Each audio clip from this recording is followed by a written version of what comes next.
Chapter 1. A Visitor from Afar. A visitor has arrived from a distant land, weary from travel and burdened by fatigue. In a corner of the Shoha courtyard at the Qi marquis residence, Granny Zhou, upon hearing the report from a young maid, felt a sudden flutter of anxiety in her heart. After a fleeting moment of sympathy for her elderly mistress and her dwindling locks, Granny Zhou sprang into action, swiftly making her way to the inner chamber. Upon reaching the bedside, she shook the slumbering figure awake, her breath heavy and her words tumbling forth in a flurry. "Madam, wake up! The servant has delivered a message. It said that the cousin of the Gu family, along with his entourage, has just arrived and instructed us." Granny Zhou's voice trembled with urgency. "The cousin of the Gu family. He has personally come to present the Dragon Boat Festival gifts. He has already entered the city and, at this very moment, is likely nearing our doorstep. Moreover, he has sent word that he intends to stay the night at our residence." Madame Wang, having been blissfully immersed in her afternoon nap, dreamt of her long-departed husband, his face marred and bruised, kneeling at her feet, lamenting his past neglect. Towards her, he spoke of the soaring prices in the underworld and how, without money, he had endured suffering, often going hungry, with little joy to be found. Fortunately, just days prior, she had fortuitously encountered an old acquaintance who had lent her some silver to ease their connection, thereby allowing her to dream of a request for treasures and garments to be sent to him.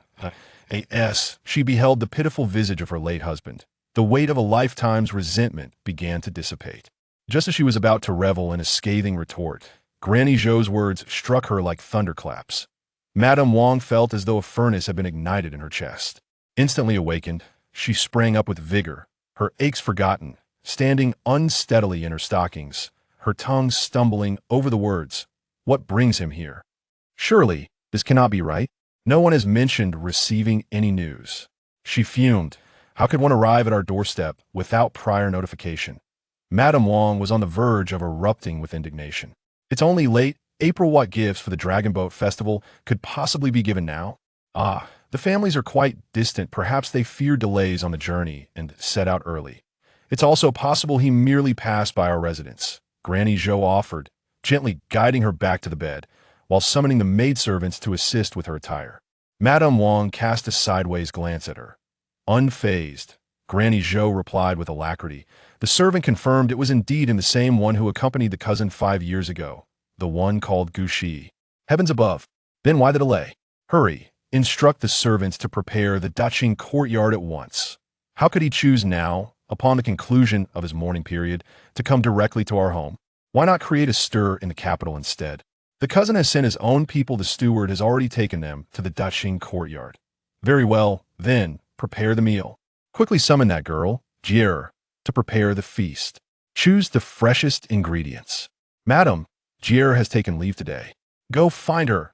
After a flurry of commotion, Zhou Momo's nephew received the order, mounted his horse, and galloped out to seek Xiao Shan, who was to arrange a welcoming banquet for the esteemed guest at that moment. Xiao Shan was driving a cart laden with food boxes and wine jars, making her way towards the official post station. 3 months prior, Xiao Shan's elder brother, Xiao Ji, had ventured to the capital for the imperial examination. Before his departure, the siblings had agreed to exchange letters every 10 days. However, it had now been over 20 days since she last received news from him. During this time, she had traversed the official and private post stations, inquiring tirelessly for any information. But to no avail. The imperial examinations were held once every 3 years, scheduled to commence in March, announce results in April, and conduct the palace examination on the 1st of May. Given the timeline, the results should have been returned by now. Yet, despite her anxious waiting, no one had come to deliver good news. Could it be that her brother had failed? Xiao Ji had excelled in the county, prefectural, and provincial examinations, demonstrating profound knowledge, and was highly regarded by the academy, possessing a notable reputation for his talents. That if such a person were to go unrecognized, it would surely indicate that something grave had transpired. It was rumored that candidates in ancient times sometimes drew the foul seats, those situated near the lavatories. Although Xiao Shan had not yet regained her memories of her previous life, she instinctively warned her brother, suggesting that the academy conduct mock examinations simulating such conditions, believing that this year's examinees, including her brother, would not be adversely affected. What had he done to offend someone? Had he become embroiled in some controversy? Had he been dismissed from the examination? Imprisoned? Or perhaps met with foul play? The more she pondered, the more anxious she became, urging the cart to move faster with a flick of her whip. At that moment, a voice called out from behind, "Sister Gier! Sister Gier, please stop. A distinguished guest has arrived at the estate for a welcoming banquet, and a madam has sent for you to prepare the meal." It was Fu Wang, a young servant from the estate. Xiao Shan pulled the reins to halt the cart and turned to see a familiar face smiling at her. She greeted him, asking, "What esteemed guest is in such a hurry that they cannot wait for me a moment longer?" "I will inquire at the post station and return immediately." It was nearly lunchtime, and the welcoming banquet would not commence until evening, so there was still time. Fu Wang rode up alongside her, one hand on the reins and the other pointing northward. Seeing her still puzzled, he exclaimed, "Oh dear, who else could it be but him? The young master from the Gu family, favored by the sage and the Eastern Palace, who was granted a princely title at such a young age." Gu Xiao. He dared not speak the last two words aloud, merely shaping them with his lips. As Fu Wang dismounted, he proposed, "Knowing that you are worried about your brother, I shall run an errand for you." "It is he." Xiao Shan was momentarily taken aback upon hearing his name. This individual had previously visited Taiyuan, and the household had taken leave to meet him and attend his subsequent banquet, which had granted her a few days of respite.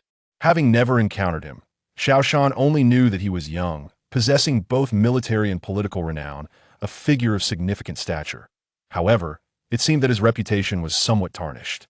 She often heard whispers of his eccentric and arrogant nature, that he was haughty and domineering, with few daring to provoke him. The reason the matriarch of the Ofu dons a wig is due to a certain incident that it all began at a banquet where a young master of the Ofu and a cousin from the matriarch's family inadvertently provoked his pet bird, which subsequently lost 2 feathers and became rather despondent. In his fury, he demanded that the 2 culprits be shaved bald. The young master, being a lad, was somewhat fortunate, however. The young lady was in the prime of her youth, and becoming bald would severely hinder her prospects of marriage. To return home with a bald young woman would indeed sow enmity, even if the 2 children were at fault. Yet, due to Gu Xiaowei's formidable presence, no one dared to utter even a single word of defense, such as "Why argue with children? They are still young." In her desperation, the matriarch offered to take the punishment on behalf of her cousin and mentioned her marriage to his 6th uncle's biological daughter, his 6th Antonin. Attempt to negotiate. Jiu Xiao indeed showed consideration for the matriarch, and the young lady was spared. However, what no one anticipated was that, having granted her a reprieve, he ordered his attendants to shave the matriarch's hair instead. According to whispered rumors from Sifeng, while the matriarch was not entirely shorn bald, her new hairstyle was rather unfortunate. How will we dine at home this time? The Gu family's cousin had always resided in his own territory. Xiao Shan inquired as he alighted from the carriage. Chapter 2. Surprises and joys. Fu Wang swiftly exchanged carriages with Xiao Shan, engaged in casual conversation. Who could have anticipated the whims of the nobility? As humble servants, our duty is to execute our master's commands diligently, ensuring our family's stability for a lifetime, blessed by Amitabha. Sister Gier, please quicken your pace. We must not delay the matter. Do be cautious on the road and avoid any collisions, Fu Wang urged, cracking the whip rhythmically. After a moment's reflection, he added, "If you happen to encounter anyone, inquire about the young master's well-being, but refrain from addressing him as Your Highness." "Thank you for the reminder. I shall bear it in mind." Xiao Shan replied with a smile, then proceeded to entrust him with her affairs. "Go to the official post and find a man named Li. Take along the provisions I have prepared and join him for a drink. Inquire whether there is any news from my elder brother, Xiao Ji, and if the results of the scholarly examinations have been announced." As she mounted her horse, she hesitated and added, "If there is no news, please ask him about the recent happenings in the capital, regardless of their significance, good or bad." "Sister, rest assured, I will handle it diligently," he promised. The 2 parted ways, each engrossed in their tasks.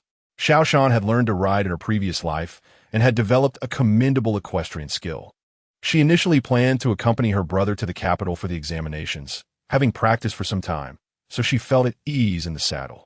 She rode swiftly to the Duke Chi's residence, where a servant, having received instructions, awaited her arrival and promptly came to take the horse. In the kitchen, several head chefs, along with their assistants, were bustling around the porridge pot. Upon seeing Xiao Shan, they hurried over, beaming with delight. "Sister Jier, you have returned. What a good girl you are. Your ingenuity is renowned. Quickly, help us decide what to prepare for tonight's banquet." With voices overlapping, they splattered her with spittle.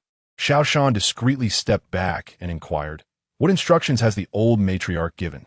"The matriarch has decreed that the dishes must be fresh and visually appealing, yet retain an air of dignity and elegance.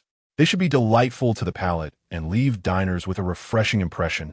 Essentially, the presentation and taste must elicit unanimous praise without any criticism." Xiao Shan felt speechless, wishing to ask if they were aware of the phrase "difficult to please everyone," for there exists no dish that universally delights all. In her previous life, even the globally popular spicy strips did not claim to be adored by all. "Let's do our best," she finally said, pausing to ask, "What are the customary dishes for the appetizers and main courses? How many cold, hot soup and dessert dishes are typically served? Have a young master's tastes been ascertained?" Though this individual is a nobleman of distinct stature and a favored member of the elite, Xiao Shan pondered, surely the welcoming feast must adhere to royal protocols with specific standards? However, the young master had sent word previously, instructing them to prepare for a family gathering, allowing for a more casual affair, devoid of any ostentation. As for preferences, no specific tastes were mentioned. This requirement bears a striking resemblance to the well-known casualness of my previous life, which is equally challenging. Nevertheless, we must find a solution. What culinary delights possess a broad appeal and are less likely to offend? After a moment of contemplation, Xiao Shan concluded it must be hot pot. Various rich and flavorful soup bases, complemented by a diverse array of fresh dumplings, noodles, vegetables, and meats, accompanied by an assortment of dipping sauces. The bubbling broth, where crispy tripe and mushrooms are immersed in a spicy pot, tender cuts of beef, lamb, and venison absorb the essence of the soup, while silky tofu and an array of sweet and crunchy greens enhance the experience. The rich textures blossom like a splendid display, creating an indescribable delight. As an appetizer, the kitchen prepares several newly introduced dishes that are both auspicious in meaning and visually appealing. This should sufficiently cater to the notoriously difficult-to-please young master. Xiao Shan articulated her thoughts and swiftly collaborated with several chefs to finalize the menu. For precaution, she submitted it to the matriarch for review, ensuring no details were overlooked. Shortly thereafter, a response was received, and the kitchen staff became a whirlwind of activity, slaughtering chickens and fish, butchering meat, washing and cutting vegetables, as shadows flitted about, accompanied by a cacophony of sounds. The final selection for the hot pot broth included spicy beef bone soup, rich mushroom broth, sauerkraut soup, and nourishing herbal soup. Additionally, 10 appetizers were prepared: braised lamb bones in essence, stir-fried pigeon, stuffed pork tenderloin, delicacies of mountain treasures, salt-edged shrimp with crab roe, vinegar, and pepper goose, crispy golden quail, creamy fish fillet, braised deer tendons, and a soft green vegetable soup. 4 auspicious dishes were included: assorted cold dishes, prosperity like brocade; water chestnut lion's head, good fortune; sweet and sour radish flowers, blossoming good luck; and garlic steamed soft-shelled turtle, longevity and fortune. 4 desserts were also prepared: almond Buddha's hand, milk bean buns, crispy knife-cut bread, and jade shrimp dumplings. Lastly, a few sweet soups and fruit platters rounded out the menu. At such a young age, being recognized and employed by the Qi family as a kitchen maid is due to Xiao Shan's knowledge of pharmacology and her continuous exploration of innovative dishes. Many creations, such as stuffed pork tenderloin, golden chicken balls, salt-edged shrimp with crab roe, and fluffy chicken slices, were crafted by her and shared with others. Xiao Shan possesses a clear understanding of her culinary skills, acknowledging that she cannot compare to these master chefs. Thus, it is better to graciously forge good relationships rather than compete. Additionally, since she is currently employed and not running her own establishment, there is no need for secrecy. In her previous life, her passion for cooking stemmed from her love for food, while her knowledge of pharmacology was aimed at preparing medicinal dishes for her family's well-being. In truth, she was not an expert in either domain.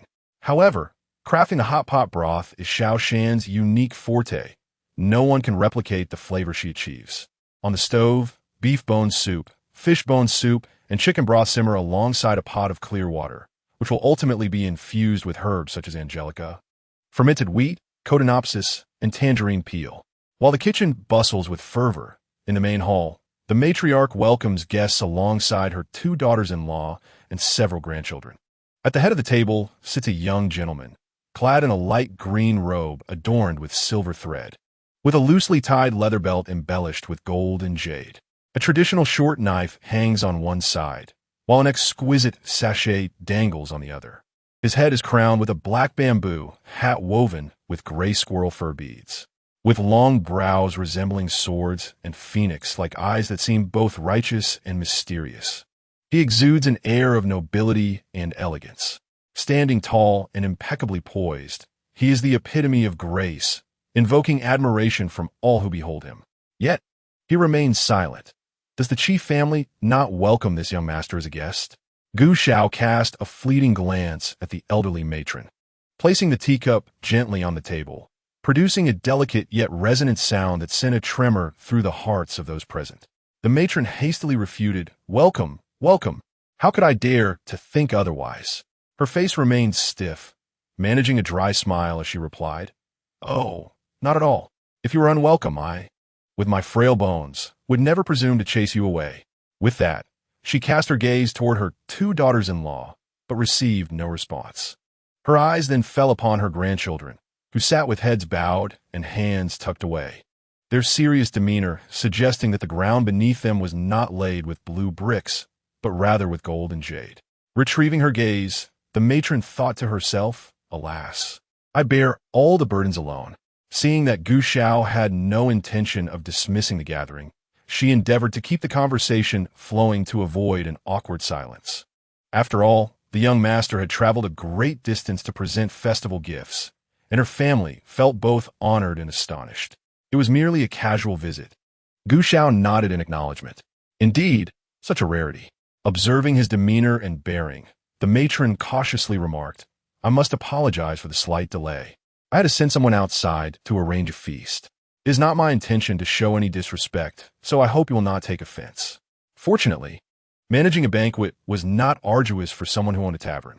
"Not at all," Gu Xiao replied, well aware of the timing of his visit, and thus refraining from causing any undue disturbance. However, since the meal was being prepared externally, there was no need to linger. He surveyed the assembly for a moment before rising to depart, leaving behind a parting remark, "There is no need for formal hospitality at noon. You may all dine as you wish. I shall not intrude upon the familial reunion of the matron and Aunt Lu." The matron, caught between surprise and delight, hesitated, but before she could inquire further, Gu Xiao and his attendants had already vanished from sight. Chapter 3. Family Reunion. Yet there was no need for further inquiry. A moment later, a stately woman adorned in splendid azure attire, her countenance elegantly made up, hurried in amidst a throng of servants. She paused 2 steps away from the matron, knelt, and bowed deeply, tearfully exclaiming, "Mother, your unfilial daughter Pei-chan has returned."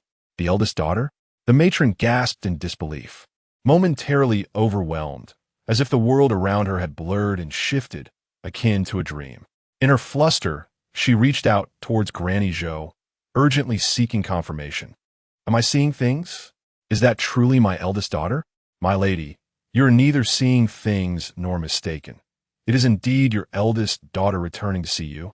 Granny Zhou supported her with one hand, while gently steadying Chi Pei-chan with the other, offering a reassuring response. "My daughter has returned," the matron cried out, trembling as she rose to embrace her daughter, her heart swelling with joy and tears streaming forth like a torrent unleashed. While Gu Xiao's arrival had instilled apprehension among the residents of the Ho residence, the return of Aunt Chi Pei-chan brought a wave of warmth to the household. This sudden turn of events seemed to awaken the Chi family from a trance, as they rallied around her, erupting in joyous exclamations. "The eldest aunt has returned. It is indeed the eldest aunt." Chi Pei-chun was helped to her feet by her mother and Granny Zhou, the two women enveloping each other in a heartfelt embrace, weeping together until a group of onlookers gently urged them to compose themselves. The elderly matron led her daughter to sit down, overwhelmed with emotion and momentarily at a loss for words. She measured her daughter up and down, then took her hand to compare it with her memory, noting the girl had lost weight. A pang of maternal concern surged within her, and she gently patted her daughter's hand, expressing her heartache.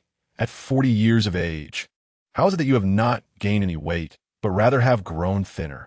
Unbeknownst to her, tears welled in the corners of her eyes as she sighed. They say a cheerful heart brings a plump body. Just look at your frail appearance, which reveals that you must have endured much worry over the years. The letters exchanged seemed to only convey pleasant tidings, as if you were afraid to deceive your mother. You claim all is well in the Gu household, with no discontent. Yet you have long yearned for me and our family. Chi Pei-chun shook her head, gazing at the matron with longing. Her mother appeared well. Yet mothers always hope for their children to look robust, regardless of age, holding such expectations dearly. Why did you not send word in advance? I could have prepared your favorite dishes ahead of time, she lamented. How long will you be able to stay at home? I must ensure the kitchen provides you with ample nourishment. You are far too thin. After so many years, mother and daughter were finally reunited. Her eldest daughter had once been a small child favored by the empress and summoned to serve in the palace. As she grew, she was appointed as a palace official, and familial bonds became increasingly difficult to maintain, with visits reduced to once a month. After much anticipation for her release from the palace, she was granted a marriage, her husband residing far in Ezhou, making visits even more arduous. Subsequently, with familial responsibilities and her husband's assignments, encounters became even rarer. Chi Pei-chun caressed the teacup in her hands, feeling somewhat awkward. She had not informed her mother in advance, believing that such a surprise would allow her mother to savor the essence of their reunion more profoundly. No, it was not her intention, she thought, recalling the incident when Xiao, in a fit of anger, had shaved his mother's head. When the anger subsided, he returned to find his aunt, who had raised him in his childhood, feeling a sense of embarrassment. Upon their return to Taiyuan, Xiao proposed a direct visit, wanting to surprise his mother. Observing his enthusiasm, Zhang Dejian looked on approvingly, leaving her unable to utter any words of refusal. The elderly matron found the situation amusing and scolded her. You truly have regressed to childhood. At your age, you still indulge in such youthful antics. Had she known sooner, she would have eagerly anticipated the visit. This burden I shall bear, but it need not be mentioned again. Chi Pei-chun reflected on her life, having devoted herself to the royal family, where wealth and power were easily within reach. Yet, the ties of kinship remained a lingering regret. Nonetheless, she felt no remorse. Life is inherently a matter of gains and losses. Had she not caught the eye of the palace, she might have led a typical noblewoman's life, studying traditional texts, mastering domestic arts, marrying, raising children, serving her in-laws, and managing household affairs, bound by societal norms, perpetually busy like a spinning top, yet perhaps not living a fulfilling life. Many women, after marriage, spent their days weeping, enduring hardships that were difficult to articulate. However, she and her husband shared a common secret, which made their bond equal and inseparable. Having shared many years together, blessed with both a son and a daughter, despite the enticements of self-interest, there remains a semblance of affection. The husband regards his wife with greater respect than the average couple. She is spared the tribulations of household affairs, a privilege that surpasses that of most women in the world.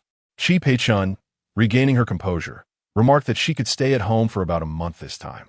As she gently wiped the corners of the old lady's eyes, she smiled and said, "Mother, I cannot decline your heartfelt love for your daughter, but I have now reached the age of discernment, embodying the timeless adage that wealth cannot purchase the grace of aging gracefully." Pointing to herself, she added that this fortune, unattainable by wealth, should bring joy to her mother. The old lady, with a sharp glare, playfully tapped her forehead and chided, "Naughty child. Speaking of age before your own mother is quite unbecoming. You are soon to be a grandmother. Such childishness should be reserved for the younger ones. It is high time the Empress Dowager sees your mischievous demeanor, for any semblance of maturity is merely pretentious. The eldest daughter-in-law, Li, noticing the two had ceased their tears, stepped closer with a playful tone. "Dear matriarch, it is not merely your daughter you miss, but also the thought of cherishing your great-grandchild." As she spoke, she patted her face and feigned wiping away tears, "With you and my sister appearing so youthful, akin to a pair of ethereal maidens in their prime, my own face, resembling a gnarled tree, ought to be wrapped in cloth and hidden from view henceforth." This exchange elicited hearty laughter among the group. The old lady, her eyes crinkling with mirth, coughed lightly and shook her head at Li, exclaiming, "You, who are now a grandmother, should not fear the laughter of the younger generation." Li, smoothing the old lady's back, chuckled, "Look at my audacity. Today, I shall seize upon your words to request something from my sister. If there are any charming young ladies in her acquaintance, perhaps she could keep an eye out for my poor sons who have yet to find suitable matches. The discerning eye of my sister is unparalleled. Thus, even if you cannot see your great-grandchild daily, you may still witness the budding affection of your grandchildren." The room erupted in laughter, the unmarried sons of the family turning crimson with embarrassment. Observing Li's moment in the spotlight, the second daughter-in-law, Wang, was eager to join in, exclaiming, "I have 2 children as well. They should be entrusted to my dear sister." Li inwardly scoffed at her sister-in-law's eagerness, thinking how unremarkable she was. Did she not realize that the bond between her sister and her brother was far closer than any connection she could claim? Surely, she would not allow illegitimate children to overshadow her own. As the younger generation approached to pay their respects, Chi Pei-chun greeted them warmly. Subsequently, the women departed from the main hall to the old lady's Shoha courtyard. Once settled, Li turned to the others, idly chatting, "Where are my brother-in-law and the nephews? Are they too busy to join us? Yet, I see that Gu-san has made an appearance." Indeed, the mention of Gu Xiao caused Wang to lament incessantly, recalling the day her son had his head shaved. However, due to the disapproving frown of her mother-in-law and her disdainful gaze, Wang fell silent, clutching her handkerchief. Chi Pei-chun, having not noticed her mother and sister-in-law's gazes, sipped her tea and replied to Li, "Sure, my husband is delayed, as he is visiting a colleague and friend. He will arrive in a few days, along with the 2 children."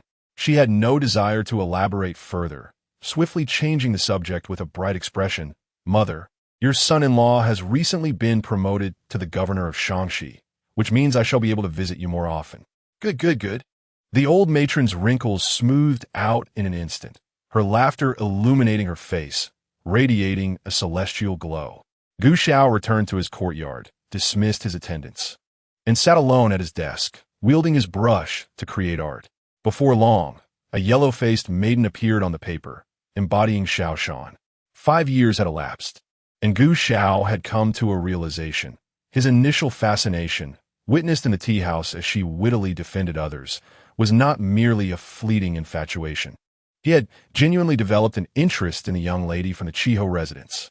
Now that his feelings were assured, there was no need for further hesitation. He resolved to take her back with him. He lifted the painting for a closer inspection, chuckling softly after a while, before crumpling it up and tossing it aside. His tone laced with dissatisfaction, yet tinged with pride. "It pales in comparison to the real thing." The young woman was indeed striking and graceful, but regrettably, her complexion was slightly sallow. If it were merely her face that was yellow, he might suspect she was concealing her true beauty. However, that was not the case. Her hands, neck, arms, and even the crevices of her ears bore the same roughness, reminiscent of someone afflicted with jaundice. Naturally, those who worked in the Ho residence's kitchen had been examined by a physician and confirmed to be in good health. It could be said that the beauty had simply grown unrefined. After all, from the information he gathered, she had been delicately nurtured and radiant during her parents' lifetime. Thus, Gu Xiao resolved in his heart that upon returning to his estate, he would immediately instruct that she be provided with exquisite treasures for both external adornment and internal nourishment, allowing her to recuperate. Perhaps, after 3 to 5 years, she would regain her fair and alluring appearance, thereby reflecting a semblance of favor as a cherished concubine. Although his initial attraction was not based solely on her looks, the young woman's darkened and dull complexion, upon prolonged observation, could become somewhat displeasing to the eye, inviting mockery regarding his taste. Gu Xiao, having removed his outer robe, reclined on the couch, and before drifting into slumber, earnestly promised towards the kitchen, Xiao Shan, I vow to ensure that you live a life of joy and abundance, free from the burdens of labor, just as Zheng Ong treated you Gu. Unbeknownst to Xiao Shan, someone was contemplating taking her as a concubine. Had she known, she would not have felt elated but rather alarmed. At that moment, she was preoccupied with savoring the rich broth she had painstakingly prepared. The broth, infused with mushrooms and fine wine, had become exceptionally fragrant. The mixture of spices such as angelica, ginger, mustard, Sichuan pepper, and black pepper created a fiery, appetizing base. The pickled vegetables, having soaked up the oils from the fish heads, gleamed with a bright yellow hue and with a squeeze of lemon juice, emitted a delightful sour aroma that whetted the appetite. The nourishing pot offered vitality and relief from fatigue, with its subtly bitter yet sweet aftertaste, presenting a unique flavor profile. Xiao Shan set down her bowl and inquired of the nearby young maidservant, "Has the pot been retrieved? The household's hot pot is insufficient, and I had previously sent someone to fetch it from the restaurant." On her inaugural attempt at preparing hot pot, she captivated the palates of both the young and old within the marquis' residence. Subsequently, her recipe was purchased by the household for 300 taels to establish a hot pot eatery. Although Xiao Shan was reluctant to sell, she found it difficult to decline. After all, as a hired maid, her status was only marginally superior to that of a bonded servant. Despite the seemingly kind and benevolent demeanor of the marquis' matriarch, Xiao Shan dared not take any risks. Bound by her contract and unable to leave, she feared that should the other party conspire against her, it could jeopardize her brother's future. She and her brother could not afford to gamble with the conscience of the powerful. When she signed the contract, Xiao Shan had yet to regain her memories from her previous life, thus omitting a crucial clause that would allow her to dissolve the contract at any time. Had she possessed her memories from the outset, she would certainly not have sought employment at the marquis' residence. After all, being one's own employer is far more appealing. Fortunately, in just a month and a half, she would regain her freedom. A young maid, pausing her tasks at Xiao Shan's inquiry, replied with a smile, "They have been retrieved, all new, washed, and are currently drying." The gong struck, and the Qi family gathered in the front hall to accompany Gu Xiao as he took his seat. With the absence of the household's elder masters, Gu Xiao was joined by several younger generations. The eldest, feeling the weight of Gu Xiao's presence, struggled to relax, while the youngest, with their innocent chatter, contributed to an atmosphere that was somewhat awkward and stifled. Thankfully, with Qi Peichun acting as a bridge, the conversation flowed, and Gu Xiao graciously engaged in a few exchanges with them. After a busy day in the kitchen, Zhou Momo, accompanied by first and second-tier maids, announced their arrival and promptly entered with food containers to serve the dishes. 10 appetizers, artfully arranged by Xiao Shan into various creative presentations, were sent to the front hall alongside several warm jars of fruit wines and strong spirits. The kitchen staff, having toiled for most of the day, finally found a moment to breathe, preparing a few inexpensive dishes to ensure they had enough for their evening meal. "We should not bother with distinguishing between appetizers and main courses," suggested a head chef. "I propose we simply set up the stove and enjoy a hot pot. That will be far more satisfying." This notion met with agreement, and thus they decided to partake in the meal together, eager to finish early so they could tidy up and rest. Unlike the silver trays and jade bowls used by the masters, the kitchen utilized coarse earthenware basins to serve their dishes. The flavors remained unchanged, yet the atmosphere was much livelier. For larger earthenware basins were selected, each filled with different broths, set atop the stove to boil, sending steam and enticing aromas wafting through the air. Fresh vegetables such as water shield, mustard greens, radishes, goji sprouts, wild amaranth, bean sprouts, lily bulbs, and wild water chestnuts were prepared, briefly blanched in the broth, and then served, each offering a delightful tenderness or crispness, rich flavor, and lingering aftertaste. When enjoying hot pot, Xiao Shan preferred to dip her meat in the spicy broth, with a particular fondness for pickled chili beef. Alas, at this moment, neither chilies nor beef were readily accessible to the common folk. The current dynasty echoed the Song dynasty of her previous life, enduring a similar disgrace. However, unlike the past one Yin Go, who knelt and bowed before the Jurchens, Xiao Go in this life was a figure of considerable spirit, both intelligent and valiant. Thus, after the Northern Song dynasty, there was no weakened Southern Song, but rather the unified Sheep dynasty, commonly referred to as the New Song by the populace. Xiao Go, the founder of the New Song, transformed the previous ethos of valuing literature over martial prowess, issuing orders to prioritize the recruitment of those well-versed in both civil and military arts. The status of individuals from various trades and schools of thought rose significantly during this flourishing era, marked by a plethora of talented individuals. However, following the reign of the founding Emperor Xiao Go, a succession of rulers over a span of merely 2 centuries saw the emergence of formidable undercurrents from the martial world. Xiao Shan speculated that this founding emperor might have been a time traveler, though the origins of his arrival remained uncertain. It was evident from his life experiences that he was not a native of Zhao's homeland. Historical records suggest that the emperor was indifferent to carnal desires, with rumors claiming he subsisted on wind and dew, eschewing ordinary food altogether. Consequently, the palace maintained traditional dietary customs. It is well known that the emperors of the Song dynasty abstained from beef, and as the saying goes, what the sovereign does, the subjects emulate. Thus, the diets of nobles predominantly featured mutton, supplemented by pork, alongside an assortment of poultry and fish. Ironically, it was the common folk who favored beef, deeming it exceptionally flavorful, yet its high cost rendered it a luxury beyond their reach.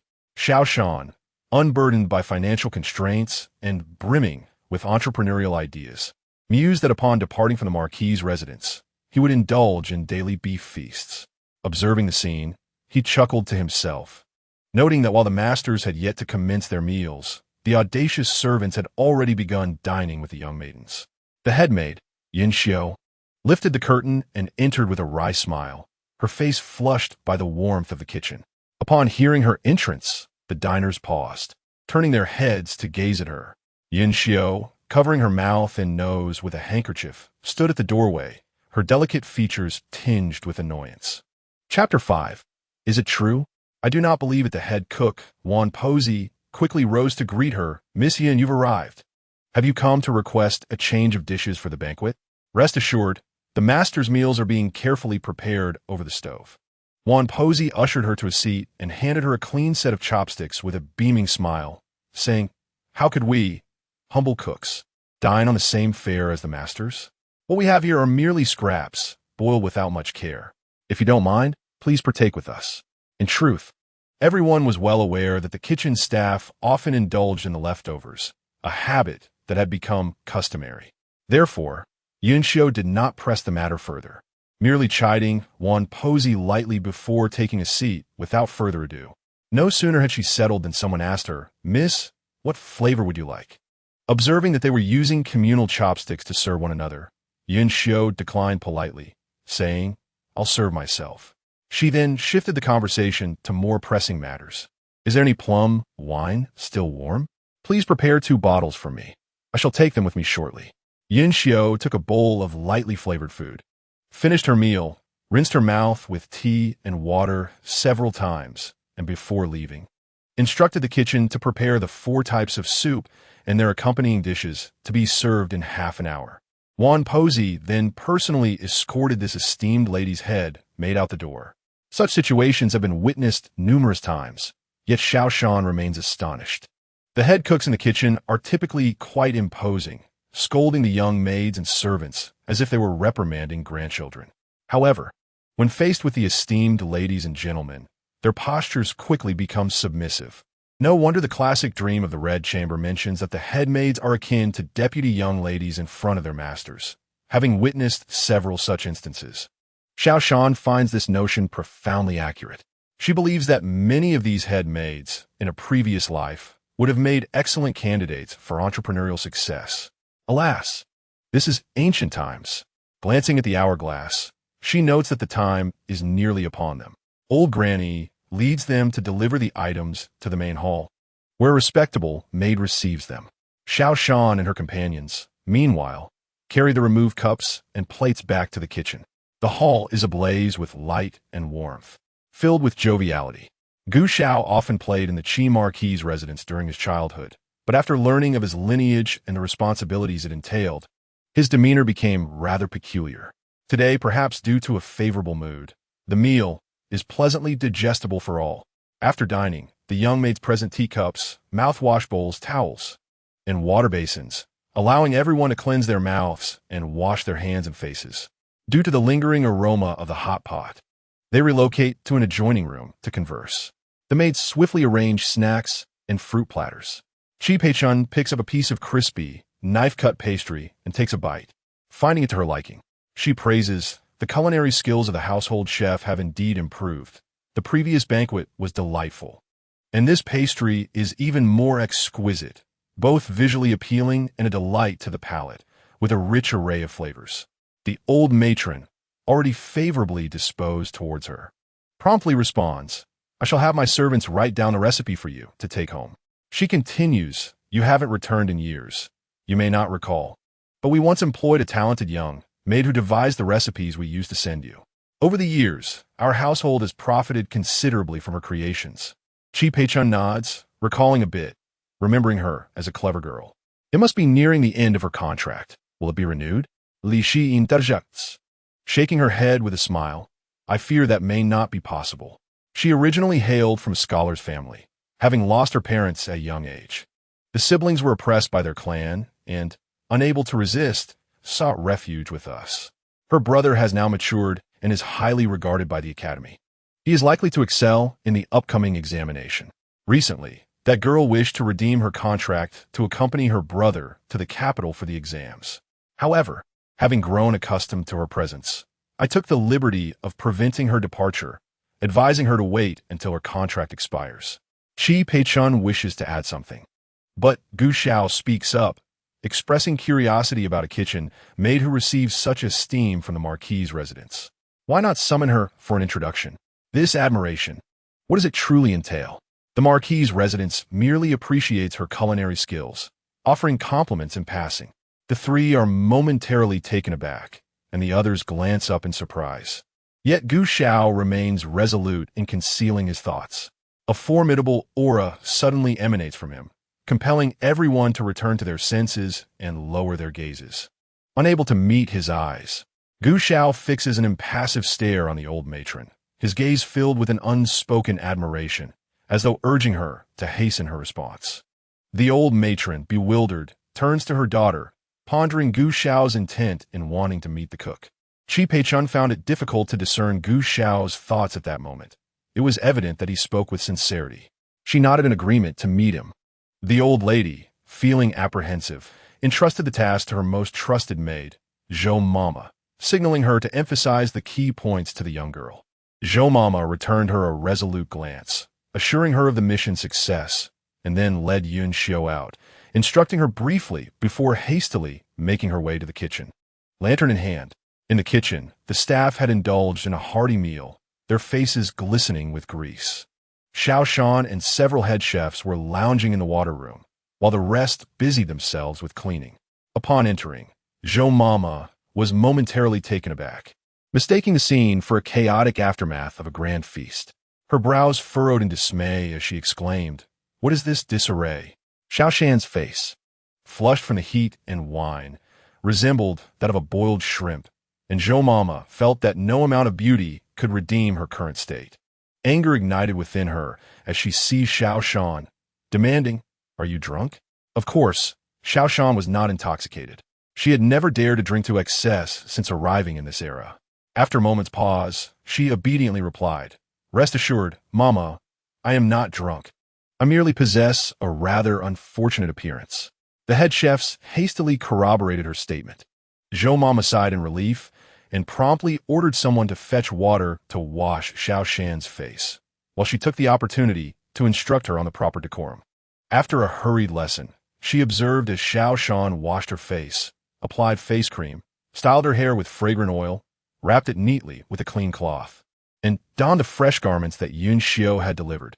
Now, she resembled a more presentable individual, less offensive to the eye. Zhou Mama was satisfied, yet Xiao Shan felt uncomfortable. It was quite late, and she was to stay at the...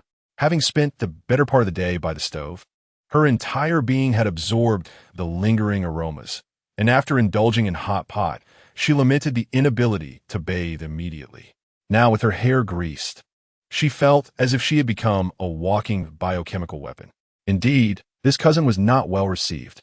But Mama, are you certain that my mingling of floral and food aromas will not provoke ire when meeting esteemed guests? She questioned, though she loved hot pot. The scent of her own body after a hearty meal was quite nauseating, and she was close to being overwhelmed by it. Zhou Mama cast a sidelong glance at Xiao Shan, reassuring her, do not worry, with the presence of the esteemed elder, even if the young master were displeased, it would be of little consequence. Xiao Shan fell silent, pondering, is that truly the case? I find it hard to believe. Please, remove the old lady's headpiece and repeat that.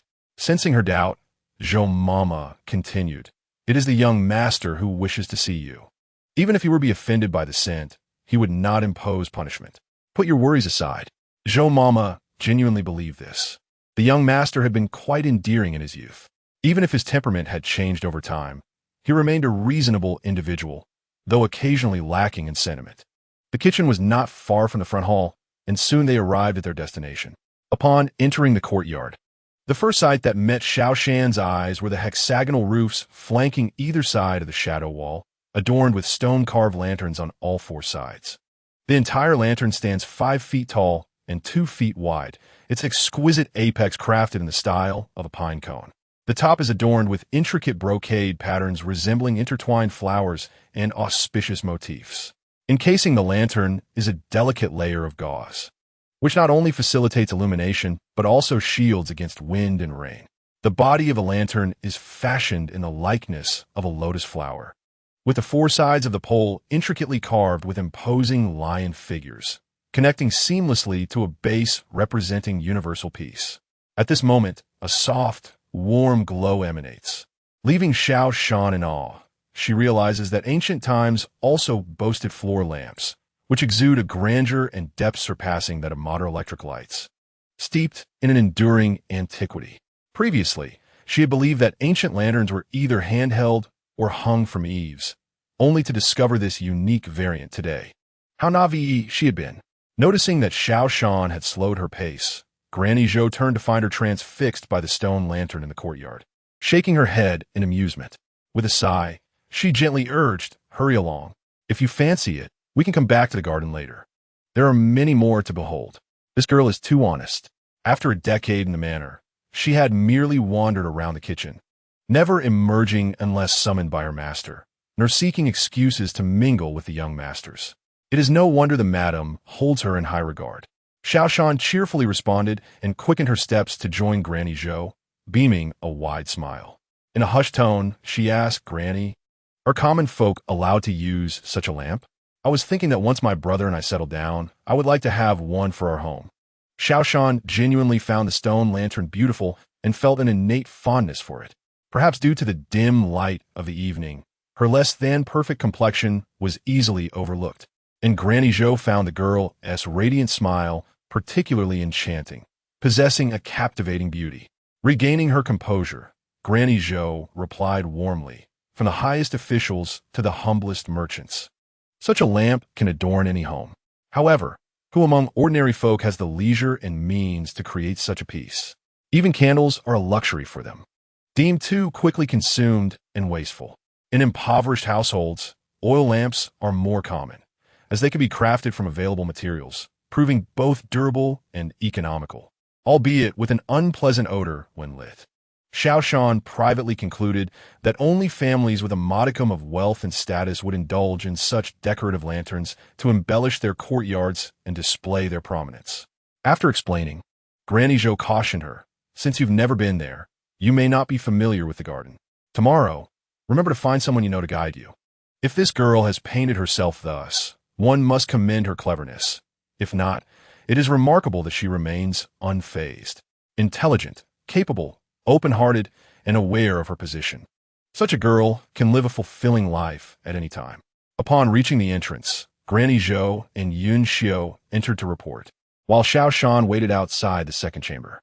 She toyed with the crimson gauze lantern, attentively listening to the sound around her, mentally preparing herself. After hearing Granny Zhou's account, she understood that the masters were merely exchanging idle conversation about her. Thus, she surmised that in ancient times, evenings at home lacked entertainment, and this cousin had simply summoned her to alleviate boredom, leaving her unperturbed. She resolved that upon entering, her foremost task would be to observe proper etiquette. Since it is inevitable, one might as well adopt a more open-minded approach, humbly kneeling and bowing sincerely, thus securing half of the safety. When questioned, she should respond earnestly, and if faced with difficulties, she could feign ignorance, expressing that she is merely an unlearned person who dares not speak presumptuously. If all else fails, she might simply play timid. The room is filled with individuals of noble birth and stature, affluent ladies and gentlemen, who are unlikely to deliberately torment a mere maidservant. Their disdain would likely be limited to mere words. After contemplating this several times, she heard a young maid at the door calling her name, beckoning her to enter. Xiao Shan touched her face, took a deep breath, and instantly felt as if she were embodying a character from a tale, bending her back, retracting her neck, and lowering her head as she lifted the curtain to enter. She approached the main seat with utmost reverence, kneeling and bowing with a seamless grace. Her voice was earnest and flattering as she proclaimed, "I humbly bow to wish the esteemed one's safety and well-being." The tone carried a fervent enthusiasm. The room fell into silence, and the individual opposite did not immediately respond. Xiao Shan remained prostrate, hesitant to move, her heart fluttering with uncertainty. Yet she recalled her actions and affirmed that her etiquette was indeed proper. "Rise," Gu Xiao finally spoke after what felt like an eternity, feeling somewhat disordered. For this was entirely different from what he had envisioned. Was this truly the enchanting maiden he had long cherished for 5 years? He yearned to inquire how the matriarch managed her household, as she was not laboring at the docks but in the kitchen. Yet it seemed to have bent her back into a hillock. Moreover, what was the source of her seemingly endearing awkwardness? Xiao Shan expressed her gratitude and, upon standing, remained stiffly with her hands at her sides, earnestly embodying the persona of a lowly commoner in the presence of nobility. Chi Peichun cast a cursory glance before redirecting her gaze. She had witnessed many such rustic appearances before. One must not judge solely by skills. Initially, she had presumed Xiao Shan to be a graceful and clever young lady, only to discover a rough and unrefined girl instead. Indeed, tales often deceive. However, a touch of rusticity could be advantageous, sparing her son from the fate of being smitten by celestial beauty, leading him to insist on marrying her, leaving the matriarch in a difficult position to explain to the empress. The matriarch was left feeling both wronged and perplexed by Gu Xiao's piercing gaze. What was happening now? She glanced toward Granny Zhou, who was still grappling with her own doubts, questioning if this was the same person she had brought from the kitchen. Gu Xiao had intended to wait for the arrival of the young lady, find an excuse to lead her to the garden, and discreetly express his intentions, allowing her to prepare for a farewell, organizing her affairs for an early return with him to Yizhou. Yet now, he pondered whether he truly desired her presence. Xiao Shan sensed the scrutinizing gaze upon her, particularly the sharpness directed from across the room, causing her heart to race with trepidation. Was it possible that she had overplayed her role, making it difficult for this distinguished young man to accept that such an unrefined young woman could exist in the world? Indeed, he was a prince, accustomed to the company of graceful and exquisite maidservants attending to his every need. It was unlikely that even second or third-rate companions would find themselves in his presence. The girl, who toils in the kitchen wielding an iron pot and occasionally tends to the fire, undoubtedly exceeds his preconceived notions of a maid, and surely would not resort to self-reproach and disappointment. At this moment, Gu Xiao found himself ensnared in a web of self-doubt and contemplation. He scrutinized her closely. Her appearance remained unchanged, which was the only source of solace for him. However, her recent demeanor was strikingly different from what he remembered. Li Shi glanced around, her eyes glimmering with a smile as she spoke, It seems this girl has spent too much time in the kitchen and not enough in the presence of others. She usually interacts only with older women, so encountering someone as distinguished as the young master and the esteemed lady must have rendered her utterly bewildered. Indeed, look at her. She doesn't even know how to conduct herself. Chi Pei-chun offered a gracious response. It matters not. Our household values her culinary skills above all else. Despite her words, Gu Xiao realized that she was not the refined figure he had envisioned. He felt no desire to delve into how she concocted her dishes and pastries. Let her be dismissed, Chi Pei-chun commanded, to which Gu Xiao did not voice any opposition. Once given her orders, Xiao Shan exited, straightening her back only after she had walked a fair distance. She hung the lantern on a tree, clasped her hands, and indulged in a satisfying stretch, easing her stiff muscles. Just as she was about to leave with the lantern, a sudden mocking laughter startled her from behind. You sly girl. It seems you were merely pretending. Xiao Shan spun around in surprise, thrusting the lantern toward the figure behind her. Gu Xiao raised his hand to catch her. Pulling her close, he inquired why she had feigned such a ridiculous demeanor, which had pained his eyes to witness. Noticing her struggle, he released her but retained the lantern in his grasp. He lifted it beside his face, his deep-set eyes reflecting a joy merged with the night, assuring her, rest assured, I'm no villain. Illuminated by the dim light, Xiao Shan recognized him as her cousin. Although she had heard him, her fright left her no time to ponder. It seemed he had mistaken her for someone else, and she was eager to return to the kitchen to tidy up. Thus she took her leave without a bow, regarding him with a cool detachment as she reached for the lantern. At that moment, she had no desire to feign humility. What was so commendable about having power and influence? Did he not realize the fright he had instilled in her on this dark night? Suddenly, Gu Xiao stepped closer, a serious expression on his face as he pronounced, I have not mistaken you. I came to find you. Xiao Shan regarded the man before her in rare silence, unable to recall any prior interaction with him. Fortunately, Gu Xiao clarified, 5 years ago, by the eastern side of Jinbian Bridge in the southern part of the city, at the Chow family's tile shop. That day, you did not see me, but I saw you, along with your sharp tongue. The tile shop was a popular venue for the common folk to enjoy various performances, including storytelling, drum plays, singing, dancing, wrestling, and animal training, offering a dazzling array of entertainment that often left spectators spellbound. Xiao Shan frequented such places, yet due to her regular visits, she could not recollect the specific day he referenced. The mention of a sharp tongue implied that she had engaged in a quarrel. Seeing her still perplexed, Gu Xiao continued to hint, the Song couple. A look of realization crossed Xiao Shan's face as she recalled the day she had specifically gone to witness the newly arrived animal trainer's performance featuring an ant battle. It was truly astonishing that these seemingly intellect-less insects could be tamed to perform on stage, which sparked her intrigue. Thus, she had taken the opportunity to attend during her break.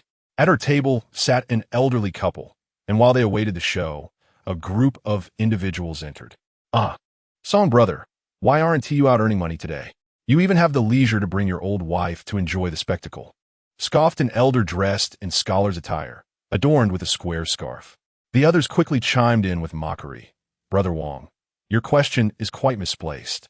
Perhaps they're simply tired from counting their coins and decided to take a day off. Their raucous laughter filled the hall.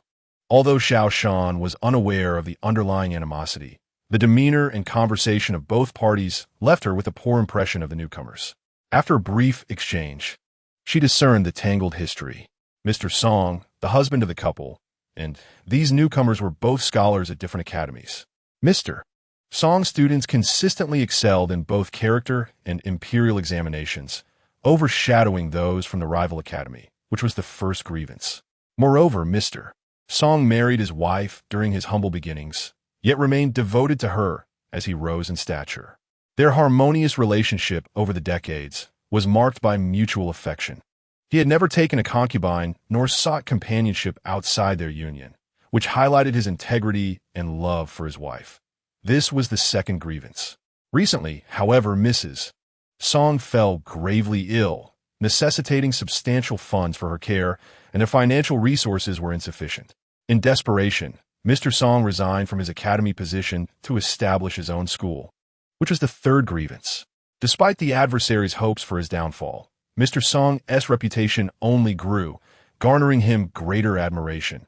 This constituted the fourth grievance. All these factors combined had fostered a long-standing resentment between the two groups. Xiao Shan frowned upon hearing this.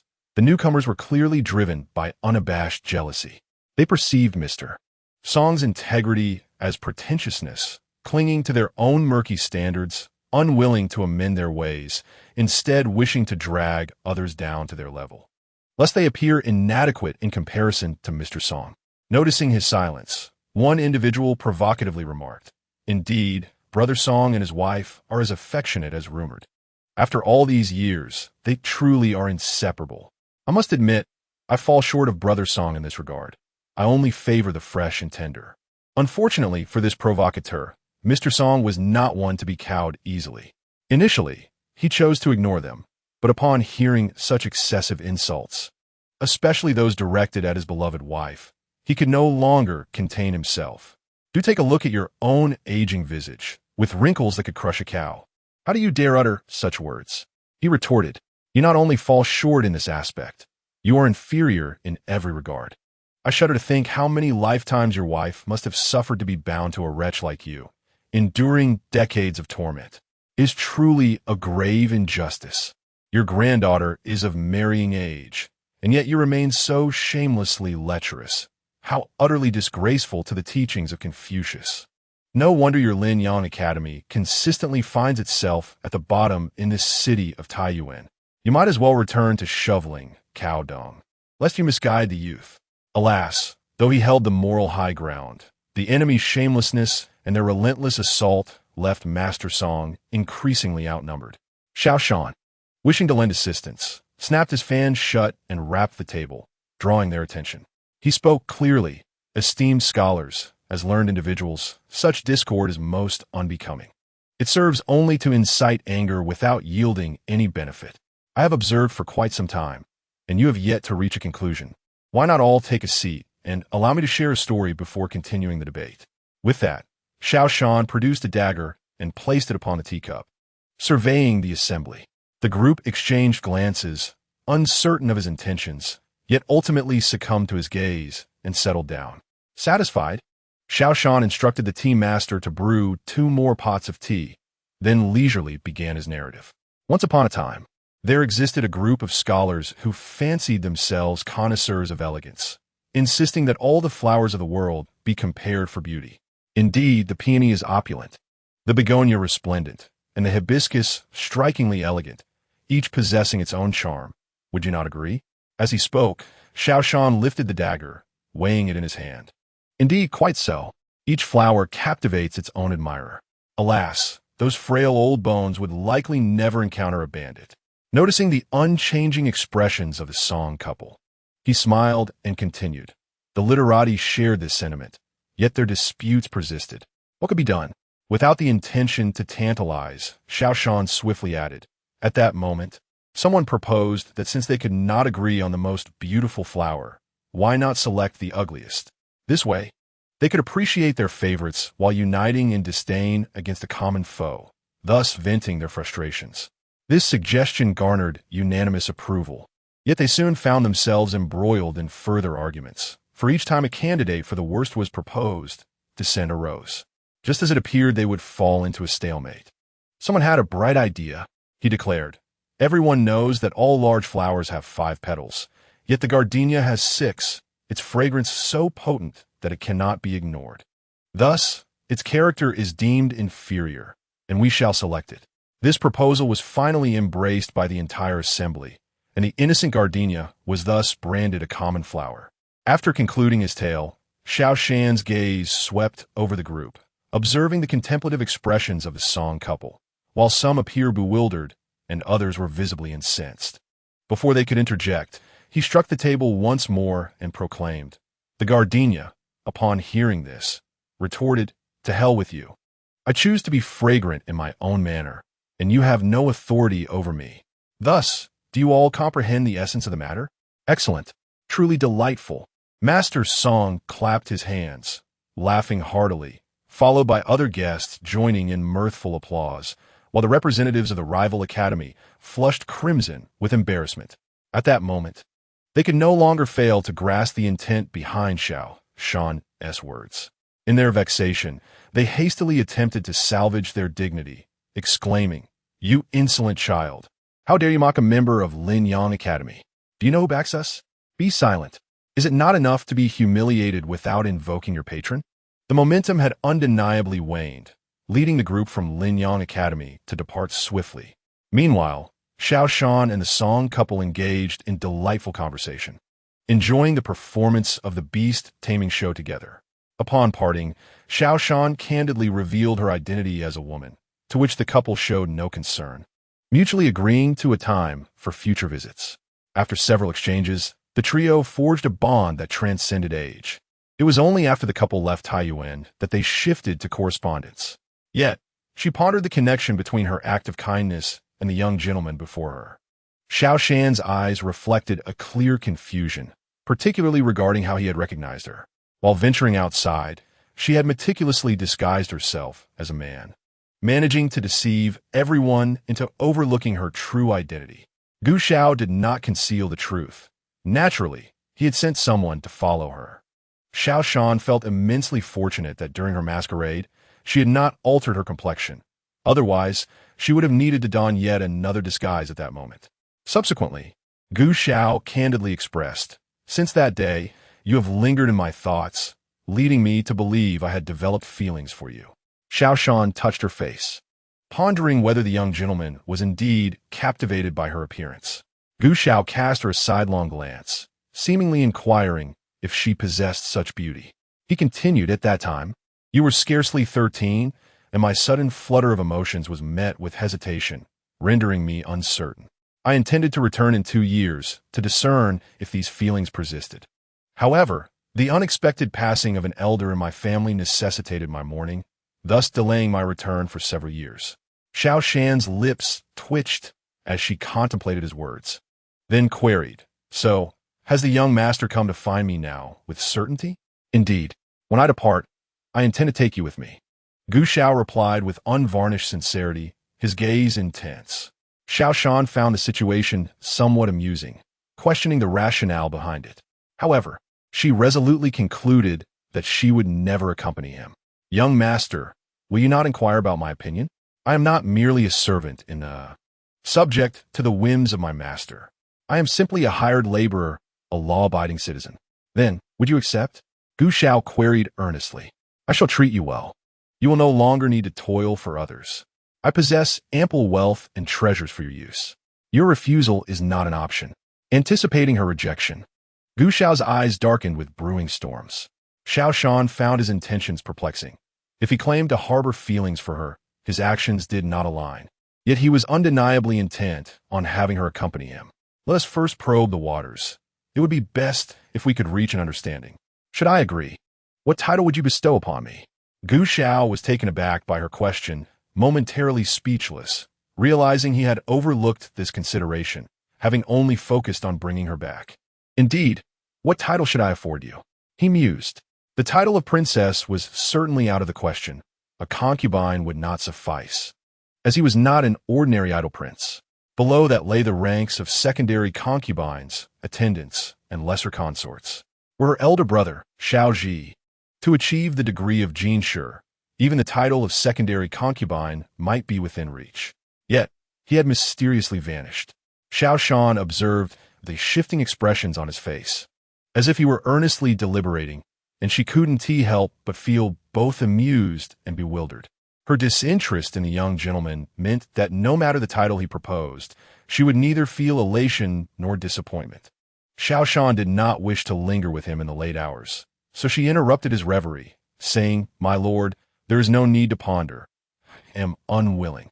I have no intention of compromising myself, nor do I plan to become anyone's concubine." Aware of his noble status, she recognized her own limitations and dared not entertain any delusions.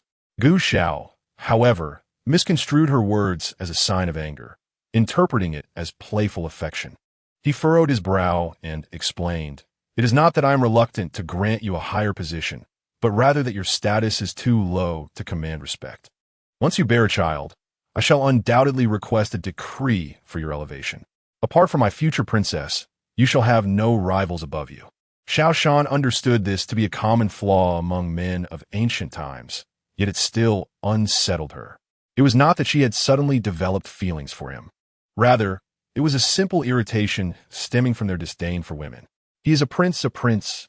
She repeated this mantra in her mind several times before she could suppress her anger and respond, "My lord, I do not retreat to advance. Every word I speak is sincere. If I, Xiao Shan, were to marry in this life, it would be as a legitimate wife, not as a concubine or a mere dalliance. It is getting late. I must take my leave.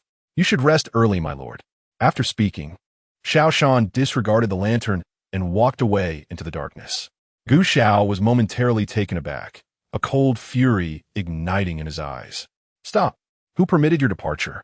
What if you are not a servant? Do you think commoners are of such high esteem?" He strode forward, blocking her path, and spoke in a deep voice. "Whether you feign modesty or genuinely possess such dignity, remember this. I have decided upon." Xiao Shan's heart sank. Could this man truly be deluded? Though he bore the visage of a gentleman, he seemed to have taken a stubborn stance. If force would not work, perhaps a softer approach would. She feigned hesitation and timidly remarked, "My lord, there are countless beauties in the world. A person of my humble quality could scarcely compare to the maids in your household. What is it that you see in me?" Gu Xiao, holding a lantern, escorted Xiao Shan back and pondered her words before responding, "I do not know." He genuinely did not understand. The feeling had surged forth uncontrollably, arriving without warning. All he desired was to bring Xiao Shan back with him, ensuring her companionship in the future. "And how many concubines do you have? I wonder how well they get along." Xiao Shan mused, half in complaint, half in reflection. Gu Xiao turned his head to gaze intently at her for a moment before stating none. "You will return with me, and you will count as one." A novice in this realm, Xiao Shan mused, beginning to understand a fragment of his intentions. She then contemplated how best to discreetly terminate her agreement with the... Chapter 9. Do not jump to conclusions. A fragrant aroma wafted from the steamer, and Xiao Shan glanced at the hourglass. The time had come. As the lid was lifted, a cloud of white steam mixed with the savory scent enveloped her. The freshly steamed meat buns were irresistibly fragrant. Wan Posey picked one up with chopsticks, carefully bringing it to her mouth. She took a bite, savoring the soft dough and flavorful filling. The skin was tender, not sticky, and the filling was savory yet not overwhelming, bursting with juice and delightfully palatable. She exclaimed repeatedly, "Delicious, delicious." After finishing her meal, Wan Posey set down her bowl and praised Xiao Shan, saying, "Jeaner, your culinary skills are truly remarkable. It's a pity I don't have a son of suitable age. Otherwise, who knows whom you might end up marrying. However, I do have a nephew." Sun Posey rolled her eyes and interjected, "Have some dignity. Even if you had a son, the young lady wouldn't look his way. Why would a woman of good family marry into a household of servants? Besides, Jeaner's brother is a scholar, and he may well have already passed the imperial examination by now." Wan Posey felt embarrassed by the interruption, realizing she had momentarily forgotten her place in the conversation. What's so great about being a scholar? He.S. not even an official. It's not like being a servant is such a disgrace. Living in the Duke's household, one can still enjoy a comfortable life. Xiao Shan smiled at the two of them, bowing her head in silence as she busied herself serving the food. Blood soup, 8 treasure porridge, crab meat buns, shrimp and fish dumplings, marrow cakes, oil cakes, sugar pastries, fried quail, and water pastry lamb, filling 2 large food boxes to the brim, one in each hand as she exited the kitchen. In the background, Wan Posey whispered to someone, "When will the young master send someone to fetch the breakfast?" If Xiao Shan had heard, she would have replied in her heart, "Last night." She had no regrets about helping Mr. Song and his wife.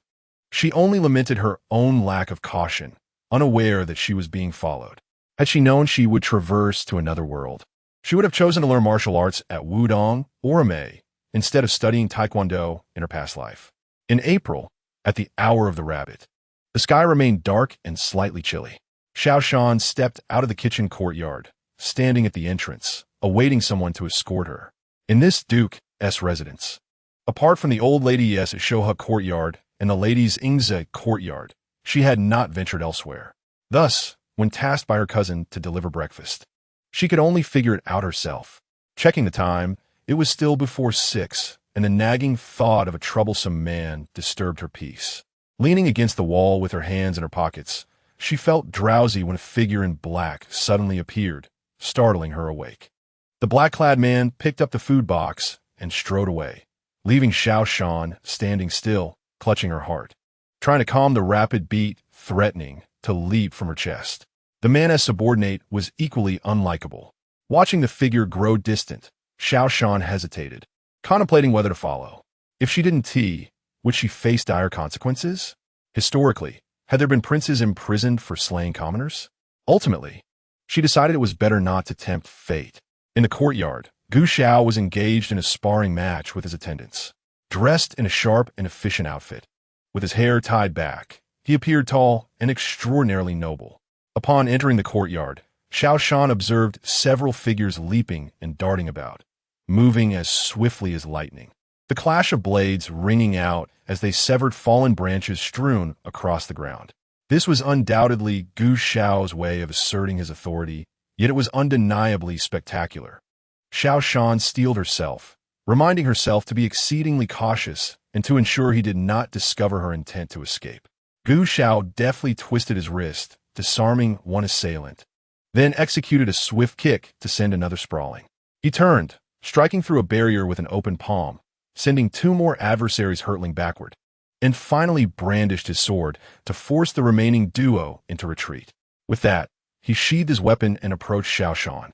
Initially, Xiao Shan felt a surge of fervor watching the display, but as he neared, her spirit deflated. Though the blade bore no blood, the chilling edge combined with his stoic, imposing visage was indeed fearsome. She nervously swallowed, racing through her mind to recall her actions and words since entering, questioning if she had erred in any regard. No. Did it count as a mistake that the food box was handled by a subordinate? Summoning a compliant smile, she took the initiative to steer the conversation, inquiring, "My lord, are you hungry? I, along with several masters, have prepared a delightful feast. Shall we dine now? I can fetch you water for washing up." Gu Xiao appreciated her concern, offering her a faint smile. Internally, he reveled in his triumph, reflecting on her earlier reluctance to be his woman and her lack of warmth at their parting. Now, having witnessed his prowess in combat, she seemed to have changed her tune. Indeed, as Zheng Awang had advised, it was essential for her to see him in his masculine glory, exuding vigor and charm. Such displays would inevitably win her heart. How attentive, he mused. "No need for that," he replied, tossing his sword to a nearby attendant and taking Xiao Shan's hand, leading her into the inner quarters. Xiao Shan gasped in shock. Surely he could not mean to do such a thing in broad daylight. Clinging to a flicker of hope, she anxiously queried, "My lord, what do you intend to do with me?" Gu Xiao casually unfastened the buttons of his attire, his stride unbroken, remarking, "Naturally, you will attend to my needs." At this, Xiao Shan, half in fear and half in pretense, clung to him desperately, collapsing to her knees with a thud. Tears flowed freely as she lamented, "My lord, I am but a well-read girl from a respectable family. Even as a concubine, there is no justification for such impropriety, particularly in the light of day. You cannot force me into this. Please spare me." Gu Xiao found her outburst both amusing and vexing, realizing she had misconstrued his intentions. He attempted to lift her, but her grip on his outer garment was steadfast, and fearing harm, he bent down. "Lift your chin," he commanded, a cold smirk gracing his lips. "I have trained vigorously this morning and am drenched in sweat. You shall assist me in changing garments. Do you understand?" It was not in his nature to act without discernment, especially in someone else's home. Besides, merely receiving a room would be too demeaning for her. Understood. Xiao Shan finally grasped the situation, though she couldn't help but think his earlier demeanor was quite misleading. "Do not fret. When we return to the Wang residence, you will receive your due." As Gu Xiao led her into the inner chamber, he began to undress, instructing Xiao Shan to fetch a cloth.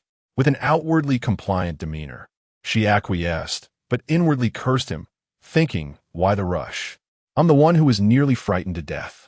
Last night, I reluctantly nodded in submission to become his concubine, only to find myself speaking ambiguously, tugging at my garment, and appearing flustered.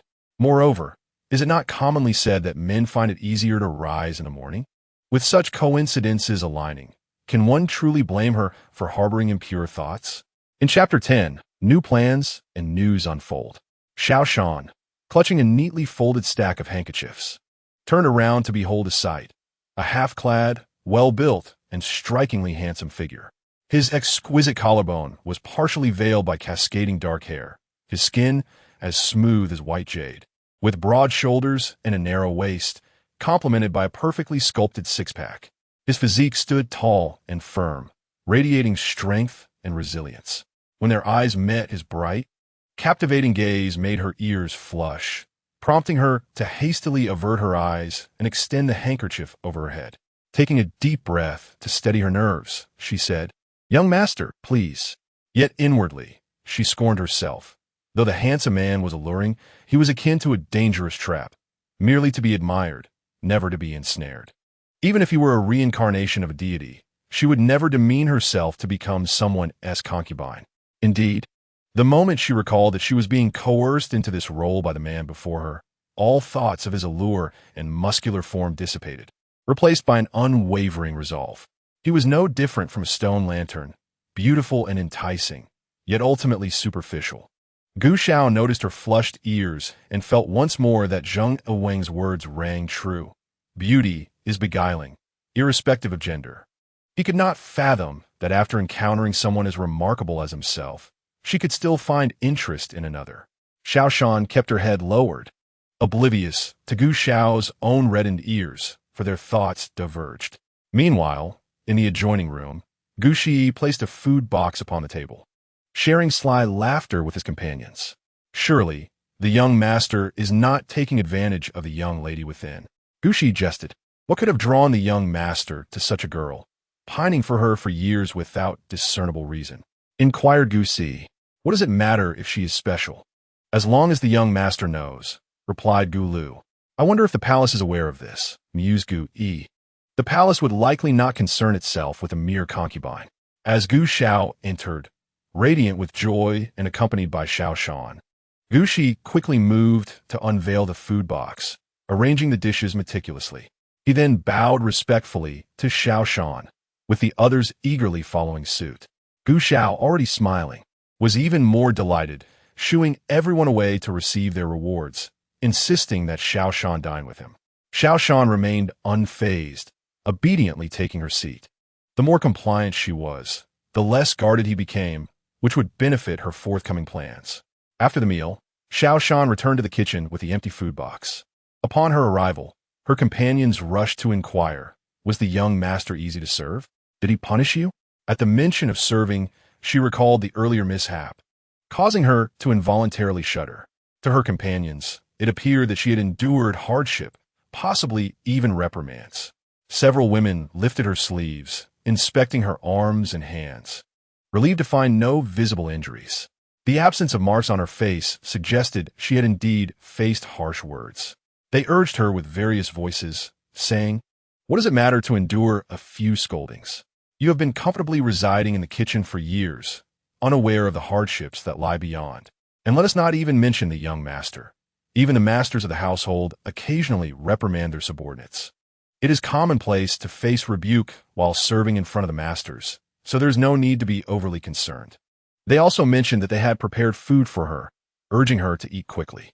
Xiao Shan merely feigned a lack of appetite, and then left the kitchen, heading to the servant quarters in the front yard to find Fu Wang. At that moment, it was merely the hour of Chun, a time when everyone in the residence was paying their respects in the Shoha courtyard. Thus she encountered few people along the way. Fu Wang, who usually followed the master of the household, had been enjoying his leisure these days with the master away. Upon seeing Xiao Shan approach, he hurriedly greeted her with a smile, saying, "I knew you would come looking for me today, so I stayed here and went nowhere." Xiao Shan expressed her gratitude for his efforts and promptly inquired about the news he had gathered the previous day. Understanding her urgency, Fu Wang wasted no time and replied, "I went as you instructed to find that officer Li. He mentioned that this year's examination results are slightly delayed compared to last year. Fortunately, they will be announced in 3 days. As for the letter from your brother, he has not received anything. Upon hearing the first part, Xiao Shan felt a sense of relief, but the latter statement felt like a blow to her heart. Surely her brother would not neglect to send her a letter. Something must have happened to him. She could no longer wait in the Ho residence. She needed to go to the capital. Seeing her face turn pale, Fu Wang quickly added, "Sister, do not be anxious. I have not finished speaking yet. Please do not frighten yourself." Xiao Shan sensed there might be more to his words, and her hope reignited, urging him, "Speak swiftly and tell me everything at once." Fu Wing, feeding Somevat Bashful, scratched his head and continued. The officer mentioned that before this year's examination, the court discovered a leak of the exam questions, which caused the delay. Fortunately, it was caught early, and thankfully no major disaster ensued. The examination date has simply been postponed by 10 days. During this period, there has been some contention among the sage and several elders, which has further delayed matters. Following this, some of the new scholars have been personally selected by the sage for special training, exempting them from the palace examination, and they will not need to sit in the Hamlin Academy. Therefore, it is possible your brother has also been summoned, which is why you have not heard from him. Xiao Shan was momentarily taken aback. She found it difficult to discern whether this constituted good news. If her brother had indeed been chosen, it seemed safe.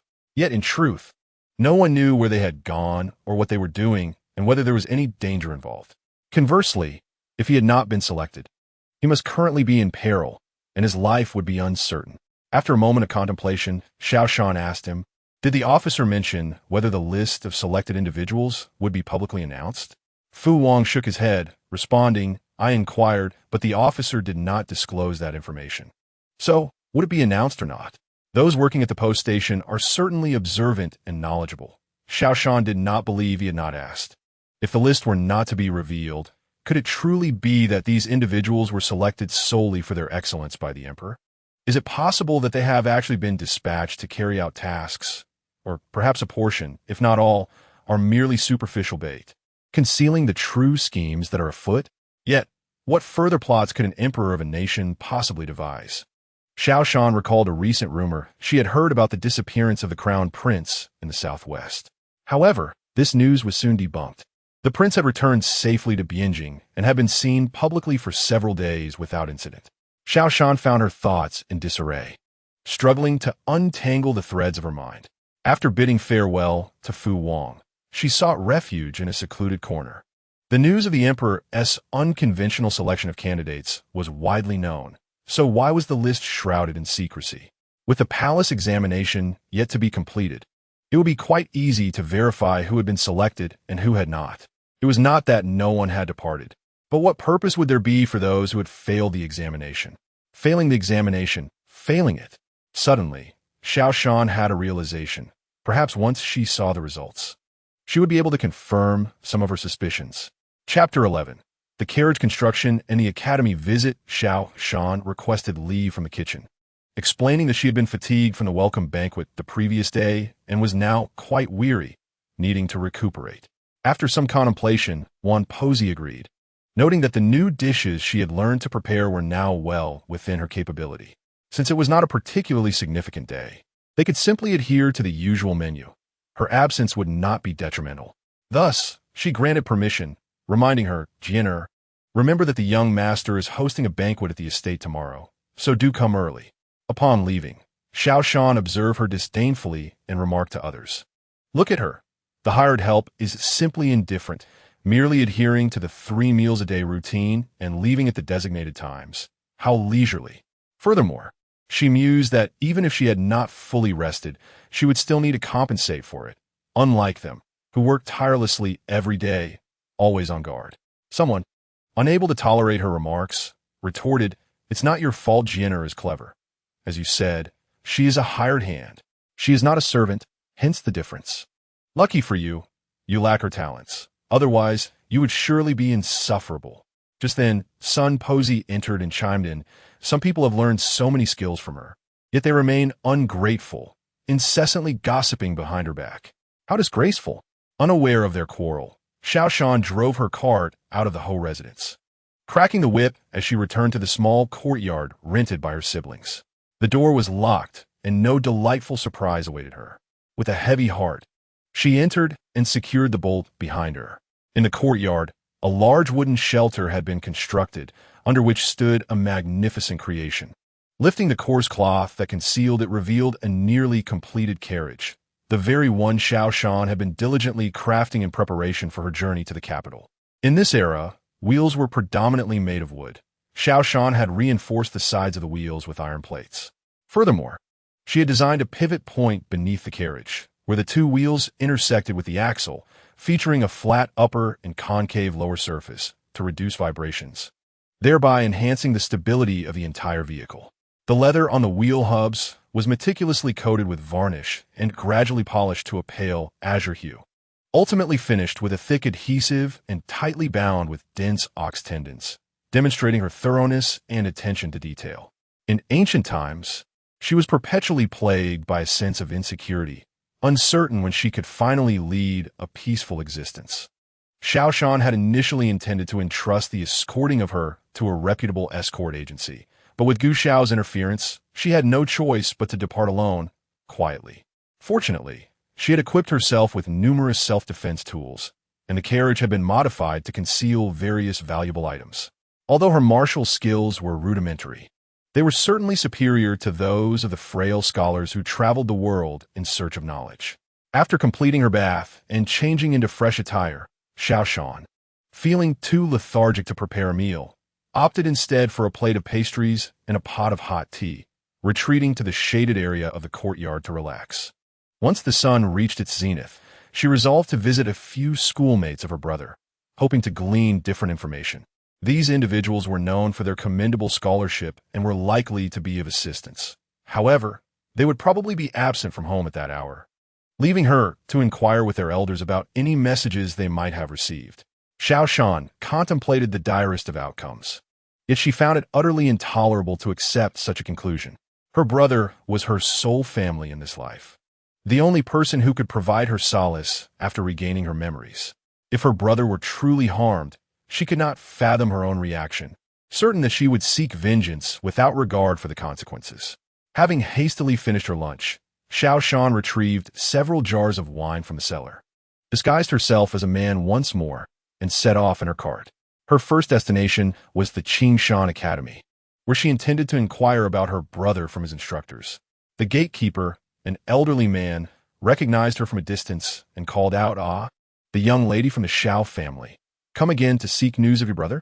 Xiao Shan halted the cart at the entrance and handed over a jar of wine as she performed a respectful bow, smiling as she asked, "Indeed, good sir. Is there any news from my brother? Are the instructors available?" The old man, with a mix of sympathy and reluctance, shook his head but then nodded, saying, "No news. But please go inside. Master Lu is free at the moment. You should inquire with him."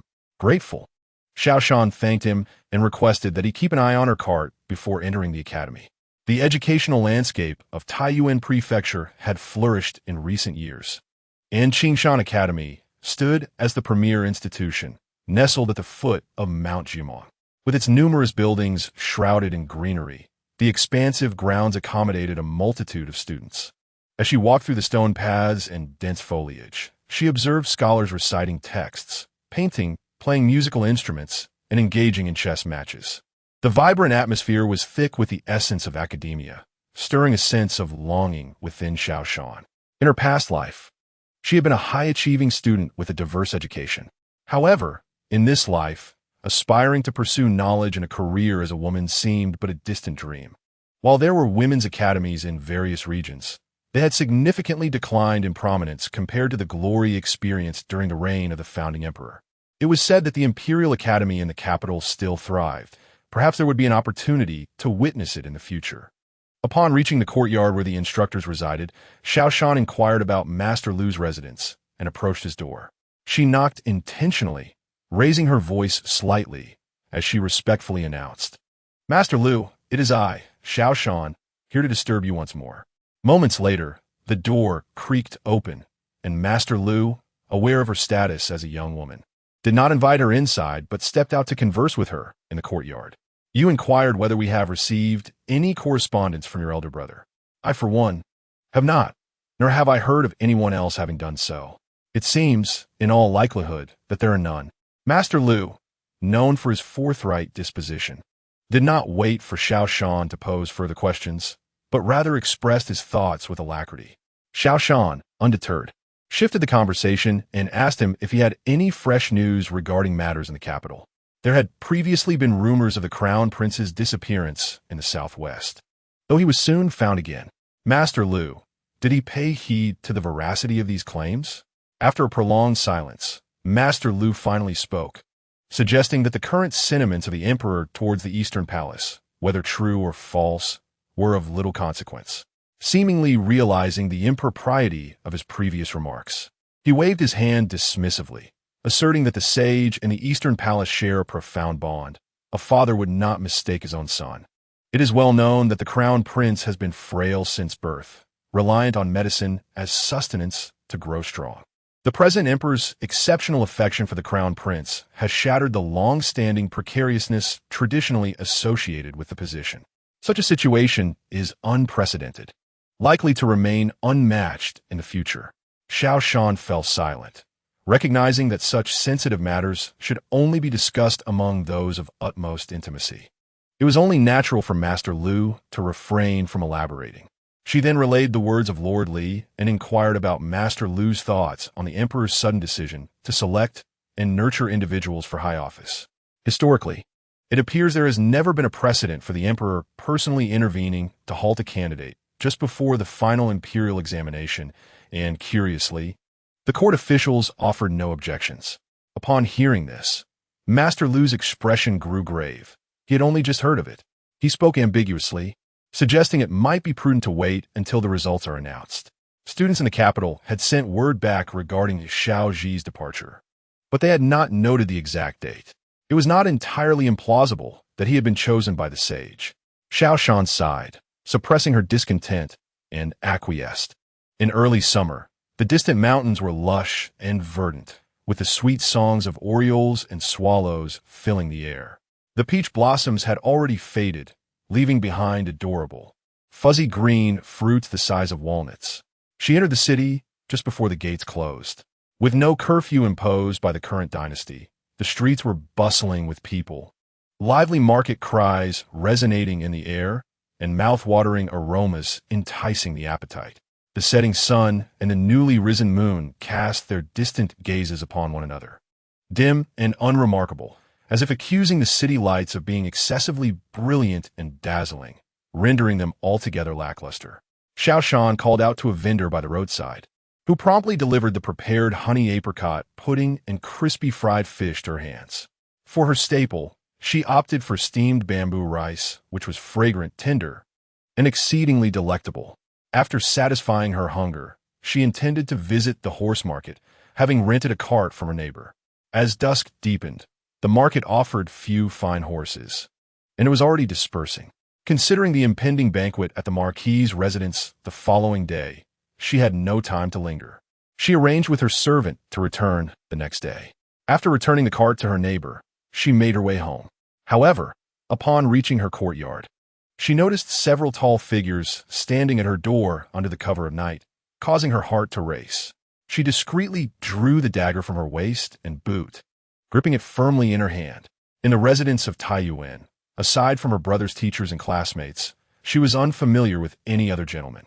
However, having encountered some today, she hoped they were not the ones.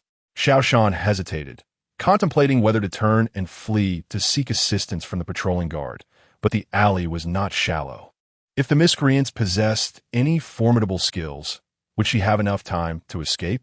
Would she mistakenly regard a nobleman as a thief? Why are you still standing there? Come here. It turned out that Gu Xiao had come with his attendants to find her.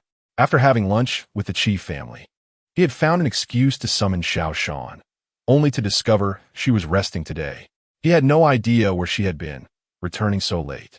Hearing his voice, Xiao Shan exhaled in relief, but then recalled that there was a carriage hidden in the courtyard. She could indeed feign an excuse, claiming it was prepared for a journey to the capital to find her brother, a notion she had now abandoned. But what if he ordered someone to destroy it? Though he might not notice, there was always a possibility. She could not allow him into the courtyard. Xiao Shan returned the dagger to its place and swiftly ran into his embrace, weeping softly. Cousin. Gu Xiao was taken aback by her sudden display, a sweet sensation blossoming in his heart. Seeing her weep incessantly, he cleared his throat and leaned down to inquire. What is wrong? Have you been wronged? Speak, and I shall shield you. As he raised his hand towards her face, Xiao Shan was startled and quickly grasped his hand tightly in hers. The sorrow in her heart was genuine, yet the circumstances did not permit her to cry. Deliberately burying her head against him, she revealed a sorrowful expression devoid of tears. Murmuring, Cousin, I inquired at the academy today, but still found no news of my brother. Do you think he might have fallen victim to some villain? Before her words could fully settle, tears unexpectedly streamed down her cheeks. Xiao Shan blinked, suppressing the bitterness within, and looked up at him. Gu Xiao was struck by her tearful gaze, his heart quivering with emotion as he hurriedly took up his sleeve to wipe away her tears. In a gentle tone, he reassured her no, he wouldn't. Perhaps he has simply been preoccupied with friends and found it inconvenient to send word. Or perhaps he has failed in his studies and is too ashamed to see you. I shall send someone to the capital tomorrow to inquire, if that pleases you. Gu Shi and the others could not help but facepalm, silently mocking. Young master, do listen to your own words. Are you truly comforting her rather than inflicting a wound? Yet Xiao Shan appeared comforted, managing a smile to express her gratitude. Please return, young master. You have guests to attend to tomorrow. It would be wise to rest early. As she spoke, she attempted to withdraw her hand. At that moment, Gu Xiao felt an overwhelming softness in his heart, reluctant to part with her, and complained, Having reached your doorstep, will you not invite me in for a cup of tea? No, my humble abode is small and lacking in fine offerings. I fear I would offend you. Xiao Shan smiled apologetically at him, understanding that he was newly smitten and likely to say he did not mind. She seized the opportunity to deny him the chance to speak, feigning coyness. Perhaps it would be better if I accompanied you back to the marquis' residence. I must rise early tomorrow, and it would be more convenient for me. Once again, she tenderly inquired, Are you hungry, my lord? The young lady often dined outside before returning home, hence the pantry held little in the way of provisions. It would indeed be more convenient to return to the marquis' residence, where she could personally prepare a midnight snack for him. Very well, let us return to the marquis' residence. Gu Xiao was, unsurprisingly, swayed by her words, while he maintained a facade of calmness. His heart blossomed with a myriad of joyous emotions. The starlit glimmer in Xiao Shan's eyes made her momentarily believe that a genuine affection existed between her and Gu Xiao. The two shared a carriage, hastening their return to the marquis' abode. Upon arriving at the hour of the pig, the household had gradually settled into a lull. In the kitchen, only a few maids were heating water. Their surprise at her early return was palpable as they queried, Why has Miss Jian returned at this hour? We thought you would not arrive until tomorrow morning. Xiao Shan, initially exhaling a sigh of resignation, explained, I went to the academy today to inquire about my brother's whereabouts. To my dismay, the carriage broke down on my way back, and as night fell, I grew anxious. Fortunately, I encountered a group led by my cousin, who kindly offered me a ride to the marquis' residence. Ah, so that is the case. You are indeed fortunate. The maids nodded in agreement, relieved for her. After a brief moment of shared silence, they exchanged astonished glances and simultaneously exclaimed, Which cousin? Xiao Shan, however, appeared even more astonished, widening her eyes in confusion as she retorted, Are there many cousins in the marquis' residence? I have only met one, the one surnamed Gu, who arrived just yesterday. The maids gasped in disbelief, their tongues tied as they remarked, A cousin would actually assist someone, especially a mere maid. Wasn't he, it said, that the cousin had an eccentric temperament and a rather domineering disposition? Xiao Shan sighed with an ambiguous expression. Indeed. I too was incredulous when I heard it. She paused, momentarily concealing her smile, and earnestly countered, As for those rumors, we cannot ascertain their origins. The truth is often elusive, and it is prudent not to place blind faith in them. Moreover, this cousin has valiantly defended the borders for many years, repeatedly driving the enemy into retreat. As ordinary folk who have benefited from his protection, We should refrain from casting aspersions upon him. These were Xiao Shan's heartfelt musings. Despite feeling pressured by the situation, she remained steadfast in her principles.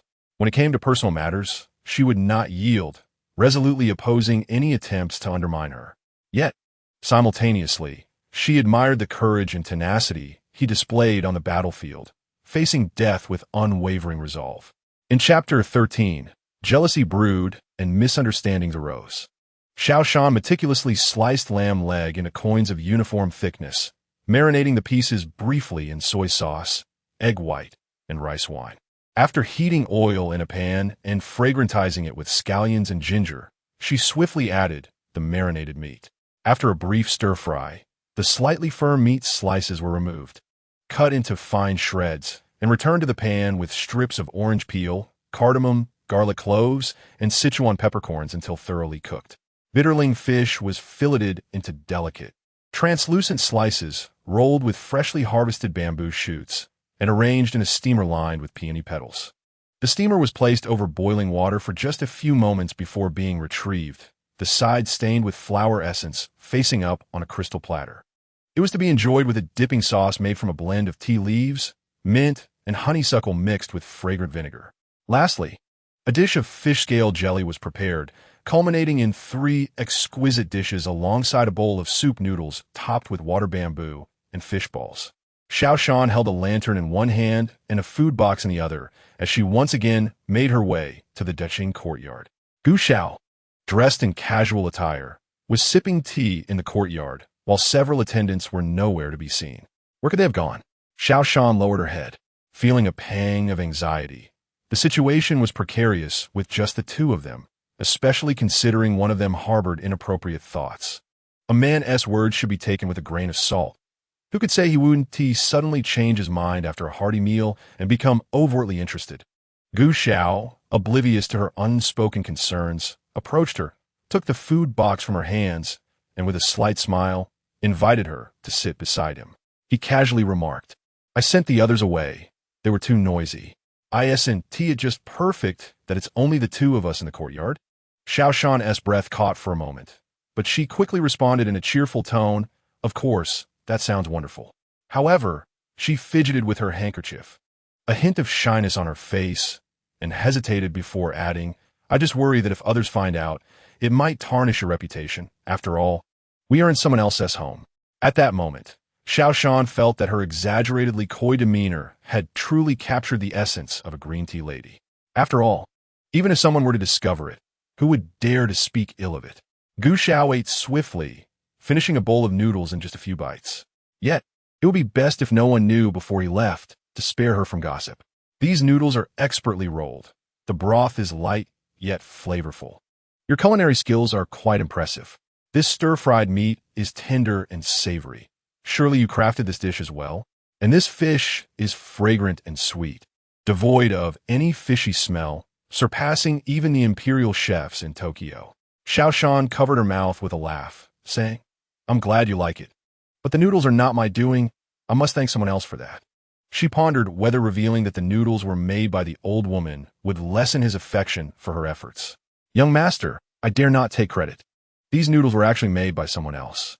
Xiao Shan glanced at him, her eyes flickering.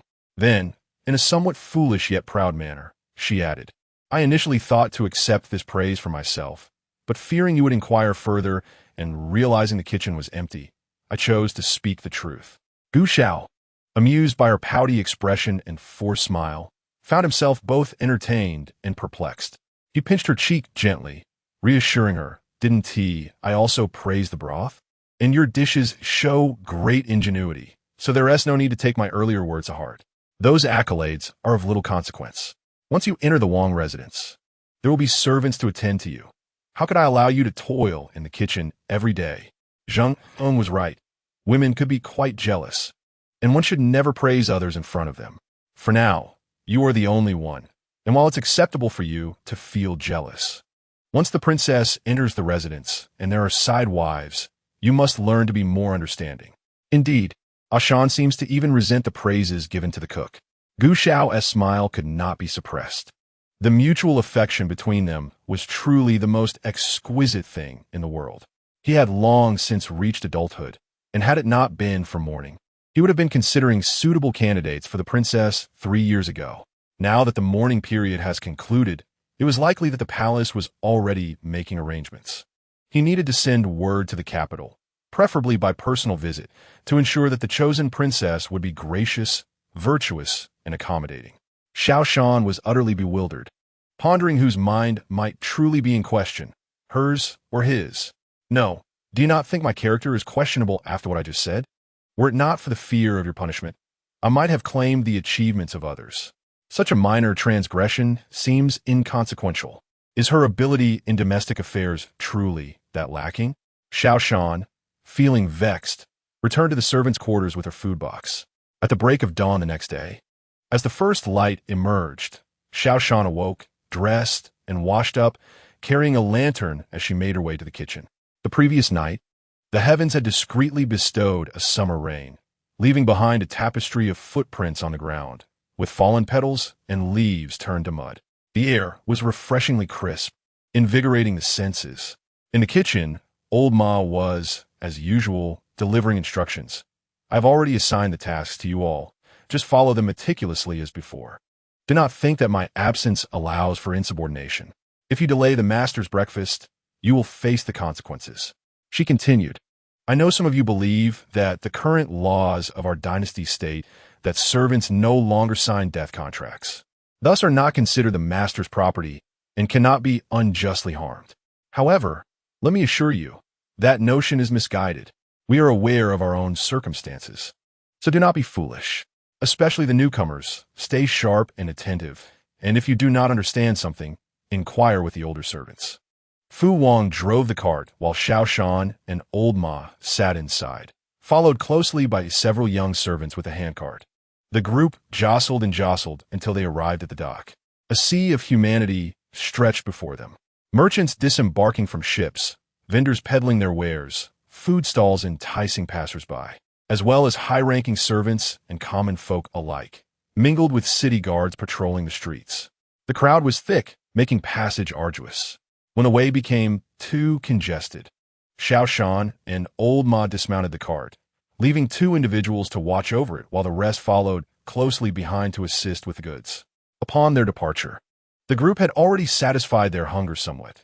The buns and rice cakes, saved from the previous night, had been warmed and enjoyed with tea that morning, so they did not feel particularly ravenous. Yet now, the tantalizing aromas of various foods wafted through the air, accompanied by the vendors' enthusiastic calls, stirring appetites and causing mouths to water. However, without old Ma's approval, the others hesitated to purchase anything. Moreover, it would be inappropriate to buy for oneself while others looked on, and buying a portion for everyone would strain their finances. Thus, they all restrained themselves. Xiao Shan was indeed affluent, yet she refrained from being the one to openly treat everyone, as both she and old Ma were in the kitchen hierarchy, with the latter still being the superior. It would not do to undermine her authority. Furthermore, based on prior experience, old Ma would soon give the word. Indeed, she pursed her lips and declared, let us first attend to our business. Then we shall eat, and the expenses will be covered by the public account. Old Ma was not oblivious to the longing of the group. She too felt the temptation. Fu Wang and Xiao Shan were fine, but a few new servants, eager and enthusiastic, cheered loudly, as if their praise cost nothing. Old Ma rolled her eyes at them, admonishing, enough of that. Eating is one thing, but we must keep a tight rein on these few. We cannot allow them to gossip upon our return. Chapter 14. A reunion and business discussion. As usual, the group split into 2 paths to attend to their tasks. Xiao Shan casually summoned 2 young attendants and collected 100 taels of silver from the old woman Wang. Before leading them towards the area where the ship merchants were docked, she paused in front of a familiar merchant, and before she could utter a word, the man had already spotted her. With a hearty laugh, he leaped from the ship, striding over to her with a respectful gesture, and exclaimed, Sister Xiao, it's been a while. How have you been? Xiao Shan reciprocated the gesture with equal courtesy, engaging in small talk. I'm quite well, thank you. Has Mr.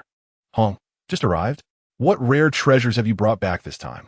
Mr. Hong, whose full name was Jiang Hong, was a merchant who conducted trade in the southern regions. holding considerable influence at the docks in Taiyuan Prefecture. Unbeknownst to others, Xiao Shan had been conducting business with him, the details of which shall remain undisclosed for now. The value of goods depends on who assesses them.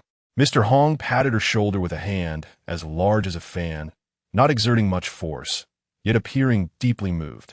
In the past, I encountered many who lacked discernment, wasting my ambitions. He laughed heartily, clearly brimming with satisfaction. You are indeed my benefactor, since I met you. My confidence has grown significantly. Come, let us board the ship and take a look. The two young attendants stood by, utterly astonished. Could this truly be the young lady from the marquis's household? How was it that she was conversing so amiably with the local tycoon, exhibiting such camaraderie? Xiao Shan smiled, relishing the flattering words from Mr. Hong. She then turned to the two young attendants, sincerely explaining, I have a penchant for exploring new culinary delights, which is why I often visit the docks to seek out quality goods. Mr. Hong's establishment is well stocked with fresh items, and after a few visits, we naturally became acquainted. Additionally, I occasionally procure rare items from the south of the household. Mr. Hong is amiable and treats everyone without prejudice towards wealth or status. Thus, over the years, I can confidently say we share a genuine rapport. Having finished her explanation, Xiao Shan winked at Mr. Hong and subtly shifted aside to gesture to the two attendants. You are fortunate today. Go on and greet him. It's wise to make a familiar impression. The young attendants, overwhelmed by her casual familiarity with Mr. Hong, felt a surge of excitement and pride. Typically eloquent, they found their tongues tied in this moment, fumbling through awkward bows until one finally managed to stammer, Mr. Hong, greetings. Yes, Mr. Hong is indeed most courteous, exclaimed the two young men in a fluster. Jiang Hong noted the shift in their tone from previous encounters, but graciously played along. With a chuckle, Xiao Shan found the situation amusing and quickly interjected to ease the tension. Indeed, you are both correct. She encouraged them. What are you two flustered about? Calm yourselves and think of more flattering remarks to ensure Mr. Hong remembers you both today. Turning back to Jiang Hong, she nodded. Let us proceed aboard. She beckoned the two young men to follow. Once aboard the ship, Jiang Hong instructed his subordinates to take the two young attendants elsewhere to amuse themselves, leaving him to converse with Xiao Shan on the deck. He opened the dialogue with concern. Sister, have you encountered any troubles? Xiao Shan intentionally exposed a flaw. Sighing with a blend of sincerity and pretense, replied, Indeed, yet I cannot determine whether this is a joyous occasion or not. Jiang Hong observed her bashful demeanor, tinted with confusion, and inquired, If it is convenient for you and you trust me, why not share your thoughts? I might be able to assist you. Xiao Shan lifted the teacup from the table, taking a sip and hesitating momentarily before continuing. A few days ago, a relative visited the Ho residence, accompanied by a noble guest who expressed a desire to take me as a concubine. However, as you are aware, I have always held my principles high and never intended to become a secondary partner. I declined his advances, yet the guest remains persistent. As she spoke, an expression of discomfort crossed her face. She caressed the teacup and, lowering her head, added, I had initially resolved to remain steadfast, yet after spending these days together, I find myself inexplicably drawn to him. There was no need to elaborate further. A subtle hint sufficed. Jiang Hong, realizing this was not a matter of shame, understood that it was common for women to be ensnared by their emotions. However, he still found himself perplexed about the connection between her predicament and the two individuals she mentioned. Could it be that the noble guest had brought along companions to intimidate her into compliance? Yet, observing the demeanor of those companions, it was evident that the noble guest was rather ordinary, lacking exceptional qualities. Xiao Shan smiled at him shyly, acknowledging that being a concubine would undoubtedly come with constraints. Even if she could endure it, others might not be so accommodating. It was essential for her to possess her own capabilities for self-reliance. After sharing her thoughts, she turned to Jiang Hong, awaiting his response. Jiang Hong understood her intent. She wished for him to help her cultivate influence. Reflecting on their past camaraderie, he felt inclined to assist. However, witnessing her current state of emotional turmoil, he could not help but feel a sense of awkwardness. What he had once perceived as an extraordinary woman had seemingly succumbed to the throes of love, losing her once indomitable spirit. Alas, he thought, I must lend her a hand. Yet, he harbored doubts about the two individuals she had chosen. They appeared rather inexperienced and unlikely to be of significant assistance. Xiao Shan smiled knowingly, acknowledging their inexperience. They seemed rather naive. But I have observed them closely, and they are quite discreet, she assured him. Jiang Hong, seeing her determination, ceased his attempts to dissuade her and merely stated that he would do his utmost to guide them. Xiao Shan expressed her gratitude, but apologetically remarked, I was unaware of your sudden return today. They must return to inform their families and resign from their positions at the Ho residence before rejoining us. Her sudden intent was genuine, while the rest was merely a facade. She would not divulge her plans to anyone. It was for the best for all involved. Xiao Shan could not afford to take risks. If the noble guest learned that he was a distant relative, Gu Xiao, and discovered her intentions to escape, would he not expose her? The less he knew, the better. When Gu Xiao realized they were all mere pawns in his game, his wrath would inevitably be directed towards her.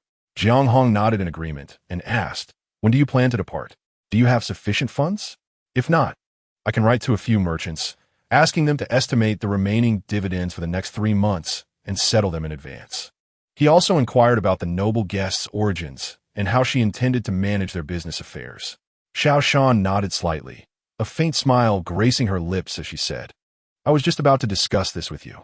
Being a concubine always leaves one feeling insecure. He is soon to be engaged, and the future remains uncertain. I fear that I shall have little time to attend to matters here.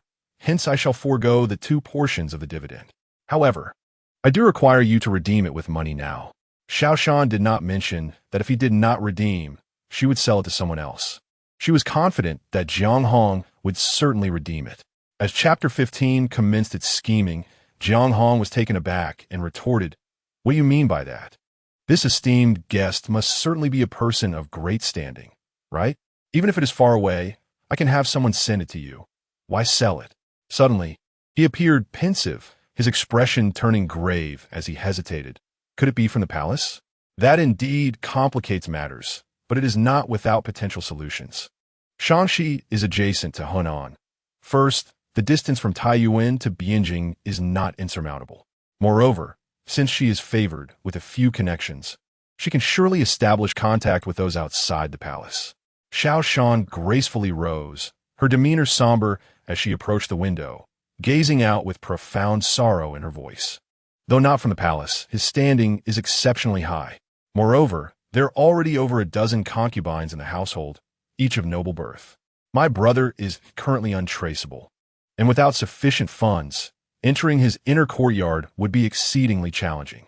Jiang Hong was taken aback and quickly remarked, considering the time, your brother should be well known by now.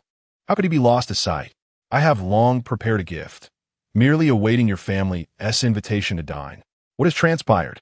Xiao Shan recounted all she knew, and Jiang Hong immediately pounded his chest in assurance, stating that he would soon send word, asking his acquaintances in the Chaobang to keep an eye out, relaying any news to her. He merely required her to provide a portrait of her brother. Xiao Shan agreed, expressing her gratitude, yet with a wry smile. She turned her back. I've been inquiring from various sources these days, yet to no avail. I initially intended to travel to the capital to search for him, but by chance, I have gained the favor of an esteemed guest. After much contemplation, I decided it would be prudent to entrust him with inquiries in the capital. Jiang Hong listened with a heavy heart, unsure whether to feel joy or sorrow for her. Nevertheless, considering her brother's disappearance, it would be beneficial for her to align with that individual. It seems she had similar thoughts. Having been acquainted with you and your brother, it would be unworthy of me not to extend a helping hand at this juncture. Rest assured, I shall promptly arrange for the funds. Xiao Shan specified that she only required the proceeds from the sale of the 2 portions of the dividend, while the earnings from this voyage should be used to treat others. After some back and forth, they finally settled on a price. Xiao Shan cautioned him, I hope you can keep this matter confidential. No one must be informed. Upon hearing his agreement, she added, not even the lady of the house. Until it is finalized, it must remain between us. I wish to avoid drawing attention to myself and revealing my cards. Furthermore, that esteemed guest is quite possessive. Should he learn that my relationship with you is not merely superficial, but that we have conducted business together for many years and share a deep friendship, it could lead to complications. As she spoke, a shy yet apologetic smile appeared on her face. The minor issue of his jealousy paled in comparison to the potential disruption of Jiang Hong's and his wife's union. Jiang Hong readily acquiesced to her request. In her heart, there lingered a profound sense of regret. He had intended to wait until her contract expired, to introduce her to the brothers of the Chaobang as a prospective bride, uniting her with her siblings as one family. It can only be said that fate plays its tricks. Xiao Shan, having pondered this matter thoroughly, found no omissions and thus proposed to inspect the goods. The two descended to the lower cargo hold, where the boatmen were busily unloading items. Jiang Hong led her to a corner and opened 4 wooden crates. The first contained a green-skinned watermelon, resembling a pumpkin in shape. The second held slender carrots in orange, purple, and yellow hues. The third was filled with a muddy substance that looked akin to peanuts, and the last was a bumpy, green-skinned bitter melon. This was quite unexpected. Indeed, genetic optimization holds great significance, both for humans and plants. One must not forget that throughout history, founding emperors have seldom been strikingly handsome. While some may possess a towering and formidable presence, their aesthetic appeal often remains rather ambiguous. Xiao Shan recalled the historical texts she had perused, which summarized the descriptions of such emperors in 2 phrases: majestic in appearance, solemn as a deity. Ultimately, it was a commendation of their noble demeanor, sounding grand and elevated. Yet the true form of a deity remains a mystery to all. Returning to the matter of the melon, given its appearance, Xiao Shan held little expectation for its flavor. She had always kept her attention on corn, peppers, and potatoes, never truly considering watermelons. Her past knowledge informed her that during this period, watermelons were still in their primitive state, both in appearance and taste. Jiang Hong, noticing her lack of enthusiasm, unfortunate, as the presentation of these items was indeed unappealing, reflected on the pineapple, which bore a far uglier visage yet had delighted her upon first sight, subsequently inspiring her to create exquisite dishes from it. He earnestly promoted the goods, explaining that the first 2 items had been brought back from the western regions by Zhang Ho during earlier dynasties, and were said to have had rather mediocre flavors, hence their lack of popularity. Particularly, the watermelon had a thick rind and a hollow interior, with very little edible flesh. Xiao Shan nodded, acknowledging her awareness of this. At this juncture, Jiang Hong lifted a watermelon and presented it to her, extolling its virtues. This specimen, however, is a new variety cultivated by a family of skilled farmers over several generations, finally making its debut this year. He then seized a handful of the muddy substance, stating that these peanuts had only recently been imported from overseas in limited quantities, and he had not managed to procure much. It was rumored that once shelled and boiled, they could be quite palatable. Xiao Shan examined one, confirming that this peanut was indeed the original variety. The bitter melon, on the other hand, had long been scorned by the locals in the south, only resorted to as sustenance during times of famine, and reportedly, even livestock would refuse to consume it. Thank you for your unconventional approach. Xiao Shan recalled that in her previous life's history, bitter melon had been introduced by Ming's Zhu Zhan after being exiled to Yunnan, where its consumption gradually became known following personal trials and writings. Initially, only the flesh was eaten. It was only later that its medicinal value was recognized, allowing it to gain popularity, as before that, it was truly unappreciated. Peanuts had been brought to the homeland during the same dynasty, but remained a rarity until the early years of the Jiaqing reign. Yet at this moment, these 2 items were being discussed by a young maid from a marquis' household and a boatman from the Chaobang, contemplating how to transform them into delightful dishes. It seems to undermine their worth a bit. Calculating the years, the introduction of this item predates by over a century. However, since history has evolved differently for centuries, what significance do these minor changes hold? I have experienced these items myself. Their flavors vary from delightful to disappointing. I wonder if it is a matter of skill, as 2 of them, even when cooked, did not fare much better. Jiang Hong ultimately summarized, "This watermelon is quite good, with its flesh being sweet and juicy, truly refreshing. The carrot is crisp when eaten raw, yet its taste becomes peculiar when cooked. The earth beans have a delightful, rich fragrance with a faint sweetness. But this bitter melon, he exclaimed, lifting a bitter gourd and striking it in his hand, producing a resounding thud. It looks unappealing, and it tastes even worse, utterly bitter, whether raw or cooked. It is inedible. I suspect that in its native place, it might be considered a medicinal herb. When shown to the doctors, they too could not determine its use. Have you heard of this peculiar item? He looked at Xiao Shan earnestly. Xiao Shan shook her head, a perfectly measured curiosity appearing on her face, and smiled, saying, whether it can be used as an ingredient in dishes, that is something to discover through various culinary techniques. As for its medicinal properties, that is best left to the physicians to ponder. We laymen cannot meddle in the affairs of experts, especially regarding matters of life and death. Wouldn't you agree, Master Hong? Jiang Hong laughed heartily, acknowledging, Indeed, I have been reckless. Chapter 16. Evaluating the produce in this era, the academic schools flourished with an open-minded approach, and the medical field received significant governmental attention. A few years ago, someone discovered a remarkable hemostatic herb, which, after verification, was reported to the authorities, earning them a noble title and leading their family to prosperity. Jiang Hong's contemplation of this was quite natural. However, although bitter gourd can be used medicinally, it did not meet his expectations.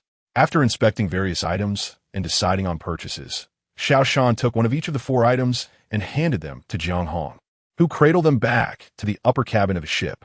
After washing them, he swiftly sliced away the skin, revealing an edge approximately the thickness of 10 copper coins, with a rather unfilled red flesh inside, the center being white, and he divided the flesh into 4 quadrants, exposing the sizable seeds. It appeared unripe, yet Xiao Shan knew it was indeed ripe. Comforting herself, she thought it looked much better than that initial 6-eyed variety. After cutting off a quarter, she further divided it into 4 pieces, and as she pinched a piece to taste, it undoubtedly had the flavor of watermelon, though it cannot be deemed exceptionally delicious. However, this judgment is limited to her experience of the improved versions from later generations. Clearly, Jiang Hong was quite pleased. After finishing a piece with 2 bites, he wiped his mouth with his sleeve, gestured to the table, and inquired, "What do you think?" To be honest, it was not particularly impressive. Her curiosity leaned more towards the rind and seeds than the flesh. She tasted the rind, finding it neither bitter nor astringent, suitable for cooking. It had a hint of sweetness, primarily serving to quench thirst. She offered a thoroughly objective assessment. She then asked him, "Haven't you had anyone try using watermelon rind in cooking?" Jiang Hong was momentarily taken aback by the question, then clapped his hands and laughed. "I truly have not. But can it work?" "Certainly, it can be quite effective. However, I hesitate to speak with such certainty, considering she was likely seeing it for the first time." Xiao Shan nodded, believing it likely feasible. Cold salads, stewed with ribs, sweet soups, stir-fried, braised, such a thick rind would be a pity not to utilize in cooking. With a crisp snap, Jiang Hong observed her placing the watermelon seeds she had just spat out back in her mouth to crack them. His brow instinctively furrowed into a convoluted line, and his palm alternately clenched and relaxed upon his knee. Xiao Shan, noticing this, couldn't help but burst into laughter, bending over in amusement. "All right, I won't crack them in front of you anymore. Look how disgusted you are." She felt no shame in her actions, but seeing his discomfort prompted her to stop. With that, she tossed the remaining seeds onto the discarded rind and washed her hands once more. Only then did Jiang Hong relax his brow. Although he was accustomed to the scruffiness of life at sea, the notion of consuming something that had just been expelled was indeed hard to accept. When they first met, he had entertained certain thoughts. Her beauty and quick wit captivated him, and even with her slightly sallow complexion, he found her quite fitting alongside himself. However, as they grew closer, those feelings gradually faded. She was refreshingly straightforward, lacking the subtlety and shyness typically expected of a woman. Yet, regardless of her strong demeanor, she remained undeniably feminine. Reflecting on his earlier reactions, Jiang Hong worried he might have unintentionally wounded her pride. He hastily reassured her, "Sister, do not take it to heart. I have spent many years at sea, encountering all sorts of peculiar individuals. What you did is hardly unusual." To alleviate her doubts, he offered examples. The third master of the Qing gang has a penchant for smelling stinky feet, and the fifth master prefers salt over sugar. Zhou Yun from the Song gang enjoys drinking juice extracted from 5 spice plates. As for me, he coughed slightly, feeling a bit embarrassed. I have a habit of biting off my excess nails. Xiao Shan promptly redirected the conversation, deciding to continue her tasting. The carrots were crisp yet woody. The yellow ones were tender but devoid of flavor, while the purple ones were sweet and crunchy, lacking the woodiness. The peanuts were neither particularly appealing nor unappealing, with a rather average taste. The bitter melon, though unattractive, was superior to the watermelon, offering a straightforward bitterness without pretense. "Did you find anything appealing?" Jiang Hong inquired as she rinsed her mouth. Xiao Shan contemplated her options. Every dish had its merits. However, with her impending departure, she pondered whether it was worth the effort to teach them new recipes. Over the years, she had consistently introduced a new dish each month, amassing around 160 to 70 recipes in a decade. The Ho family had profited from her culinary creations in their restaurants without ever compensating her adequately. Well, they had provided some funds, 300 taels for the hot pot and 100 taels as a reward when the restaurant opened. After that, there was nothing more. Her and her brother's expenses were covered by selling her recipes to a few outsiders and engaging in partnerships for business ventures. The Ho family had certainly gained significantly from her skills, but ultimately, she and her brother had also relied on their influence to evade misfortune. Perhaps it was best to part amicably. After all, a banquet was scheduled for the morrow, marking their final collaboration. "I will take all of these," Xiao Shan declared after careful consideration, no longer hesitating. "Master Hong, please state your price." Jiang Hong hesitated within, since she would no longer be involved with the restaurant. The readily available recipes would be lost, leaving the chefs to devise their own culinary creations. He understood that Xiao Shan was currently procuring supplies for the Ho residents and was indifferent to the prices. However, he yearned to obtain the recipes for those 4 dishes. Although, given time, the chef could certainly replicate them. The sooner one commenced business, the more profitable it would be. Delaying might only yield meager returns.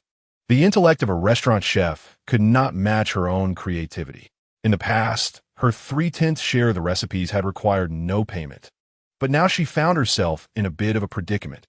Xiao Shan, not one to be foolish, broke the silence and provided him an opportunity, saying, "Master Hong, I wish to acquire the recipes for these 4 dishes."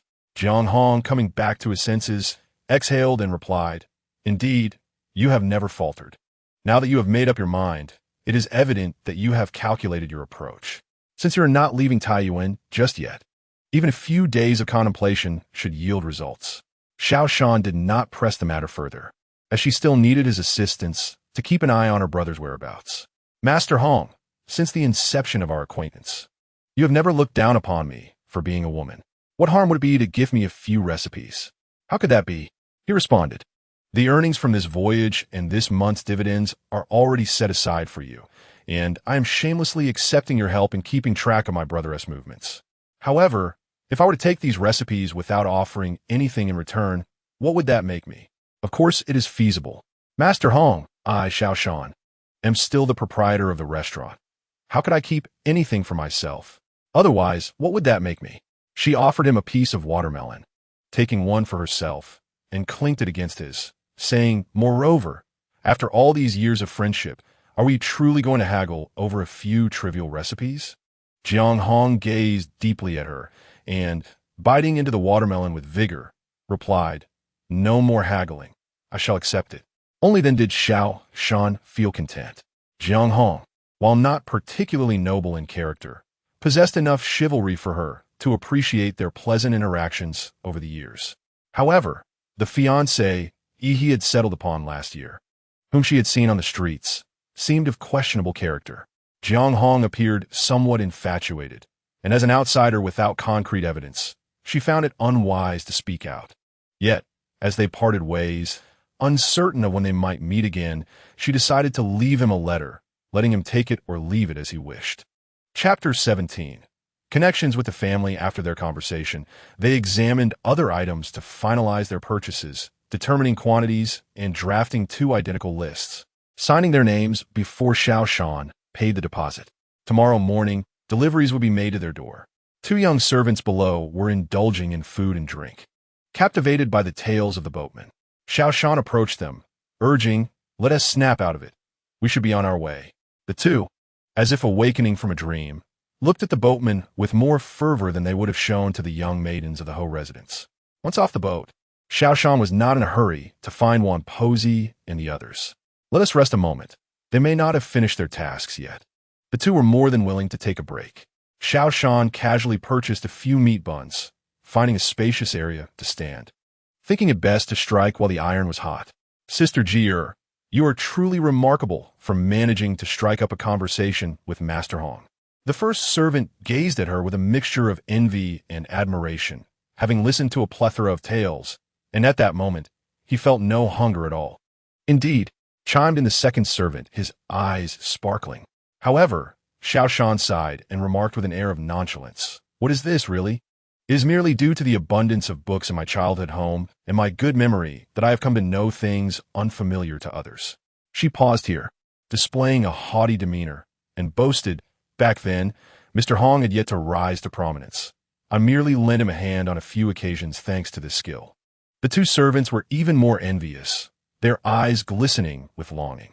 They simultaneously thought how fortunate it would be to possess such luck. "Dear Sister Jian, now that your contract has expired, are you to head to the docks to join Mr. Hong?" The first servant asked with a sycophantic smile. "But Sister Jian, being a woman, wouldn't that pose some inconvenience?" The second servant hesitated. Xiao Shan proudly lifted her chin, suppressing her shyness as she declared, "I have a far better destination." The two servants exchanged glances of realization. It seemed a benefactor had taken notice of her, though they could not discern whether it was a marriage or a concubinage. Before they could inquire further, she sighed again, lamenting, "What a pity. I am about to depart. The back and forth will ultimately be cumbersome, and in the long run, I fear this connection with Mr. Hong will dwindle. I do not even know where my brother has gone, or if he will return to seek me. If he does return, at the very least, I am the sister of a gentleman. Should he achieve the rank of Jinshi, I would be a lady of the court." Her words were laced with temptation and suggestion.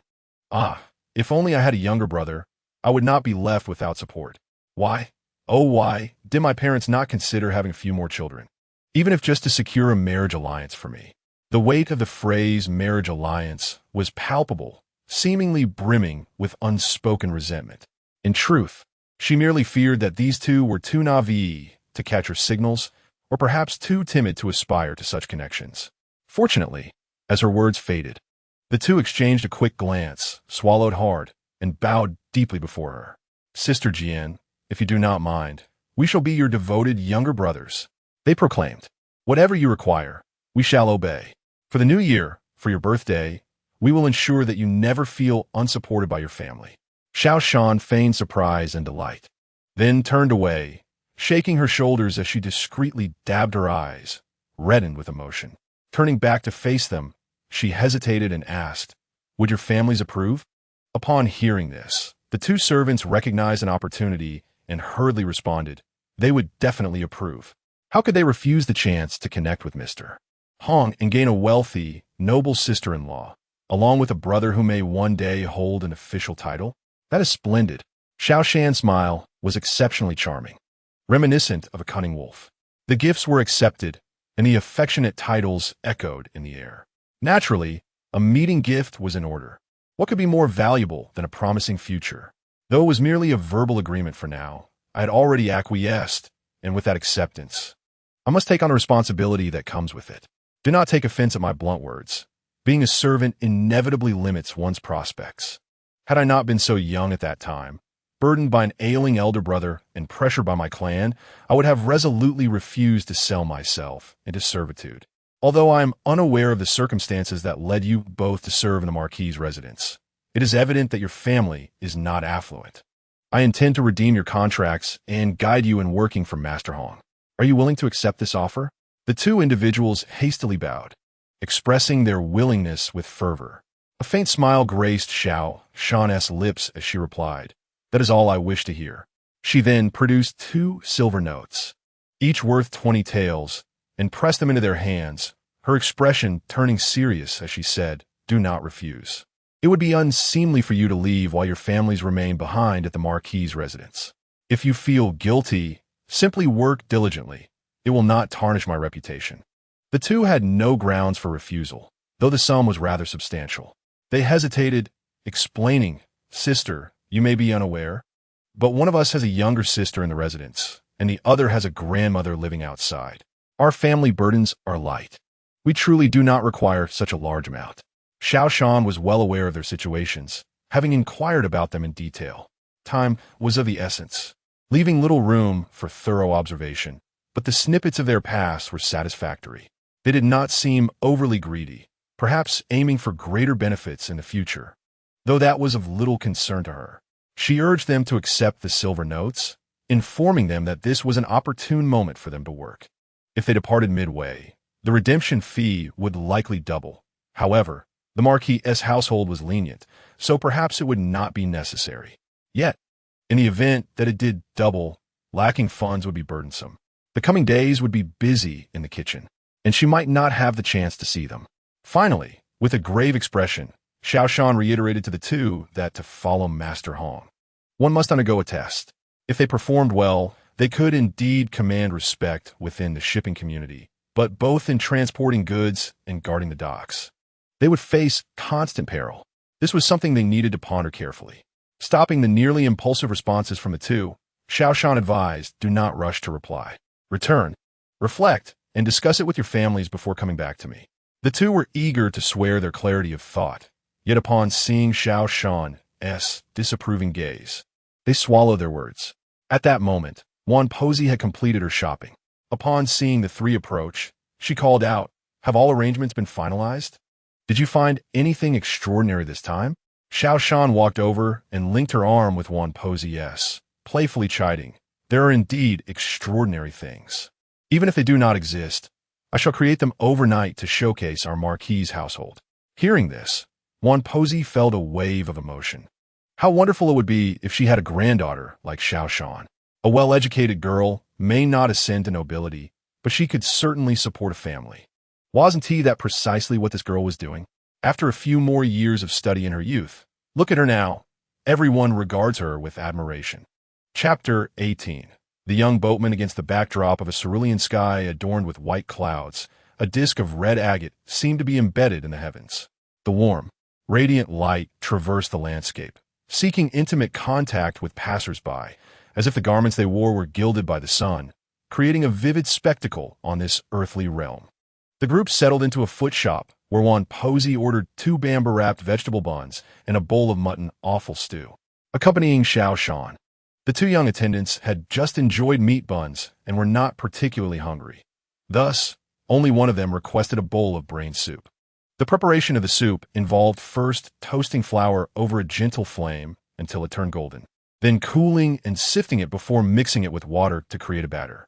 Water was brought to a boil, into which slices of boiled lamb were added along with some astragalus, scallions, star anise, ginger slices, and Sichuan peppercorns, followed by skimming off the froth. A splash of yellow wine was poured in with lotus root and yam, simmering until the broth turned opaque, after which a bit of wine lees was added, and finally, the flour mixture was stirred in until the soup became a harmonious blend, seasoned with salt to taste. However, Xiao Shan was unaccustomed to this dish, for she was, after all, a faux native of Taiyuan. Despite having lived here for over a decade, her palate remained loyal to the flavors of her past life. She ventured next door to request a bowl of tofu flour rice, seasoning it to her liking, accompanied by a plate of savory layered radish pastry, which constituted her breakfast. After the meal, Xiao Shan expressed her intention to procure some medicinal herbs needed for the following day, suggesting that Wan Posey and the others return ahead of her. Wan Posey, smiling and courteous, inquired if she would be taking a horse-drawn carriage.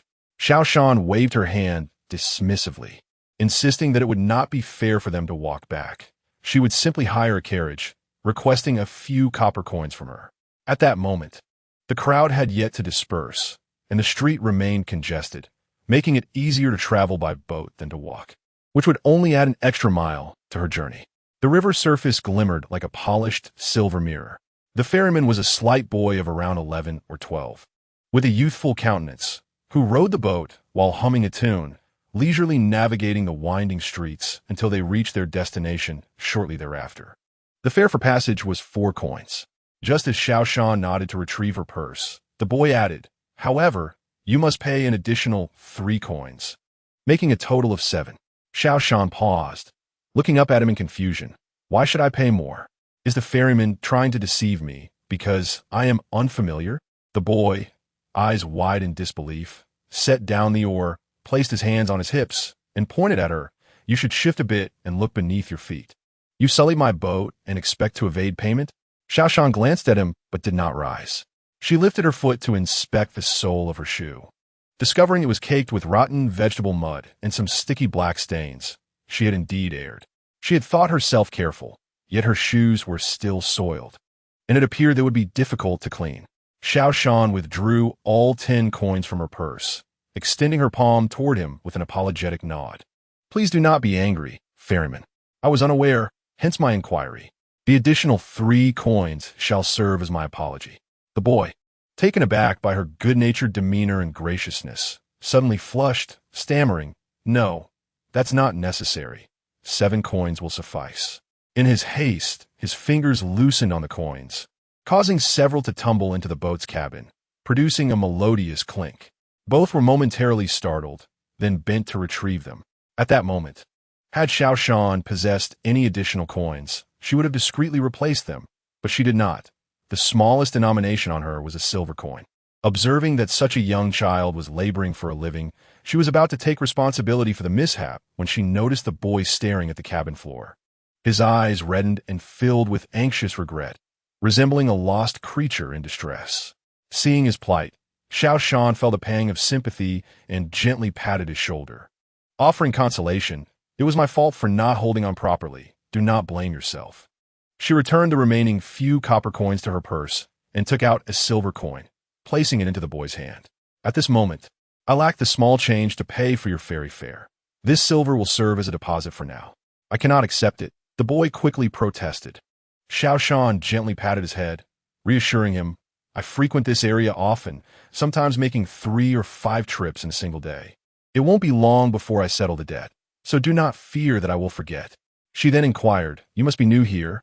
I see you are quite young. Do your elders at home feel secure?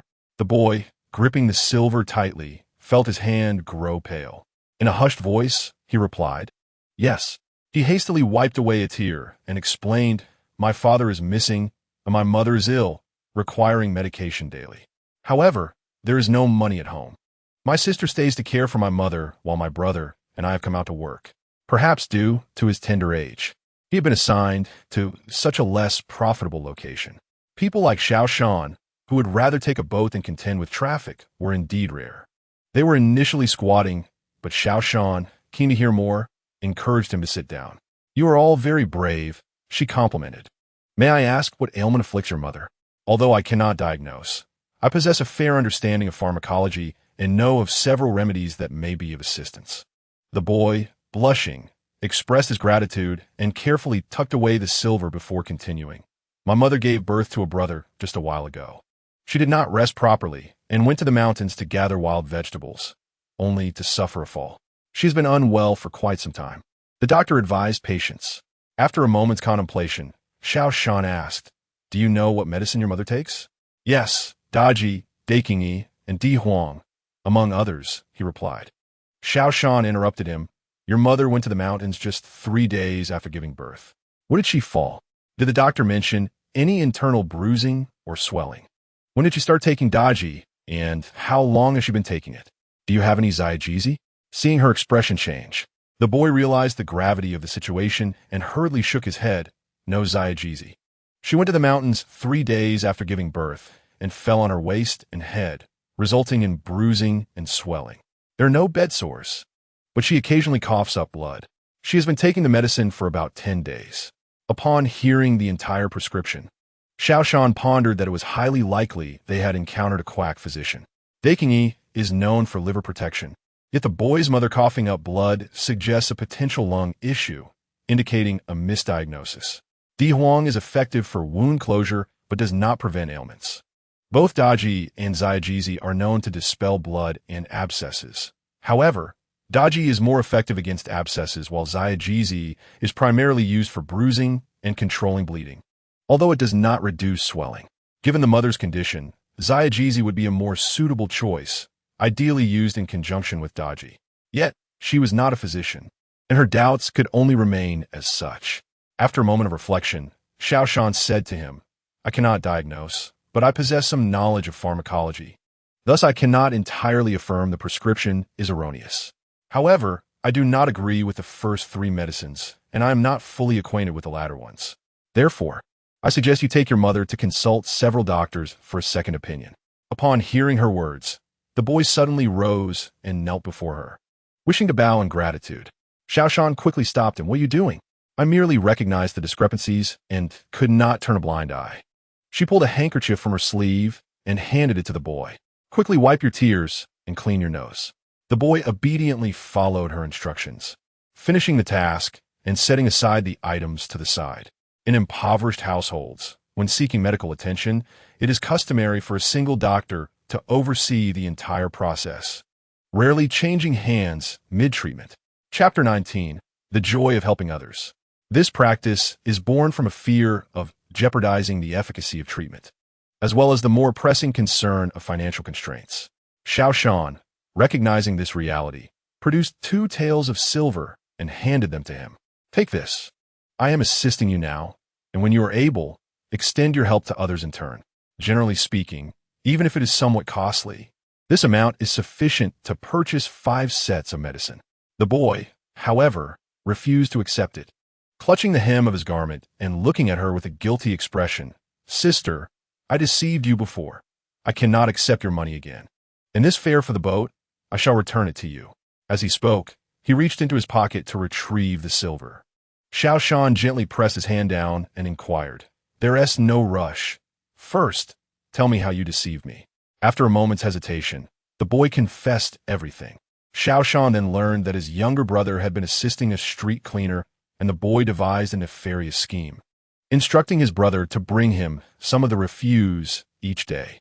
In the evenings, he would mix it with sticky tree sap, and the following day, while it was still dark and unnoticed, he would pour it onto the lowest steps by the riverbank, casually covering it with some dry grass.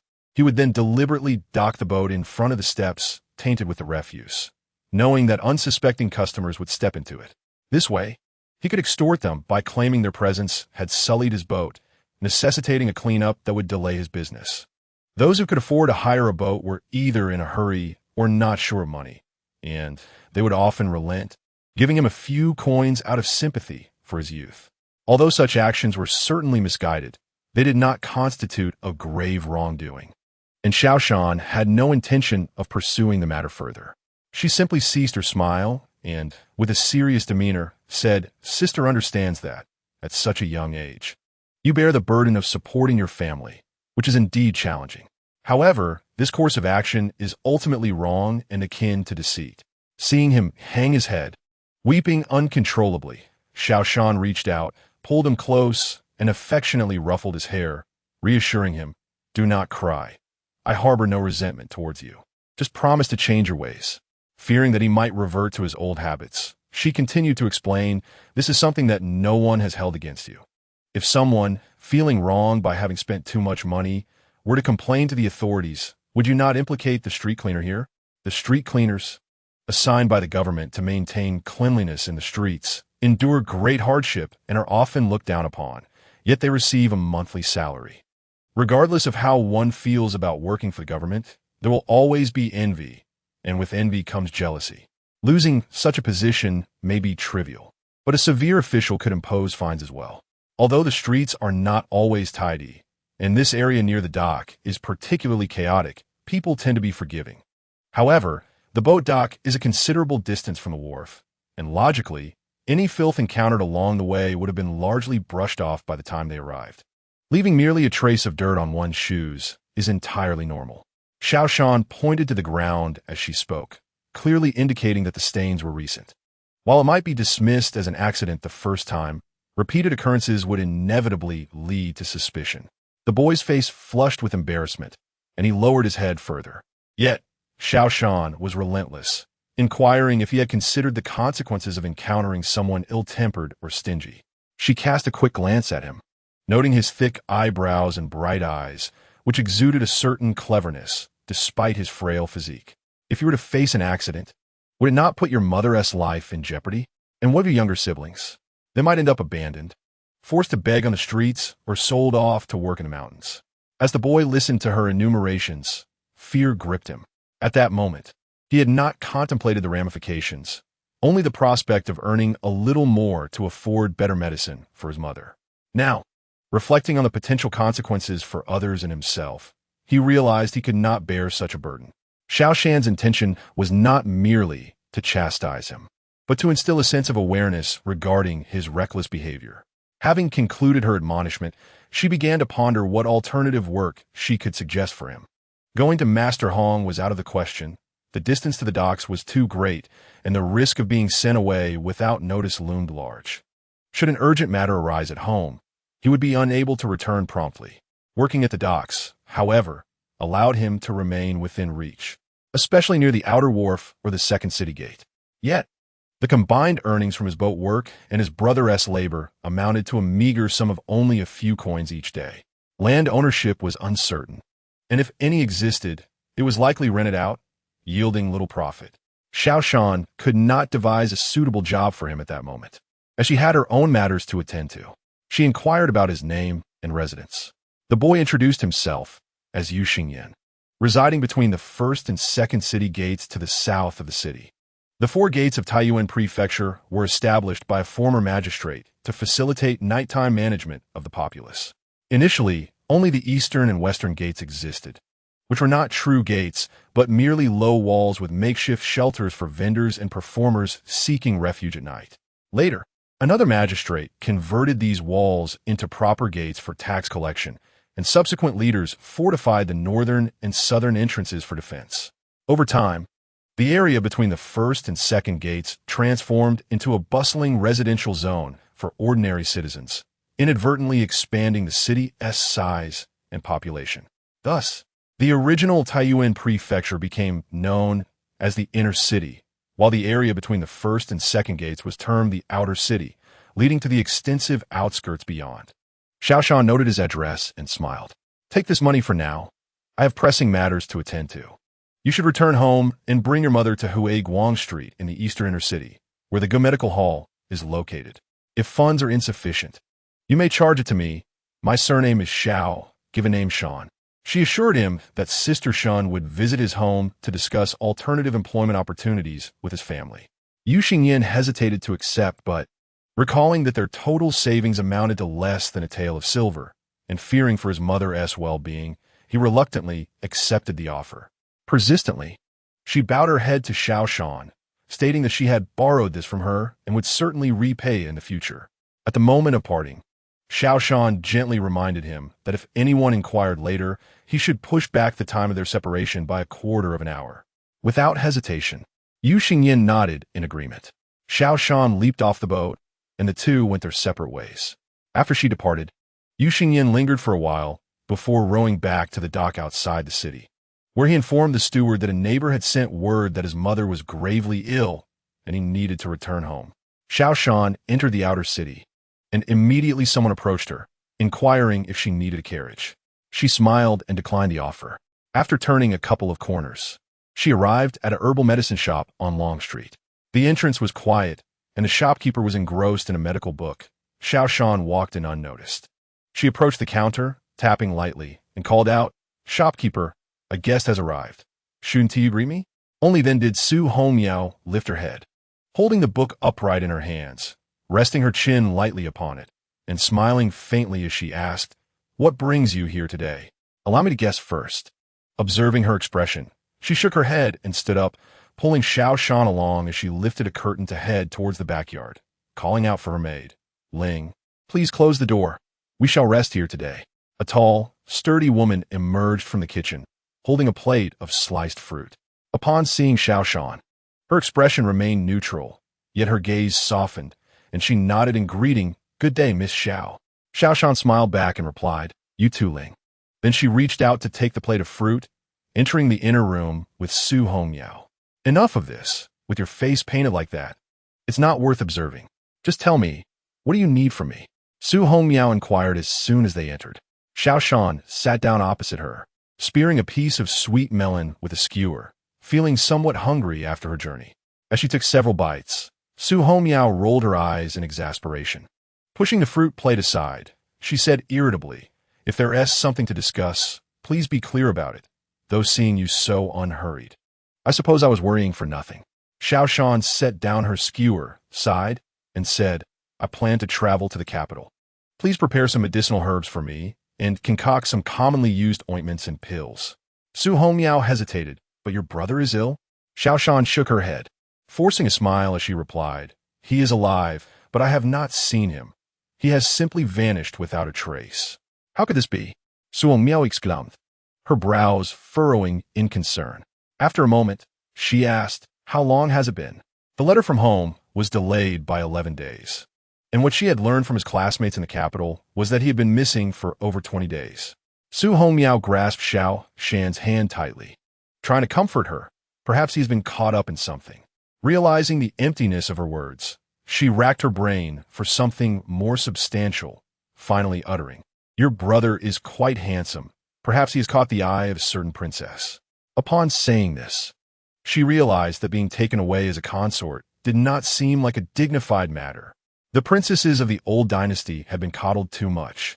In the new Song era, they had become quite unruly, rivaling those of the Tang dynasty. Although a prince consort could participate in politics without impacting his career, the princesses' temperaments were often too tempestuous, and most men were quite reluctant to accept them. Xiao Shan chuckled lightly, her eyes reflecting profound depths. "It matters not. Regardless of the circumstances, he remains my elder brother. Even if he is left maimed, blind, or deaf, I shall crawl if need be, to find him and bring him back, to care for him in his twilight years. Should misfortune befall him, and he perish, I shall pursue vengeance to the ends of the earth. I must avenge him. In 2 lifetimes, he is my only true kin." Su Hongmiao gazed at her, tears cascading down her cheeks. 1 drop, 2 drops, a stream, realizing that her thoughts often strayed from convention. Yet she was astonished to witness such a blend of strength and fragility within her. "When you bring your brother back, I shall immediately unearth the daughter's red wine my father buried for me, to welcome you both properly. Should the worst come to pass, rest assured, I will erect a tomb for you too. As long as I, Su Hongmiao, draw breath, I shall honor you both with sacrifices, ensuring your memory endures." Su Hongmiao snapped back to reality, startled by her own promises, momentarily believing herself mad. The latter half of her statement felt excessive, even ominous. Quickly she corrected herself. "Of course, it is best that both return whole and unscathed. Once you are back, I shall then open the jar of daughter's red. What herbs do you require? Shall I gather them myself?" "Je bei mu, daijashur, and banxia. Simply grind them in a powder, wrap them in gauze, and sew them into 5 packets. I need them now." The more Su Hongmiao listened, the more puzzled she became, inquiring, "Why are these all such dispiriting items? What purpose do they serve, and for whom are they prepared?" Xiao Shan paused briefly before elucidating. "A guest from the marquis' residence wishes to take me as a concubine. Though he has assured me that nothing will transpire until I am at his home, I fear he may not keep his word. Therefore, I have prepared this. So when he summons me again, I can wear it, rendering him powerless and disinterested." Su Hongmiao understood instantly and promptly instructed Linger to make preparations. Xiao Shan then withdrew a piece of paper and a key from her bosom, handing them to her. "Everything on this list is required. If anything is missing, I would appreciate your assistance in procuring it. Please have it all ready and sent to this address within 5 days." Su Hongmiao accepted the paper, naturally agreeing. Before long, Linger returned with a medicine package wrapped in oil paper. Xiao Shan took it in hand and exited through the back door of the Su residence, hiring a carriage into the inner city, heading to the apothecary where she often purchased spices. She promptly reported the necessary herbs, which were quickly verified and packed, and she returned to the marquis's residence with the apothecary's staff. Xiao Shan instructed the servant at the door to fetch Granny Wan from the kitchen to settle the payment, while she awaited the arrival of the apothecary's goods. Just as they stepped over the threshold, the sound of galloping hooves approached from behind. It was Gu Xiao, accompanied by 7 or 8 attendants, returning from outside. Xiao Shan instinctively turned to glance at him. Today, he wore a dark blue, grape-patterned robe with narrow sleeves and a round collar, the collar and hem billowing in the wind, vibrant red in hue. His hair was gathered with a net scarf, tied into a bun adorned with a golden crown pin, with delicate strands of jade beads cascading down either side. Before her stood a visage radiant with vitality, exuding a noble elegance. He was undeniably handsome, effortlessly captivating the hearts of those around him. If their fates were destined to only cross from afar at this moment, Xiao Shan might find herself sighing for many days to come, yearning for the gentleman who stirred her heart's melody. Until she encounters another handsome man, she will sigh once more over the same words and forget the past. Unfortunately, this is not the case. This person is exceedingly arrogant, insisting on bending her back with his oppressive demeanor. Xiao Shan harbors nothing but wariness towards him, unable to conjure even a hint of affection. The young servants swiftly opened the door on the west side. Gu Xiao dismounted and took a couple of steps to the entrance, instructing, "Immediately prepare some dishes. Someone will come to collect them shortly." He then turned to Xiao Shan, emphasizing, "The yellow-faced girl, this meal must be prepared and delivered by your own hands." "Yes, I shall remember," the servant replied. Xiao Shan observed the proper etiquette, clasping her hands in salute. Once Gu Xiao and his entourage departed, Xiao Shan assisted the somewhat weary Wan Posey towards the kitchen. At this time, although meals were still consumed twice daily, it did not imply that lunch was entirely neglected. Rather, it was more casual. Snacks, buns, tea, and porridge sufficed to satisfy hunger. Consequently, the kitchen maids were idly gathered in small groups, playing dice, flower cards, and indulging in games of chance. Upon noticing the return of the two, they hastily rose to greet them, fetching water and wringing cloths. Wan Posey was attended to by the young maidens while Xiao Shan expressed her gratitude and washed her hands and face. Chapter 21. A test. Since Gu Xiao had given specific instructions, the dishes could not merely consist of a few plates of pastries, but rather required a proper meal. Xiao Shan surveyed the scene, noting the freshly rolled noodles and the various rice and starch dishes that had just been steamed. Under the awning outside the kitchen, the morning's fresh river delicacies from the dock awaited her attention, inspiring her with ideas. She directed a young maid to mix glutinous rice with milk, sugar, and mashed bananas, straining it through fine sieves into bowls and topping it with nuts to create a rice pudding drink. Selecting a few crabs from the barrel, she scrubbed them clean, steamed them, and meticulously extracted the meat and yolk. The duck egg yolk was sautéed in fragrant oil, while the lean pork was minced and mixed with ginger, tangerine zest, cooked scallions, seasoning powder, fermented bean paste, and thickening sauce, thus preparing the filling to be wrapped in the starch sheets and steamed to create crab dumplings. Additionally, she shredded leftover chicken into strips, cut a sheet of starch into thin strands, and combined it with sesame oil, garlic paste, sesame sauce, vinegar, seasoning powder, and chilled chicken broth, which would be drizzled over the dish upon serving, garnished with chopped scallions. She received freshly picked tender leaves of snow vegetable from the young maid, briefly blanching them in boiling water with added starch before cooling and squeezing out excess moisture. With a touch of oil in the pan, she quickly stir-fried them, adding broth and seasoning. In another pot, she boiled silverfish with broth and spices, slightly thickening the mixture before pouring it over the snow vegetable. The result was savory and delightful, with the silverfish maintaining a tender texture. Finally, she tossed shredded bamboo shoots and cucumber into a bowl of cold noodles and prepared a serving of rice.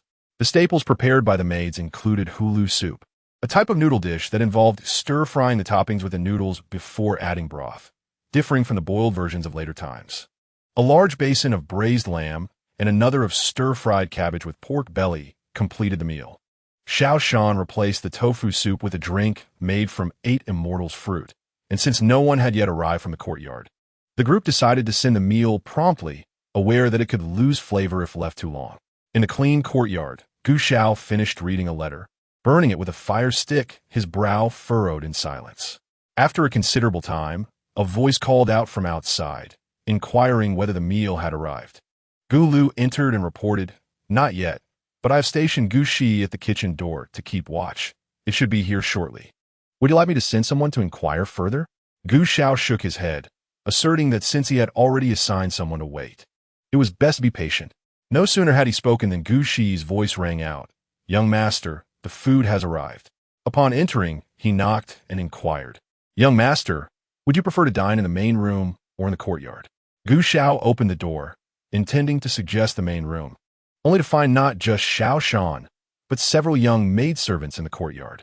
He cast a cool glance at Gu Shi, silently conveying his displeasure. So, it seemed, even the food boxes were too heavy to lift.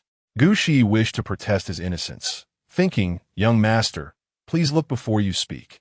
Those aren't merely 1 or 2 large boxes. There are several smaller ones that cannot be stacked properly. I would need 8 arms to manage." Gu Xiao instructed the maidservants to leave, retaining only Xiao Shan to hear his instructions, as he anticipated needing something more later. The maidservants, indeed, did not linger, subtly expressing their sympathy for Xiao Shan before retreating swiftly. Once inside the main room, Gu Xiao observed her as she busied herself. Aside from the initial day when he summoned her to the hall for questioning, where she had feigned a timid and coarse demeanor in their subsequent encounters, she had gradually lowered her guard, resembling more and more the young woman he had seen years ago in the tea house. However, when compared to other women, she was markedly distinct, taller than her peers of the same age, with a round face that appeared more plump, her skin a shade darker, her eyes brighter, and her lips more vividly red. Although she performed her greetings flawlessly and uttered auspicious phrases, her posture remained upright, her head bowed, as if she had merely dozed off momentarily. Zheng Ong had once said that when one is fond of another, they perceive her as unique. Even if the other were to drunkenly vomit upon you, you would still find her endearing. Gu Xiao pondered this and concluded it was inaccurate. If she were to vomit on him, he would certainly feel repulsed and would immediately wash up and change clothes, finding no charm in such an act. Of course, he would also ensure she was placed in a bathing tub for a thorough cleansing. Thus, his perception of her as different from other women stemmed solely from her own exceptional nature. Lost in thought, Gu Xiao was suddenly struck by a notion. Did she truly wish to become his concubine? "Young master, it's time to eat. You assured me that once you returned to your own estate and traversed the main road, I would become your concubine," Xiao Shan said, grasping his hand, which was about to touch her face. Her tone was calm, and she bore no medicine pouch. Anticipating the banquet tomorrow, he likely intended to remain true to his word and would not act against her today. Furthermore, she added, "Young master, there's a matter I must report. Someone is waiting outside." Gu Xiao, nonchalantly withdrawing his hand, allowed the visitor to enter. The newcomer bowed and said, "We have a dish of 8 immortals fruit drink prepared for our meal, and I have come to inquire if you possess any here. If so, may I inspect it before you partake?" Gu Xiao furrowed his brow and replied sternly, "Did I not instruct you that any meals sent by her need not be inspected? You may leave." The visitor remained stubbornly in place, causing Gu Xiao to feel a twinge of irritation. Xiao Shan began to persuade. Perhaps it would be wise to let this esteemed gentleman take a look. The 8 immortals fruit is crafted from various medicinal herbs, and it is entirely reasonable for him to harbor concerns. The attendant lifted the lid of the bowl and scooped out a spoonful, first inhaling the aroma, then testing it with a silver needle before finally tasting it. "Young master, there is nothing amiss." Gu Xiao waved his hand, signaling for him to leave as he prepared to dine. Xiao Shan, smiling, explained, "Earlier, upon encountering you at the entrance, I noticed that you and your companions were all wielding wooden staffs, as if preparing to engage in battle. Thus, I added this soup to alleviate fatigue and soothe the throat. However, this concoction is quite cooling, and I must advise you to use it sparingly." Her intention was merely to gauge whether Gu Xiao had any accompanying physicians, to ascertain their caution. At that moment, she decided against departing. Administering poison seemed unnecessary now. She realized that the individual before her was not among those she had previously encountered, having only seen him today at the entrance, suggesting he was not a frequent visitor. Moreover, he lacked a wooden staff, thus his skills might be rather ordinary. Gu Xiao appreciated her concern, thinking that she must be quite eager to become his concubine. Considering her devoted affection, he resolved that even if he were to marry a princess, he would treat her well. Xiao Shan accompanied him through the meal, offering insincere flattery before returning to the kitchen with his attendants, carrying the food box. She had expected the elder women to still be engaged in leisure, but to her surprise, they were busy. Curiously, she inquired, "What are you all occupied with? Have more guests arrived?" Granny's son chuckled, "Not quite. Several young ladies have returned today, and Yun Xiu just came to ask for some food to be sent to the old lady." Xiao Shan felt a sense of foreboding. Would they be preparing another banquet that evening? Chapter 22. No prescription. The elder woman interjected. The old lady instructed that it is unnecessary. "We shall prepare everything together for tomorrow." Only then did Xiao Shan breathe a sigh of relief. She inquired, "Is there anything I can assist with?" "No need, miss. Please take a moment to rest. Once we finish this, we will prepare the items needed for tomorrow together." Xiao Shan pondered that it might be better to visit Yu Xinyan's home now, as delaying could affect her availability in the afternoon. Thus, she stepped outside to hire a carriage to the Gu family clinic. The resident physician there was exceptionally skilled, and there was invariably a long queue at the entrance. Xiao Shan was not there for a consultation, but sought information. Being a frequent visitor, she called out to a young attendant at the entrance and inquired, "About 2 hours ago, did a boy named Yu Xinyan, approximately 11 or 12 years old, come with his mother for a consultation?" After speaking, she realized that she should also provide the patient's name, so she carefully described Yu Xinyan's appearance, dressed in brown short garments, with slightly dark skin, standing around 5 feet tall, and wearing wooden-soled straw sandals. Coincidentally, the boy had just been brought in by this very attendant. Given the humble appearance of Yu Xinyan and his mother, they seemed quite out of place there. The Gu family clinic charged higher fees than others, rendering it an unlikely choice for the impoverished. How could their impression not be vivid? "Do you know Miss Xiao?" the attendant instinctively asked, and before she could respond, he continued, "Indeed, a mother and son did come by. The woman referred to the child as Yinner, so she must be the one you speak of." Xiao Shan pressed further. What ailment did the woman have? Was there anything amiss with the prescription she received previously? The young man clicked his tongue. Incompetent doctors lead to misfortune. The woman was not suffering from a grave condition. It was merely a common ailment stemming from inadequate postpartum care, which had caused her to lose her confinement period. However, the impact from her fall was rather severe, with congealed blood lingering within her. In short, the prescribed remedy was utterly inappropriate. He scoffed and sighed. That quack must be aware of his lack of skill. Hence, he added a plethora of pain-relieving herbs, merely to placate the patient. Xiao Shan felt a surge of relief. Had she not inquired further at that moment, the child's mother might have unwittingly met a tragic fate. After questioning the young man, she slipped him 5 copper coins in gratitude, instructed the coachman to head towards the southern outskirts of the city, and purchased rice, flour, meat, oil, and 4 types of pastries along the way. Navigating through the winding streets, the road grew increasingly uneven, causing the carriage to jolt. Xiao Shan lifted the front curtain to gaze outside, but the coachman, fearing her discontent, hastily explained, "It is not my driving that is at fault. Rather, the roads in the outer city have long been neglected." Xiao Shan, preoccupied with observing the surroundings, did not respond immediately. The coachman hesitated and asked, "Is this your first visit, esteemed guest?" Though she was a frequent visitor to the outer city, she was well aware that it differed greatly from the inner city. She often frequented the lively stalls in the east and west, but had never ventured southward. Regaining her composure, she replied, "There is no need for concern. I harbor no resentment. I simply noticed that the roads in the southern part of the city appear steeper than those in the east and west. Were the latter recently repaired?" The coachman, relieved, responded, "The east and west areas are home to many affluent individuals who generously contribute to road repairs, avoiding dependence on the government. In contrast, the north and south are impoverished. Even those who prosper tend to vacate quickly, leaving behind the destitute. Who would care about the state of the roads? Understanding now. The carriage slowed further, the incline growing steeper until they finally arrived. Please disembark, esteemed guest. The carriage cannot proceed any further. Before her lay a narrow, dimly lit alley. The ground uneven and pitted. Xiao Shan calmly alighted, thanked the coachman, and paid the fare. Drawing her dagger from her waist, she clutched it in hand and ventured inside. 6 house at last. Xiao Shan hesitated, pondering whether to sheath the dagger. What if it frightened someone? However, in this unfamiliar place, not holding it felt unsettling. Dressed simply, her sleeves barely reached her wrists and offered no concealment. After a moment's deliberation, she tucked her hand behind her back and knocked on the door. Is anyone home? Upon hearing the noise, someone quickly emerged to open the door. Sister, you've come.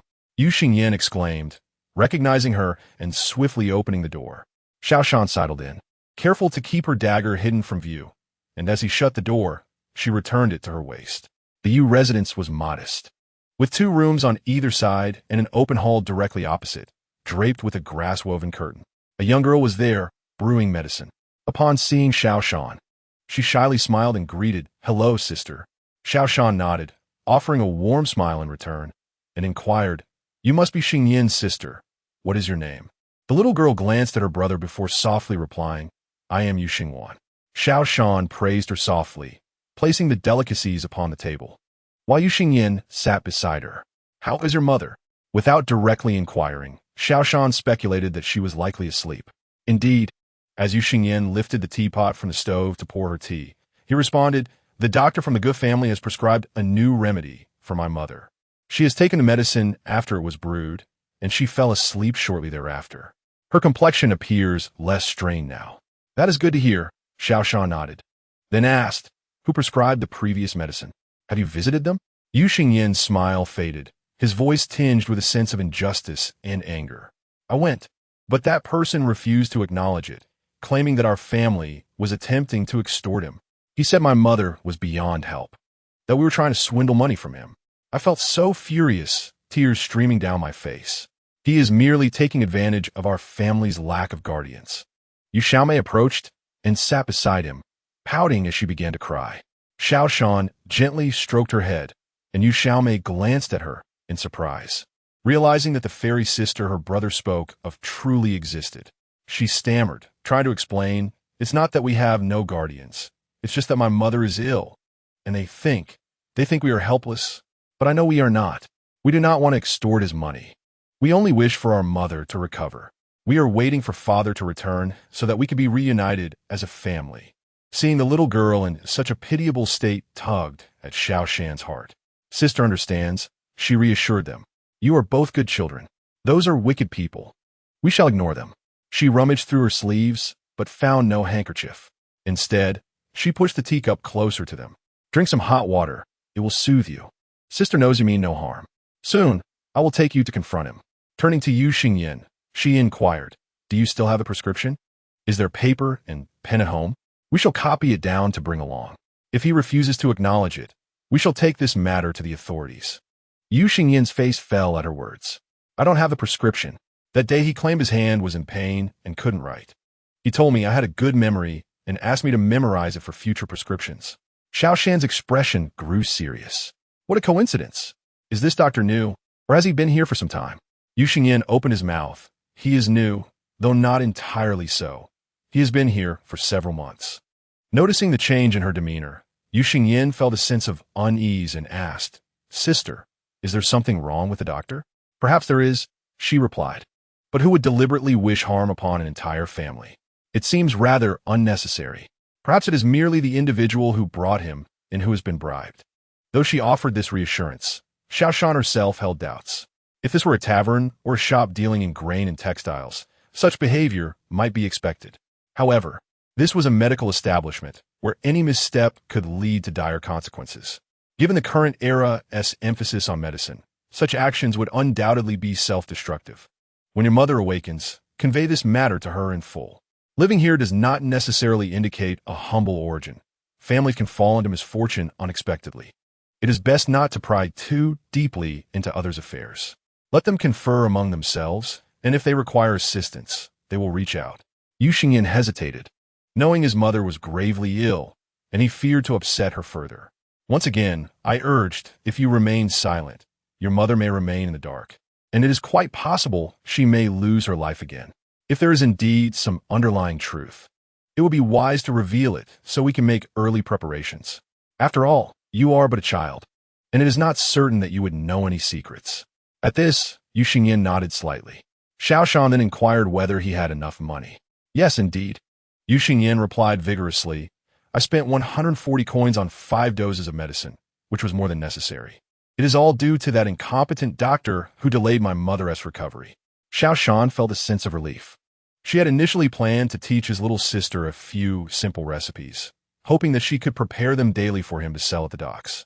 However, having just seen the girl, who was merely 4 or 5 years old and barely taller than the stove, she deemed it too dangerous for her to handle the frying pan.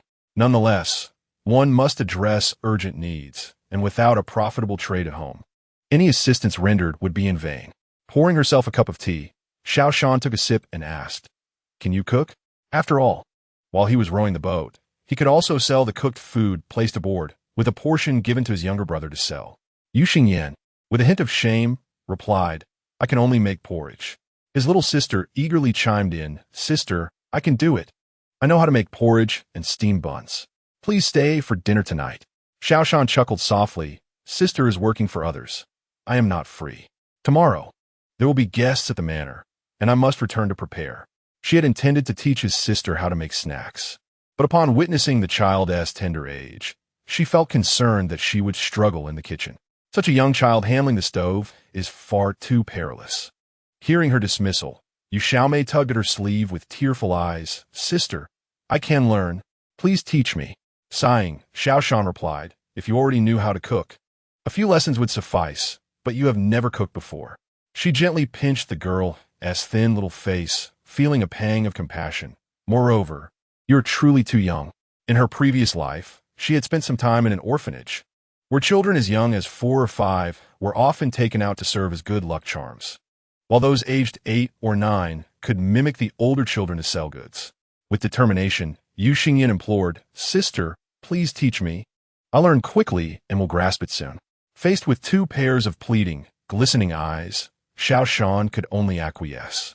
To ensure a thriving street food venture, novelty is essential for sales, much like many viral foods from her past life. However, the Yu family could not afford to engage in one-off transactions. The taste must also be considered. Given their circumstances, it would be wise to keep their stall manageable, ideally selling directly from a basket. After washing her hands, Xiao Shan instructed the siblings to watch closely. She combined her homemade leavening agent with the dough, covered it, and placed it in the sun to rise. Meanwhile, she boiled some flour in hot water, mixing it with chopsticks before handing it to Yu Xingyin to knead. Next, she prepared the cleaned pork offal and fatty pork, adding seasoning to the pot.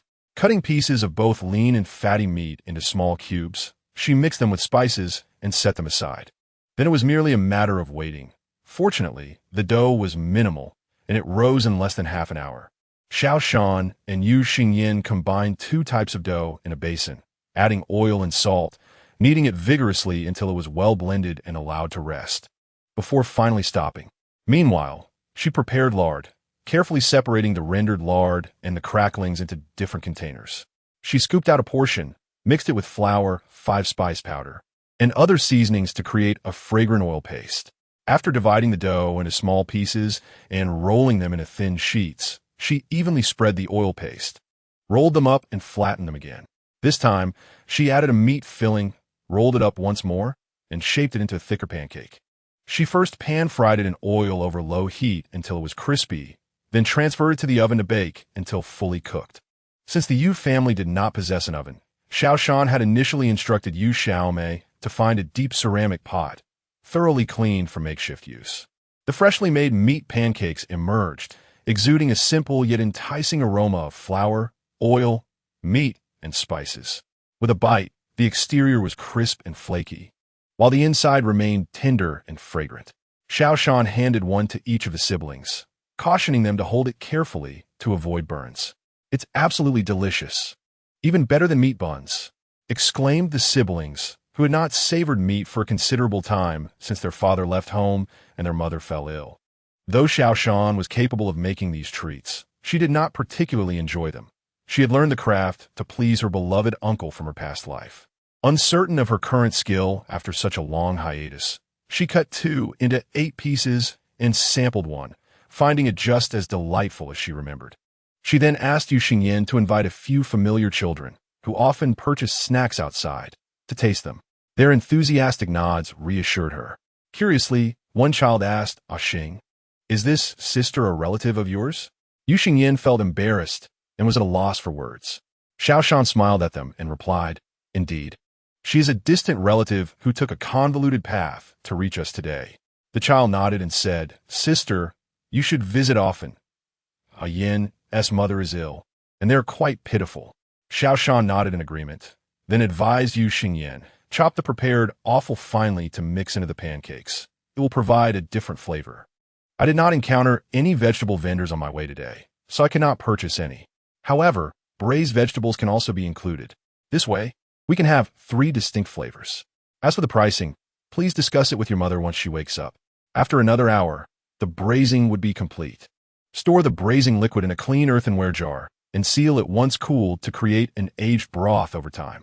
Following her instructions, Xiao Shan took her leave. Yu Xingyan and his sister knelt before her, offering several bows while expressing their gratitude. "Sister, we are currently unable to repay your kindness, but our family will always remember it. We will surely repay the money owed to you." As she exited the alley and walked for a quarter of an hour, she spotted a coachman soliciting passengers and quickly called out to him. Upon returning to the Ho residence, just as she reached the kitchen corridor, a well-dressed maid emerged, glanced at her, and covered her nose as she walked past.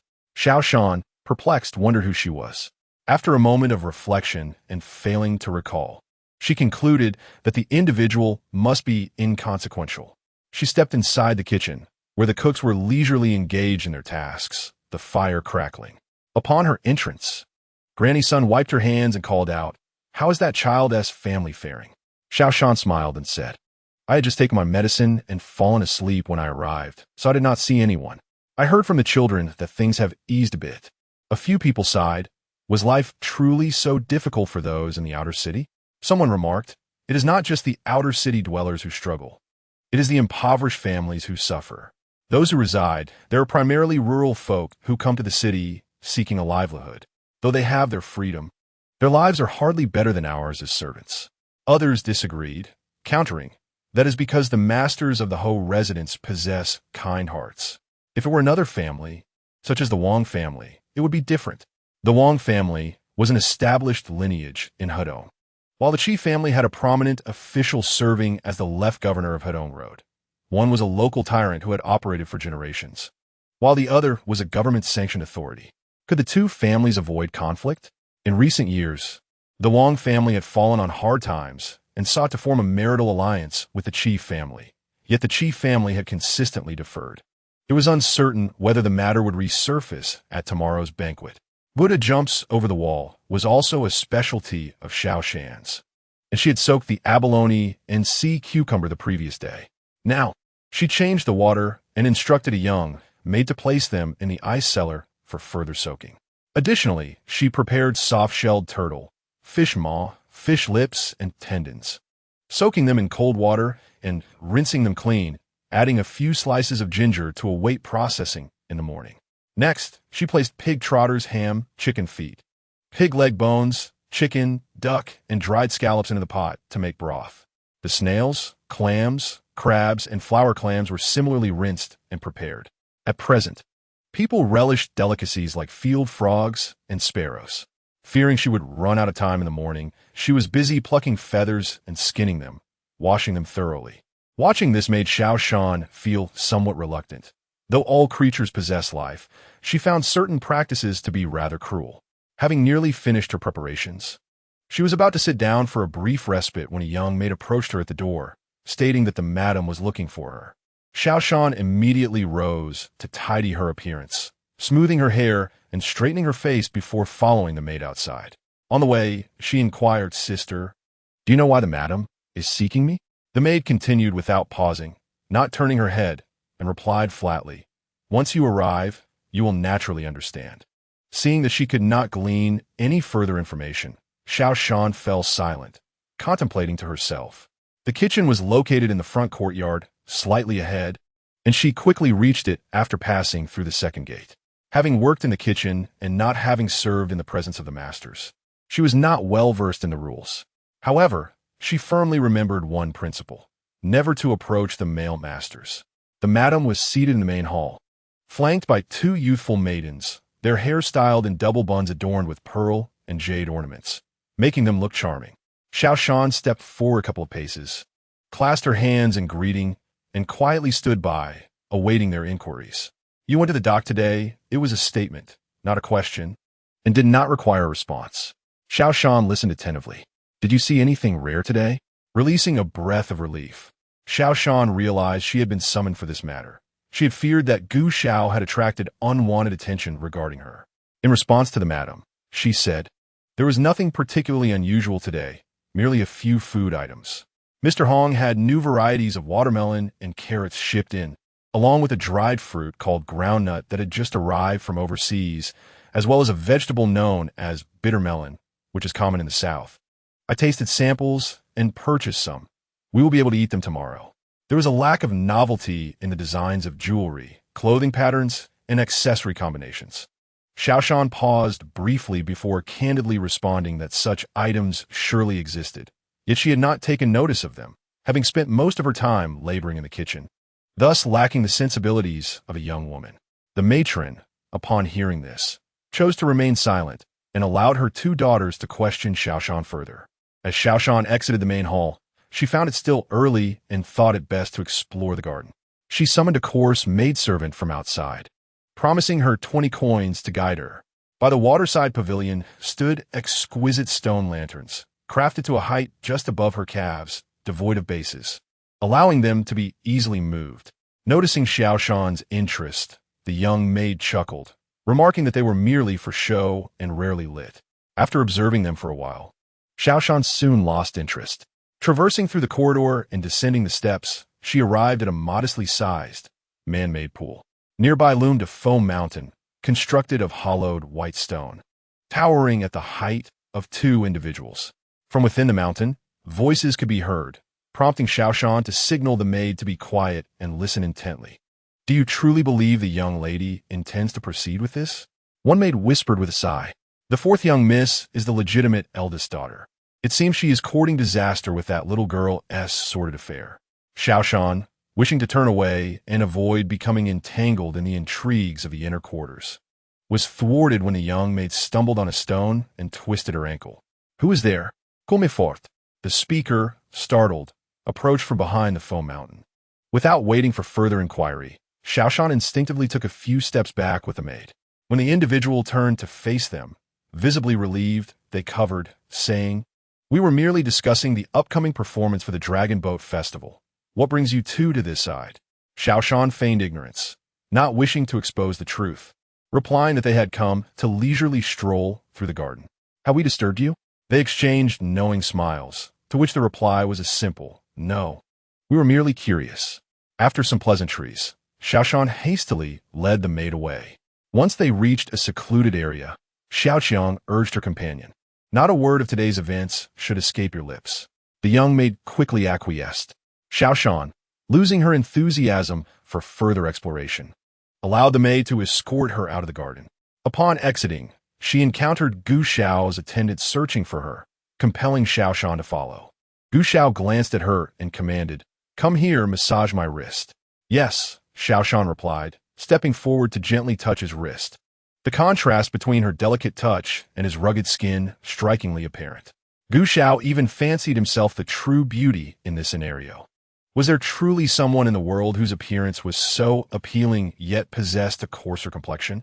Her fingers were equally lovely, long and slender like the tips of scallions. They bore slight calluses but lacked excessive creases, soft and inviting.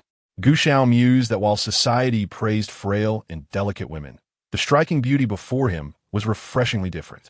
His gaze shifted to her face. Oh, her lips.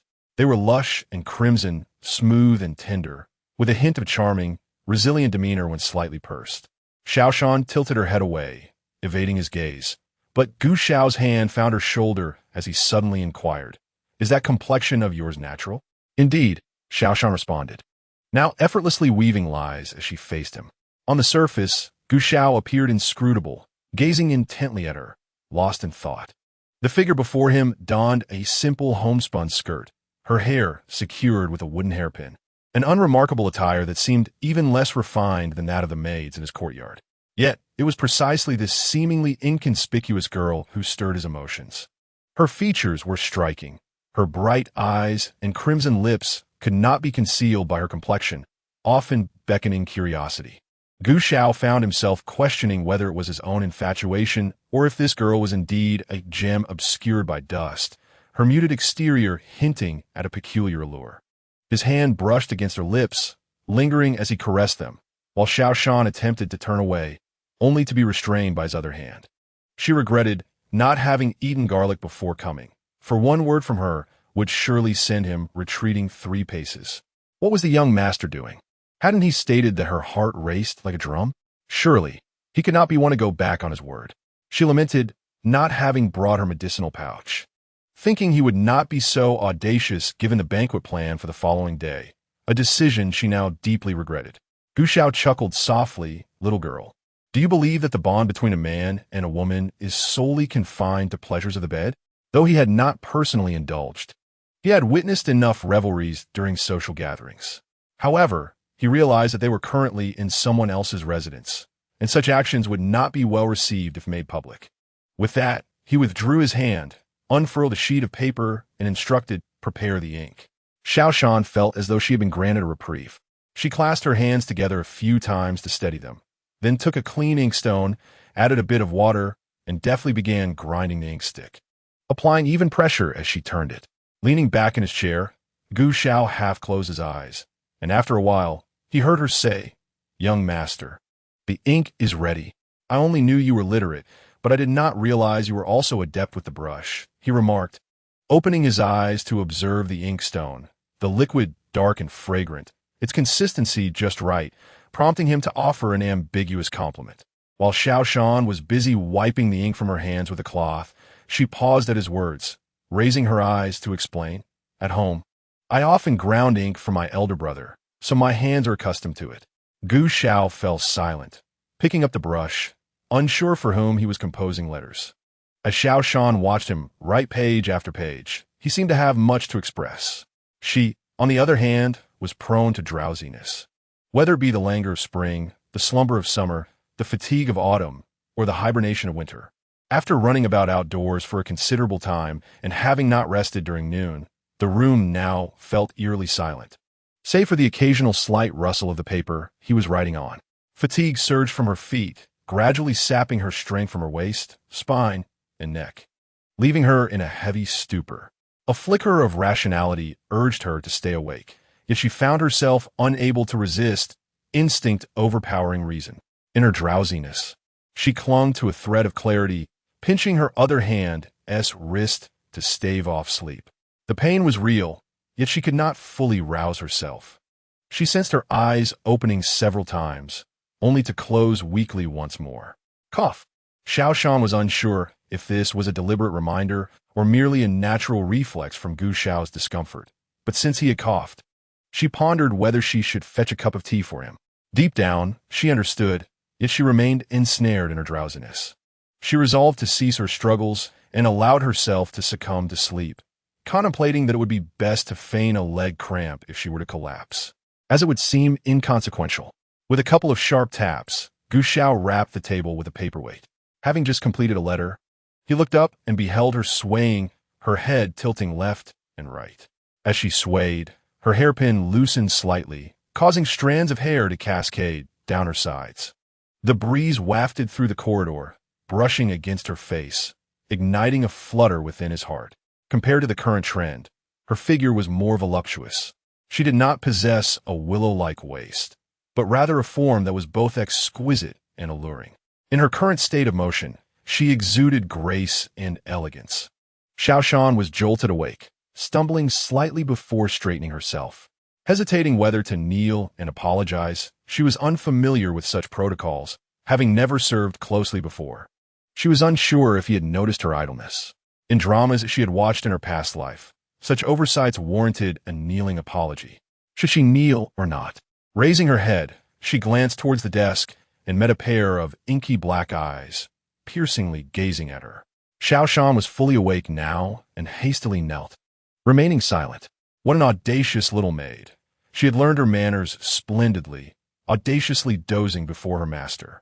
Gu Xiao spoke coolly, his emotions inscrutable.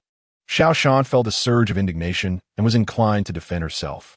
After all, a servant was not necessarily meant to attend her master closely. She was merely a kitchen maid. Gu Xiao approached her, grasping her chin to lift her gaze. He spoke slowly. What a sharp tongue you possess. As a servant, you ought to adhere to your master's commands. I summoned you here. Thus you must be aware of your responsibilities. Should you make a mistake, a few humble apologies would suffice for leniency. Yet, to argue in defense, do you presume that because I've taken an interest in you, you may behave with arrogance? Xiao Shan pressed her lips together, remaining silent. She recognized a profound disconnect in their mindsets. She was merely stating facts and reasoning. Yet to him, it transformed into arrogance. Who was truly indulged, and who was truly haughty? Alas, it mattered little. In a few days she would be free. She resolved to endure. However, her silence led Gu Xiao to believe she was merely sulking, intent on testing her patience. He chose to remain silent, awaiting her to utter some conciliatory words. By early summer, her attire had grown thin. She wore only a layer of trousers and a skirt, kneeling on the cool stone floor, her knees aching from the chill. A surge of anger welled within her, and she longed to draw the dagger hidden at her ankle and stab the man before her.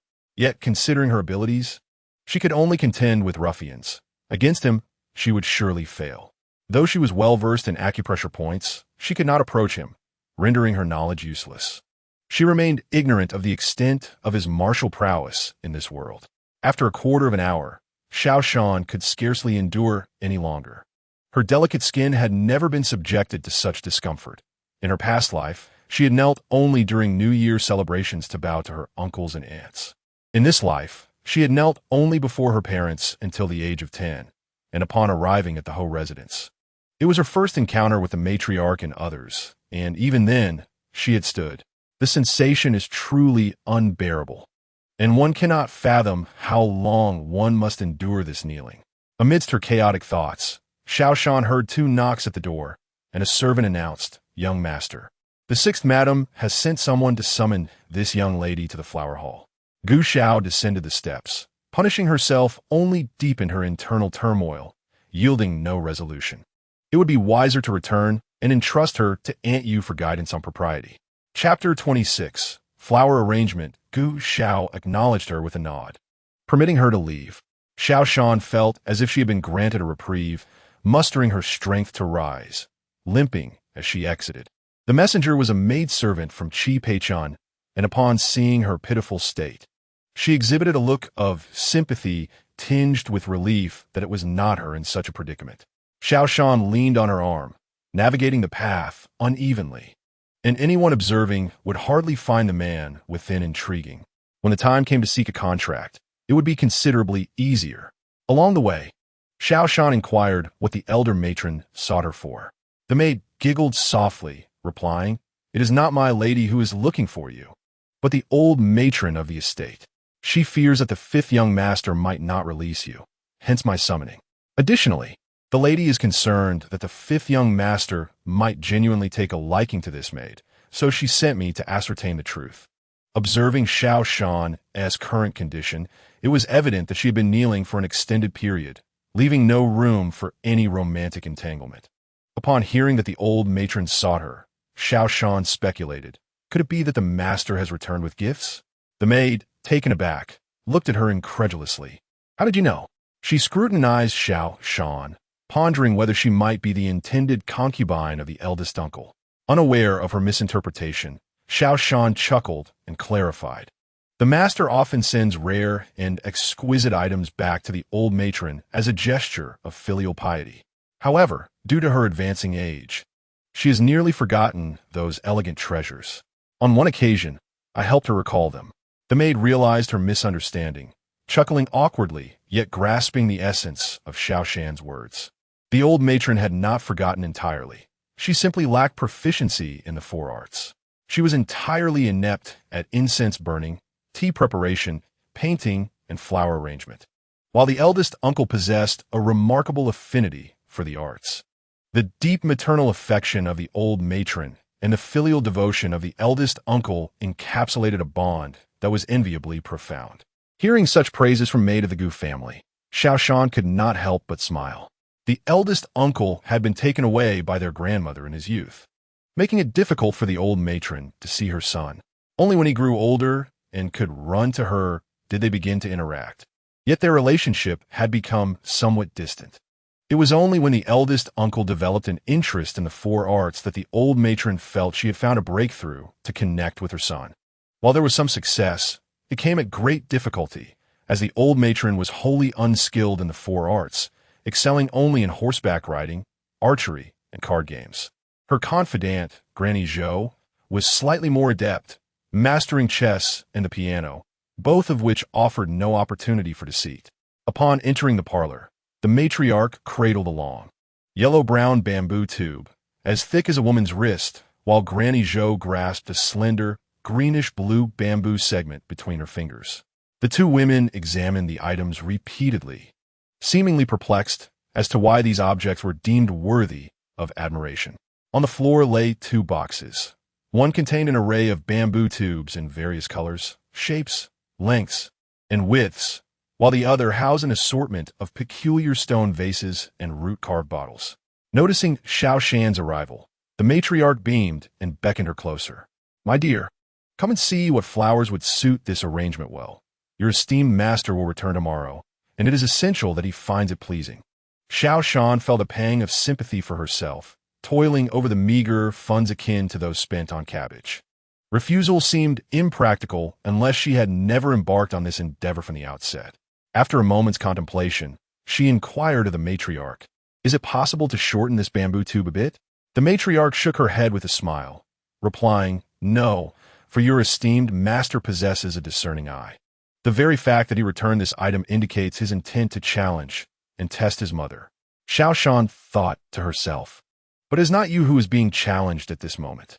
She recalled an instance when a master had returned with an oddly shaped root-carved vase, prompting the matriarch to summon her relatively well-known nephew to arrange flowers with meticulous care using cypress, silver willow, and orchids. The esteemed guests had all admired the arrangement. Yet when the master returned, he was distressed, exclaiming that his mother had failed to appreciate the beauty of nature, and he spent the entire afternoon critiquing her work. The matriarch, enduring the master's relentless criticism, felt both guilty towards her son and embarrassed about her own shortcomings. Later, upon learning that the arrangement had not been crafted by the matriarch herself, the master expressed skepticism towards his nephew's taste, leading to a lengthy night of discussion and critique. Since then, the young man would avoid the master, covering his face as he discreetly walked away. In order to avoid such unwarranted misfortune, Xiao Shan was determined to devise a solution. For floral arrangements in slender, tall vases, it is preferable to select delicate flowers with slender, long stems. However, the bamboo tube gifted by the master was rather elongated. Even if it were cut into sections, it would appear unwieldy. Moreover, adding flowers would only exacerbate the clumsiness of the arrangement. After careful consideration, Xiao Shan proposed, "Let us position it horizontally, carving it into sections divided by small cattails. We can entwine the exterior with broad vines. The first section can be adorned with slender, young pine branches and accented with forsythia flowers, while the second section can be angled and contain a shorter bamboo tube, embellished with fern and yellow magnolia. This arrangement will stand in the parlor, honoring your son's filial piety while also reflecting your maternal affection in welcoming him home," she concluded. The matriarch's face brightened with joy as she repeatedly expressed her approval. "Let us proceed as you suggest. Rest assured, even if your master disapproves, I shall intervene to prevent him from calling you for a late-night discussion." Her words elicited hearty laughter from those present, and Xiao Shan expressed her gratitude. With such reassurance, her burdens felt significantly lighter. However, A voice from the second household's sixth mistress questioned, "Why not use the peace lily?" The assembly turned their collective gaze toward Xiao Shan, eager to see how she would respond. Xiao Shan gazed at the young girl and blinked, remarking that the elder master was not merely a guest. He was indeed one of the proprietors of the marquis. The crowd finally comprehended this, nodding in agreement, realizing they had momentarily forgotten. Qi Peichun silently admired Xiao Shan in her heart and added, "If it is solely for aesthetics, it would not be a problem. However, given the underlying intentions, it is preferable to welcome the spring." As she spoke, she glanced at the second madam with an enigmatic expression, stating that the second brother's leisurely disposition meant the household relied entirely on the elder brother, and the younger generations had yet to mature. Thus, placing the spring of the Qi residence in the hands of the elder brother was indeed suitable. "Wouldn't you agree, second sister-in-law?" Xiao Shan mused that the term spring was yet another interpretation of vitality, and this remark was specifically aimed at admonishing the second madam. The elder master was not likely to harbor any ambitions. Even if he did, he lacked the capability. After Qi Peichun's statement, she seemed to develop an interest in flower arrangement, moving toward the box and casually picking up a piece, inquiring of Xiao Shan, "What do you think of this fish-mouth stone-carved vase?" Xiao Shan promptly replied, "In my humble opinion, simply placing a branch of bamboo, leaves inside, and inscribing a character for Zen on the vase would suffice. What about this ice-cracked ink-pattern vase?" Qi Peichun beckoned, as a servant brought forth another box from where several nephews had gathered. She picked one up and asked, "How many has the elder master sent back?" "One blue velvet flower would do, perhaps with 2 strings of hanging orchids for embellishment, but no more," Xiao Shan replied without hesitation. Qi Peichun, still not satisfied, pointed to a Mei Ziqing porcelain vase and asked her about it. This type of vase, characterized by a short neck, broad shoulders, slender base, and round foot, is also known as a beauty vase. Quite common, Xiao Shan found it easy to respond, suggesting that for a study or a Buddhist altar, a single branch of lotus root would suffice without any other accompaniment. For everyday use, it ultimately depended on personal preference. The younger generation grew intrigued and approached her with questions. The sixth young lady spoke first. "What about this long-necked sky-blue vase? Perhaps a small azalea or a double-petaled pine leaf peony," Xiao Shan suggested. The sixth young lady pouted, slightly dissatisfied. "I believe the ink powder magnolia would be a better choice." Xiao Shan remained silent, recognizing that there are no immutable rules in the art of flower arrangement. As long as it resonates with the intended spirit and is visually pleasing or personally favored, it suffices. However, the sixth young lady's younger brother jested, "Though I am not adept at this, I know you are mistaken. The ink powder magnolia should be placed alongside a lustrous white jade vase to showcase its purity and charm." "Exactly," chimed several mischievous young gentlemen and ladies, making faces at the sixth young lady. Flushed with indignation, she remained unconvinced. From a nearby bamboo box, she pulled out several slender bamboo poles, tossing them to Xiao Shan. "What about these? I doubt you can handle this." Although Xiao Shan was uncertain of the source of the sixth young lady's animosity towards her, she understood the necessity of maintaining composure under the circumstances. Thus, she smiled and remarked, "These are too slender to use alone. It would be better to create a garland by weaving them together, gradually decreasing in height from one side to the other." The sixth young lady retorted, "What a dreadful idea." As Xiao Shan's words hung in the air, she hesitated, uncertain whether to continue. While Qi Peichun's words were directed at Xiao Shan, her gaze icy as it fixed on the sixth young lady. "Having not returned for many years, my sister-in-law has increasingly failed to educate her children, raising a daughter who is both foolish and overly jealous. It is rather embarrassing for a young lady to engage in such petty scheming. It will be better for her to have a serious conversation with her mother." Xiao Shan lowered her head and gently added that the little one believes the flowers and leaves need not be placed atop, but can be tied in the middle. Perhaps a dendrobium or a hoya, paired with other elements, should not be overly vibrant.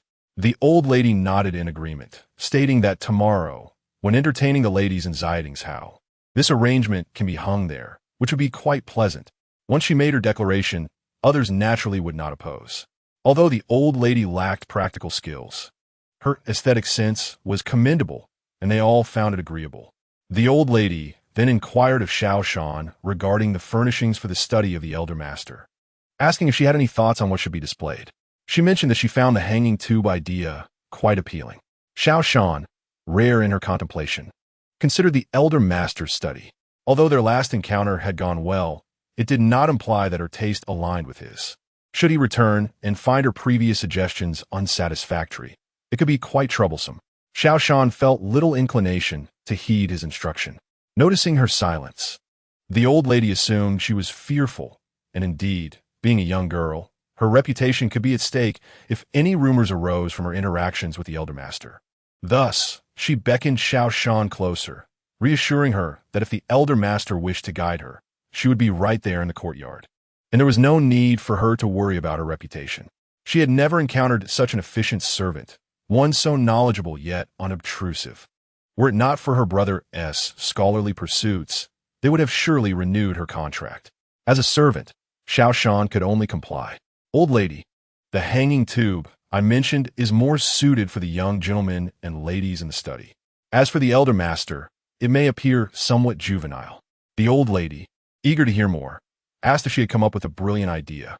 Xiao Shan approached the box, selecting a dried bamboo tube to demonstrate, explaining that one end should be hollowed out for about an inch, while the other end should be carved for a similar length and split into a lantern frame style, hung with the hollowed end downwards, secured with branches for flowers and plants.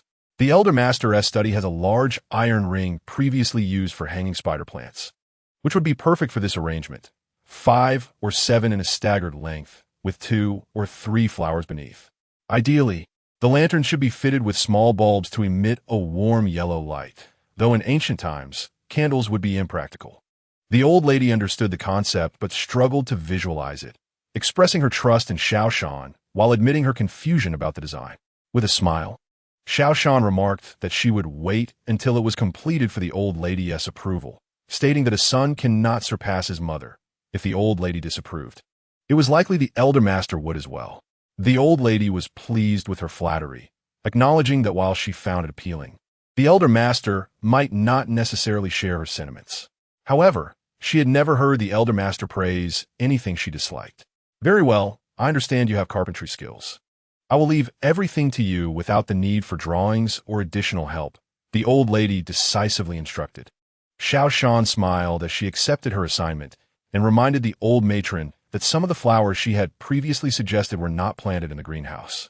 She inquired whether they should fabricate some artificial blooms or send someone to inquire among acquaintances. The matron paused momentarily, furrowing her brow, uncertain of how to respond.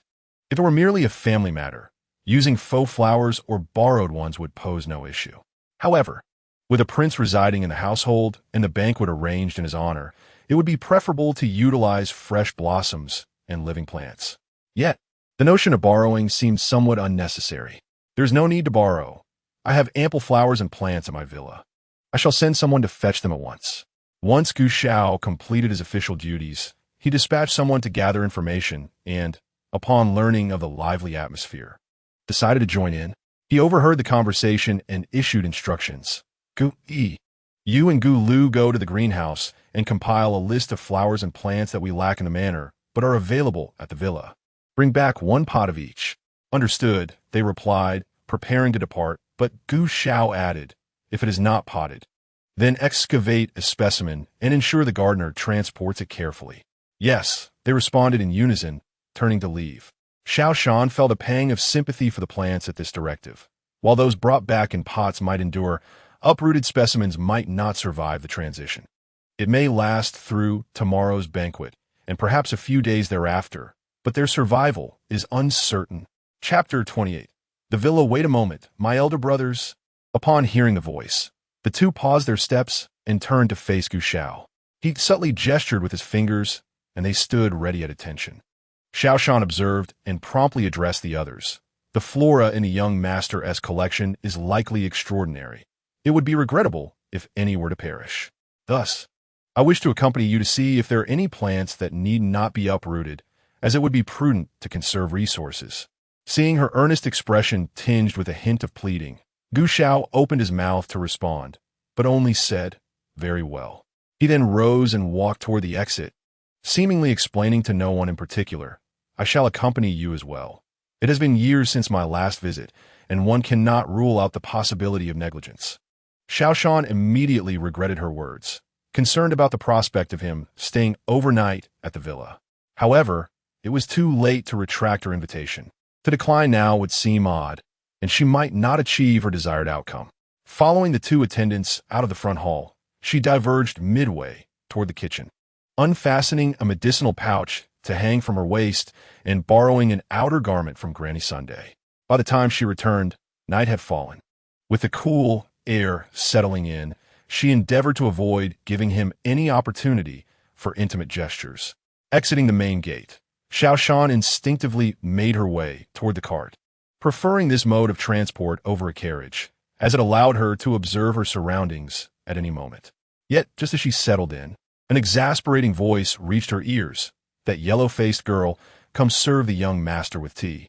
Xiao Shan inwardly lamented, stepping down from the cart to approach Gu Xiao's carriage. From the exterior alone, it exuded opulence, with two robust stallions of a striking red-black hue proudly trotting side by side. As she approached, they snorted with an air of arrogance. The coachman, also one of his attendants, lowered the footrest beside him, indicating for her to board swiftly. A pair of beautiful, elongated hands reached out from within, startling Xiao Shan for a moment. Tentatively, she grasped the edge of a sleeve, although she was entirely capable of managing on her own. She merely worried that rejecting such a gesture of courtesy might provoke annoyance. The interior of the vehicle was arranged like a luxurious sleeping compartment, adorned with plush carpets. Xiao Shan hesitated at the doorway, contemplating whether to step inside directly and where to place her garment. Observing her naive demeanor, Gu Xiao chuckled softly, pulling her into his embrace. "It is merely inanimate objects. There is no need for concern. You must rectify this mindset promptly to avoid being the subject of ridicule upon returning to the Wangfu, thus sparing yourself unnecessary vexation." As he spoke, he casually waved his sleeve, casting the oil-stained garment out of the window. "Young master?" One of the attendants, noticing the article of clothing flying out, inquired with confusion. Gu Xiao nonchalantly responded to the outside. "No matter." Xiao Shan found herself ensnared in his hold, unable to move. She silently retorted in her mind, who has not seen the world. She was merely apprehensive about making a mistake and facing punishment. After futile struggles, she resignedly pleaded, "Young master, please let me go. It is rather warm like this." Buried in her shoulder, Gu Xiao chuckled. "Are you afraid?" As he spoke, he began to fumble with her waistband. "It is indeed hot. Let's remove it." "Remove it?" Xiao Shan jolted, feeling as if the very air around her had vanished, her heart racing at the thought of speaking. She swiftly grasped his hand, replying pitifully, "Young master, you promised that after we pay our respects, we shall consummate the marriage. If you proceed like this, I shall have no face left to meet others." Gu Xiao tenderly squeezed her hand, saying, "Everyone knows you are my chosen concubine, and I harbor a fondness for you. Being close is not a transgression." Xiao Shan attempted to rise, only to be pressed back down by him. He continued, "It is not uncommon for betrothed couples to be more intimate. Aside from your official status, you are no different from others, so do not belittle yourself." Xiao Shan thought to herself, if the fiancé you were displeased, she could slap you, and you would still have to smile in return. Could she do the same? The man's words were sweet, yet he underestimated concubines. Not yielding to his grip, she adjusted her position to find comfort, leaning against him. This display of dependence and intimacy clearly delighted Gu Xiao. Suddenly, he placed a kiss on her neck, causing Xiao Shan to laugh involuntarily. Her elbow, seemingly out of control, jabbed him lightly, though she remained unaware of where it landed. The constraint around her loosened unexpectedly, and without realizing it, Xiao Shan turned over, obliviously swatting at him. "What are you doing, young master? It tickles." Her fear was genuine, and she truly felt endangered. Having left Taiyuan City, the coachman cracked his whip, hastening their pace. The rapid sound of hooves and the rolling of the carriage wheels stirred up a cloud of dust as they dashed toward Yunga Mountain. It was not until they reached the entrance of the villa that Xiao Shan finally relaxed, having resisted sleep in the previously enclosed and tranquil space. a true trial for her. None at the villa were aware that the prince had arrived in Taiyuan, let alone that they were now at the gates of the estate. Gu Xiao gave a brief command, and the attendants opened the gates, driving the carriage directly inside until it halted at the main courtyard. The two dismounted and settled in the flower hall. After a quarter of an hour, the inhabitants of the estate, men, women, the young, and the old, finally hurriedly assembled in the courtyard. Gu Xiao summoned the steward and inquired, "Is everyone present?" The steward respectfully bowed and replied, "Young master, aside from those who are on leave today, everyone else is here." He then asked, "Shall we send someone to fetch the others?" Gu Xiao replied sternly, "No need. You go and bring in the people from the flower house." Upon hearing that he needed to summon the flower house staff, the steward felt a pang of anxiety and nearly exclaimed, how fortuitous it was that he had just lent out several varieties of flowers yesterday. And now the prince had arrived. Was someone scheming against him? The situation appeared dire, and the steward's complexion shifted, his heart racing with trepidation. Steeling himself, he called out to the flower house staff, but with attendants waiting outside, he dared not make a scene. Instead, he subtly hinted that if anyone was willing to take the blame for him, he would generously reward them once the matter was resolved. However, his insinuations fell on deaf ears, even though they were aware that the prince was not as tyrannical as rumored. None could bear the weight of the accusation of stealing from their master. As he watched several individuals enter, the steward realized he was in grave trouble and his heart sank further. Gu Xiao glanced at the assembled group and passed a list to them, asking, "I recall that the estate is abundant with flowers. This list contains various types that were previously available. Are they still being well cared for? Bring me the estate's flower catalog." The group exchanged apprehensive glances, none daring to assert that the flowers had been properly tended. After passing the list around, they collectively felt a tightening in their chests. While they had indeed cared for the flowers diligently, at this moment, they had no specimens to present. In response to the prince, "We do not have the catalog with us at this moment. We will fetch it immediately," they stammered, their voices devoid of warmth. Gu Xiao, growing impatient with their indecision, issued a direct command, "Be forthcoming. If it is found that you are innocent, those entangled shall bear no consequence. However, if it is discovered that you concealed the truth, you would do well to hope for filial descendants, lest you find yourself bereft of offerings by next year." Chapter 29. Evidence. The individuals understood that his words were not mere threats. Should they fail to provide satisfactory explanations today, their lives could be forfeit. Thus, they cast aside their reluctance to conceal the truth. Without waiting for the catalog to be retrieved, they all fell to their knees, hastily pleading for their innocence. "We have always served diligently and would not dare to neglect our duties simply because the prince is absent. Indeed, the steward transported flowers the other day, and we, being of little influence, could not impede him." Some felt a surge of panic, while others secretly reveled in the opportunity to shift the blame for their own missteps onto the steward. Gu Xiao was known for his strict enforcement of laws, yet he was not one to overlook justice.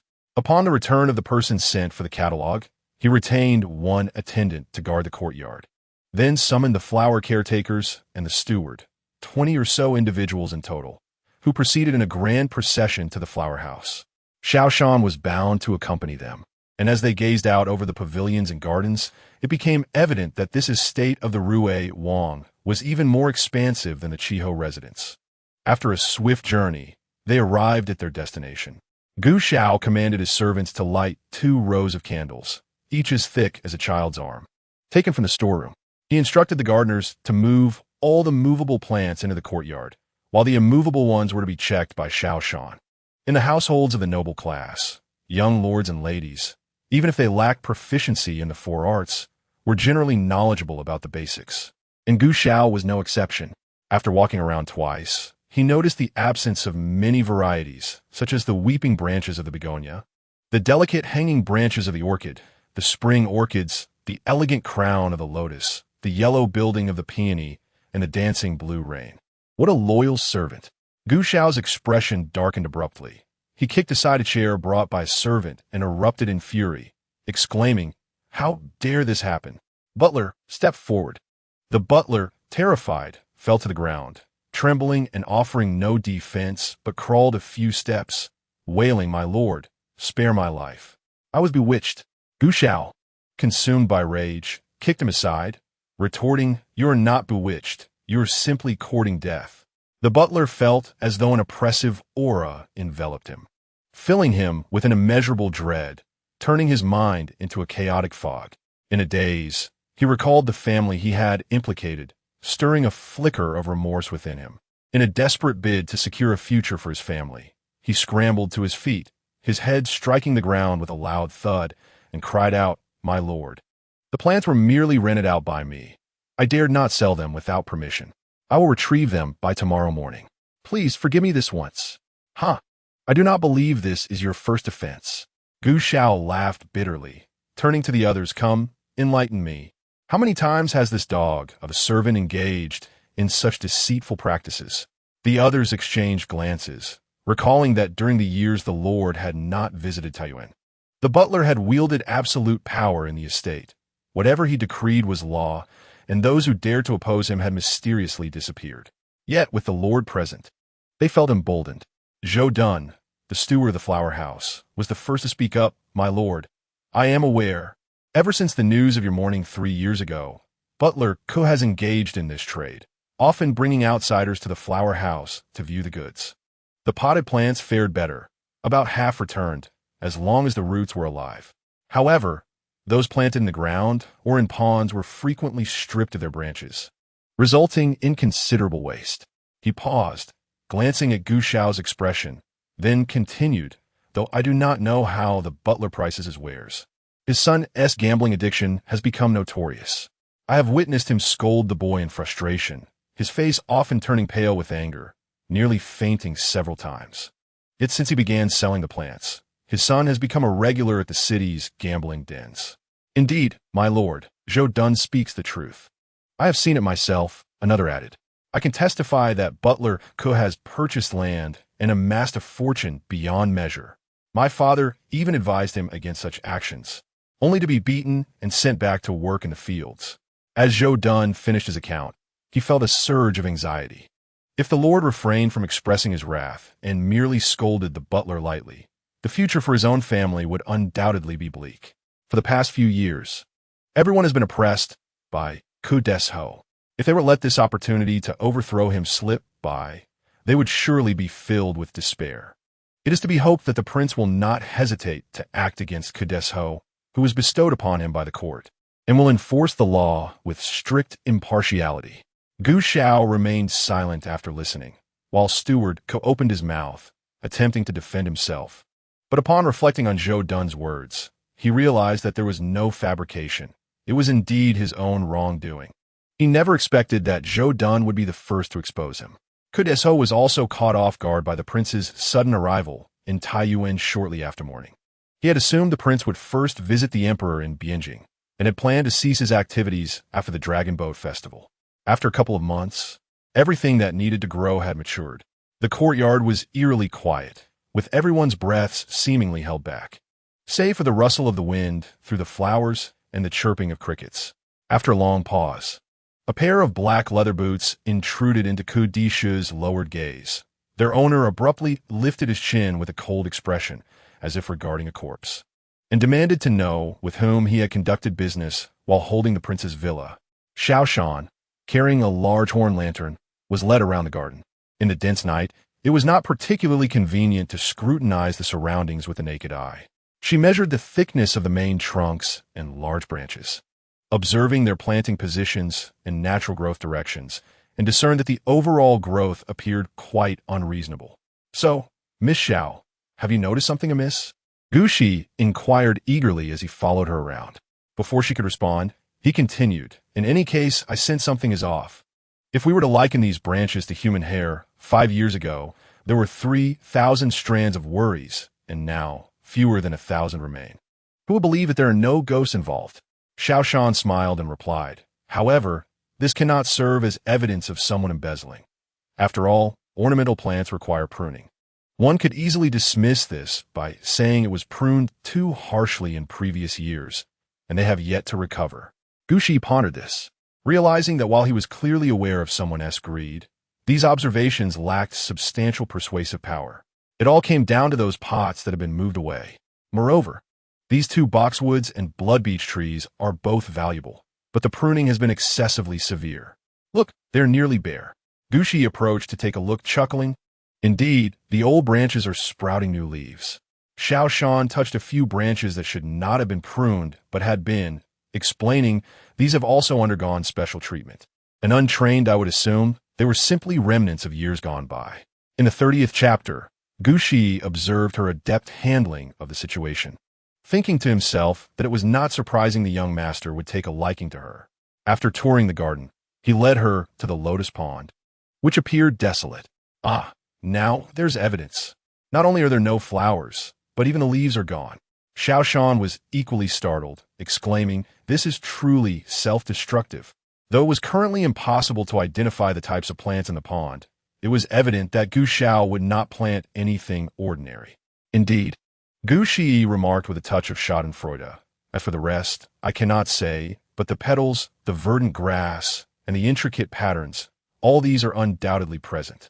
Well, even if not a single one is missing from the flower chamber, with just these 3, 8 lives would not suffice for Ku Desho to make amends. Return to report. Xiao Shan paused, observing him humming a tune behind her, seemingly in quite high spirits. She halted her steps, casting him a curious glance, and inquired, "Given that your young master's precious flowers have been so ravaged, should you not feel a sense of loss on his behalf? Yet, it seems you are more concerned about the fate of the thief." Gu Shi hesitated for a moment, but upon reflection, he realized that this young lady was already designated as the concubine of his master. Thus, she was akin to kin, and there was little that could not be said. He elucidated, "That scoundrel Ku Desho was sent to serve our master by the princess of Liang under the pretense of elder authority. His father is the chief steward of the princess's household, which affords him some background. The emperor is quite fond of this sister, the princess, hence our master has, out of respect for his majesty, shown him a measure of leniency. Over the years, while he has indulged himself, our master has sought opportunities to recover his losses in front of the son of the princess of Liang." Xiao Shan's lips twitched slightly. Did this not imply that the wool was taken from a sheep? Why go to such lengths? The words rolled around her mouth before she finally asked, "Is the relationship between the princess of Liang and the empress particularly amicable?" Though Gu Shi was somewhat straightforward in nature, he reacted swiftly when it came to matters concerning Gu Xiao, immediately aligning himself with her, countering, "Nonsense. Our young master is not the emperor's illegitimate child. Do not pay heed to the ramblings of outsiders." He admonished her further, "Do you not remember whose person you are? Even if our young master were, it would be his parents' fault. What does it have to do with him?" Xiao Shan found herself bewildered. So, is it true or not? However, she sensed that further inquiry might provoke a tempest from him. She returned to the previous topic. "If leniency has been granted before, why the anger this time? Does your young master have an affinity for flowers and plants?" A warrior who took up arms at the tender age of 12, facing foes on the battlefield. Yet he possessed such a delicate and refined side. Perhaps it was a preconceived notion. Gu Xiao indeed bore a handsome visage, yet his demeanor was rather cold and resolute, shaped by his experiences in the throes of battle. His attire leaned towards that of a scholar, and although his reputation was marred by rumors, the amalgamation of these attributes made it difficult for Xiao Shan to associate him with flowers and greenery. Gu Shi, though somewhat perplexed, did not hesitate to speak on behalf of his master. "What do you mean by your young master? Do not forget, you are his unwed concubine. And why should our young master not appreciate flowers and plants? I initially thought you were different from others, yet it seems you are just as pedestrian. You must understand, the rumors are not to be trusted. Our young master is truly a remarkable individual." Xiao Shan, overwhelmed by his rebuttal, lost her inclination to delve deeper. She silently derided, "Your young master forcefully took me, a common woman. Surely that cannot be counted among the rumors." Upon returning to the flower chamber, she found Ku Desho being punished, his family kneeling nearby, sobbing and pleading for mercy. Gu Xiao remained oblivious, pacing back and forth, hands clasped behind his back, amidst the flower pots. Xiao Shan approached him respectfully and reported, Most of the trees and flowers in the garden have been pruned quite rigorously, rendering it unsuitable for a leisurely respite. As for the pond, there are no visible flowers or leaves. She had no intention of concealing anything, yet refrained from adding her own speculations. For this matter was beyond her realm of involvement. Coupe d'Esho might have initially been driven by greed, but unbeknownst to him, he had become a mere pawn in a game between two powerful figures. It remained a mystery what connection existed between the princess of Liang and the nobleman Gu Xiao. She had assumed that the princess, being close to the empress, was deliberately affronting Gu Xiao to avenge her, but the reaction of Gu Shi suggested otherwise. After delivering her response, Xiao Shan stood modestly to the side. Gu Xiao neither halted the proceedings nor ordered a punishment. He reached forward, delicately pinching a jade-hued peony between his fingers before adorning Xiao Shan's hair with it. After a moment of contemplation, he praised, "In the night, your complexion is less apparent. This yellow face of yours is no longer so distressing to behold." Xiao Shan felt as though all eyes in the vicinity were fixated upon her. The sensation that surged within her was akin to that of a farmer, accustomed to toiling in the fields, who, after washing her hands, picks up an embroidery needle, oblivious to whether she can create a pattern, yet aware that the fabric she has handled will invariably bear the marks of her touch. In that moment, Xiao Shan felt strikingly akin to those glaring, awkward thorns. Once they departed from the marquis, she vowed never to return to Taiyuan. She took a step back, feigning shyness while brushing her hair, uttering, "I am grateful for your kindness, young master." Glancing at the ominous sky, she inquired, "Young master, shall we hasten to collect the flowers and return to the city? It may not be safe to linger much longer." Gu Xiao met her gaze directly, stating, "Tonight, we are to interrogate the traitor. We shall not return, but instead rest at the other estate. We will enter the city early tomorrow." Xiao Shan could not help but feel a pang of anxiety for herself. Gu Xiao entrusted the concluding matters to his subordinates and led Xiao Shan toward the main hall, instructing those present in the courtyard to disperse. The dark wood door, intricately carved with auspicious clouds, exuded an ancient and weighty aura. Gu Xiao guided her into the cleansing room, where he disrobed and submerged himself in the warm spring water, bidding her to attend to him. Xiao Shan knelt by the edge, holding a towel in a daze. Observing her huddled like a quail, Gu Xiao found it amusing yet somewhat bothersome. He pulled her down into the water beside him, feeling a sense of satisfaction. Xiao Shan perceived herself to be confronting the most perilous crisis of her life. This was far too dangerous, her innocence at stake. The aggressiveness of his physique made her exceedingly uneasy, and she struggled to distance herself. But Gu Xiao held her firmly within his embrace, leaning down to whisper in her ear, akin to a lover's soft murmur, "You will eventually grow accustomed to this. Step by step, it is far better than facing the consummation of marriage head-on. Wouldn't you agree?" Hearing this, Xiao Shan hesitated, her movements slowing. "Young master, do you mean to say that tonight?" "He," Gu Xiao replied, caressing her waist with a deliberate slowness, his gaze deepening. "It is not in my nature to break promises. I have stated we would not consummate before returning home, and I shall not deviate from that. However, a certain degree of intimacy is essential, don't you think?" Steeling herself, Xiao Shan feigned calmness, saying, "Then allow me to assist you with your back, young master." Gu Xiao did not stop her. He released his grip and leaned back against the edge of the pool in a relaxed manner. When she returned with a handkerchief, he reached out to roll up her arm and rubbed it a couple of times, expressing his disappointment. Is it not fading? In Chapter 31, Xiao Shan reflected that, fortunately, her skin had recently been soaked, so it would not fade quickly. Perhaps she had not entirely given up hope. She lowered her gaze, her lips curving into a faint sorrow. With a melancholic tone, she addressed him, "My lord, you were born into a prominent family and raised amidst luxury and splendor. Surrounded by the finest company, even the maids serving you are more refined than the daughters of common folk." As she spoke, she swam to the steps and, in a daze, was about to ascend.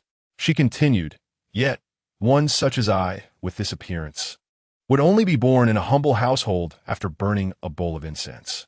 I dare not greedily wish for skin as fair as snow. Xiao Shan's words were not mere fabrications. Appearance is intrinsically linked not only to genetics, but also to the living conditions of the mother. Nowadays, even in times of peace, where there are no great famines or wars, for common people, merely having enough to eat and wear constitutes a good life. Saving a few coins signifies some wealth, and owning a stretch of good land earns one the title of a minor landowner.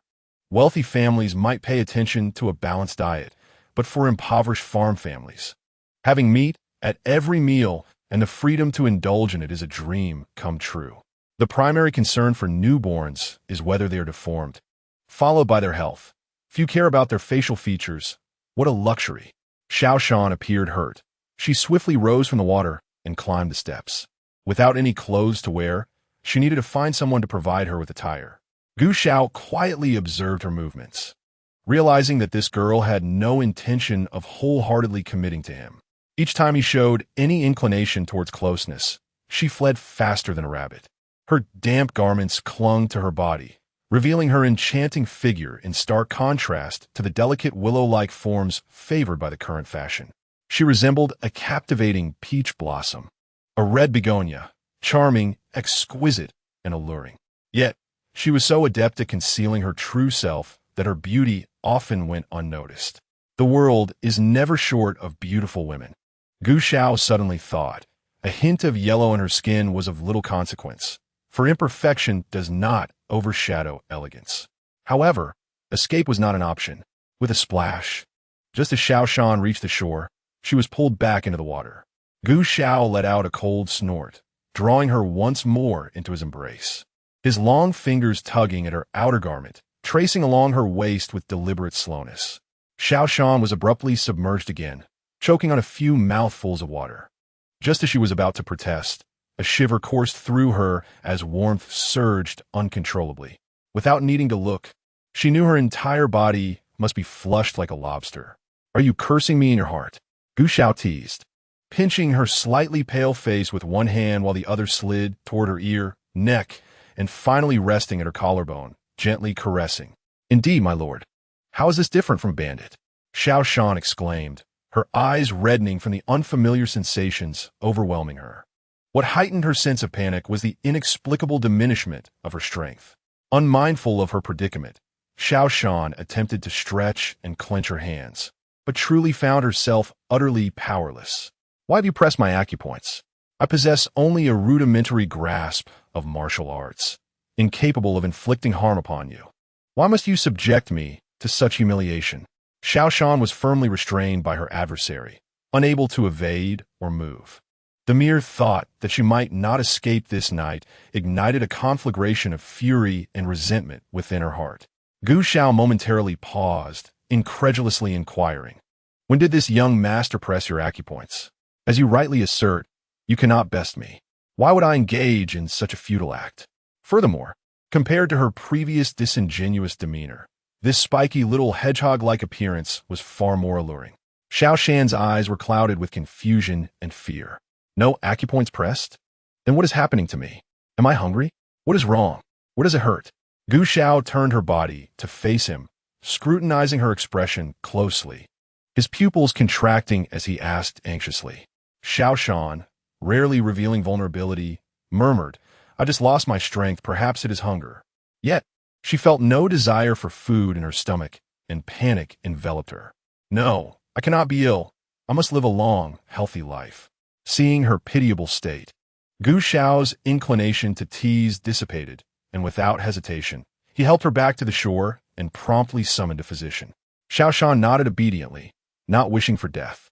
Gu Xiao opened the door and instructed a servant, who immediately dashed off to fetch the doctor. Upon returning to the inner chamber, he retrieved 2 of his old garments, and they changed into them. "Young master, Yang Fan has arrived," Gulu announced from outside, knocking twice. "Come in," Gu Xiao commanded. Yang Fan was led in, initially believing Xiao Shan to be truly ill or perhaps poisoned. However, upon examining her pulse, he discovered no ailment whatsoever. Her constitution was robust enough to bear quadruplets without issue. "Is this not tormenting a person?" Gu Xiao observed Yang Fan's furrowed brow, followed by a sigh, and urgently inquired, "What is wrong with her?" Is it serious? What illness does she have? Yang Fan retorted brusquely. She is not ill. She is healthier than you. And you have sustained injuries. He could tell from her pulse that she was in excellent health, meticulously cared for. But I just suddenly lost my strength. I usually possess considerable vigor, Xiao Shan lamented, her face twisted in skepticism towards the diagnosis. It is possible to misread a pulse. Should we not seek additional physicians for another opinion? Her gaze towards Gu Xiao was filled with pleading, for her voice held little authority here. She reassured Yang Fan. Do not worry. I hold no grievance against you. Perhaps my condition is still in its infancy, and you did not detect it. It was not an impossibility. Mastering pulse reading was exceedingly challenging. Despite her quick learning in other subjects, she could never quite grasp pulse reading, even with a thorough understanding of herbal pharmacology. She could only prepare medicinal dishes and could not aspire to be a doctor. Yang Fan's eyes widened in disbelief as he looked at Gu Xiao. Are you questioning my medical skills? Your woman is challenging my expertise. Yang Fan clearly rejected her comforting words, revealing a wide grin with 8 gleaming teeth. Please elaborate on what you were doing just now. If you, my dear lady, have just run while carrying 100 pounds of stone and turned to me to lament your fatigue, I would indeed question your sanity. Although Xiao Shan felt quite embarrassed. The urgency of the situation compelled her to speak candidly. Just a moment ago, the young master requested my assistance in rubbing his back, and unexpectedly he touched my waist. Stop! Yang Fan interjected hastily. This is not something we should be privy to. Yet he quickly grasped the situation and burst into laughter, exclaiming, Ah, 2 innocent souls. The others were left bewildered by his amusement, but soon understood that Xiao Shan was not unwell. Gu Xiao, displeased, gave him a light punch, feeling extremely uncomfortable under his teasing gaze. After all, what was wrong with him being close to his beloved concubine? Yang Fan, sensing that further laughter would provoke his ire, pinched his own pressure point and said, Come closer, I shall explain. As for your little lady, let her explain herself. Chapter 32. Yang Fan's words left Gu Xiao blushing furiously, and in a fit of embarrassment, he promptly ushered her out. Xiao Shan felt anxious, realizing she had yet to clarify the matter, wondering why he had sent her away. Observing her distressed expression, Gu Xiao coughed lightly and remarked, The pool was too warm, and your emotions were heightened, thus you suddenly lost your strength. In truth, you are quite healthy. Remembering Yang Fan's words, he thought it best to return to Ezhou without delay. Xiao Shan remained skeptical, contemplating a visit to the Gu family clinic once they returned to the city. Here, in Gu Xiao's private estate, the atmosphere was more relaxed, and he intended to spend the night with Xiao Shan. With damp hair still clinging to him, Gu Xiao retrieved a stack of cotton cloths from the cabinet, and they each began to dry themselves. Xiao Shan sat by the window, which had yet to be closed. At that moment, the crescent moon hung delicately in the night sky, surrounded by darkening twilight and shimmering stars. A gentle breeze wafted in, carrying the sweet scent of honeysuckle and alleviating the early summer's slight heat. Their hair, long and thick, had only ceased dripping after a considerable time, and as they settled down to rest, a headache was inevitable. Unsure of Gu Xiao's intentions and wishing to prolong their time together, Xiao Shan suggested a stroll in the courtyard. Gu Xiao acquiesced, naturally taking her hand as they stepped outside. The soft, cool breeze invigorated their minds, and Xiao Shan exhaled a deep breath, feeling her earlier distress dissipate. The courtyard was spacious, devoid of any towering trees or ornate pavilions. They strolled slowly along the winding corridor, their silhouettes intertwined against the backdrop of the dim light on the azure bricks. Suddenly, Xiao Shan inquired, Young master, what is it about me that captures your interest? In terms of appearance, I may be somewhat pleasing, yet my complexion leaves much to be desired. As for my talents, I can only prepare a few rare dishes and tend to some plants. None of it is particularly remarkable. Gu Xiao struggled to comprehend her stubbornness, but reflected that she was, after all, the first woman he had taken a liking to, and he found her quite agreeable. A few flattering words would not hurt. Perhaps this was what Jing Wang referred to as a woman's penchant for attachment, easily swayed by gains and losses. The moment I laid eyes on you, my heart filled with joy, regardless of your appearance or station. Your talents matter little. It is simply you that I cherish, solely for who you are. Xiao Shan's expression was a tapestry of complexity as she grappled with the incongruity of the celestial visage that uttered such chilling words. Fortunately, her heart held no romantic inclinations towards him. Otherwise, hearing such a statement, masquerading as a declaration of affection yet veiled in derision, would undoubtedly have left her in profound sorrow. Frustration welled within her, revealing the impossibility of a peaceful resolution. After Gu Xiao finished speaking, he noted her lack of the anticipated emotional response, and his attractive brows furrowed in displeasure. Turning her to face him, he cast her a sidelong glance and queried, "Are you dissatisfied with the status I offer?" Xiao Shan was in no mood to engage in this discourse. His perceptions were entrenched, and her attempts at clarity would prove futile. Previously, when she had broached the matter of status, it had been a deliberate ploy aimed solely at inciting his disdain. Gu Xiao pressed his lips together, irritation evident in his tone. "I have assured you that your rank will gradually rise. What does it matter if your status is somewhat modest? You hold a unique place in my heart." Xiao Shan endeavored to infuse her demeanor and words with sincerity, yet found herself at a loss. Ultimately, she buried her head in his embrace. Satisfied, Gu Xiao sighed inwardly, recognizing the truth in what Zheng Iwang had said. When a woman falls in love, she often harbors fears of being forsaken by her beloved. He gently pushed her away, planting a soft kiss on her forehead, reassuring her, "Fear not, I shall protect you."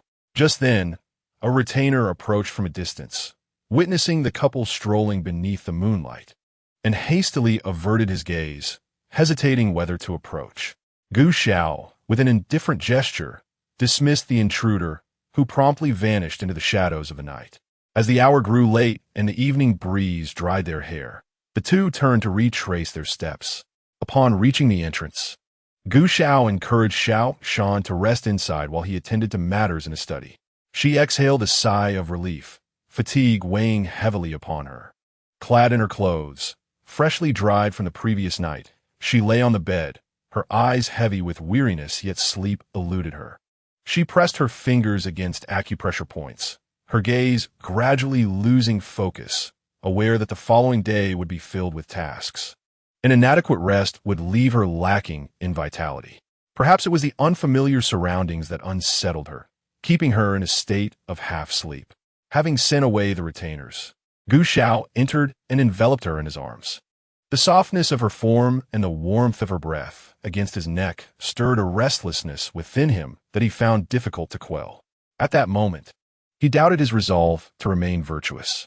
His hands traversed her back and waist, wrestling with the torment of sharing a space that ignited such desires. After reciting several calming mantras, he eventually succumbed to slumber. Before dawn, he was awakened to prepare for their return to the city. Xiao Shan donned her attire, hastily wiping her face with a cloth before boarding the carriage. The horses galloped with vigor, their hooves pounding the dirt road as they raced towards the city gates. As they approached the entrance, they found it still closed, and Xiao Shan pondered how long they would have to wait. Surely, she thought, her mission would not be met with reproach. The gatekeeper, having heard the commotion, peered over the wall, spotting a line of carriages below. The foremost carriage was grand and spacious, clearly not of ordinary stock. Observing the quartet of armored guards and a retinue of 20, he recalled the reports from his colleagues on duty the previous night, revealing that the Duke of Ruei had departed the city. A sudden realization dawned upon him. As she inquired about the presence of Prince Ruei and his guards, the attendant with the command token replied affirmatively. After a thorough inspection, the group was permitted to enter the city. The citizens waiting at the city gate looked on with envy, admiring the grand display. The streets were illuminated by the glow of shop lights, yet no pedestrians ventured forth. The carriage traveled smoothly, winding its way to the residence of the Duke of Qi. In the early dawn of early summer, a slight chill lingered in the air. Xiao Shan, draped in the outer garment borrowed from Gu Xiao, alighted from the carriage and immediately sought out the flowers and trees. Fortunately, the protective measures were well implemented, and the coachman was cautious, resulting in minimal jolting that did not hinder her plans for the day. The grand gates of the Duke's residence swung open, revealing a few lanterns lit within. as a young servant emerged with a lantern to offer greetings. To avoid attracting unwarranted attention and gossip, Xiao Shan seized the moment before dawn and, as soon as the gate opened, hastily removed her outer garment and returned it to the carriage. Suddenly deprived of warmth, she could not help but shiver, rubbing her arms as she followed the young servant carrying the flower pots inside. Gu Xiao, preferring to avoid unnecessary complications that might reveal his concern for her and reach the ears of his aunt, which could lead to inquiries regarding his interest in a woman of such lowly status, resolved to keep his intentions discreet for the time being. He understood that if news of his proposal reached the palace, it would likely be met with resistance, and although he might ultimately prevail, Xiao Shan's unfavorable impression could hinder his future aspirations. It was prudent to speak softly and keep the engagement under wraps until it was finalized. Chapter 33. Xiao Shan first visited various locations in Xiaoding's house, ensuring everything was in order. It was not her intention to meddle, but any mistakes would lead to her accountability. In the study of the master, she had sketched out the designs before leaving, and with the matriarch personally overseeing the arrangements, errors were unlikely. Arriving at the kitchen just in time, she noted the preparations for the grand banquet. Outside, a platform had been set up, and the kitchen maids, accompanied by younger servants, were busy gutting fish, plucking birds, and butchering sheep and ducks. Xiao Shan stepped inside, donned her own apron, tied her hair up neatly, and covered her mouth and nose with a cloth, a habit of hers. She instructed her assistant to fetch several prepared ingredients from the ice cellar at the back of the kitchen. "I will go now." The young maid, eager to comply, swiftly disappeared. It was essential to begin simmering the Buddha jumps over the wall dish, so Xiao Shan directed the maid to mash the steamed pumpkin into a puree, passing it through a sieve twice to prepare it for her use. She then retrieved the broth that had been simmering since the night before, straining it through a fine cloth until no residue remained, before pouring it into a clay pot. She added a spoonful of the sieved pumpkin puree, stirring it in to create a golden, flavorful base. While the maid busied herself, Xiao Shan cleaned the soaked shiitake mushrooms, delicately scoring them, and sliced a piece of ham into thin pieces. With both meat and vegetables at the ready, Xiao Shan sequentially added 18 ingredients into the clay pot, including sea cucumber, fish maw, trotters, dried scallops, shiitake mushrooms, and ham, before pouring in a suitable amount of huadiao wine and covering the pot to let it simmer slowly. Upon her arrival, she immediately set about preparing the dish, a centerpiece like Buddha jumps over the wall. The kitchen staff dared not utter a word, fearful that any mistake on their part would ruin the dish entirely. As she busied herself with the stew, I finally engaged her in conversation. "Jenner, I heard that you went out alone with the cousin last night." The inquiry was laced with the implication that we were already aware of the truth. Yet we yearned to hear the juicy details, the more scandalous the better. Xiao Shan chuckled. "Oh, it was hardly alone. The cousin's attendants and the household servants were all present. If they were not human, then neither am I. So, do you think the cousin ventured to the estate solo, or did he accompany a retinue of servants? Apologies, but there are no tales of romantic escapades to share." Wang snorted in dissatisfaction at her evasiveness, halting her tasks to raise her eyebrows meaningfully at her. "Jian, don't play coy. We know what you're implying. What are you truly doing? Couldn't you converse with the cousin?" Indeed, though the cousin's reputation was somewhat dubious, he was undeniably handsome and of noble standing. I had never heard of him mistreating women. If one could become a favored concubine in the royal prince's household, one would never have to worry about food or shelter again. Xiao Shan pondered. She needed to remain in the marquis's residence for a few more days. It was best to extinguish any rumors early to avoid jeopardizing her escape plan. Maintaining her composure, she responded with a smile. "Am I truly lacking in food and drink? I earn 15 taels a month as a maid, with all my meals and lodging covered. Besides, should I leave the estate, I have a brother who is a scholar. Speaking of myself, I am knowledgeable in medicinal herbs and culinary arts, skilled in woodworking, and have a knack for tending to flora. With these abilities, I can surely lead a comfortable life." With a slight raise of her eyebrow, exuding a touch of pride, she continued, "If I were to marry, I would choose a man of decent character, someone I could manage. If marriage is not in the cards, I can afford to pay a fine. Why should I confine myself to a life of servitude in a noble's household?" The others nodded in agreement. While the royal household might seem opulent, one could not assume a life of luxury was guaranteed. Yet, dissenters remain, both married and single. What's the royal household?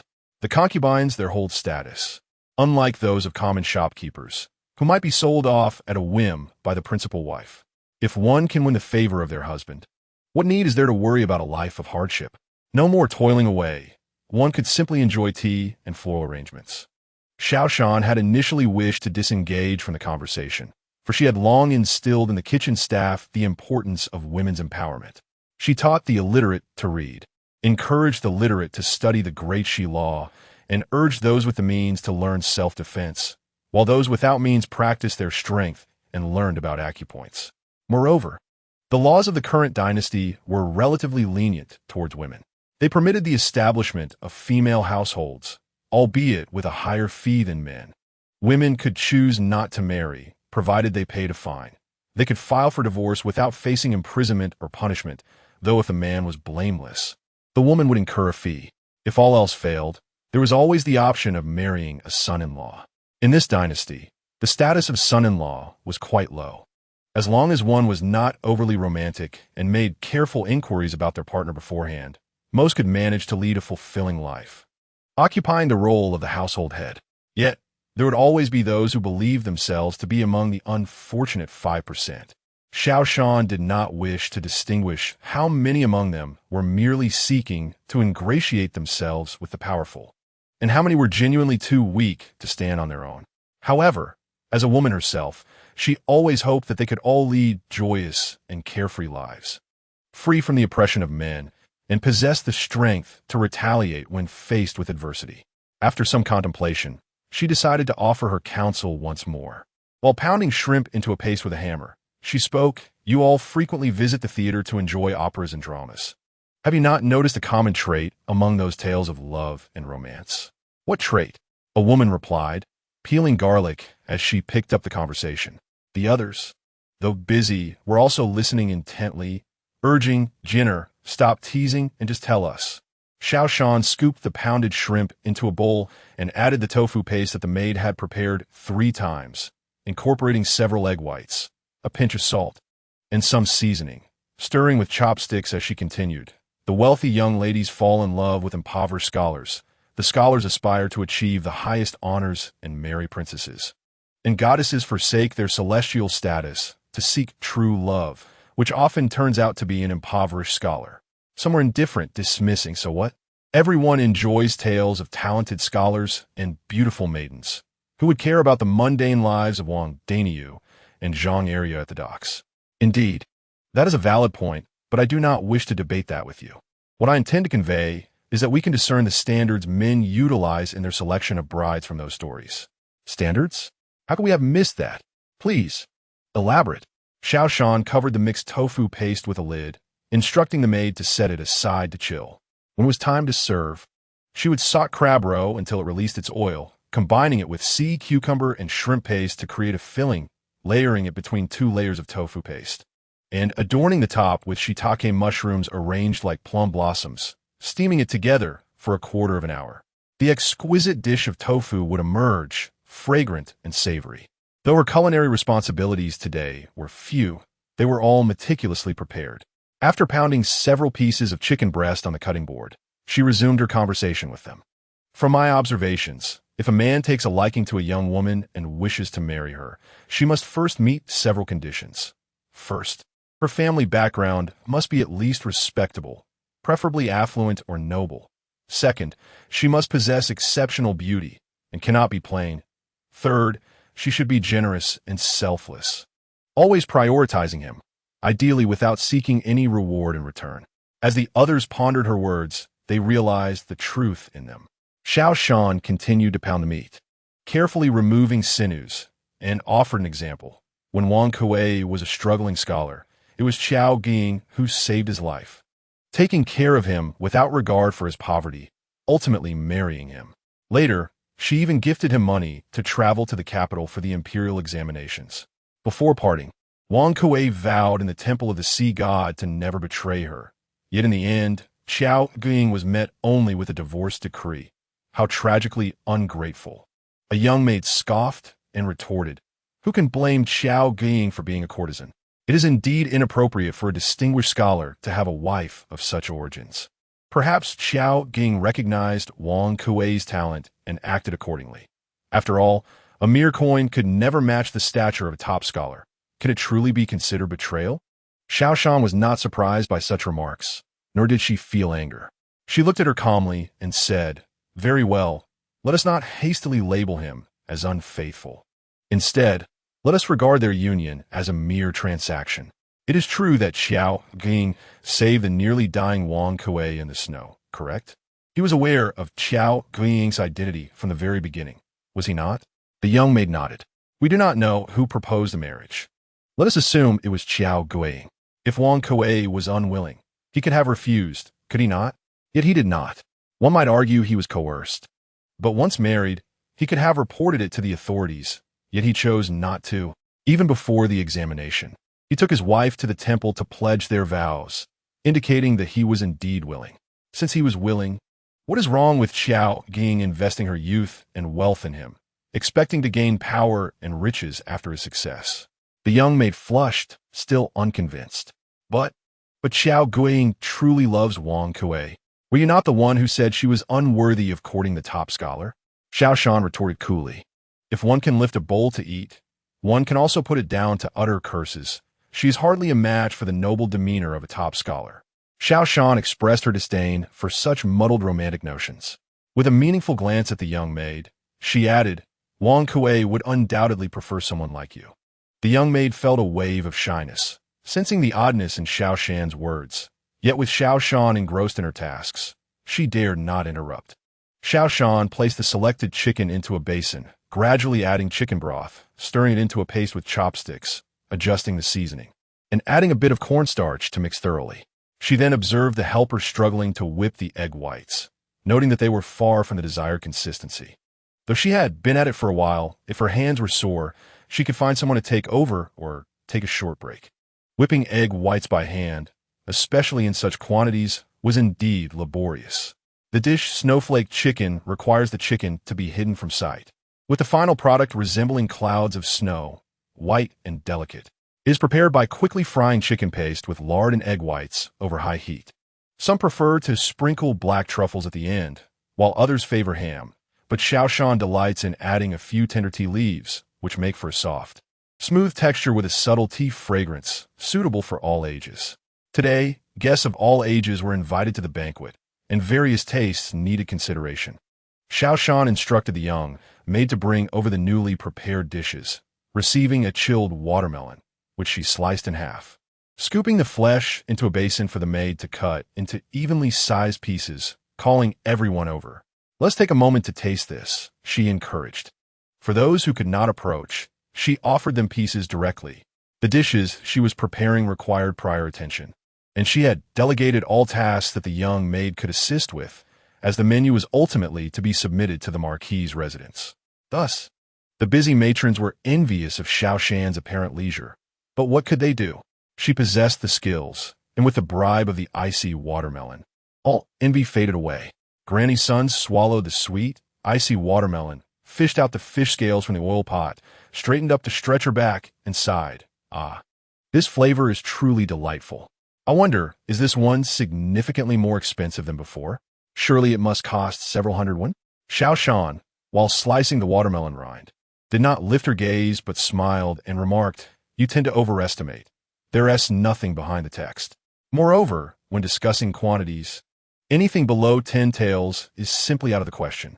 A collective gasp arose from the crowd, as if their ears had been struck by thunder. They were aware that it was a new variety, yet did not anticipate such exorbitant pricing. Xiao Shan herself found it rather costly and not particularly delectable. She could not fathom how such a high price had been established. Aside from the old woman, everyone else was taken aback. "Gina, you must be joking. This watermelon typically sells for merely a few dozen won." Xiao Shan halted her knife, pickled the watermelon rind, wiped her hands, and then addressed them. "Why would I joke? This is a variety cultivated only this year, and there are not many available. It's 12 taels of silver each, and I stumbled upon it by chance." Sun Posey, visibly shaken, felt the flesh of her cheek sag. She had been contemplating purchasing a couple for her children and grandchildren to sample. So, we just devoured 6 taels of silver worth of watermelon in a single bite? Xiao Shan wished to clarify that the rind was merely a byproduct, and the 12 taels reflected the price of the flesh itself. But fearing it might distress them, she merely smiled and remained silent. Someone pointed to the other items and inquired, "What are the prices of these?"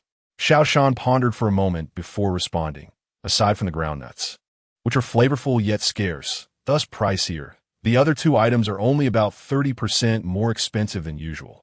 The crowd murmured in astonishment, realizing that the earnings from their labor far exceeded the costs.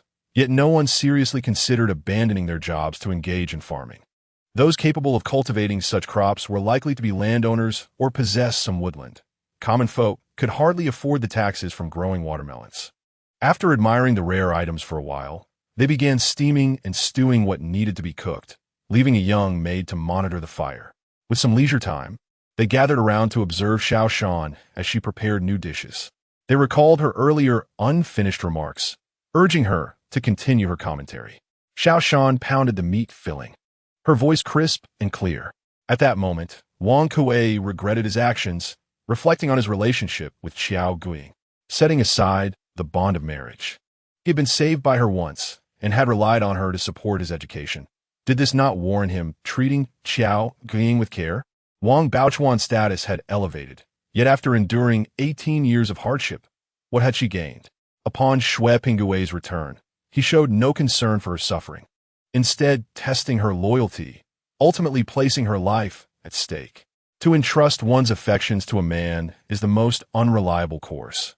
When a man becomes heartless and unfeeling, he will not regard the love you bore him. To them, the prospect of immediate wealth and fortune is always the most desirable. Women, in their eyes, are akin to candles, meant to burn until extinguished, ideally disappearing without a trace. They may shed a few tears and recite a couple of melancholic verses, and that would suffice to honor your deep affection. Chapter 35. Therefore, one must love oneself before loving another. Xiao Shan spread her hands. Never presume to rely solely on a man. Otherwise, should he abandon you one day, and you lack the means to support yourself, it may not lead to certain demise, but it will undoubtedly plunge you into an ocean of suffering. A few newlyweds nodded in agreement, acknowledging, indeed, we serve as parents at home, raise the children, and still toil outside just like him. Yet he treats us with less warmth than he does the young ladies of the tavern. Precisely. And there are those heartless souls who insist on divorcing their wives to marry younger maidens. Upon hearing these words, Lu Posey fell into contemplation, pondering whether to reconsider her granddaughter's marriage. In Shoha courtyard, the weary master, adorned with a gray marten silk scarf and clad in a sand-green silk robe, stepped in wearing a pair of shoes of the same hue, exuding both opulence and elegance. As he entered the flower hall, he lifted his robe and knelt, his voice resonant and rich. "Mother, your son has returned." The old matriarch hurried to stop him, affectionately urging, "My son, do not kneel. Please sit and rest." She scrutinized him closely, frowning as she remarked, "How is it that in just 3 months you become so sunburned?" Was the task successfully accomplished? The master accepted the tea offered by Aunt Zhou, drinking 2 bowls thirstily, revealing a set of brilliant white teeth that starkly contrasted with his tan complexion. "Rest assured, mother, the task was indeed completed. Your son has just returned." He had already held accountable the few problematic sources and replaced them with suitable alternatives.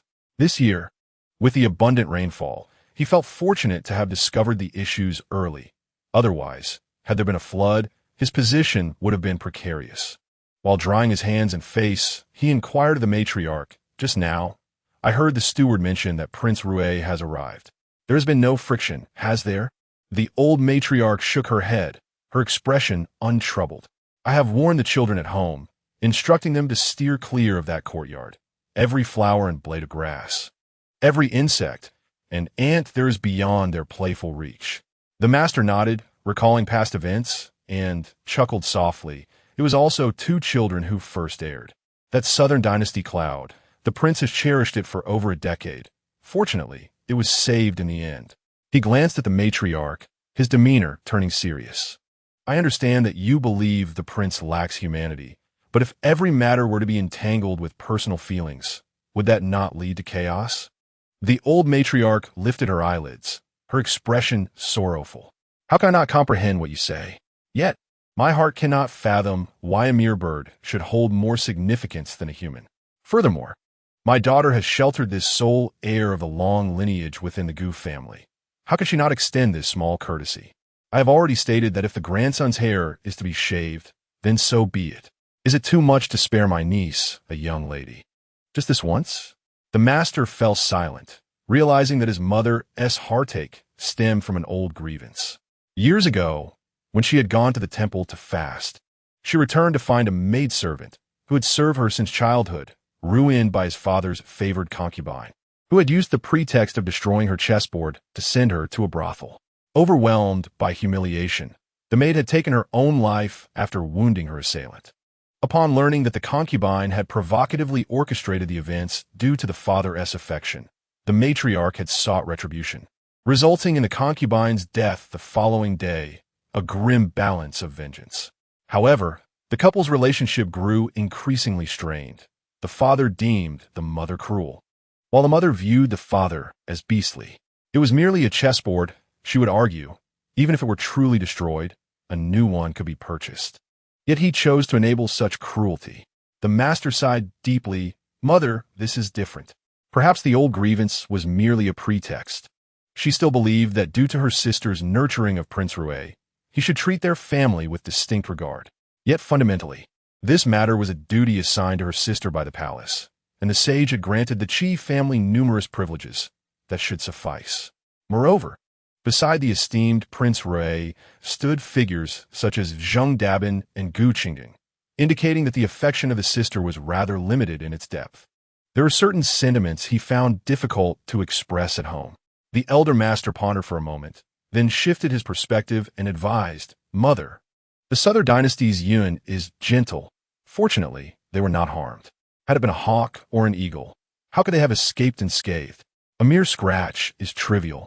But should their eyes or faces be marred?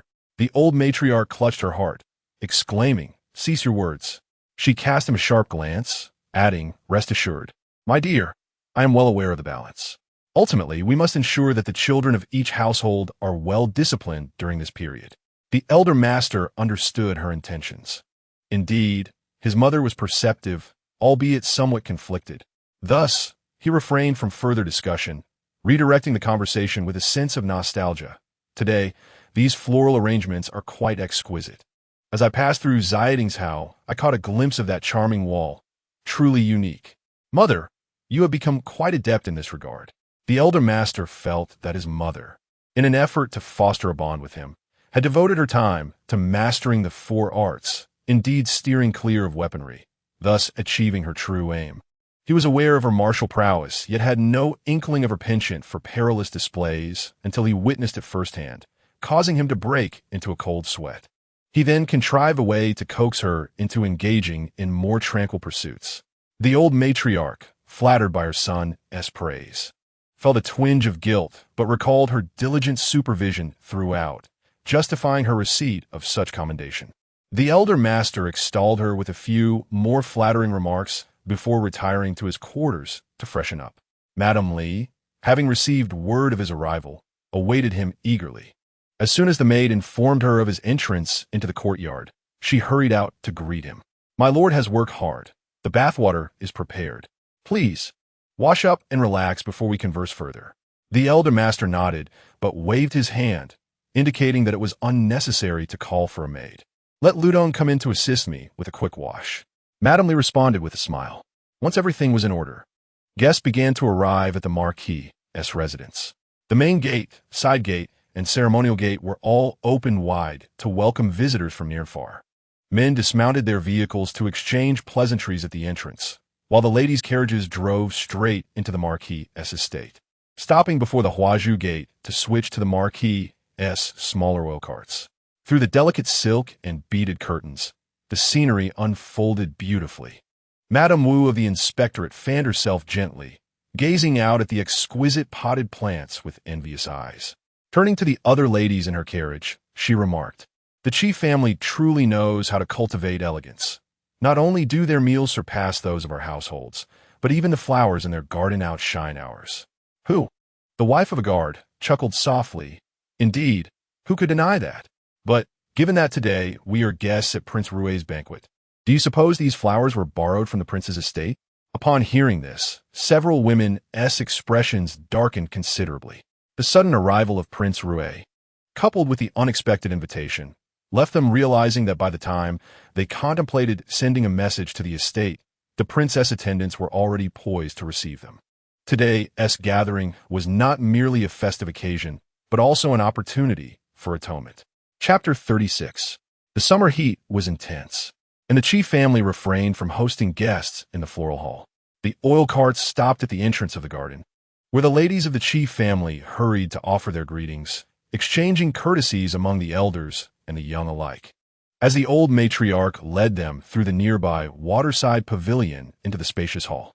The spacious hall is supported by 4 grand pillars, with the surrounding walls replaced by movable soft wooden curtains that could be drawn down at night and secured at the bottom, while during the day they could be rolled up, leaving only a delicate green gauze curtain to keep out insects. Inside, numerous specially designed soft couches are arranged, and the tables are adorned with an array of pastries, fruit platters, chessboards, vases, and other items. Madame, who assists the elderly matriarch to sit down, her eyes sparkling as she cheerfully exclaims that every visit to the Ho residence leaves her in awe. Every sight seems refreshing.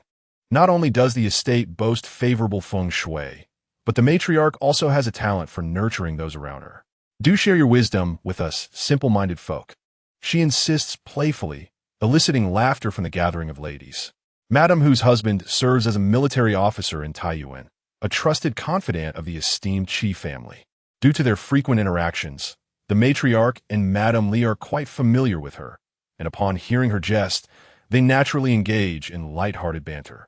After the merriment, the matriarch requests that the performance schedule be passed around. After some modest refusals, it is eventually an elderly woman, even older than the matriarch, who selects a play titled The Record of Handan. To one side of the pavilion, a stage has been constructed featuring a low couch and cushions on either side. While not far away, a ragged man sits cross-legged, a broken bowl atop his head, contrary to expectations of loud drums and gongs. The performance begins with a gentle ensemble of music, followed by 3 oddly dressed performers leaping onto the stage, aiming to initiate a light-hearted and humorous skit to uplift the guest spirits. The sounds carry far and wide, and Xiao Shan in the kitchen can hear them clearly. Although the specifics elude her, the lively tunes certainly pique her interest. At least it is not a puppet show or a dance performance, which require one to be present to appreciate fully. After a chorus of bird songs, the main act commences, and as the minutes pass, the atmosphere becomes increasingly engaging. It is not long before the matriarch sends someone to announce that the dishes are ready to be served.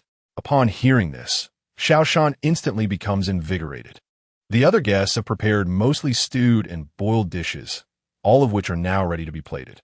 Xiao Shan begins with a poetic dish of ginkgo nuts, first blanching the fatty meat, then rendering the pork fat in another pot, watching for the right color, not too burnt, before adding a few slices of ginger and segments of green onions. Once the pork fat is rendered and filtered, it solidifies into a creamy white lard. At this moment, she lacks white sugar. The term sugar frosting actually refers to sugar ice, which is barely white. Swiftly, she combines water and sugar ice powder to create a caramelized sugar color, which she pours over the prepared ginkgo nuts, adding a scoop of lard, and continuously stir-frying on low heat until each ginkgo is coated in the sugar glaze. In another pot, she prepares a syrup from various sugars to drizzle over the ice, completing the plating with a sprinkle of honeyed osmanthus blossoms. Xiao Shan hastily steams a variety of dishes including exquisite tofu, fragrant sauce cakes, and stuffed bitter melon, followed by stir-frying snowflake chicken, all of which are labor-intensive but can be easily finished at the last moment. She continues by mixing shredded watermelon rind with her secret spicy oil, preparing braised pork belly with watermelon rind, and a soup of jellyfish and watermelon rind wrapped in lotus leaves.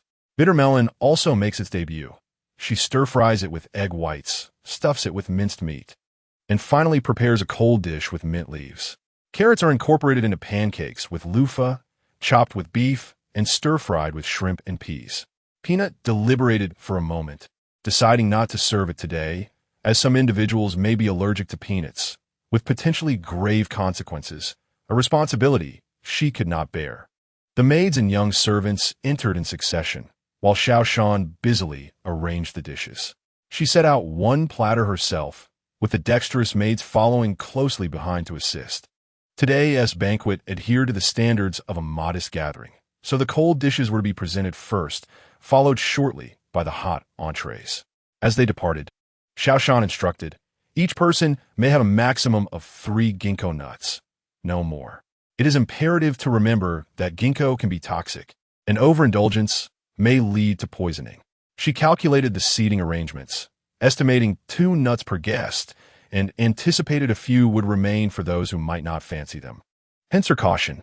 The menu comprised a total of 16 dishes, including wanfa meat, soup-filled yellow fish, Buddha jumps over the wall, spicy chicken, fish sashimi, and a spicy fish scale soup.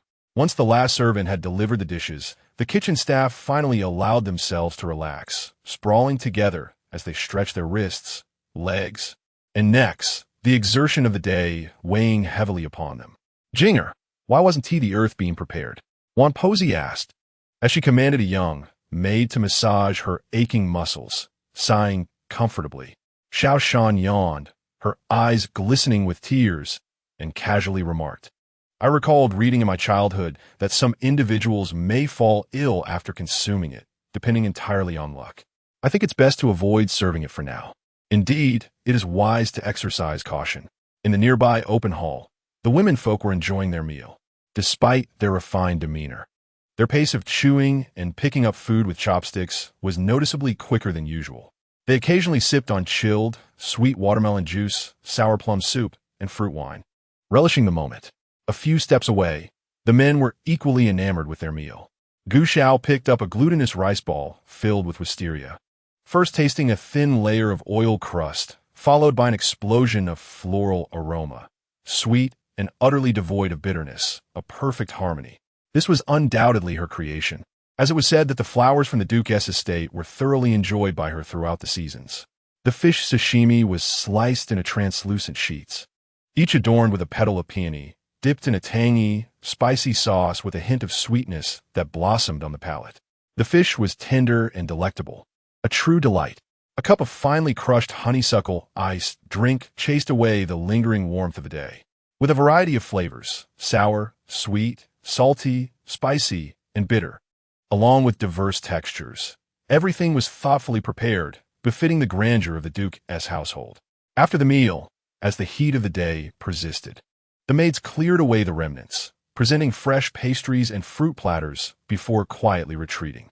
On the gentleman's side, several had failed to find an opportunity to approach Gu Xiao and plead their case throughout the morning, feeling anxious and seeking the master's assistance for an introduction.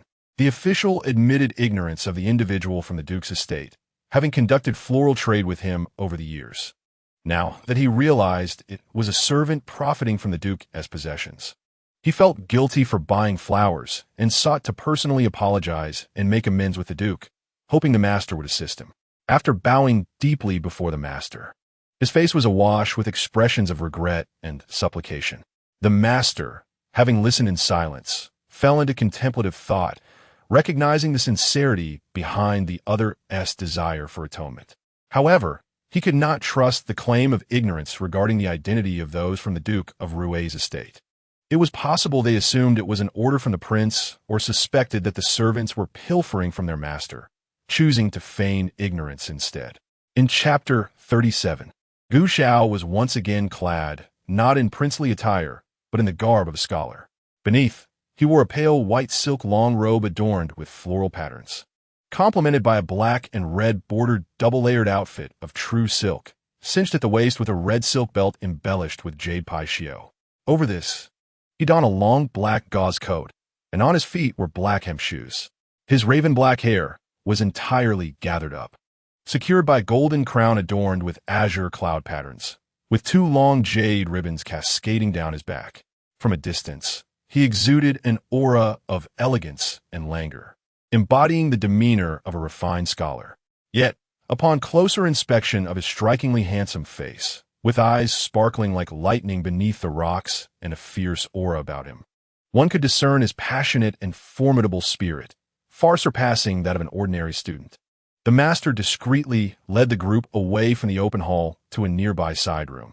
Behind a writing desk, Gu Xiao toyed with a dagger, its cold blade glinting with a chilling light. The men kneeling before the desk were drenched in cold sweat, trembling in fear, their hearts racing as if they were being sliced open. They dared not inquire, for to ask would only evoke regret. How could they have believed this wolf cub would fall from grace? Was it because he had relinquished military power during his mourning period? Or was it due to the fierce quarrel he had with the sage, after which the sage no longer sought to curry favor as he once did? Meanwhile, outside, the women had become lively again, perhaps calling for some entertainment, with the sounds of clappers and drums echoing, male and female performers, their voices booming and robust. With a decisive click, Gu Xiao sheathed the dagger at his waist and coldly declared, "Ultimately, it was the Duke of Rue's estate that first birthed this rat. Harboring treacherous intentions, whether you are aware or not, is of little consequence. I have already sent someone to investigate. These men are merely greedy for wealth. While it is not unthinkable to spare you this time, a lesson must still be imparted. Forgive us this time, and all the money obtained from this matter I shall willingly present to the prince." One man pleaded, "So shall I." Another echoed. Gu Xiao's brow furrowed sharply as he reprimanded, "Silence." He was merely contemplating the most prudent use of this money for the welfare of the people. Yet here they were, foolishly assuming he sought to enrich himself. Such naivety was truly laughable. In the southwest and northeast, bandits had been increasingly audacious, and there had been numerous provocations of late, suggesting that war might soon erupt. Thus, the entirety of the 400,000 taels of silver would be allocated to the military as funds. Raising his gaze to meet theirs, Gu Xiao observed them with a half-smile, his tone light. "You gentlemen are quite affluent, and you delight in hosting banquets and bestowing gifts, skillfully networking and currying favor. Surely, today you would also be inclined to extend your generosity towards the common folk and soldiers. Am I not correct? Regardless of their willingness, they would have to comply, as it would serve to bolster their reputations." These individuals held positions that were essentially titular, their true natures being those of merchants. Though greedy, they were not inherently malicious, and he intended to make use of them. "The prince's words ring true," one man affirmed. "I am willing. I shall return to organize matters and personally deliver the funds shortly."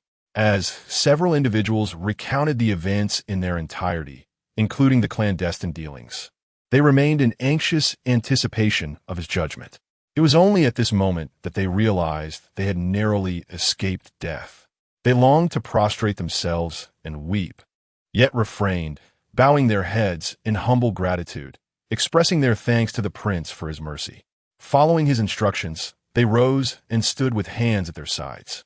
Before departing, Gu Xiao issued one final command: to conceal any signs of joy, advising that should anyone inquire, they should claim that the prince was in a fit of rage and intended to confiscate their entire wealth. After a busy morning, now finding himself at leisure, he felt inclined to take a solitary stroll. Today's banquet was teeming with female guests, and he wished to avoid their insistent flattery. Thus, Gu Xiao resolved to return to his own quarters, seeking a change of mood. Approaching the window, he raised his right hand and blew gently upon the ring adorning his thumb. Almost instantaneously, a diminutive figure descended from the cerulean sky, drawing nearer until it alighted gracefully on the windowsill. It was a small, russet and white sparrowhawk, fierce in spirit despite its diminutive size. Although still in its youth, it boasted rounded wings, a forked tail, yellow talons, and a blue beak, its orange starry eyes sharp and piercing. Tilting his head slightly, Gu Xiao observed as the spirited little hawk joyfully perched upon his shoulder. Together, they departed the water pavilion in silence. As he strolled, he deftly sidestepped any approaching female voices. Navigating through 2 corridors and descending the steps, his gaze fell upon an artificial hillock crafted from lake stones. flanked by a cluster of red 8 immortals adorned with silver edges. Just as he was about to leave this place, a soft, delicate murmur emerged from the flower bed, followed by the sight of a youthful woman, still half asleep, rising from her repose. Gu Xiao cast a fleeting glance her way, but paid her no further heed as he continued on his path. Yet, the woman, with a light gasp, exclaimed, "Ah, you're leaving just like that?" Xiao Shan felt particularly unfortunate for overhearing her. Her voice, akin to the melodious chirping of a spring oriole, carried an undertone of grievance and disbelief. Moments prior, she had been dining when the matriarch summoned her to the water pavilion, and upon arriving here, she had stumbled upon such a scandalous scene. Was it fate or misfortune? Would she be silenced for witnessing this? Regaining her composure, Xiao Shan respectfully bowed to Gu Xiao, but uttered not a word. From her vantage point at the door, she could not see the young lady. And if the young lady could not see her, her life would be considerably safer. As for Gu Xiao, she lamented inwardly once more. He was a striking figure, a man of exceptional allure, yet consistently engaged in actions that were utterly disgraceful. In broad daylight, amidst an open gathering, it was all too brazen. Uncertain of the intentions of the two parties involved, she felt an overwhelming sense of embarrassment. An awkward silence enveloped the atmosphere, and Xiao Shan discreetly glanced at Gu Xiao's countenance, noting a discernible drop in his demeanor, his eyes narrowing slightly. Whether this was due to the sunlight or simmering anger remained unclear. Xiao Shan could only hope that the young woman's background was as ordinary as possible, wishing fervently that she was not someone of an unspeakable nature, someone who could neither be married nor taken as a concubine. For though she would keep such secrets to herself, it was essential that others believed her. Before her stood a multitude of needles, reminiscent of the infamous Granny Rome, as if a single breath could send her into a chilling despair. Lost in her tumultuous thoughts, the young lady approached with a hurried gait. Upon hearing her footsteps, Xiao Shan instinctively retracted her head, turning away. In truth, she longed to flee, her feet restless beneath her. Gu Xiao, aware of her misunderstanding, felt a mix of irritation and frustration at her seemingly dutiful demeanor, which painted a rather unflattering picture of himself in her eyes. The young lady donned an autumn-hued garment, complemented by a short cape of begonia red and a skirt of white gauze that mirrored the purity of snow. Her face, as pale as winter's frost, bore the stains of crimson flower juice upon her delicate hands. Approaching Gu Xiao, she tugged at his sleeve, only to be evaded by him. Pouting in dissatisfaction, she tilted her head to reveal a charmingly innocent face, inquiring about his name and lineage. Insisting he promised not to divulge her presence to anyone before she would allow him to depart. Chapter 38. Gu Xiao finally deigned to acknowledge her, casting a frigid and disdainful gaze upon her, making Wang Jinxiao involuntarily step back. The man's contempt was palpable, rendering her momentarily speechless. Before she could muster a retort, Gu Xiao stepped through the archway, leaving behind a chilling remark. Refrain from harboring any notions. I have no interest in knowing you, nor in being known by you. Cease your mischief at the Qi residence, and keep your distance. Wang Jinxiao's face flushed crimson, a stark contrast to the flower juice. As she bit her lip and pressed on, "Then why did you stop?" Gu Xiao ignored her, continuing on his way, leaving her in a state of vexation.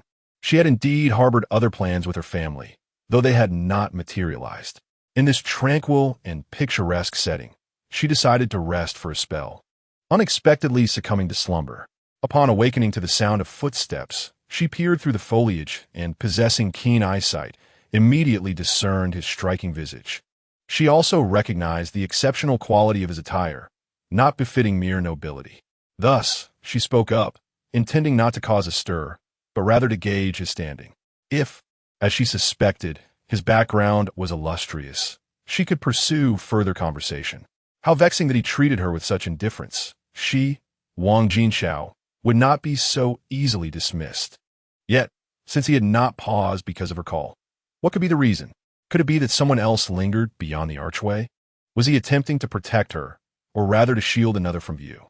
Seizing the moment while Gu Xiao conversed with the young lady, Xiao Shan swiftly made her escape, taking a circuitous route towards the water pavilion.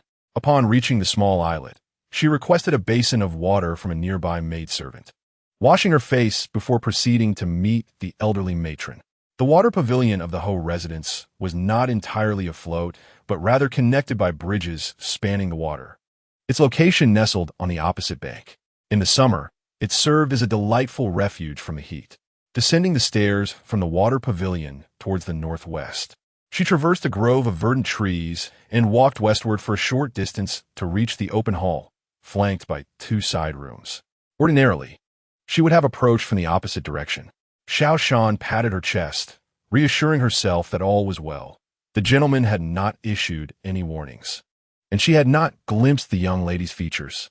Thus, this affair should pass silently into the annals of memory. As for whether he would pursue the matter afterwards, Xiao Shan felt it unlikely. Although the location was somewhat secluded, it was ultimately a public area, and it was entirely normal for people to pass by. After all, she had not intruded into his private quarters. Both parties were at fault, after all. Nevertheless, as a prince, he might harbor a sense of humiliation for losing face in front of a mere maid, and if he were to seek trouble, she would simply endure it. For there were only a few days left.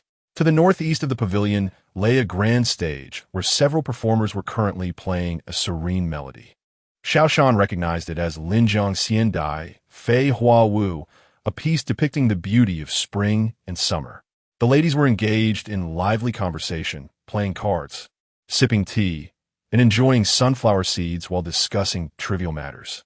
The elderly matriarch was engrossed in a game of chance with others, and Xiao Shan chose to remain discreetly at a distance, aware that her purpose was to pay respects to the ladies, and she did not attempt to feign modesty. As always, she stood tall, exuding an air of relaxed elegance, her unique aura radiating an uncommon confidence, a rarity in this era. Once the game concluded, Granny Zhou whispered something in her ear, prompting the matriarch to beckon her over. Xiao Shan approached the table and respectfully inquired, "What instructions does the matriarch have for me?" The matriarch took her hand, gesturing towards an elderly woman opposite her, and smiled. "Old Lady Sue is enjoying the snowflake chicken you prepared. Is that its name?" Xiao Shan nodded in affirmation. The matriarch continued, "And the plum blossom tofu. Both have pleased her palate. She asked me to inquire about the recipes. I also heard you are quite skilled in flower arranging and incense making." At this, she playfully patted Xiao Shan's hand, her laughter causing deep creases to form around her eyes. "She is rather skeptical." Old Lady Sue chuckled softly. "You claimed that your little oil cart was improved by her hand. If all this is true, such a clever maid has been taken in by your family. I must admit, I am quite dubious." The matriarch feigned annoyance, tapping the table lightly. "Oh, you old thing. Why must you speak so ungraciously? What do you mean by taken? My family doesn't deserve such treasures?" Xiao Shan interjected with a smile. "Both of you ladies' compliments make me feel truly humbled. How could I dare to claim the title of treasurer? I merely possess a few rudimentary skills. It is indeed an honor to receive your esteemed praise." Old Lady Sue regarded Xiao Shan with admiration. "Hearing your matriarch extol your virtues as unparalleled, I was initially skeptical, thinking her words mere flattery. Now, having met you, I can perceive at a glance that you are no ordinary girl. You must possess great potential. To speak candidly, my own granddaughters, who studied diligently under a tutor, are pampered year after year, yet they cannot compare to your demeanor or wit. They are perpetually preoccupied with their appearances and lack ambition. Their skills barely average, let alone anything more." Old Lady Sue favored young women who were both graceful and talented, and her satisfaction with Xiao Shan grew with each passing moment. She yearned to take her home, for she lacked such a granddaughter. However, if she could not have her as a granddaughter, she would gladly accept her as a niece-in-law. Madame Sue beckoned Xiao Shan closer, expressing her understanding that her family once belonged to the scholarly class, but had fallen upon hard times following the early demise of her parents. Xiao Shan nodded in affirmation, yet shook her head, pursing her lips as she explained that while her father had indeed achieved the title of scholar during his lifetime, their circumstances could not be deemed excessively dire. However, certain relatives, emboldened by their seniority, had cast covetous eyes upon her family's wealth, causing her great distress. In her youth, She and her brother had been unable to stand against them, and they nearly succumbed to their schemes. It was only by chance that she learned of the esteemed reputation of the Ho residents, which emboldened her to seek their assistance. "My dear, you have done exceedingly well," Madame Su remarked, growing increasingly fond of her. Xiao Shan seemed to embody the ideal partner for her nephew. Although her complexion was somewhat sallow, there was no cause for concern. Marriage would allow for improvement in time. Moreover, beauty could be found beyond the pale skin.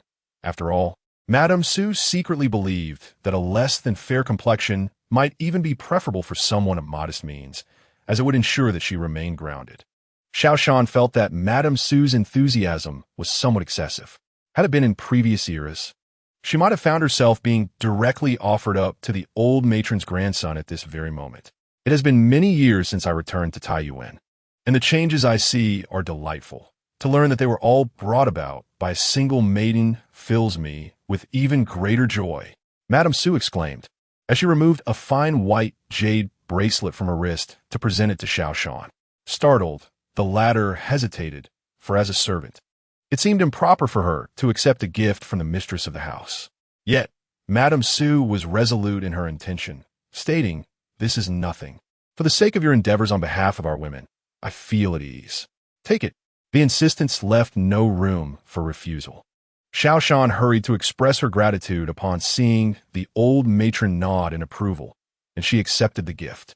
Aware that Xiao Shan's contract with the Ho residence was nearing its end, Madame Su contemplated proposing marriage as soon as she regained her freedom.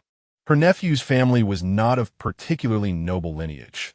Rather, their connection to her family lent it a pleasing facade, yet ultimately, he would need to rely on his own merits. Fortunately, he had shown promise in his studies and scholarly pursuits. Being the sole heir, he was in dire need of a wife capable of upholding their household. Xiao Shan, however, was perplexed and glanced at Madame Su's twinkling eyes, teasingly remarking, "Am I to gain yet another admirer after the old matron?" She touched her face, lamenting her own excellence. With a shy smile, she feigned modesty, attributing the praise to the kindness of both matrons. Madame Su chuckled warmly. "There is no need for such humility. You are truly a remarkable girl." Hailing from a distinguished family in Xinjiang, Madame Su had married a scion of the Jin family from Taiyuan. The couple had harmoniously shared their lives, cherishing the beauty of nature for many years. The death of her husband had dealt her a profound blow, prompting her to seek solace in the company of her eldest son, who had taken up an official position. She had only recently returned, having traversed many places and encountered a myriad of people throughout her life, from nobles to common folk. Madame Su regarded Xiao Shan as a standout among young women. It is rare to find someone accomplished yet unpretentious, and her anticipation for this potential union only grew. She recalled Hua Xian mentioning that Xiao Shan had an elder brother, equally learned, who could support her once he entered the officialdom, thereby fortifying their familial ties. Madame Su felt a sense of relief as she resolved a lingering concern, and thus engaged in casual conversation. She mentioned that her esteemed matron praised your culinary skills and requested that you transcribe the recipes for the 2 dishes she had just mentioned. Xiao Shan, feeling unworthy, accepted the brush and ink from the maid and settled at the desk to write. Yet, she sighed inwardly, pondering why she could not simply prepare the recipes in the kitchen and hand them to the maid, thereby avoiding any awkward encounters. Once the recipes were completed, the matron dismissed her. After leaving the waterside pavilion and walking a short distance, Xiao Shan slowed her pace, contemplating whether to visit the garden to admire the lanterns, especially since she had come this far. As she strolled, she observed that most of the ladies were engaged in listening to music, playing cards, reciting poetry, or playing chess in the pavilion, with a few others leisurely boating on the lake, while the gentlemen were gathered in the bamboo grove, discussing history and listening to storytelling. Under the blazing sun, the afternoon heat was both stifling and exhausting, suggesting that the garden was likely devoid of wanderers at this hour. The lakeside was adorned with double-petaled hawthorn and willow trees, whose lush branches drooped heavily, casting a cool shade that provided a refreshing respite from sun. The hawthorn branches were vibrant green, adorned with golden blossoms that clustered in splendid abundance, swaying gently in the breeze, creating a dazzling display. A gust of wind rippled across the water, scattering silvery glimmers, and although Xiao Shan was walking alongside the lake, she began to feel the heat and hesitated. After some contemplation, she decided against it. Despite her excellent memory, she had never ventured into the garden and feared getting lost, which could lead to unforeseen troubles. At this moment of idleness, it would be wiser to seek out the two young attendants for their insights. While making her way to the servants' quarters in the front courtyard, she encountered a few guests. Upholding her usual demeanor of a dull, wooden figure, she blended in seamlessly. The servants' quarters were adjacent to the guest house, and Xiao Shan, hearing a considerable amount of male voices from within, paused at a distance and sought refuge in the shade of a tree, waiting for a familiar face to assist her. Fu Wang's father was the head steward of the marquis' estate, with two brothers each serving the eldest and second young masters, one in Bianjing and the other outside the city. Fu Wang, as the youngest son, typically followed the eldest master and was seldom taken out. Yet he was required to be at the beck and call of the household. Thus, he had not been seen for some time. After waiting for a few moments, Xiao Shan spotted the younger brother of the head maid from the madam's courtyard, someone she recognized but did not know well. She waved him over. Once he approached, Xiao Shan discreetly moved to a less conspicuous spot and produced a silver ring from her pocket, offering it to him. "If you're not too busy, would you kindly run an errand for me?" The young attendant, delighted by her generosity, readily accepted and replied with a cheerful demeanor, "Sister, feel free to command me." Xiao Shan concocted an excuse, saying she had overheard them discussing a neighbor's grandmother who made delicious pickled vegetables. Intrigued, she asked them to bring back 2 jars, but since she had not seen them yet, she requested he inquire about the situation. The young attendant nodded in agreement, performed a respectful bow, and hurried off. Upon returning to the kitchen, she found several rattan chairs and benches arranged beneath the shed, where a few elder women and maids were lounging, taking a respite. 2 awake maidservants were playfully entwining a rope, and upon seeing Xiao Shan return, they smiled and gestured towards the sleeping individual beside them. Xiao Shan returned their smile and shook her head, indicating her indifference. She entered the kitchen, poured herself a bowl of tea, and had only taken a couple of sips when the 2 young maids entered with the lifting of the curtain. Due to her consistently amiable demeanor and aversion to reprimanding others, Xiao Shan held a favorable reputation among her superiors. Her generosity endeared her to the servant girls, who eagerly sought her company. The 2 newly arrived maids were well aware of this. They approached her, each linking an arm. In a charming manner, they asked, "Sister Jenner, what does the water pavilion look like? Does it sit atop the water? Are the ladies and madams who have come today as beautiful as celestial beings? Are the masters of the estate all amiable?" They pondered why they had broached such topics, considering they were merely kitchen workers, seldom in the presence of their superiors. Unlike her and the elder woman, who had established valuable connections within the household, the newcomers were simply laborers. In this dynasty, servants were generally categorized into 2 types: those sold by the government as official slaves, and those who entered into employment contracts with their masters, the duration of which varied. If either party was dissatisfied, they could terminate the agreement at any time. However, such laws were often circumvented. For noble families, former servants and laborers merely existed in a different guise. Outsourced labor was ultimately less trustworthy, resulting in few opportunities to present themselves before their masters. Relegated mostly to menial tasks. Feeling somewhat fatigued, Xiao Shan initially intended to drink her tea and wash her face before resting. However, the innocent and sparkling eyes of the 2 maidservants inspired her to impart some wisdom. "What kind of contract have the 2 of you signed? And for how many years?" Upon hearing her inquiry, the 2 maids appeared somewhat flustered but responded, "We are daughters of tenant farmers, having secured our positions through connections." Tenant farming was merely a means of exploiting loopholes, akin to the former system of hereditary servitude. Yet, since they had connections within the household, had no one advised you in advance? Xiao Shan observed that they seemed more like rustic girls than privileged connections. Chapter 40. Noticing that Xiao Shan's demeanor remained unchanged, the 2 felt a sense of relief.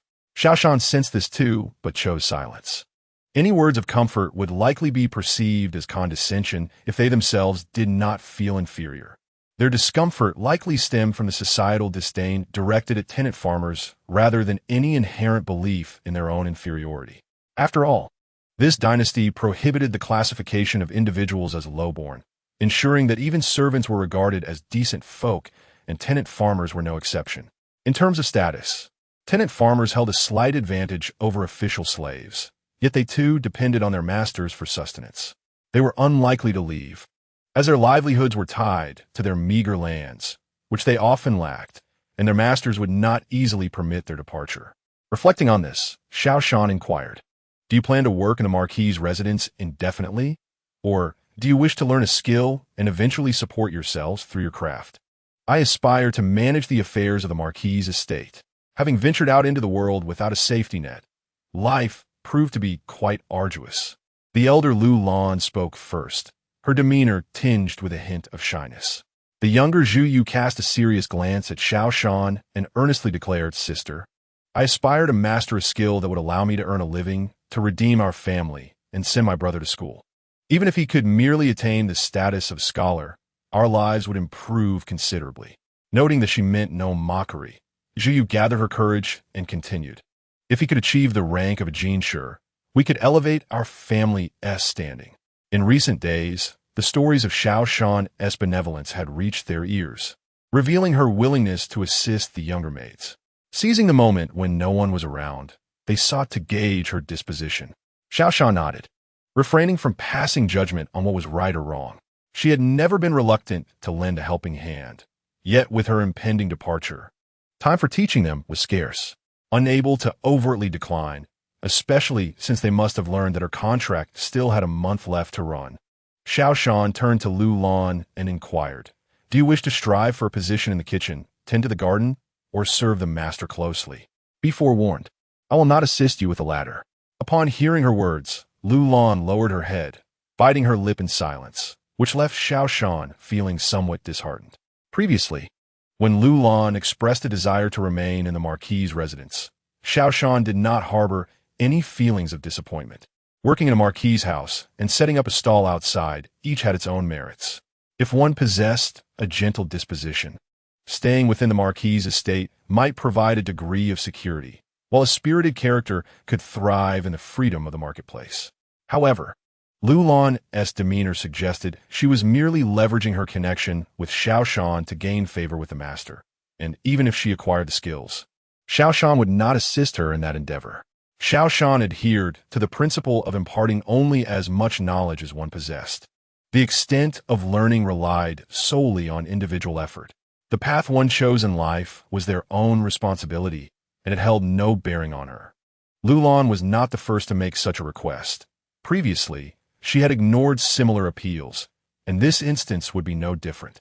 Nonetheless, Xiao Shan yearned to hear Lu Lan articulate her thoughts, perhaps out of concern that she had misjudged her intentions. "Please, express your thoughts candidly," she encouraged. Lu Lan met Xiao Shan's gaze.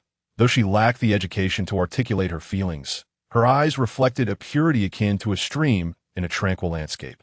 Her intentions seemed to lay bare, yet the hardships of her past had instilled in her a fervent desire for a better life. Hesitantly, she confessed, her cheeks flushed with embarrassment. I am not very bright, and I learn slowly, which is why I wish to serve in the master's courtyard. Sister Jier shares her knowledge freely, but people are different. She could achieve greatness through self-study. While I may take a year or two just to learn enough to support myself, it might be better to venture into the master's domain. What skills do you possess? The four arts? The guqin, chess, calligraphy, or horsemanship? Needlework? Culinary skills? Horticulture? Accounting? None of these? Xiao Shan pressed. Then tell me, we know. How will you serve in the master's presence? You cannot merely play or study. What tasks will you undertake? Lu Lan felt her face flush with embarrassment, nearly as if it would bleed. Little did she realize that, as a girl raised on the estate, her ability to mend clothes neatly was considered a mark of skill. No, she was aware. She merely looked down upon her own determination to rise above her circumstances. Xiao Shan, observing Lu Lan's resolute demeanor, chose not to waste her breath in persuasion and coldly rejected her. She had no inclination to engage in the trade of procuring favors. The notion that Lu Lan simply wished to serve diligently without ulterior motives was a gross misunderstanding of her intentions. Without a modicum of talent, how could one hope to serve closely? It was a rarity to find a maid who was oblivious to the ways of the world. The majority were quite aware and savvy. If beauty could be deemed a talent, then Lu Lan was indeed fair, albeit with somewhat coarse skin.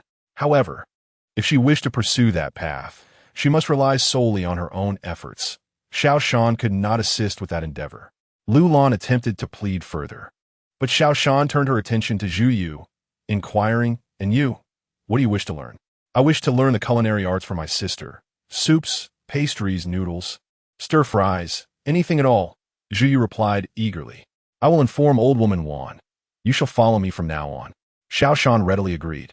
And as for the time constraints, she would simply write down the recipes before her departure. Lu Lan felt an acute sense of embarrassment.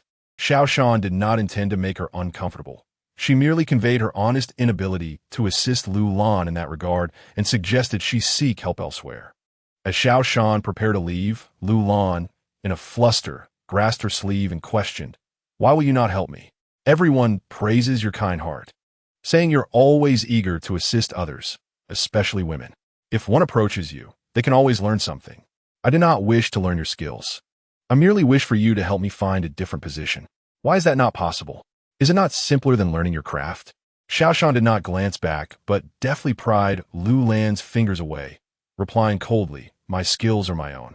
I will teach only if I choose to, and only if you are willing to learn. Assisting you in changing positions, however, requires me to humble myself and beseech others. If it were for a legitimate reason, it might be different. I could assist with that," but she scoffed lightly. "You seem to covet a place in a man's bed. Am I to be foolish enough to engage in such distasteful affairs? Take care of yourself." With that, Xiao Shan swept aside the curtain and exited, disregarding any arguments about the legitimacy of concubinage. She had never claimed it was illegal. Just because it was lawful does not render it devoid of distaste. If one were coerced with no alternatives, that would be one thing. But when one has the opportunity to live uprightly and chooses instead to become a concubine, it is merely an aspiration for undeserved gain. In the wake of Xiao Shan's candid remarks, Lu Lan's thoughts flickered, her expression faltering. Nearly brought to tears by the humiliation, Zhu Yu stood in stunned silence, grappling with her anger at the unforeseen revelation. She had no inkling that Lu Lan harbored such thoughts. Lu Lan had not confided in her, and Zhu Yu had assumed they were both pursuing the craft for its own sake. They had heard from the elder women on the estate that Sister Jian from the Chiho residence was a warm-hearted individual, always willing to impart skills necessary for self-sufficiency to those who approached her. Many had benefited from her guidance, lifting their families out of tenancy and into prosperity. They had indeed inquired and confirmed everything before discussing it with their family, subsequently entrusting someone to secure positions in the Ho residence, all for the purpose of learning the craft from Sister Jean. Yet, she now realizes that Lu Lan was primarily intent on becoming a concubine. Zhu Yu was on the verge of tears, exclaiming, "How could you do this? We agreed beforehand that upon entering the residence, we would diligently learn a skill, and later, establish our own stalls, rent shops, and become proprietresses. How can you entertain thoughts of becoming someone's concubine? Did you change your mind after arriving at the residence? Or were you deceitful from the very beginning?"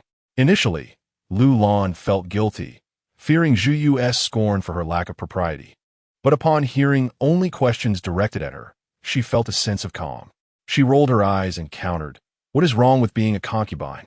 One need not toil endlessly. The monthly allowances are generous, the food and clothing are ample, and there are servants to attend to one's needs. It merely carries a reputation that is slightly tarnished. My mother is a wife, yet look at the life she leads. Why should you look down on those who become concubines? Even the officials take concubines, if it were truly a disgrace. Wouldn't the court have issued a decree against it?" Zhu Yu felt that Lu Lan's words were misguided, yet she could not pinpoint the flaw in her reasoning or how to retort effectively. Stopping her tears and wiping her face, she chose to ignore Lu Lan and walked away, stifling her anger. Lulan's expression twisted slightly. She did not perceive any wrongdoing in her thoughts. After all, weren't Jean, and her cousin in an unclear relationship? Why should she be judged for her choices when others were not? Xiao Shan emerged from the kitchen, noticing that the old women were still asleep. She was about to fetch a chair from the storeroom for herself when she spotted two figures huddled at the entrance. "Why did you come directly here?" Xiao Shan asked, pulling them aside. It was the two younger brothers who wished to be blood brothers with her. "Earlier, our sister sent someone to inquire if we had considered the matter. We thought our sister was busy, so we decided to come and inform her ourselves. Our family has agreed. It's just a matter of when it is convenient for her." Xiao Shan glanced around, noting that no one was outside and the surroundings were quiet. She leaned in and whispered a few words to them. "This is a test. You both must seriously consider whether you are willing to proceed." The two exchanged glances, wanting to ask more, but Xiao Shan gently shook her head. "You have 2 days to ponder whether you wish to proceed. It entirely depends on your own willingness, without any pressure. Do not worry about anyone misusing this. Once completed, everything will be sealed. This is merely to assess your capabilities. However, undertaking this task undoubtedly carries risks. You must weigh whether you are willing to take that chance." They had not intended to refuse, yet this test was not what they had imagined, which involved brawling with others. After all, while Master Hong was part of the Song gang, his primary focus was business. The government has always been strict regarding household registration and travel permits. Under the current dynasty's regulations, anyone traveling more than 100 miles from their registered household must possess a government-issued travel permit. Without it, they risk punishment and imprisonment. As common folk serving as subordinates, they would not easily move about unless accompanied by their master. Even when venturing out, they would only travel a maximum of 20 to 30 miles. At their tender age, the two young individuals remained oblivious to the appearance of household registration. "We understand that fortune often lies within risk. Thus, my sister candidly suggested a few days to arrange the matter. No longer than 5 days would suffice, and the sooner, the better." For Xiao Shan, obtaining the household registration posed no formidable challenge, as she possessed two remarkably convincing forgeries. Nevertheless, she deemed it a frivolous waste of time for such a trivial task. With the right financial incentive, one could similarly procure a travel pass. Her primary concern revolved around the possibility of being apprehended after her departure, which would inevitably lead to the discovery of clues. Hence, she opted to borrow someone else's name, even if it only served to delay matters slightly. Should Gu Xiao uncover the truth about these two, they would have already been entrusted to Jiang Hong for protection, and their ignorance would limit any repercussions directed toward them. Xiao Shan handed over the prepared silver, knowing that money facilitates action. She also ventured into the kitchen to prepare 2 packages of delicacies for them to take along, cautioning them to keep this matter confidential. Once they arrived at Master Hong's, he would provide further instructions. "Henceforth, it would be my responsibility to seek them out.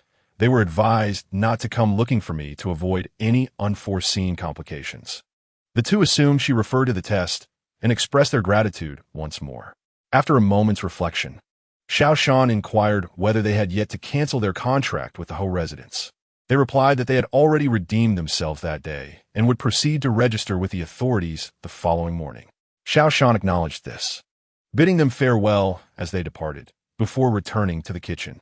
The banquet continued until nearly the hour of you, and Xiao Shan managed to steal a brief nap of less than 45 minutes before being roused to prepare several more dishes: pine nut meat floss egg yolk pastries, smooth water chestnut sesame cakes, hemp glutinous rice dumplings, and sweet osmanthus chestnut steamed pastries.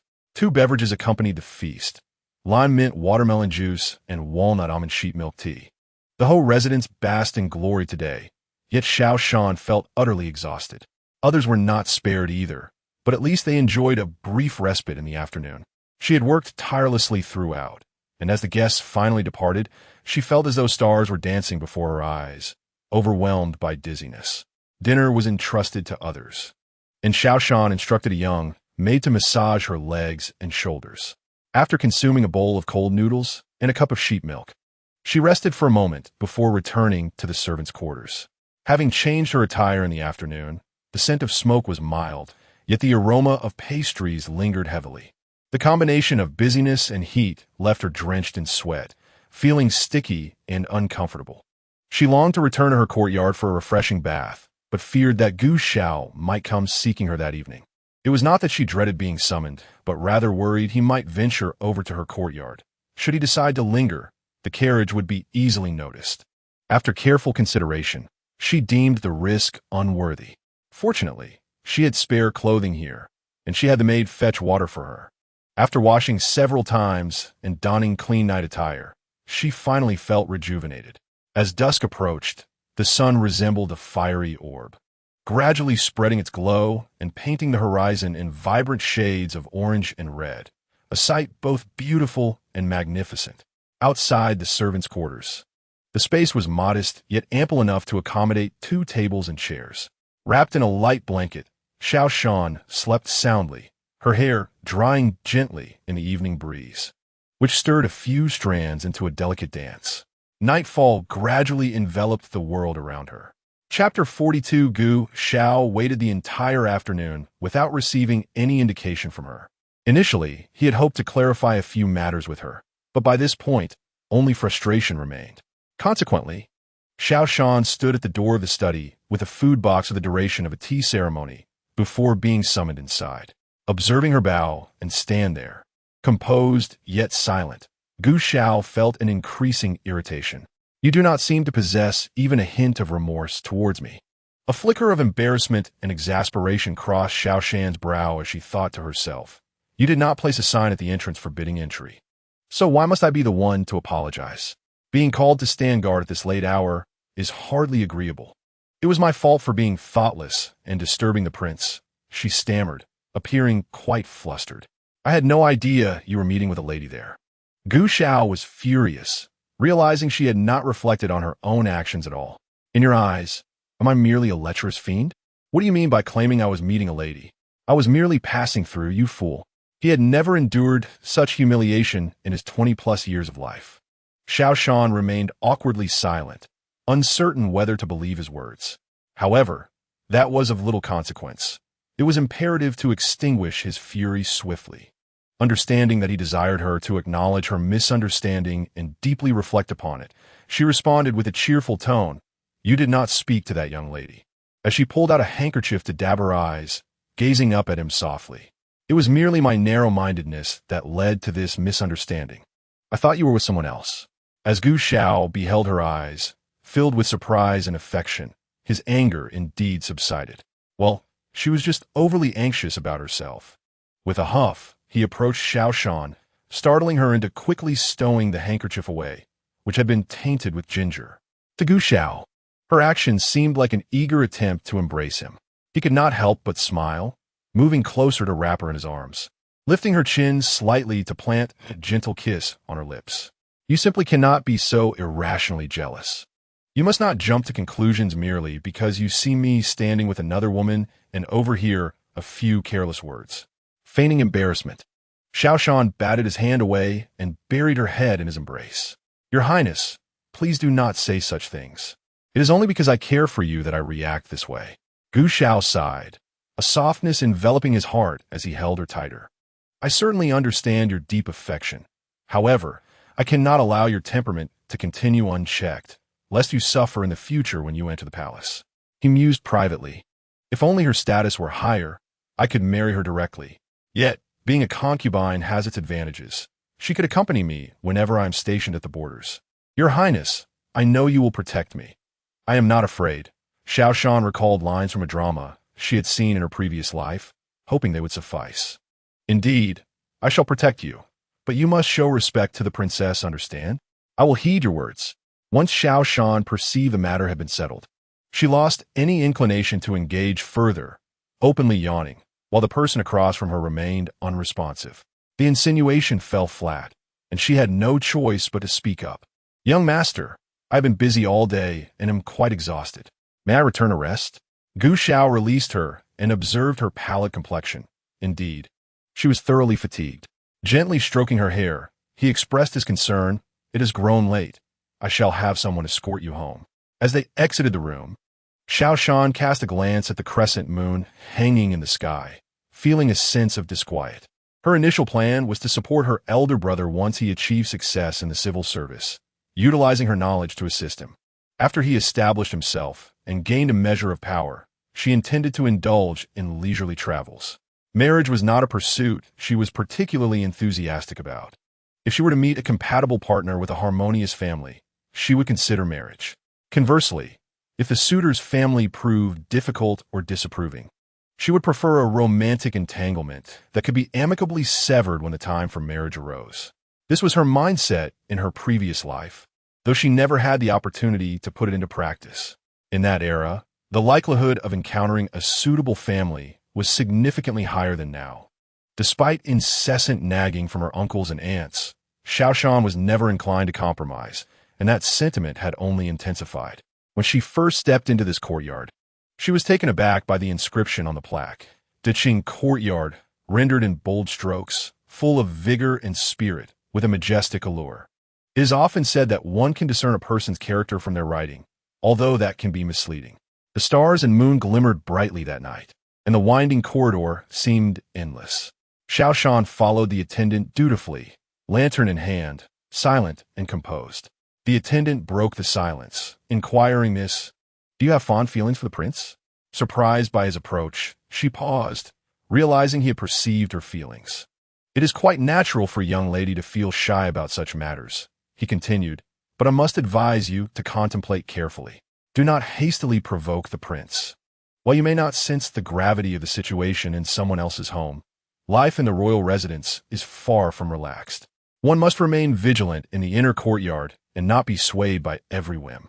Xiao Shan felt bewildered by his admonishments, followed by an uncontrollable surge of anger. Had she done anything to invite such scrutiny? This was truly an unwarranted disaster. Sensing her ire, the attendant fell silent. After a considerable distance, as they approached the second gate, the attendant discreetly withdrew, leaving Xiao Shan alone. The night watchwomen were either dozing or engaged in games, and upon seeing her return, they called out, "Miss, you're back. Would you like to join us for a while?" Xiao Shan smiled and declined, "No. I have been as busy as a spinning top all day and am utterly fatigued. You all enjoy yourselves. I shall not accompany you." She further advised, "Ladies, do drink in moderation. Do not overindulge, lest you face repercussions later." The women laughed and agreed. As the servants retired for the night, they exchanged a few pleasantries with her before settling down. Although Xiao Shan was exceedingly tired, sleep eluded her for a time, disturbed by restless thoughts until dawn approached, when she finally succumbed to a deep slumber. As dawn broke gently, Xiao Shan was roused from her slumber by a call, letting out a long sigh as she struggled to rise. After dressing and washing up, she made her way to the kitchen. The previous night had brought a drizzle, leaving the courtyard puddled with water. The young servants were busy sweeping the yard, and upon seeing her, they greeted her warmly. Xiao Shan was not one to overlook such courtesy, returning their greetings with equal politeness. Just yesterday, the heat had been unbearable, but today, the rain had brought a refreshing coolness. The kitchen was already bustling with activity, though the weariness from the previous day's exertions lingered in the air, leaving everyone looking rather listless. In the corner, old Wang was rolling out dough, greeting her with a feeble wave. Jiner had arrived as well. After the grand banquet last night, the matriarch had instructed that breakfast should be light today. She checked the thickness of the dough, deeming it just right. She spread the dough and dusted it with flour before rolling it up, then lifted the rolling pin, folding the dough back and forth, all the while commenting, "I noticed there is still plenty of the broth left from last night. For our main dish, let us prepare noodle soup, and for the sides, I think that sour cucumber shreds you made yesterday were delightful and will whet the appetite nicely. Let us see what else we can gather to complement the meal." Xiao Shan observed as she deftly wielded the knife, transforming the dough on the board into strands of noodles, some wide, some narrow. After cutting, she sprinkled a bit of flour and shook them, releasing a fragrant aroma of fresh wheat into the air. Xiao Shan complimented her and inquired whether the masters would dine together today or separately. She also asked if there were any dumpling or wonton wrappers left over. Old Wang replied first. The matriarch is considerate and has waived the morning greetings today. This indicated that everyone would eat separately, which was wasteful of ingredients. unless the kitchen was informed of specific dislikes or special requests. Every dish prepared had to be sent up. Old Wang continued, "There are plenty of dumpling wrappers left. I was concerned about them not staying fresh if left too long. Feel free to use them." Xiao Shan instructed a young maid to fetch a watermelon from the storeroom, recalling that no one in the household had expressed a dislike for it. She then directed another maid, adding, "You two go together and bring back 2 watermelons." The young maid hurried off to fulfill the request. Xiao Shan donned her apron and instructed someone to chop a small bowl of scallions. She then shredded the 2 leftover chickens from last night's broth by hand, placing a basket of eggs on the ground. Sitting by the stove, she began frying eggs in a flat pan, continuing until she had prepared dozens. Next, she took a deep pot, heating it and adding oil, soy sauce, vinegar, sugar, and salt to create a sauce, cooking it until it thickened. She gently added the fried eggs, stirring them carefully to ensure they were evenly coated with the sauce, and instructed a young maid to keep an eye on them, saying, "I will let you know when to move them. In just 2 or 3 minutes, they would be infused with flavor." At that moment, Lu Posey finished her own tasks, and Xiao Shan called her over for assistance. Lu Posey seasoned the chopped scallions and took 3 dumpling wrappers, stacking them together, brushing them with oil, sprinkling the scallions, and rolling them up neatly before pressing them down. She handed them over to Lu Posey, instructing her to fry them on low heat until both sides turned golden brown. Zhu Yu, watching from side, could not help but exclaim, "I never knew that food could be prepared this way. It doesn't seem difficult at all. It's just something I never thought of." Lu Posey interjected, eliciting laughter from the crowd. She continued, "The difficult tasks are those you have yet to witness. Your sister Jianer possesses a wealth of skills. She is generous, and you should follow her lead and learn at your own pace. If you can acquire even a fraction of her abilities, it will serve you well for a lifetime." Indeed, she had become so adept at crafting dumpling wrappers that they seemed to bloom with artistry. When Jianer first attempted to make scallion pancakes with dumpling skins, we thought it a frivolous endeavor, yet the results were surprisingly delectable, offering a distinct flavor compared to those made with leavened dough. As for various pastries like millefeuille, pepper salt crisps, and pineapple tarts, Jianer whimsically referred to them as pineapple pies.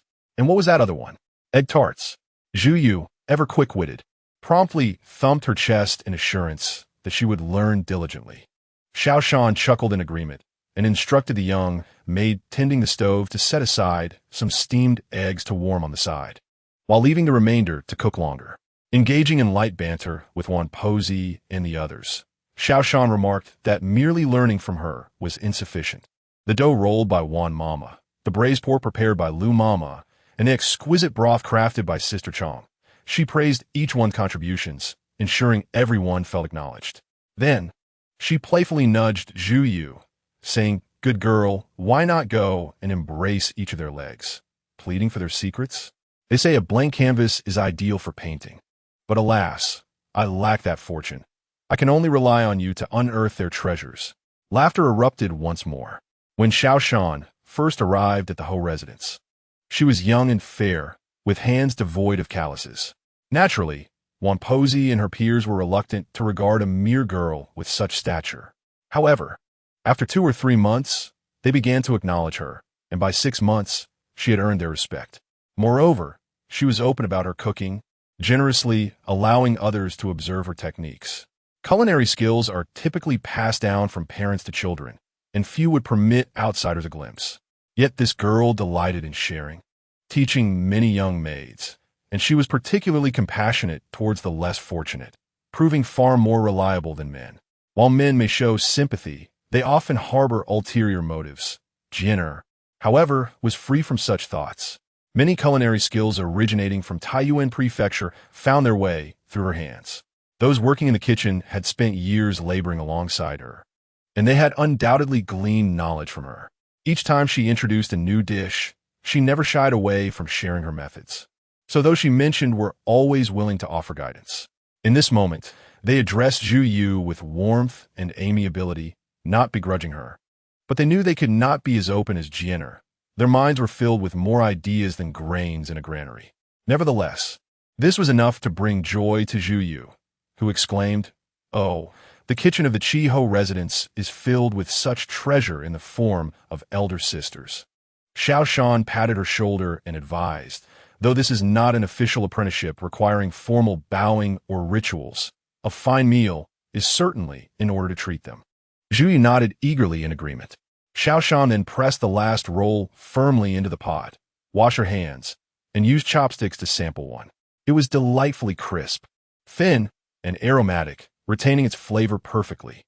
She then shaved down the watermelon rind, mixing it with tender carrots, while placing the whole watermelon back on ice to chill. The meal was prepared, and the maidservants from each room came to collect their portions. 2 varieties of noodle soup, 2 types of porridge, scallion pancakes, sweet pastries, 5 spice-layered pancakes with pickled cucumbers, sour green beans, sweet and sour poached eggs, marinated fish, roast goose, and shredded chicken salad, along with a trio of sour vegetables. Each person took away 2 food boxes. The kitchen staff then set the table for their own meal, engaging in light-hearted conversation. Jenner, yesterday the matron summoned you to the waterside pavilion. Did the matriarch of the Su family reward you with a bracelet? Xiao Shan picked up a strand of noodles with her chopsticks, placed it in her bowl, poured a spoonful of sour sauce over it, took a sip, and casually replied, "Indeed, although those working in the kitchen may not enjoy the same prestige as those serving the masters, their rewards were not to be underestimated. A particularly favored dish could earn them 100 copper coins, while more lavish offerings included gold and silver coins, jade, and gem-studded rings." Ever since Xiao Shan had arrived, she consistently managed to lead her colleagues to rewards, including jade bracelets, which were not unheard of as gifts for the staff. Previously, when the young master married, she had brought along a towering cake made for the occasion, earning gold bracelets and jade hairpins from the matron and the lady of the house. The jade bracelet gifted by the matriarch of the Su family was indeed exquisite, though not exceptionally rare, as many guests had previously bestowed gifts. Xiao Shan's surprise stemmed from the reputation of the Su matriarch, known to be quite aloof. Hearing their inquiries now, it seemed they too were taken aback. "Alas, Jenner, you have indeed won the favor of that esteemed matriarch. What did you do to earn such a distinction? It is not easily won with merely a few dishes." Xiao Shan reflected on the words exchanged, pondering how she had brought honor to the women. Cooking, in itself, hardly constituted an act of distinction. The memories of her past life offered her numerous advantages, yet she remained an ordinary commoner, and, as the kitchen mistress, she dared not flaunt anything too ostentatious. She had always planned to wait until her elder brother had achieved the status of a scholar and secured a position of some esteem before revealing her accomplishments, ensuring her own safety while also enhancing his reputation. However, 2 years prior, when the Ji River suffered a catastrophic breach, she had shared her knowledge of cement formulation with her brother, urging him to present it to the court through the academy. Though he initially resisted, insisting it should be attributed to her, she eventually persuaded him to accept. This matter was known only to her brother, his mentor's wife, and herself. Yet how did the Su matriarch become privy to such information?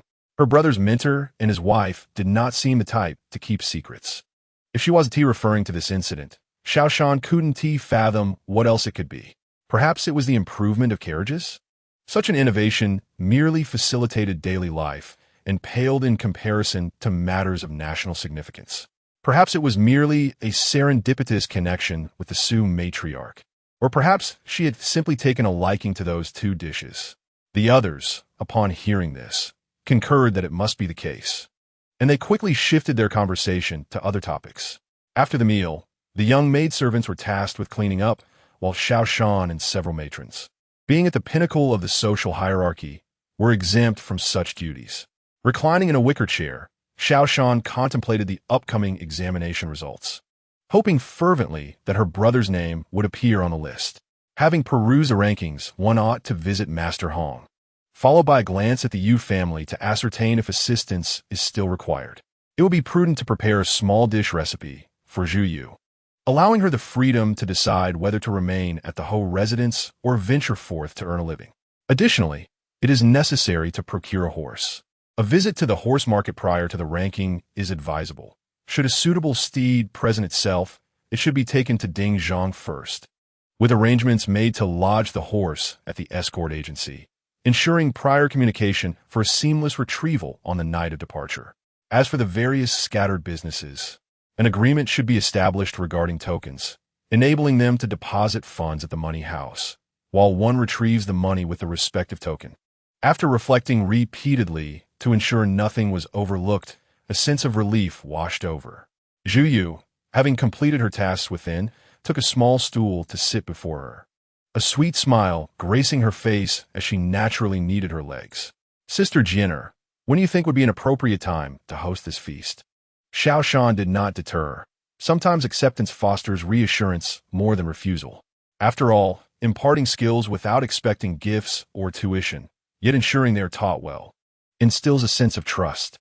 Regardless of whether their kindness stems from propriety or ulterior motives, they perceive a measure of confidence in this exchange. Xiao Shan mused. Among those who sought her assistance, some sought to take advantage with a clear conscience, while others pondered how best to reciprocate her kindness. Initially, her intent was merely to assist these women, acknowledging the hardships faced by ancient females, without any expectation of recompense. Coming back to the present, Xiao Shan gently pressed Zhu Yu's hand, suggesting she take a break from her efforts, for there was much yet to attend to. Yesterday's grand feast was merely the beginning. The coming days would entail several smaller gatherings, leaving little room for leisure during the day or night. Not to mention the exhaustion that accompanied such endeavors. You might consider visiting the apothecary to procure some revitalizing herbal tea. Brewing it daily would allow everyone a nourishing cup. However, you should also express a bit of extra thoughtfulness towards the head chefs. Of course, one could wait until the conclusion of the feast to indulge in the wine. No one would mind. After pondering, Zhu Yu concluded it would be wiser to purchase the herbal tea for the upcoming days, saving the wine for after the festivities. Xiao Shan neither nodded nor shook her head. She merely offered her counsel, leaving the decision entirely in their hands. Work is at hand. Do not procrastinate. Yin exclaimed cheerfully upon entering before the old matriarch. Startled, Zhu Yu quickly rose to see the newcomer, who had half her hair pinned up, adorned with a fine pearl ribbon, and donned a delicate light green silk dress, a most exquisite ensemble. Xiao Shan rose slowly, smiling as she inquired, "What task requires your attention? And who has requested it?" Yin, covering her mouth with a handkerchief, cleared her throat. Several young ladies mentioned that guests would be arriving shortly. The old matriarch, upon hearing this, promptly sent me to convey her instructions, fearing the reception might be inadequate. Aside from the eldest lady, the others were all born of concubines and shared a rather indifferent relationship with her. The old matriarch's command caught her by surprise. Although there was no animosity between them, their interactions were typically limited to shared meals before parting ways. This occasion, however, saw them stepping into the role of hosts. Could it be that the great-aunt and several younger sisters have maintained a close relationship? Xiao Shan was unable to fathom this. So she set it aside and simply inquired if there were any specific dishes desired or preferences for savory or sweet. Yin clapped her hands, enumerating each item. Both sweet and savory were essential, soft and hard. None should be lacking. Since the great-aunts rarely returned and had heard of the exceptional cuisine and pastries from our household, they did not make any particular requests, merely listening to the old matron's brief discourse, which emphasized the need for the food to be both delicious and visually appealing.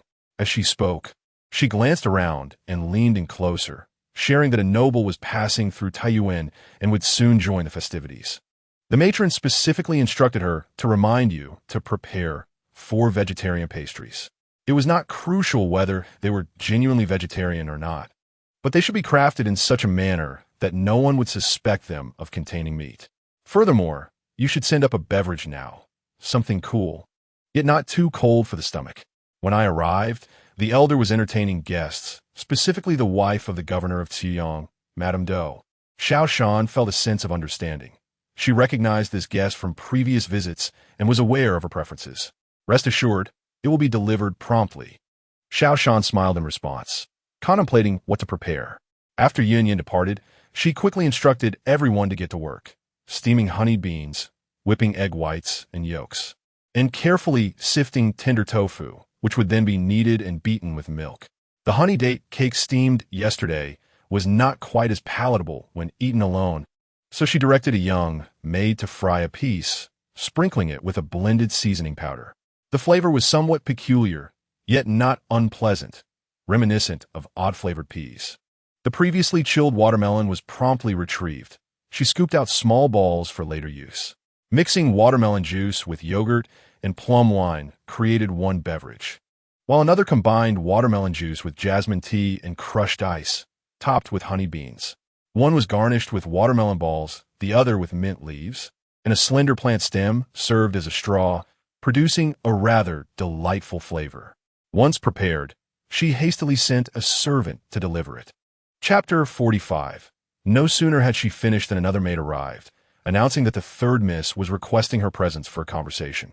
Xiao Shan informed those at the stove to continue with the pastries. The honeycomb, egg yolk pastries, and egg tarts had only been introduced 2 months prior. But the maids had observed the entire process and attempted it a few times, so there was no cause for concern in entrusting them with the task now. Upon entering the third Mrs. Courtyard, Xiao Shan immediately noticed the grapevine adorned with lush green leaves, the fruits merely the size of a thumbnail, adorably immature. Upon seeing Xiao Shan, the third miss leaned out of the window, her eyes sparkling with delight as she exuberantly called out, "Jinner, come quickly and help me take a look at my painting." Xiao Shan bowed respectfully through the window and hurried into the inner chamber, lifting the left curtain to pause at a writing desk. On the table lay a completed sketch of a woman. Indeed, it was crafted using the techniques imparted by Xiao Shan, yet the outcome was far from satisfactory. The third young mistress smiled at her ingratiatingly, pouting, "I followed your instructions precisely, yet the painting I produced is neither beautiful nor graceful. It appears so stiff and unappealing." Xiao Shan let out a sigh.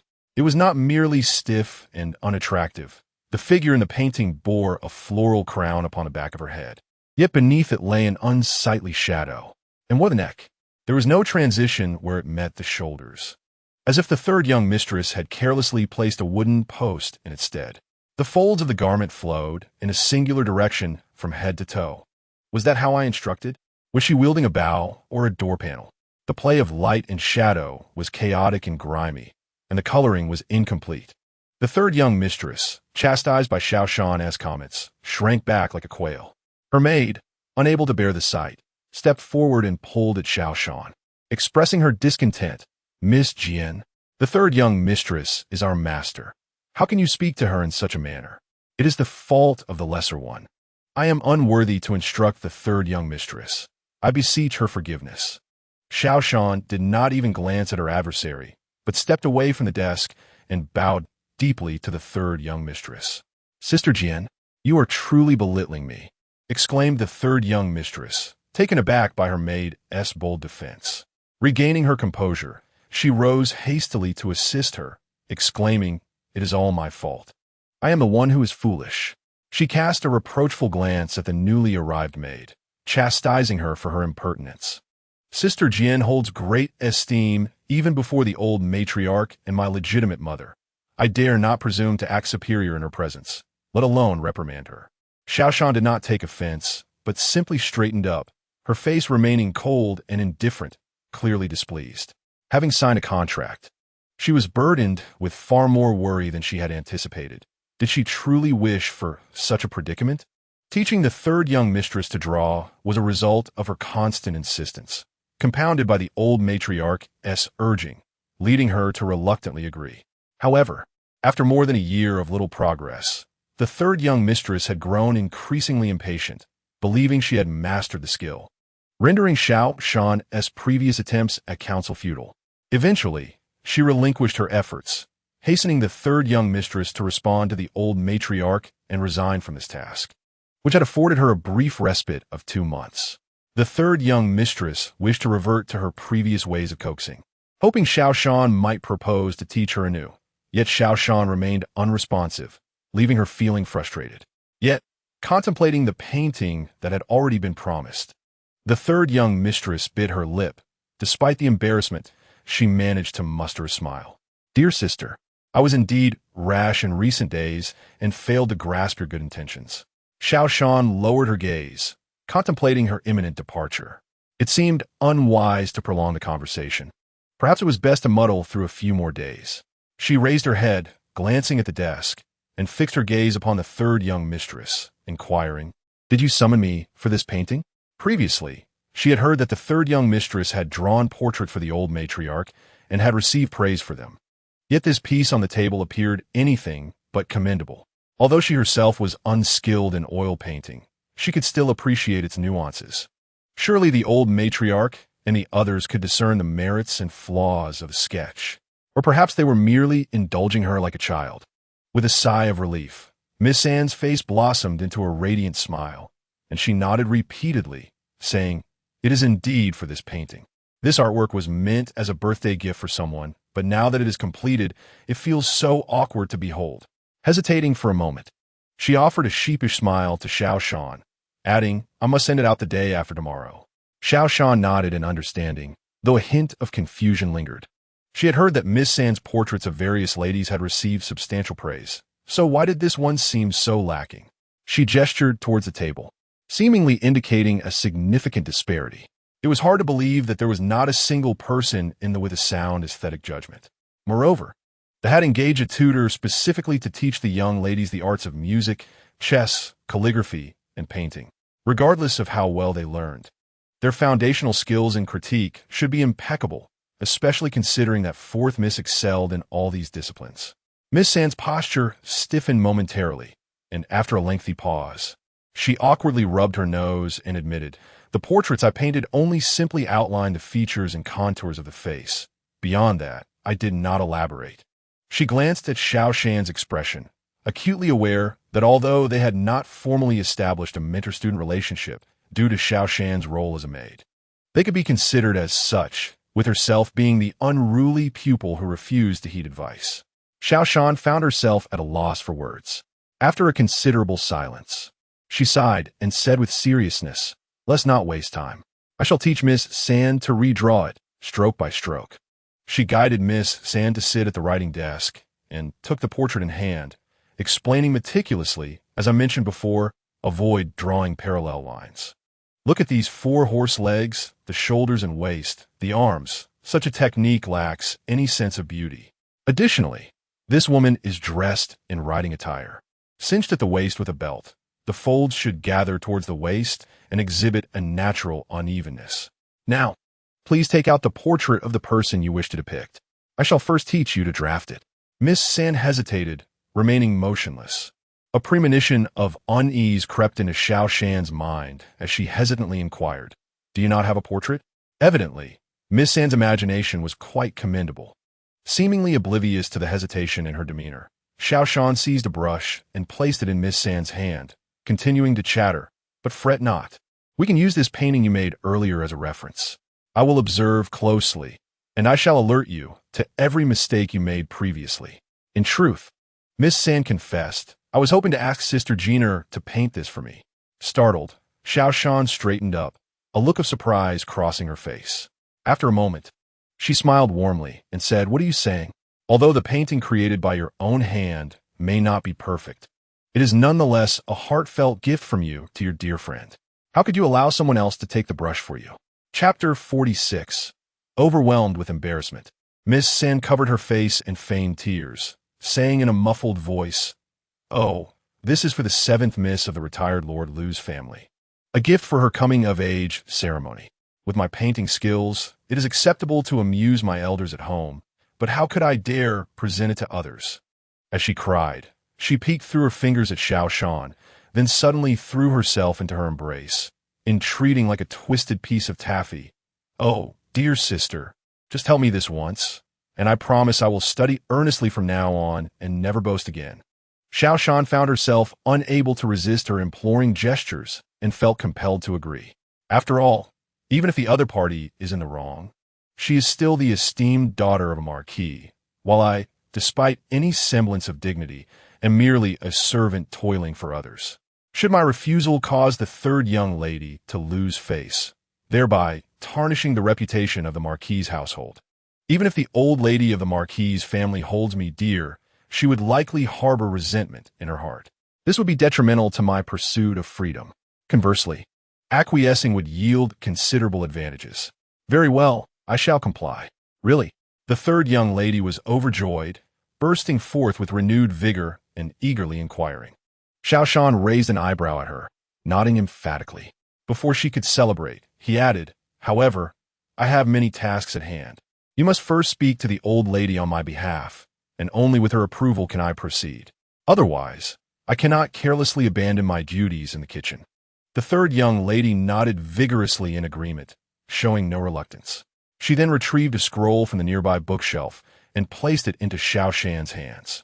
This scroll depicted the likeness of the seventh miss of the Liu family, though it was worth noting that the portrait was of her seated in the garden. While the promise I made pertains to a scene of horseback hunting, seeing Xiao Shan's eyes narrow dangerously, the third young lady fluttered her eyelashes, attempting to feign innocence. Xiao Shan suppressed the surge of anger within, forcing a benign smile and encouraging her to articulate all her demands at once. Together, they exited the courtyard, with the third young lady heading toward Shoha courtyard to seek the old lady's consent, while Xiao Shan prepared to return to the kitchen. As she was midway through her journey, just past the moon gate, a young and beautiful woman adorned in a traditional hairstyle suddenly knelt before her. Zista Yinea. Xiao Shan regarded the kneeling figure with a cold gaze. The woman possessed a pale complexion and delicate features, though her eyes bore dark circles, indicating fatigue. She was dressed in a water-red long-sleeved robe with a golden front, complemented by a ginger-colored bodice and a skirt woven with silver threads in shades of water-red and yellow-green. A jeweled ribbon adorned her hair, while several gold and pearl hairpins embellished her hairstyle. Her wrists were adorned with various bracelets of gold and jade, glimmering resplendently in the sunlight, both opulent and eye-catching. Xiao Shan had no desire to engage and attempted to walk past, yet the woman clutched her sleeve tightly, forcing her to halt. With a sigh tinged with mockery, Xiao Shan remarked, "What is this, Aunt Jun? You are at least half a mistress. As a mere servant girl, cannot bear such grand gestures from you. It would be wise to release me promptly." Naturally, Xiao Shan's strength surpassed that of the woman, but the fabric of her garment could not withstand such pulling, leaving her in a dilemma. Aunt Jun's expression turned sorrowful, her eyes glistening with tears, yet her grip remained firm. "Master, silence." Xiao Shan, initially merely annoyed, found her ire ignited at the mention of master. Their bond as mentor and disciple had been severed the moment she chose to become a concubine. Taking a deep breath to quell her rising fury, Xiao Shan replied coolly, "You have what you sought, so why the tears? I warned you before, whether your future is bright or bleak, do not seek me out again. I shall not partake in your fortunes, nor will I concern myself with your misfortunes. The path you have chosen is yours to tread, even if it means crawling on your knees. In the past, I took it upon myself to teach her to read and write, to impart various skills essential for her livelihood, and to instill in her the values of integrity and honor. Recently, I had asked my elder brother to discreetly seek suitable suitors for her at the academy, only to find that she had turned around and become the concubine of a second master. This betrayal not only brought me immense shame, but also trampled upon the affection I had nurtured for her." Xiao Shan closed her eyes, suppressing her tears. The name Xinjun was bestowed by me, with the hope that she would strive to grow, whether as a towering tree or as humble flowers and grasses, standing tall with dignity. Aunt Jin raised her head, her eyes red and brimming with tears, choking back her sobs as she lamented, "I have wronged my master." She was overwhelmed with emotion, realizing that the young woman before her, despite being a few years her junior, had always shown her kindness, guidance, and protection since their acquaintance at the Ho residence. For the first time in her life, she had experienced such benevolence, a gift from this very person. She understood that her master wished for her to acquire skills that would enable her to support herself in the future, freeing her from the fear of becoming a pawn in the hands of the second uncle's family. Yet, she felt she had betrayed her master's hopes by becoming a concubine. "Master, I have asked you not to call me that anymore," Xiao Shan interrupted her coldly. "If you have something to say, please be quick. I am quite busy." Aunt Jun wiped her tears with a handkerchief, forcing a bitter smile as she implored, Jing, could you possibly inquire about when the second master will return? Lacking any solid connections within the household, her only acquaintances were a few young maids. It was a stroke of luck if the second wife did not punish her, let alone provide her with news about the second master. Xiao Shan did not deceive her. She had not heard any ill tidings concerning the second master. Just wait at home, she advised. The second master had returned to his ancestral home in Jinling to settle family affairs nearly 2 months ago, and though he had sent letters assuring his safety, Aunt Zhen, as a concubine, had no opportunity to read their contents. Impatiently waiting for his return, she sought out Xiao Shan to inquire further, harboring some ulterior motives as well. Jing, since we share a bond, however slight, I do not ask you to leverage your influence against the second wife. I only ask that you refrain from suppressing me. Xiao Shan laughed bitterly, swatting her aside, tearing a piece from her clothing, leaving it in tatters. Suppressing you? What do you mean? I merely shared the recipes I taught you with the Ho residents and devised new dishes to replace those I previously taught. You are overthinking. That is not suppression, but simply a lesson. Aunt Zhen looked at Xiao Shan with wounded eyes, her heart aching from what she perceived as betrayal. Bewildered, she asked, "Why do you treat me this way? Simply because I became the second master as concubine." Xiao Shan was momentarily at a loss for words. Her icy gaze fixed upon her, yearning to ask whether she truly did not comprehend the consequences of her actions. Despite any semblance of prestige she might have held within the Ho residence, that status could be rescinded at any moment. Such prestige was merely a reflection of the substantial benefits she brought to the household, a fleeting elevation. Should she falter, there were countless means to rectify her missteps.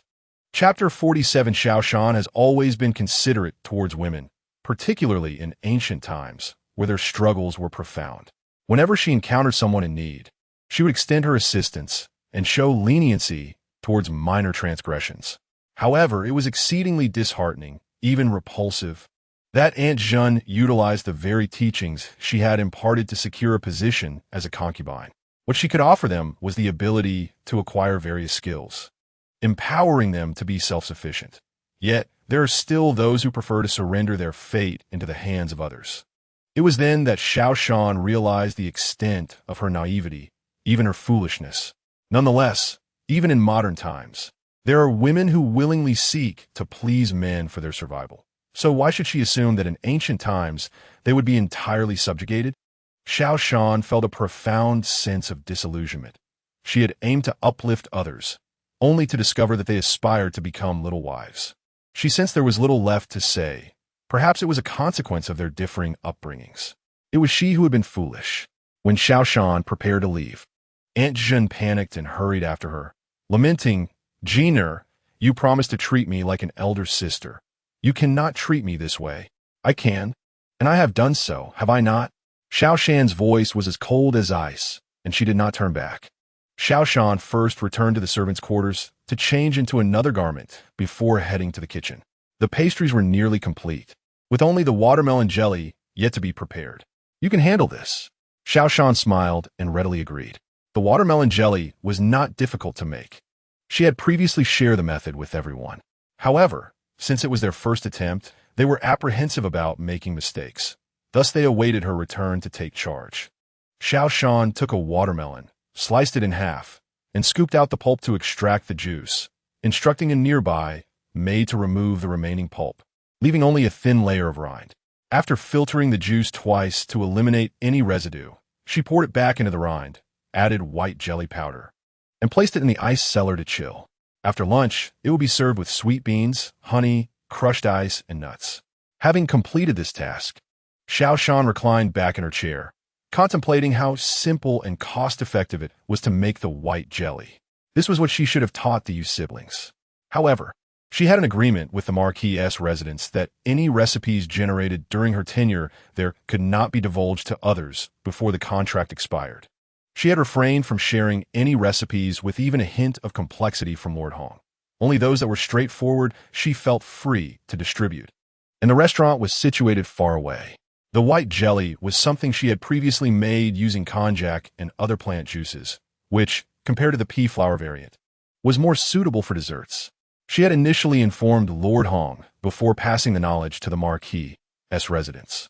The reason for not teaching the Yu family was that the white jelly, when consumed alone, lacked flavor, and the Yu family had no land or resources. The seasonal fruits available were merely those transported from the south, and they were quite expensive. The watermelon, in particular, was a specially cultivated new variety, out of season and exorbitantly priced. Moreover, when compared to the hearty and delicious meat buns, the sweet, watery jelly was clearly more suited for a light indulgence. And a place like the docks was hardly a venue for leisure. Xiao Shan pondered that in less than half a month, it would be the Dragon Boat Festival, an opportune time for sales. Without fruit, sugar could serve as a substitute. At this moment, white sugar and raw candy had just begun to emerge as offerings and luxuries, unattainable for many noble families. The common folk primarily consumed maltose, cane sugar, and honey. Maltose dissolved in water bore impurities, rendering the broth less than clear. Cane sugar possessed color, while honey was the most suitable. Thus, she contemplated informing the Yu family, not only to practice her skills in advance, but also to prepare honey ahead of time. In the Shoha courtyard, the third young lady was indulging in a display of charm, apologizing to the matriarch, pleading and kneeling at her feet. "Grandmother, I truly realize my mistake. I shall not act impulsively again. Please allow Jinner to paint this time on my behalf. I beg of you." The matriarch, eyes closed in tranquility, replied with composed authority. "The kitchen will be busy in the next few days. If you summon her, who will attend to her duties?" The third young lady hesitated. "There are others in the kitchen, and with no new dishes to prepare, the others will surely manage." Observing the scene, Chi Pei-chun felt a stir in her heart and advised, "Mother, grant the third girl her wish. She has already boasted to others. Breaking her promise would be unbecoming. It is of little consequence if she loses face. However, it would be detrimental to our family's reputation to offend the Liu family over such a trivial matter." As she spoke, she rose, pulling the third young lady up, playfully tapping her forehead, and gently admonishing, "You must refrain from letting vanity dictate your actions, dear. If you continue in this manner outside the home, it will only serve to embarrass not just you, but also the Chi family."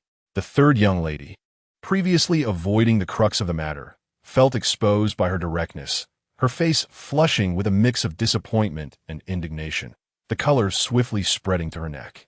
Deep down, she understood her elder aunt's disdain for her character. She had considered avoiding her elder aunt and speaking directly to the matriarch, but feared that the matriarch might later inform her elder aunt. It was better to be forthright and earn a reputation for acknowledging her faults. Chi Pei-chun chose not to indulge the third young lady's fragile feelings and turned to the matriarch.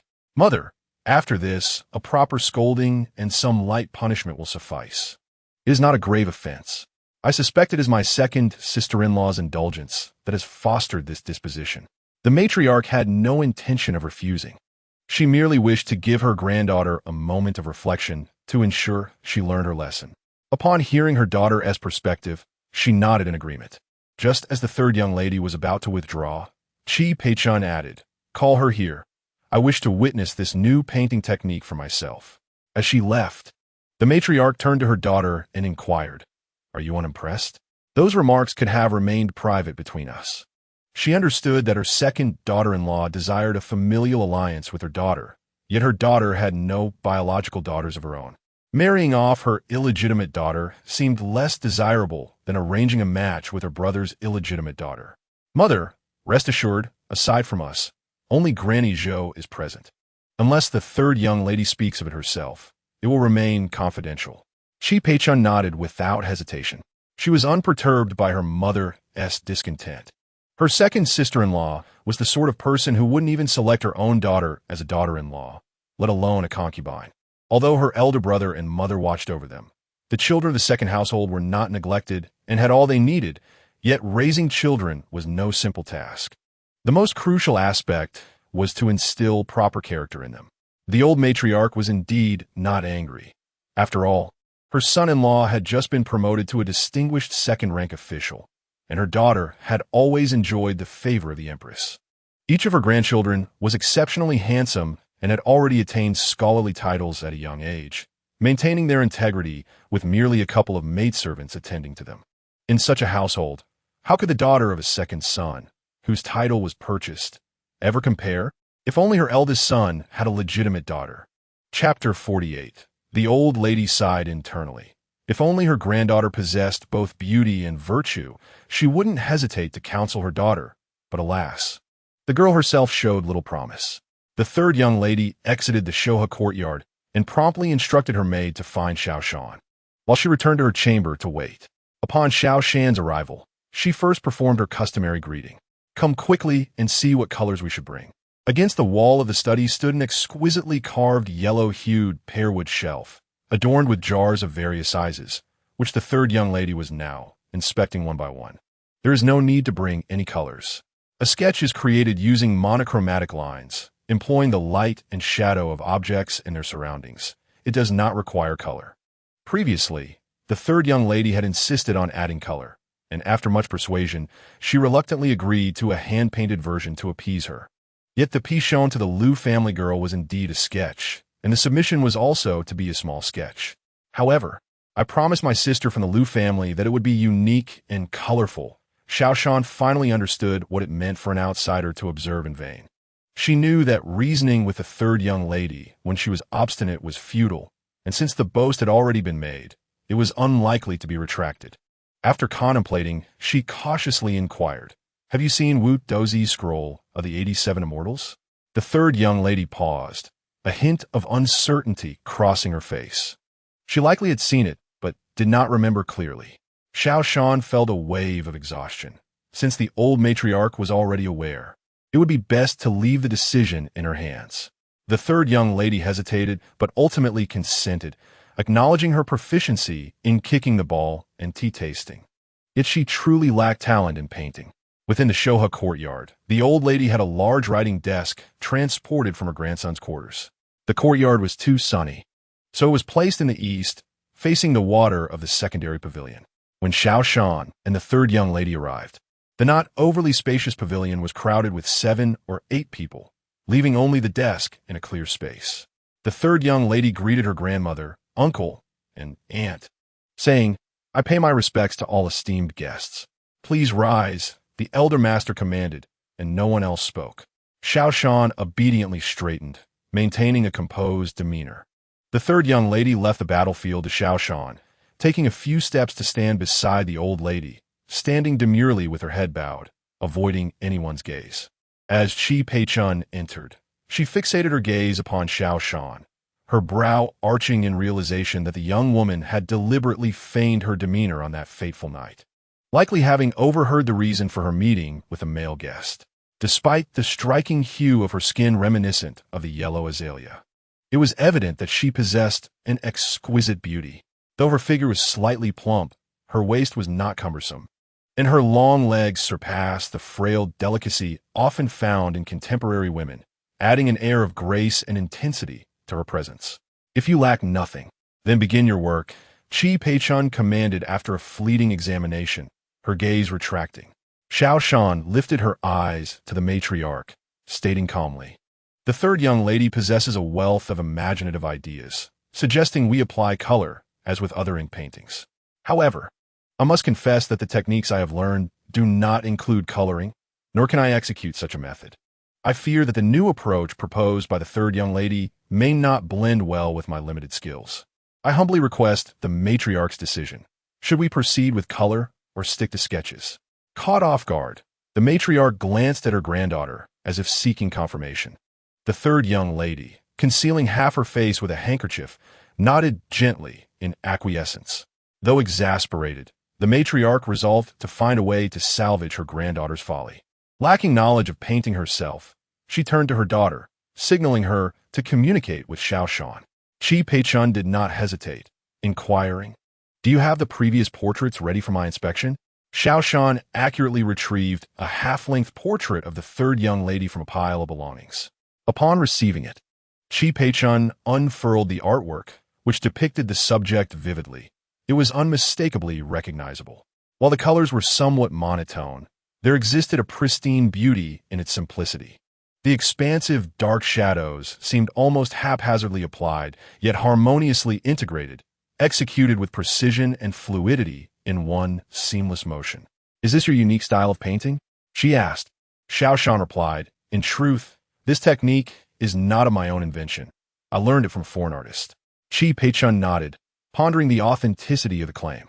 After scrutinizing the piece for a while, she addressed the matriarch and others. "Although I cannot discern how this technique operates, if we must apply color, it would be wholly incompatible and would ruin the painting." The matriarch, convinced by her words, cast a disapproving glare at the third young lady and retorted, "Is there a remedy for this situation?" Xiao Shan smiled faintly, presenting several suggestions.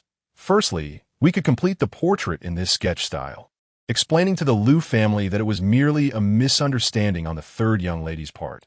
Secondly, we could engage a skilled painter to render the portrait in the conventional manner. Thirdly, I could employ my adapted technique of white drawing to create the portrait, although it may lack some realism compared to the sketch." Qi Peichun grasped the implications and reiterated them to her mother before turning to Xiao Shan, stating, "Let us proceed with both the sketch and the white drawing, as per your suggestions." Xiao Shan, feeling a surge of frustration, approached the desk, rolled up her sleeves, and prepared to begin her work. At that moment, a customer leisurely entered, greeting those present before finding a seat. "I indulged a bit too much in drink yesterday, and thus arose late today. My apologies," he remarked. The matriarch quickly responded, "Not at all. It is quite forgivable."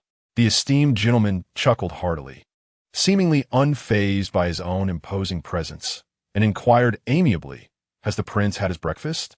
Gu Shao accepted the tea offered by his attendant, deftly skimming the floating leaves aside with the lid, and, after sipping a couple of times, found a moment to respond, "I have." He then glanced at the esteemed gentleman and continued, "I neglected to ask my uncle yesterday. How many days will you be staying at home this time?" Upon hearing this, the esteemed gentleman burst into laughter, exclaiming, "The prince is astute. It is likely that I shall need to return to the capital in a few days to report on my duties." Xiao Shan, disturbed by their banter, felt a surge of irritation and yearned to reprimand them, but recalling his own status, he held back the words that rose to his lips. Instead, he opted to listen to their spirited discourse, pondering the meaning behind it. When the esteemed gentleman mentioned his impending trip to the capital, Xiao Shan felt a flicker of joy. Perhaps upon arriving in Bianjing, he might find assistance. Qi Peichun cast a disapproving glance at the two, remarking, "Neither of you are unversed in the art of writing. Why, then, are you so verbose at this moment? How can a young lady find tranquility to paint?" The two, undeterred by the interruption, exchanged smiles with Xiao Shan before rising to move to the courtyard. As the two vacated the space, the room returned to a serene silence. Xiao Shan took a deep breath, unfurled the sketch before him, and began to draw, each stroke carefully placed on the paper. Unlike the fluidity of ink and paint, sketching was a dance between lines and shadows, and without a live model before her, she had to rely on her imagination. In Chapter 49, Gu Shao accompanied the esteemed gentleman to the eastern chamber for tea. Having indulged a bit too much the previous day, he woke late, and the attendant brought forth a food box. Gu Shao savored a bowl of plain porridge accompanied by pickled bamboo shoots and melon shreds before signaling for it to be removed. Just then, the kitchen staff arrived with pastries. The esteemed gentleman smiled and remarked, "The prince has fulfilled his filial duties. The palace should be seeking a suitable match for you now." "Indeed," Gu Shao replied nonchalantly, as if the prospect of marriage were of little concern to him. He picked up a spoon, scooping a piece of watermelon jelly to his nose to inhale its refreshing and unique fragrance. Upon tasting it, he found it subtly aromatic, sweet, and tender, yet not cloying. Gu Shao relished the delicacy, guessing that it must have been prepared by that young lady. "I recall that 3 years ago, the empress intended to betroth the second daughter of the Duke of Qingyang to the prince, but due to the prince's period of mourning, it was abandoned. That young lady later married someone else. I wonder which family's daughter will be selected this time around." The esteemed gentleman, noticing Gu Shao's enjoyment, also picked up a small dish before him, and as he tasted it, he felt the heat of summer dissipate from his mouth and heart. He praised, "Magnificent, simply magnificent." Finishing the dish in a few bites, the esteemed gentleman summoned a young servant from outside and inquired, pointing at the dish, "Has it been sent to the old lady?" The servant nodded vigorously, confirming, Yes, it has been delivered to all the masters. And what of the young lady who paints? Has she received any? Gu Shao interjected suddenly. The young servant hesitated, then replied, truthfully, this was prepared for the masters. As for that young lady, she likely has not. And what of the third young lady? Is she partaking? The servant smiled. The third young lady is indeed a master. Naturally, she is enjoying it. With a resounding thud, Gu Shao slammed his hand on the table, scoffing, what nonsense! Clearly, she is a fool. With a mouth, agape, solely for the purpose of eating, she brazenly expected a maidservant to handle her responsibilities, shamelessly indulging herself. She bears no resemblance to the talent and spirit of Aunt Lu. You. Gu Shao pointed at the young servant, delivering a cold laugh as he commanded. Go and convey this prince's orders to that third miss. She must copy Buddhist scriptures and paint. She shall cease only when the task is complete. If she fails to finish 3 scrolls of scriptures, let her await my punishment. Furthermore, send her some cooling items to alleviate the heat. The young servant, newly appointed, had only heard of the prince's formidable reputation, yet upon witnessing his wrath, he felt no fear. Instead, he bore a proud expression as he accepted the command. This prince was not fierce at all. He was clearly a compassionate master who cared for his subordinates. The elder gentleman beside them was at a loss. And just as he was about to inquire, Gu Shao decisively interrupted, stating with gravity, Uncle Chi, you too find this third miss lacking in propriety, do you not? She neglects her studies, brimming with arrogance and self-satisfaction. She makes promises without regard for her abilities, indulges in vanity and falsehoods, and uses her status to coerce a maidservant into writing for her. What a disgrace to her character. My lord, I do not mean to imply that the children of the first household are lacking in manners. I merely meant to say, the elder gentleman, recovering his composure, hurriedly clarified, as an uncle, how could I speak ill of my nephews and nieces? That would be most unbecoming. You need not explain, for I understand perfectly. Gu Shao offered a serene smile to him. The elder gentleman, now more animated, clenched his fists in assurance. Rest assured, my lord. The children of my second brother are also my nephews and nieces. If they disregard my counsel, I shall not hesitate to intervene. Gu Shao raised his teacup towards the elder gentleman, expressing gratitude. Your efforts are commendable, and drank it all in one go. Within the studio, Xiao Shan was diligently working on the draft. The old matriarch and others, after watching for a while, grew weary of the spectacle. The confined space became stifling with too many people, and they were just about to leave when a young servant entered with a message. He bowed and recounted Gu Shao's words verbatim before preparing to take his leave. Chi Pei-chun, upon hearing this, withdrew her gaze from Xiao Shan's work and casually glanced at the young servant. Noting the matriarch's attention upon her, she slowly shook her head. The old matriarch, however, felt a pang of concern and called out to stop him, her face filled with astonishment. Did the prince truly say that? The third miss is rather impulsive. Children can be sensitive to provocation, and it is not uncommon for them to misspeak. Besides, what does this concern him? Is it worthy of him sending someone to admonish his own daughter? Indeed, I would not dare to speak falsely, the servant replied. The matriarch waved her hand, signaling him to withdraw, and then, with a weary expression, turned her gaze towards her granddaughter, exclaiming tiredly, You heard it too. Summon a maid to fetch you some ink and paper. Despite the presence of her own daughter, the sixth aunt, she had still sent someone, indicating that there was no room for negotiation, and it was futile to plead for leniency. The third young lady felt a mix of shame and indignation. When she had boasted previously, it was not entirely without thought, for she had already planned to have Jir write on her behalf if she could not produce the desired work. She had anticipated potential reprimands from her family, perhaps even facing punishment under the Women's Code, yet the embarrassment she felt now far exceeded her expectations. Though her grandmother's words were not as harsh as a scolding, she felt an indescribable humiliation enveloping her. The maid quickly fetched the ink and paper. Wiping her tears, the third young lady lifted her skirt and knelt at the small desk beside her, spreading out the paper. As she poised her brush, her hand trembled uncontrollably, smudging 3 sheets in the process. In utter frustration, She set the brush back in the inkstone and laid her head on the desk. The matriarch sighed, supporting Chi Pei-chun as she stood, and offered her comfort, saying, "Even if the prince hadn't spoken, I had intended to reprimand you. However, since the prince has already issued his command, I will not punish you further. I shall take them away, so you may calm yourself and copy the scriptures." Inwardly, she sighed again, pondering how the second couple had raised their children, resulting in such unruly behavior from the second household. It was essential to find an opportunity to discuss life with the second son properly. In the hall, only Xiao Shan and the third young lady remained.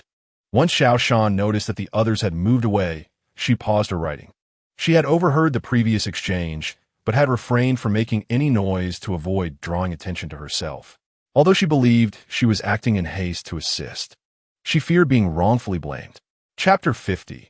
Gu Xiao caught a glimpse of the matriarch and the others departing through the window and made his way towards the hall. The southern room only had windows on the water side, making it impossible to observe the situation inside without entering. Thus, when Gu Xiao appeared at the door, Xiao Shan sensed his presence immediately. She promptly rose and exclaimed, "This humble servant greets the prince." The third young lady, who had been resting her head, was startled awake by her sudden outburst, as if her very soul had fled. Struggling to her feet while clinging to the low table, she mumbled, "This subject greets the prince." For a moment, silence enveloped them. Once the third young lady regained her wits, she realized what had transpired. She had indeed fallen asleep. She had merely wished to rest for a moment to calm her emotions, not intending to be lazy. Now, she feared the repercussions from this formidable figure. Xiao Shan internally worried for the third young lady. Although she had been summoned to paint for her, her own impatience was palpable. However, given that the young lady had already faced admonishment and punishment, pressing the matter further seemed excessive. Upon seeing Rui Wang, she felt compelled to rouse the young lady.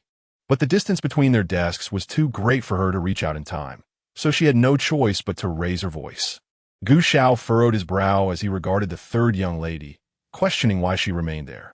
Shouldn't she be in the matriarch's small Buddhist hall, copying scriptures? Her own room was not a place she ought to linger. "Someone," Gu Xiao called out, raising his voice. "Your subordinate is here." Sending Qi Sanyang to the old lady's courtyard, allowing her to supervise personally, is far superior to causing unnecessary disturbances here. The attendant promptly assisted her in gathering her belongings, gesturing politely for her to follow. Naturally, Sanyang dared not resist and swiftly complied. For remaining in her grandmother's courtyard was undoubtedly a more favorable situation, one she welcomed with open arms. The elder master trailed behind Gu Xiao, observing his surroundings with curiosity. Gu Xiao was entranced by the profile of Xiao Shan, whose hair was elegantly secured with a wooden hairpin, revealing a smooth and full forehead, perfectly proportioned, adorned with a delicate widow's peak. Her eyes, when glanced upward and downward, were imbued with a profound charm. Perhaps due to her youth or her natural beauty, her face bore a hint of soft baby fat, lending her a somewhat innocent allure. Yet, her overall demeanor was strikingly different, independent, resilient, confident, and ambitious. She was unlike any woman he had ever encountered. She exuded a calm sophistication that belied her age, perhaps a result of having shouldered responsibilities early in life. Gu Xiao mused. The elder master found an empty chair to sit upon, engaging in conversation. "Is the prince interested in this new painting technique? I have previously seen the works of this maidservant. They're far more lifelike compared to traditional ink and wash. I even assigned officials to learn from her, which will greatly facilitate our efforts in apprehending criminals." He continued to speak of Mr. Guangting from the Songlu Academy, who had sought her out to discuss such techniques. And, eventually, they became close friends despite their age difference. Gu Xiao listened to his ramblings, occasionally responding with a murmured acknowledgement. The elder master chuckled. "It seems the prince is also a man of refinement. I hope the princess you choose is also a woman of talent." Gu Xiao, unfazed by this mention, turned his attention back to Xiao Shan. Xiao Shan felt a slight pause in her heart, but remained composed, displaying no difference in demeanor compared to those around her. Gu Xiao noted her unwavering focus, unsure whether to feel relieved or irritated, as a sense of restlessness began to brew within him. The talent of the princess mattered little, as she was merely selected to fill a role. The elder master shot him a disapproving glance, suggesting that if there were genuine affection, it would indeed be preferable. He recounted rumors of the princess having chosen the seventh daughter of the Zhuo family, the eldest daughter of the Nguogong family, and the ninth daughter of the Minister of War, all of which he had gathered, regardless of their veracity. He ultimately inquired, "Is there truly none that you find appealing?" There was a hint of mockery in his tone, as he noted that the young ladies from those families had been thoroughly vetted by the princess for their appearances, ages, talents, and temperaments. Why not open your heart and give it a try? It is only natural for a man to marry and a woman to wed. Do not shy away from this, for it is best to have a partner with whom you share mutual affection. However, Gu Xiao was unyielding. Is this the case with your Uncle Qi and Aunt Li as well? I am aware that your uncle has many beautiful concubines. Could it be that he is simply not fond of Aunt Li? He continued, your uncle may take concubines, but Aunt Li cannot. Thus, it is better to uphold one's responsibilities from the start and refrain from discussing the merits of affection. The elder master was rendered speechless, as the relationship between him and his wife had grown lukewarm. Did he truly not perceive this? It was not ignorance, but rather being dazzled by the superficiality of the world. He considered himself a good husband, yet did his wife truly see him in that light? Ultimately, he had fallen short of his own ideals. Xiao Shan found herself unable to concentrate amidst the quarrel between the two individuals, prompting her to pause her writing and close her eyes in contemplation. Gu Xiao, after a moment of inner turmoil, managed to regain his composure. Yet a vague irritation still lingered within him. The more tranquil he appeared, the more uncomfortable he felt. The elder gentleman soon revived, fanning himself as he inquired whether the prince intended to attend a banquet today, having been invited by someone the previous day. Gu Xiao's heart stirred, and with a light chuckle, he replied, "They are companions from my childhood. I cannot refuse such a gesture.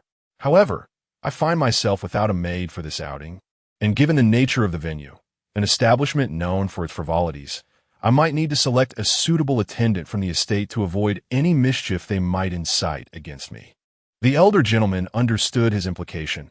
It was a matter of avoiding the unsavory elements outside, lest he fall prey to their schemes. He chuckled lightly, dismissing the concern.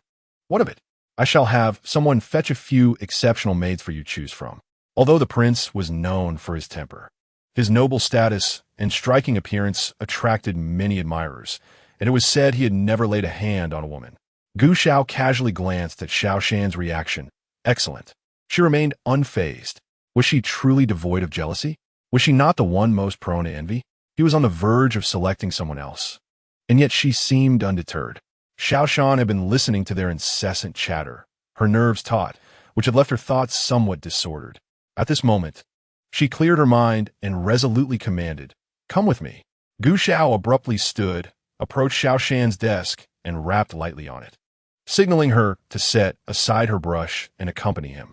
Reluctant to go and concerned that he might tug her away, potentially ruining her artwork, she hesitated, but ultimately, under the pressure of his insistence, she laid down her brush and inquired gently, "Prince, may I ask where you wish to take me? I still need to assist Miss San with her painting. The deadline is fast approaching, and I have only 2 days left, even if I were to work tirelessly." The sun blazed outside, leaving them both sweating profusely as they walked briskly. Gu Xiao's expression soured, compelling Xiao Shan to follow him, her pace quickening to keep up with him. Such aimlessness surely sparked the elder gentleman's suspicions. In the spacious carriage, Gu Xiao's demeanor turned grave as he studied the woman seated opposite him.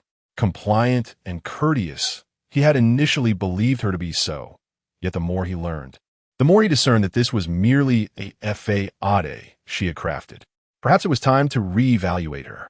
"In 2 days, you shall accompany me to the villa for a brief stay," he proposed, extending a hand like cold jade toward Xiao Shan, his fingers slender and knuckled, the pads calloused. His nails were a pale white, broad and rounded, with a slight sheen. It was a pair of hands that spoke of wealth, yet remained unentangled in its excess. The owner of these hands, however, did not perceive the admiration reflected in her eyes. Instead, He leaned closer, whispering in her ear. I suddenly find myself unwilling to wait any longer. What if we were to consummate our union first, and then return to the manor to fabricate a reason to elevate your status? How did that sound? Xiao Shan was taken aback, perplexed by his sudden shift in demeanor. Yet she refrained from immediate rebuttal. After a moment of contemplation, she calmly inquired, if I recall correctly, "You are not one to act rashly, my prince. May I ask what has prompted this abrupt change of heart?" Gu Xiao clenched his jaw, his lips pressed tightly together, a glint of defiance evident in his brow. The reason? Xiao Shan. He did not respond, but instead gritted his teeth and called out her full name. Although Xiao Shan was unaware of what had agitated the prince, she reflected on how Zhan Huan had endured 76 episodes before ascending to the position of empress, leading her to conclude that her own grievances were rather trifling in comparison. After all, in terms of age, he was merely 6 years her senior. In appearance, they were nearly equal. In terms of family background, she undeniably fell short. Yet, who could blame him for his obstinacy? Regarding virtue, she felt somewhat at a disadvantage. Having heard whispers of his consort, albeit a fleeting encounter, devoid of any romantic entanglement, she could simply endure, and with this realization, Xiao Shan found herself surprisingly at ease. She straightened her back and poured a cup of tea, smiling brightly as she offered it to him, remaining utterly unmoved by his words, neither surprised nor retreating. If the prince was unwilling to speak, she would not pry. He was free to change his mind at will. However, Gu Xiao's expression darkened further, and he could not quite articulate his inner turmoil. He accepted the tea and gulped it down, only to hurl the cup violently into the corner. She continued, "Just a small request. I implore the prince not to let the Qi marquis's household be aware of this. Firstly, I often teach the maids around me to prefer the life of a poor wife over that of a rich concubine. Secondly, now that I am in the household, I still wish to vie for the position of a secondary consort. This is ultimately," Gu Xiao's cold laughter echoed, laced with mockery. "This prince has never had women attending to him, yet he seems to pay you an unusual amount of attention. Do you truly believe no one speculates about this?" Xiao Shan furrowed her brow, biting her lip in confusion. This man was indeed too capricious. Resolving to remain unfazed, she had prepared herself to endure whatever discomforts lay ahead, finding little to fear in her current predicament. Fate had dealt her such a hand. She bore no losses. She had grown weary of pretending to be someone she was not in front of him, as his volatile temperament was exhausting. This prince thought you would say that it was destined to be so. Gu Xiao, upon hearing her words, unexpectedly regained his composure and began to untangle the source of his discomfort. Yet, releasing her was out of the question. Gu Xiao's handsome features suddenly appeared animated. "Xiao Shan, I assure you, aside from the princess, you must adhere to basic etiquette. With everyone else, you are free to act as you wish." Xiao Shan was uncertain whether to exhibit joy at his words. He seemed to perceive the depth of her feelings, yet they remained superficial and perfunctory. Her fate, she mused, could not be so simplistic. It was merely a threshold to be crossed. She could either step over the low ones or excavate the high ones, and she would undoubtedly find a way through. The carriage swiftly traversed the long street, halting before a tile house. Xiao Shan lifted the curtain and peered inside. A large wooden door bore a rectangular sign, inscribed with the characters Tong Family Tile House. Surrounding it were numerous onlookers, both affluent and common, male and female. Gu Xiao led her down from the carriage, and at the entrance, a broker approached with a beaming smile, respectfully greeting them and motioning for them to enter. As they walked, he inquired, "This young master seems unfamiliar. Is this your first visit? Are you here on an appointment or merely passing through for a casual look, dining, or attending a performance?" The carriage that had just emerged bore no insignia, and the group appeared unfamiliar. The inquiry posed by this individual was not unexpected. There were indeed numerous people adorned in a similar fashion. Atop their heads rested a straw-woven cap. Their attire consisted of short garments stained with oil and ink, secured at the waist by a crimson belt, complemented by cloth boots of the same hue, clean and respectable, all serving as couriers for various establishments. Gu Xiao's attendant produced a silver coin from his purse to dismiss the man, stating in a low voice that there was no need to follow them. Xiao Shan considered herself somewhat of a regular at the taverns of Taiyuan, well-versed in the delights and amusements offered by various establishments. However, she had never had the opportunity to visit the Tong family, as entry was reserved for individuals of notable standing. Although not the largest establishment, it was certainly the most esteemed. Xiao Shan knew she could gain entry by showcasing her acquaintance with Master Hong, which would undoubtedly elevate her status to that of a distinguished guest. However, she deemed it unnecessary. Firstly, she was still constrained by her identity as a maid, and thus preferred to remain low-key. Secondly, she was drawn to places infused with the vibrant essence of the marketplace. Upon entering, Xiao Shan observed that this venue indeed exuded a higher caliber than the others. Each establishment was separated by bamboo curtains rather than hastily draped cloth, and the floors were laid with stone slabs, devoid of mud. The official licensing lent an air of distinction, as it was still daytime and not a festive occasion. Aside from a few vendors selling food and utensils, she did not encounter any performers showcasing their talents. Teaching workshop office. Noticing Gu Xiao halt, Xiao Shan looked up to see the two characters inscribed in lacquered script upon the central plaque above the entrance. There was no gilding, merely a delicate layer of mother-of-pearl dust, exuding an elegant luster. The door was slightly ajar, perhaps due to the lack of business during daylight hours. Her thoughts returned, a mix of excitement and astonishment. Was he truly bringing her here? She pushed the door open, revealing two attendants dozing against the walls. Gu Xiao paused, and his attendant cleared his throat, startling the two young men awake. It is my failure to recognize your esteemed presence. I humbly offer my apologies, one of them stammered, kneeling and bowing in contrition. Yet, Xiao Shan sensed this was merely a rehearsed response, as she detected no genuine panic in their demeanor. Generally, one would not expect such a minor oversight to be taken to heart, especially since it was not within the operating hours of the teaching workshop. The courtyard was expansive. After descending the steps and taking a few strides, she found herself in a garden composed of piled stones, devoid of the hanging drapes and fluttering silks she had witnessed on television. Chapter 52. Unlike the layout of a formal residence, beyond the garden lay a spacious area featuring a large, albeit low, circular platform at its center. Behind it was a pavilion where guests could observe performances. Xiao Shan mused that this platform seemed intended for female wrestlers. However, upon reflection, the performers of the teaching workshop were typically slender, elegant women, which did not align with the notion of wrestling. It was more likely that her initial assumption had been erroneous, and that dance was indeed the expected form of entertainment. As I traversed the corridor, further advancement became impossible. My only options were to veer to either side.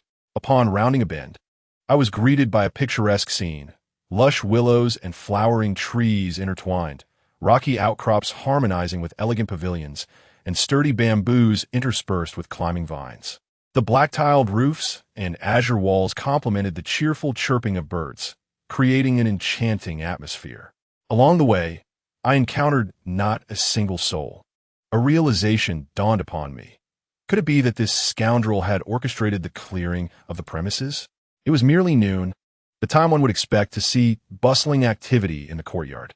I scoffed disdainfully, what a hypocrite, navigating past a lotus pond. I ultimately halted before a quaint two-story building. The waiting maid, having been forewarned, was unperturbed by the arrival of several guests. She gracefully curtsied and inquired of Gu Xiao, "Is the esteemed gentleman perhaps the cousin of the marquis?" Gu Xiao extended his hand behind him, deftly grasping Xiao Shan's hand, and pushed open the door to enter. Meanwhile, Gu Shi produced an invitation, showed it briefly, and then hastened to follow. Guided by his hand, I ascended to the second floor, where I was released at the threshold of a private chamber, allowing me a moment of relief.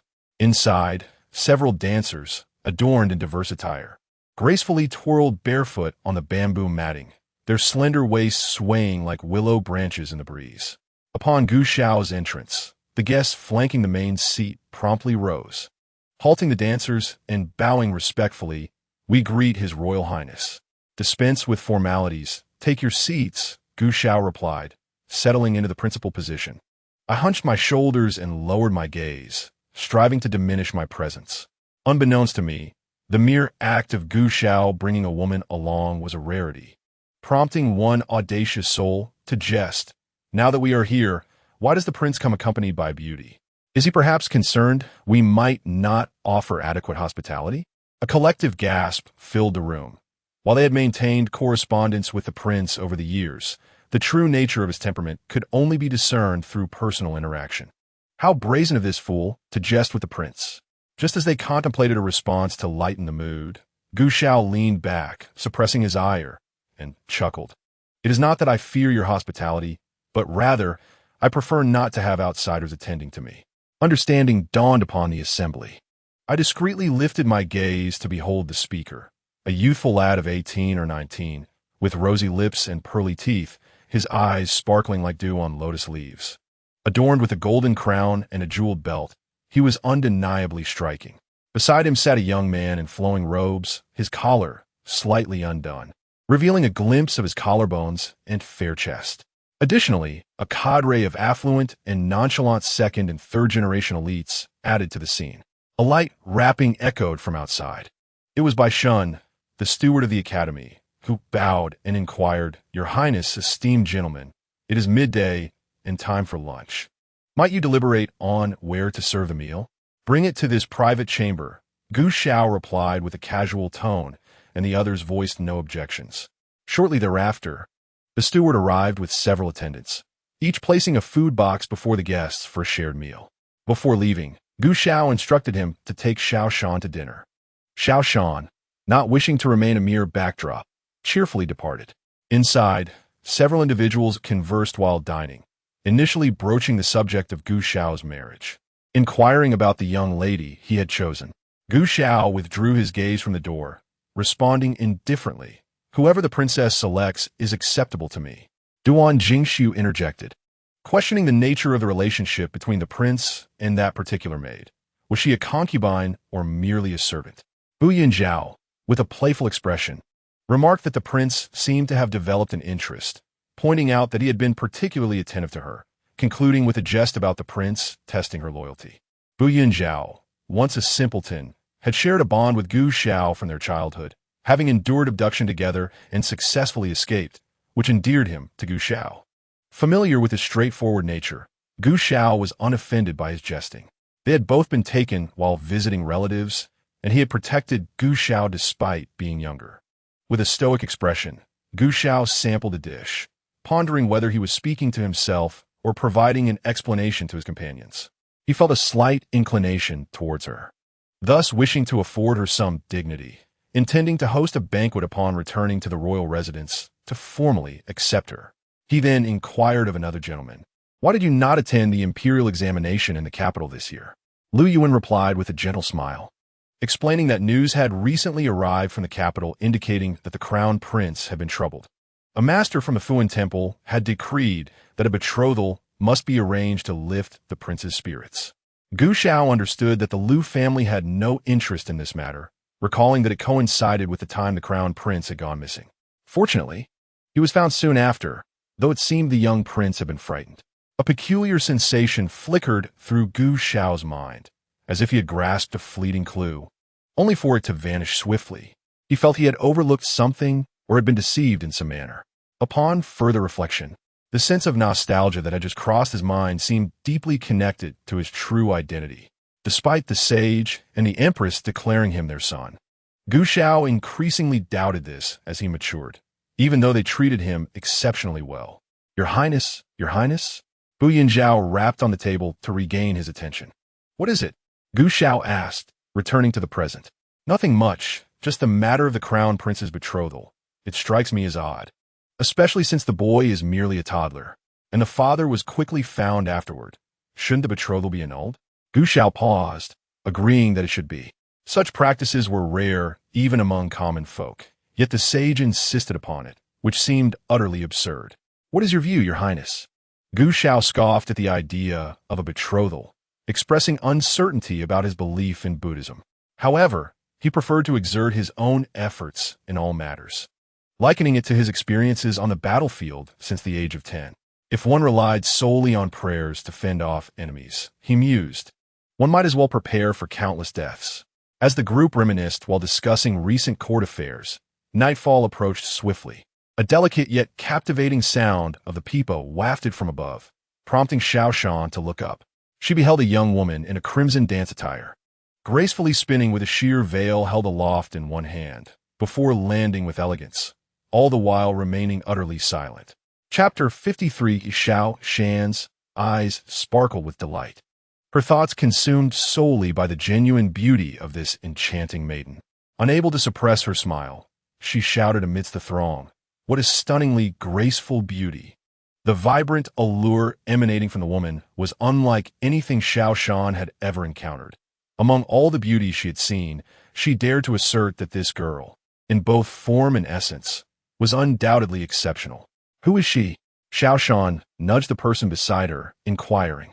Unfortunately, no one answered, as all were engrossed in cheering for the beauty on stage, with some fervent individuals attempting to leap onto the platform to bask in her presence, only to be unceremoniously pushed aside by the guard stationed at the stairs. The young woman appeared to be no more than 17 or 18 years of age, her dark tresses elegantly swept up and adorned with a golden crown of leaves. Clad in a gown of smoky lunar hues, she exhibited a figure both delicate and slender, her waist barely a handful. Her autumn-like eyes swiftly scanned the audience below, and with a gentle bow and a soft parting of her ruby lips, she spoke. Her voice reminiscent of a melodious aureole. "I am Han Jun, and tonight I shall present a dance for all esteemed guests." As her words faded, translucent curtains gracefully descended before the elevated stage, dimming many of the surrounding candle flames, leaving only a large, gauzy lantern at the center burning ever brighter. The dancer suddenly turned, her arms flowing gracefully, now bashful like a maiden, now light as a falling leaf. As she danced fervently, strands of hair brushed against her forehead and cheeks.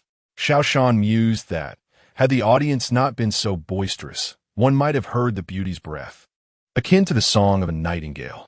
The dancer's movements and expressions transformed seamlessly, as supple as willow branches yet resilient, as radiant as the full moon yet not aloof.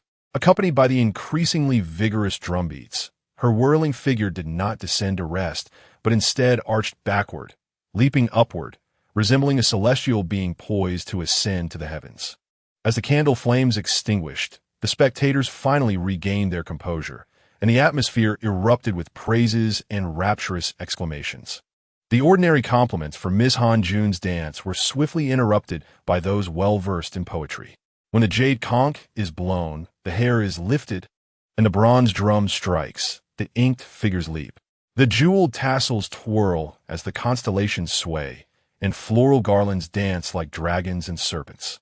The delicate beauty of the maiden is both slender and lush, her light gauze and golden threads adorned with blooming flowers. Her flowing sleeves swirl like falling snow, as the left and right cuffs stir a whirlwind. For the first time, Xiao Shan lamented her lack of memorized classical poetry, unable to join in the cultured banter, and silently added a thought. "I feel the same." Earlier that afternoon, after dining with the musicians, she had no intention of returning to serve.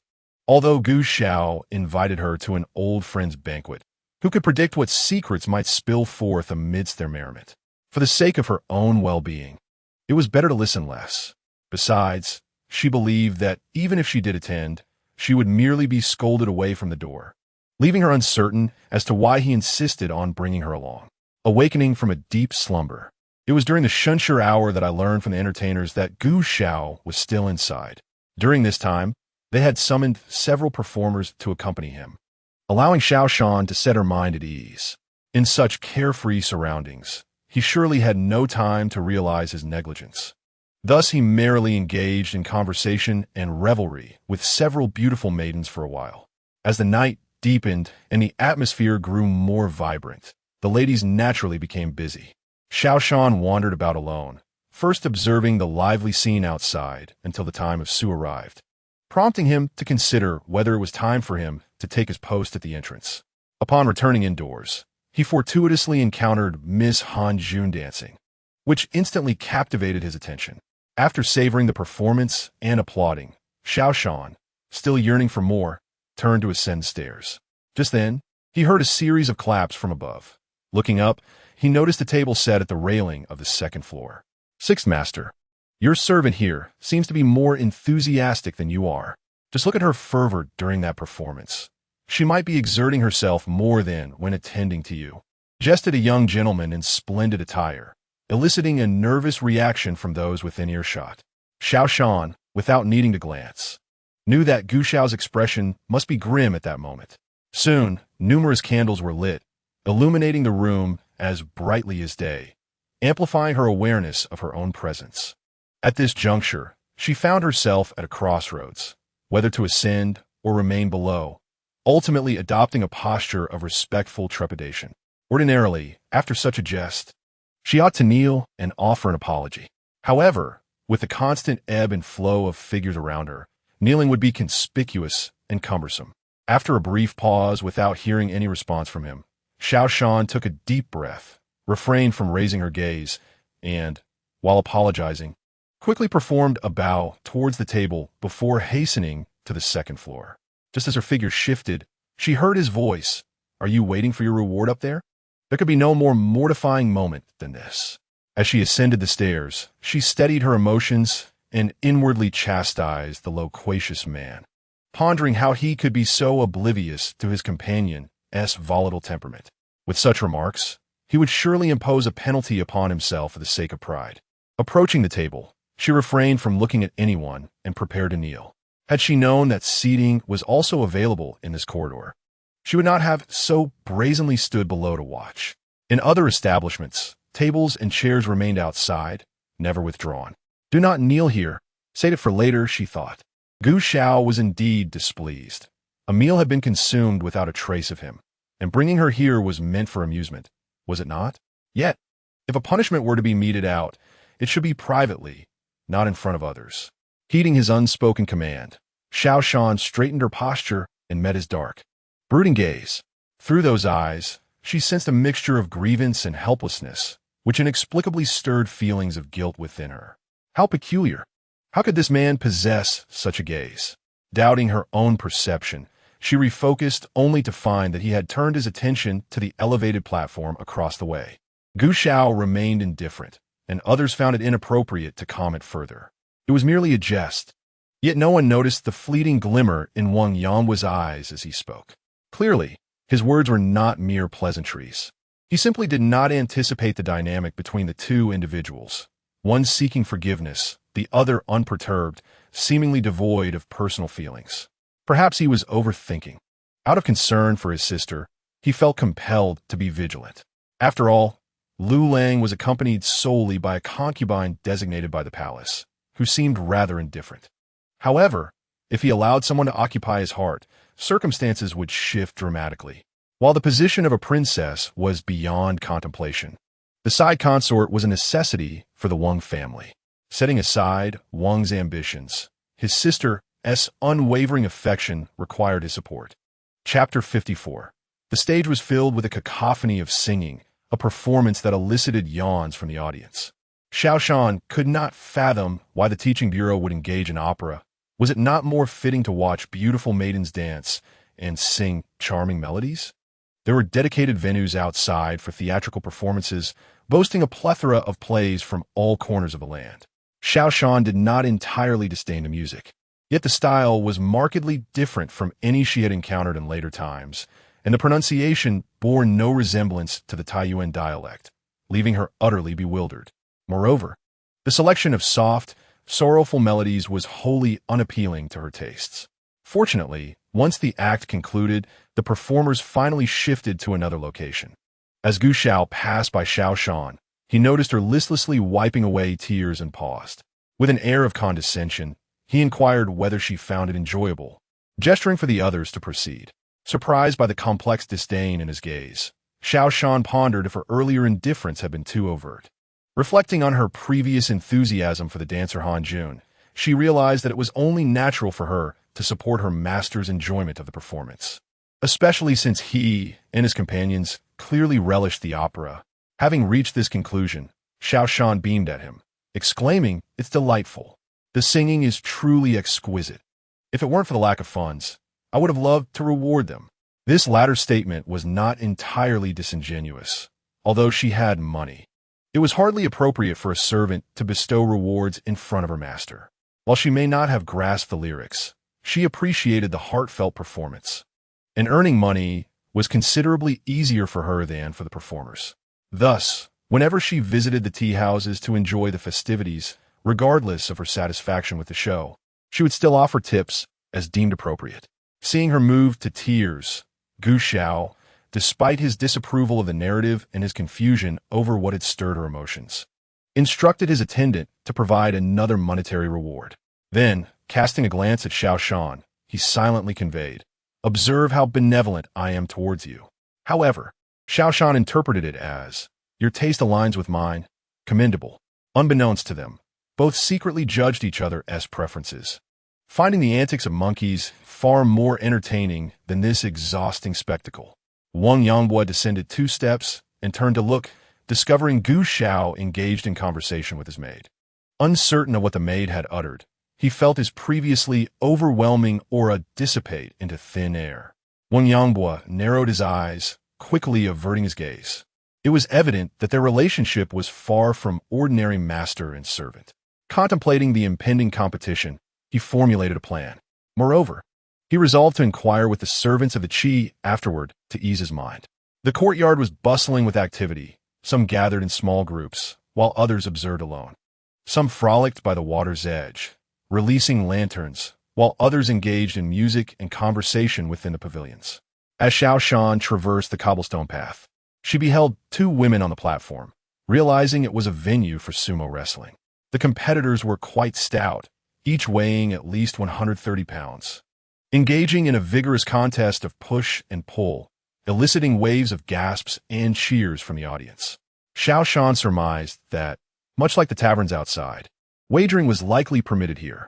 The group settled into a waist-high pavilion, and as she gazed at the stage, one competitor lifted the other and hurled her out of the ring, prompting a tempest of applause and shouts from the surrounding crowd. The atmosphere ignited with excitement. Those who had won money reveled in joy, while the losers wore expressions of dismay, muttering their grievances. Xiao Shan reflected on the myriad facets of life encapsulated within this scene. Well then, let us not linger any longer. We should summon our maidservants to the stage. Only upon reaching the platform did Xiao Shan fully comprehend that she had been called forth to partake in this spectacle.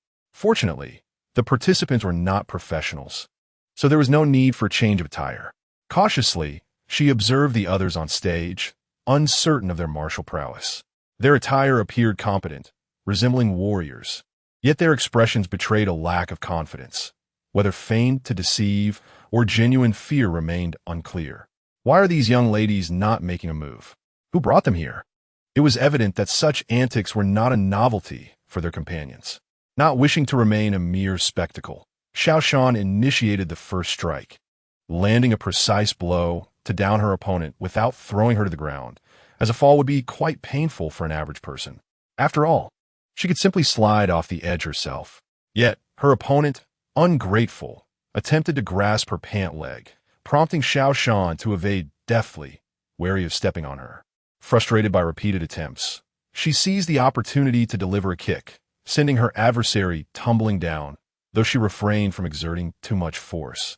Relieved that the fall landed her on the carpet, the spectators had anticipated a display of delicate, beautiful maidens engaging in a playful tussle. Envisioning them panting and disheveled after a few steps, an enchanting scene. Who wished to witness such a fierce young woman?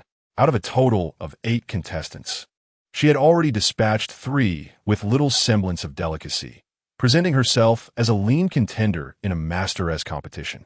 Lulang, you have disrupted the decorum. Your maidservant is far too ferocious. We came to see graceful beauties, not a demon wreaking havoc. As the words fell, Xiao Shan found herself the sole participant remaining on the stage. It is unacceptable, truly unacceptable. Lu Lang is being unreasonable. If you were to claim a serious competition, who would choose these delicate ones? They are entirely out of their league. This makes my own maid seem inferior. Your maid is clearly one who has undergone martial training. While we have selected only the finest of soft-spoken maidens, yours must be the one hauling rice from the kitchen. Several voices rose in protest, and Xiao Shan, listening from above, felt her lips twitch, internally countering that she was not one to haul rice, but rather one who wielded iron pots. As for martial skills, she possessed some, yet they were incomparable to what they practiced. In modern times, no matter the sect, lethal techniques are no longer taught. Most training focuses on health and wellness. What she learned was from her uncle, somewhat superior to that taught in martial academies. Yet it was not lethal in nature, and in the eyes of these individuals, it would likely be deemed inadequate. Gu Xiao disregarded their clamoring and conveyed to Xiao Shan telepathically, "Come down." Once she descended, he had someone present her with a handkerchief and tea before turning to the others and stating, "If you wish to watch sumo, the stage is open for such spectacles. If you seek amusement, do so in the privacy of your own home. We are all esteemed families here. Bringing your maidservants out merely to entertain you is beneath us. Our servants are respectable citizens, not mere playthings to be treated as such." Xiao Shan was momentarily taken aback, her heart stirred by his unexpected sentiment. Yet it did not deter him from asserting his authority. Chapter 55. Wang Yangbua began to doubt his previous assumptions. This maid should not have any personal entanglements with him. Perhaps she was simply a fierce one who was brought along. Xiao Shan, however, felt no shame. She was indeed a maid, was she not? Yet, did Gu Xiao truly perceive her martial capabilities? Since Lu Lang has emerged victorious, we must now fulfill our wager. The prince is free to state his conditions. The young nobleman hastily interjected to ease the tension. Although the prince's maid was somewhat formidable, there had been no explicit agreement that only delicate ones could be chosen. It was merely an unspoken understanding among them. Initially, the others, wary of Gu Xiao's formidable presence, would not dare to renege on their word, yet internally, they felt a sense of grievance, believing their long-standing friendship entitled them to better treatment. Should Gu Xiao be privy to their thoughts at this moment, he would undoubtedly scoff at their naivety. What friendship from childhood? The individuals before him were not those who had truly grown up alongside him. Then I shall not be courteous, for it is no great matter. I merely wish to request a few individuals from you. After speaking, he glanced at Xiao Shan, whose lovely lips parted slightly, her curious eyes reflecting an eagerness for understanding. Unaware of Gu Xiao's subtle scrutiny, Xiao Shan sensed the atmosphere was far from amicable. Were they not good friends? Why did it not seem so? The young nobleman stroked his chin, skepticism evident in his voice. With us? He gestured with his fan, indicating the group. Do we not each have someone the prince desires? Could it be that the prince wishes to meet someone he saw this afternoon? One of us who frequents the brothels? Xiao Shan's eyes widened in disbelief. What on earth did you all do this afternoon? Gu Xiao nodded, neither affirming nor denying, as he coldly regarded the group, stating, "There are a few who are indeed connected to you." Once again, I took a closer look at Wang Yangbua, the young master Wang, and became even more familiar with him.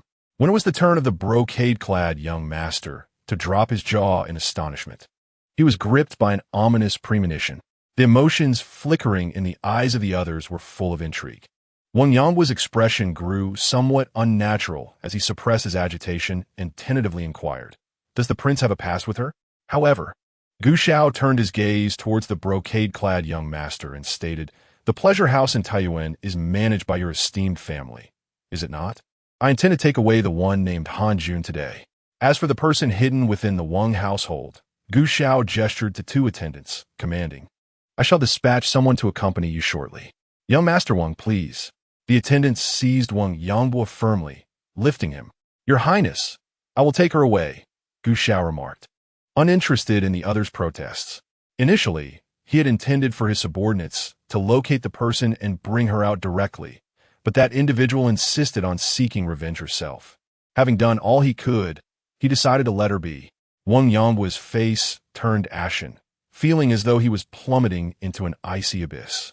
The once exalted princess of Baoyang, now confined by him within the outer residence, had been at his mercy these past few months, reveling in her triumph. At this moment, he was seized by sheer horror. No, he could not perish so easily. Baoyang would undoubtedly loathe him. "Your Highness, spare my life.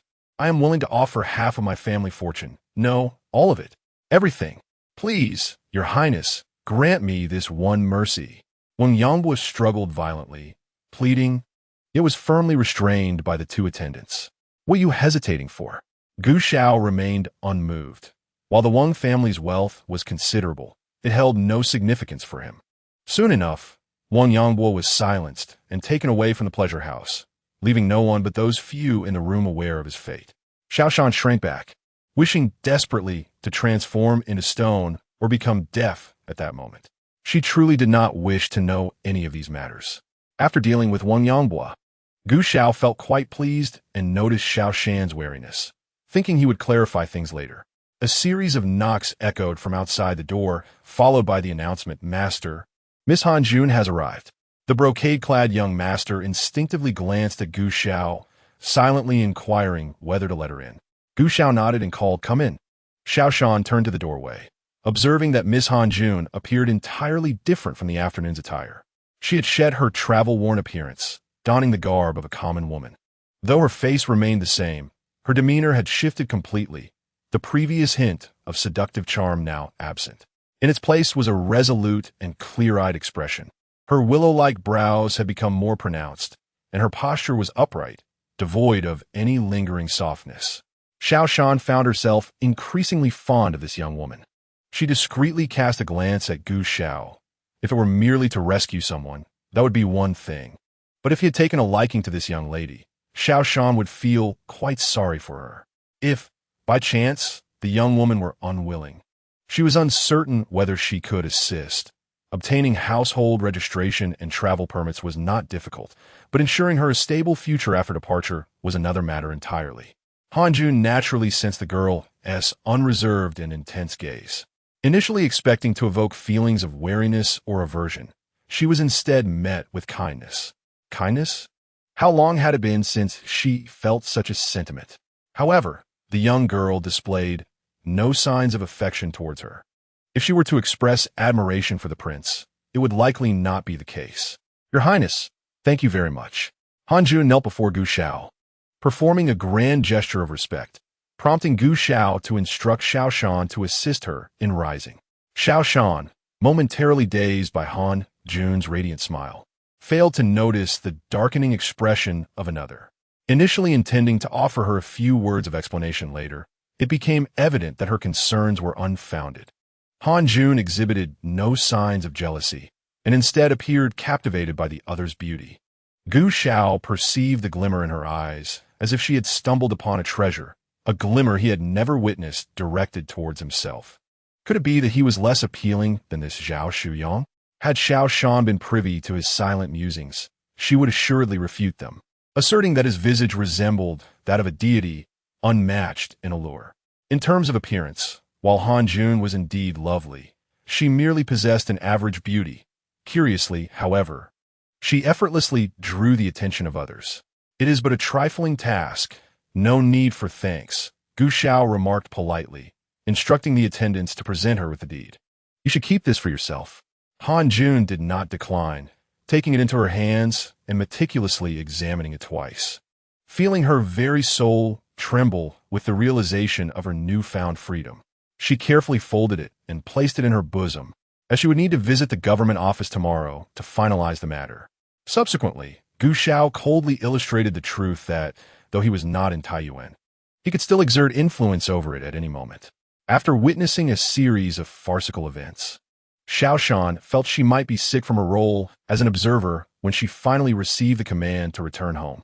On the journey to the estate, there had been 2 passengers in the carriage, herself and Gu Xiao, but on the return, a third had joined them, the young lady named Han Jun.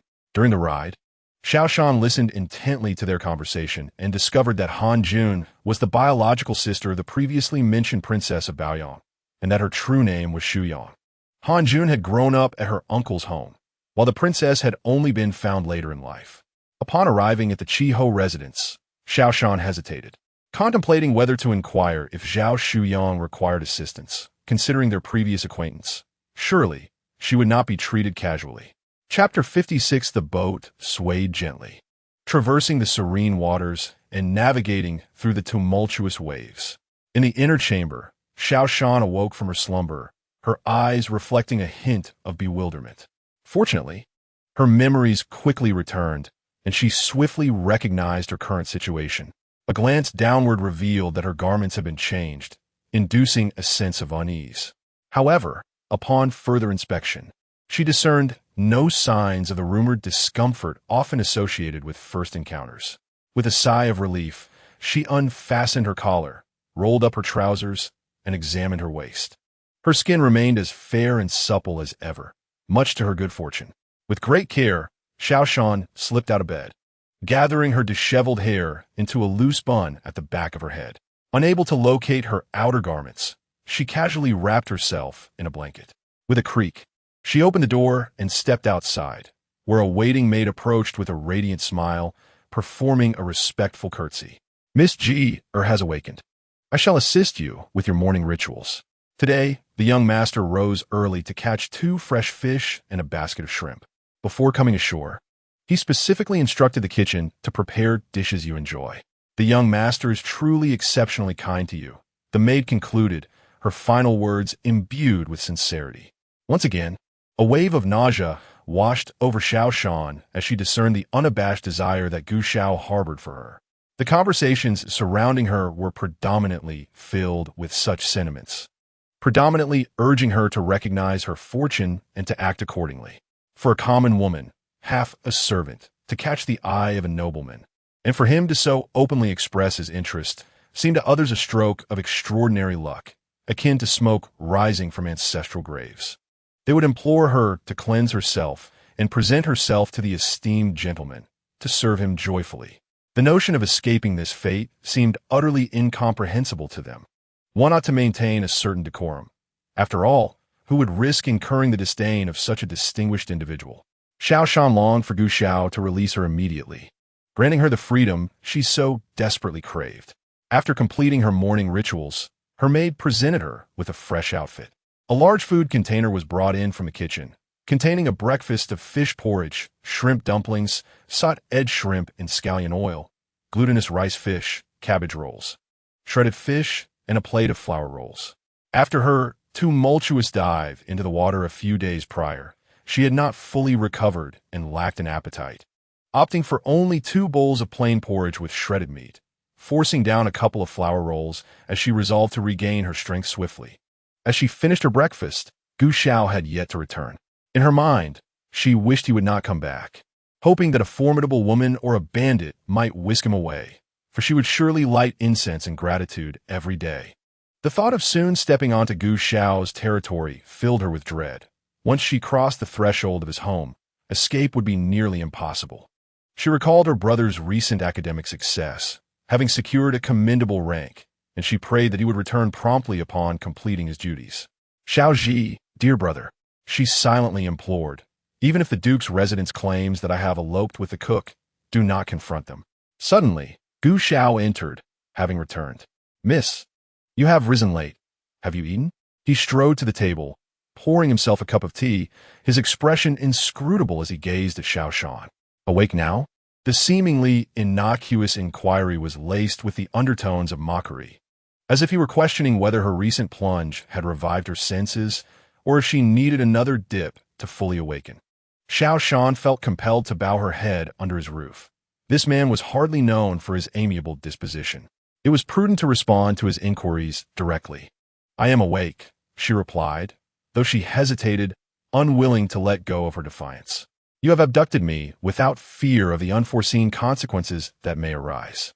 Who could fathom the depths of his intentions? He could easily conceal her away in the inner quarters, perhaps never to see the outside world again.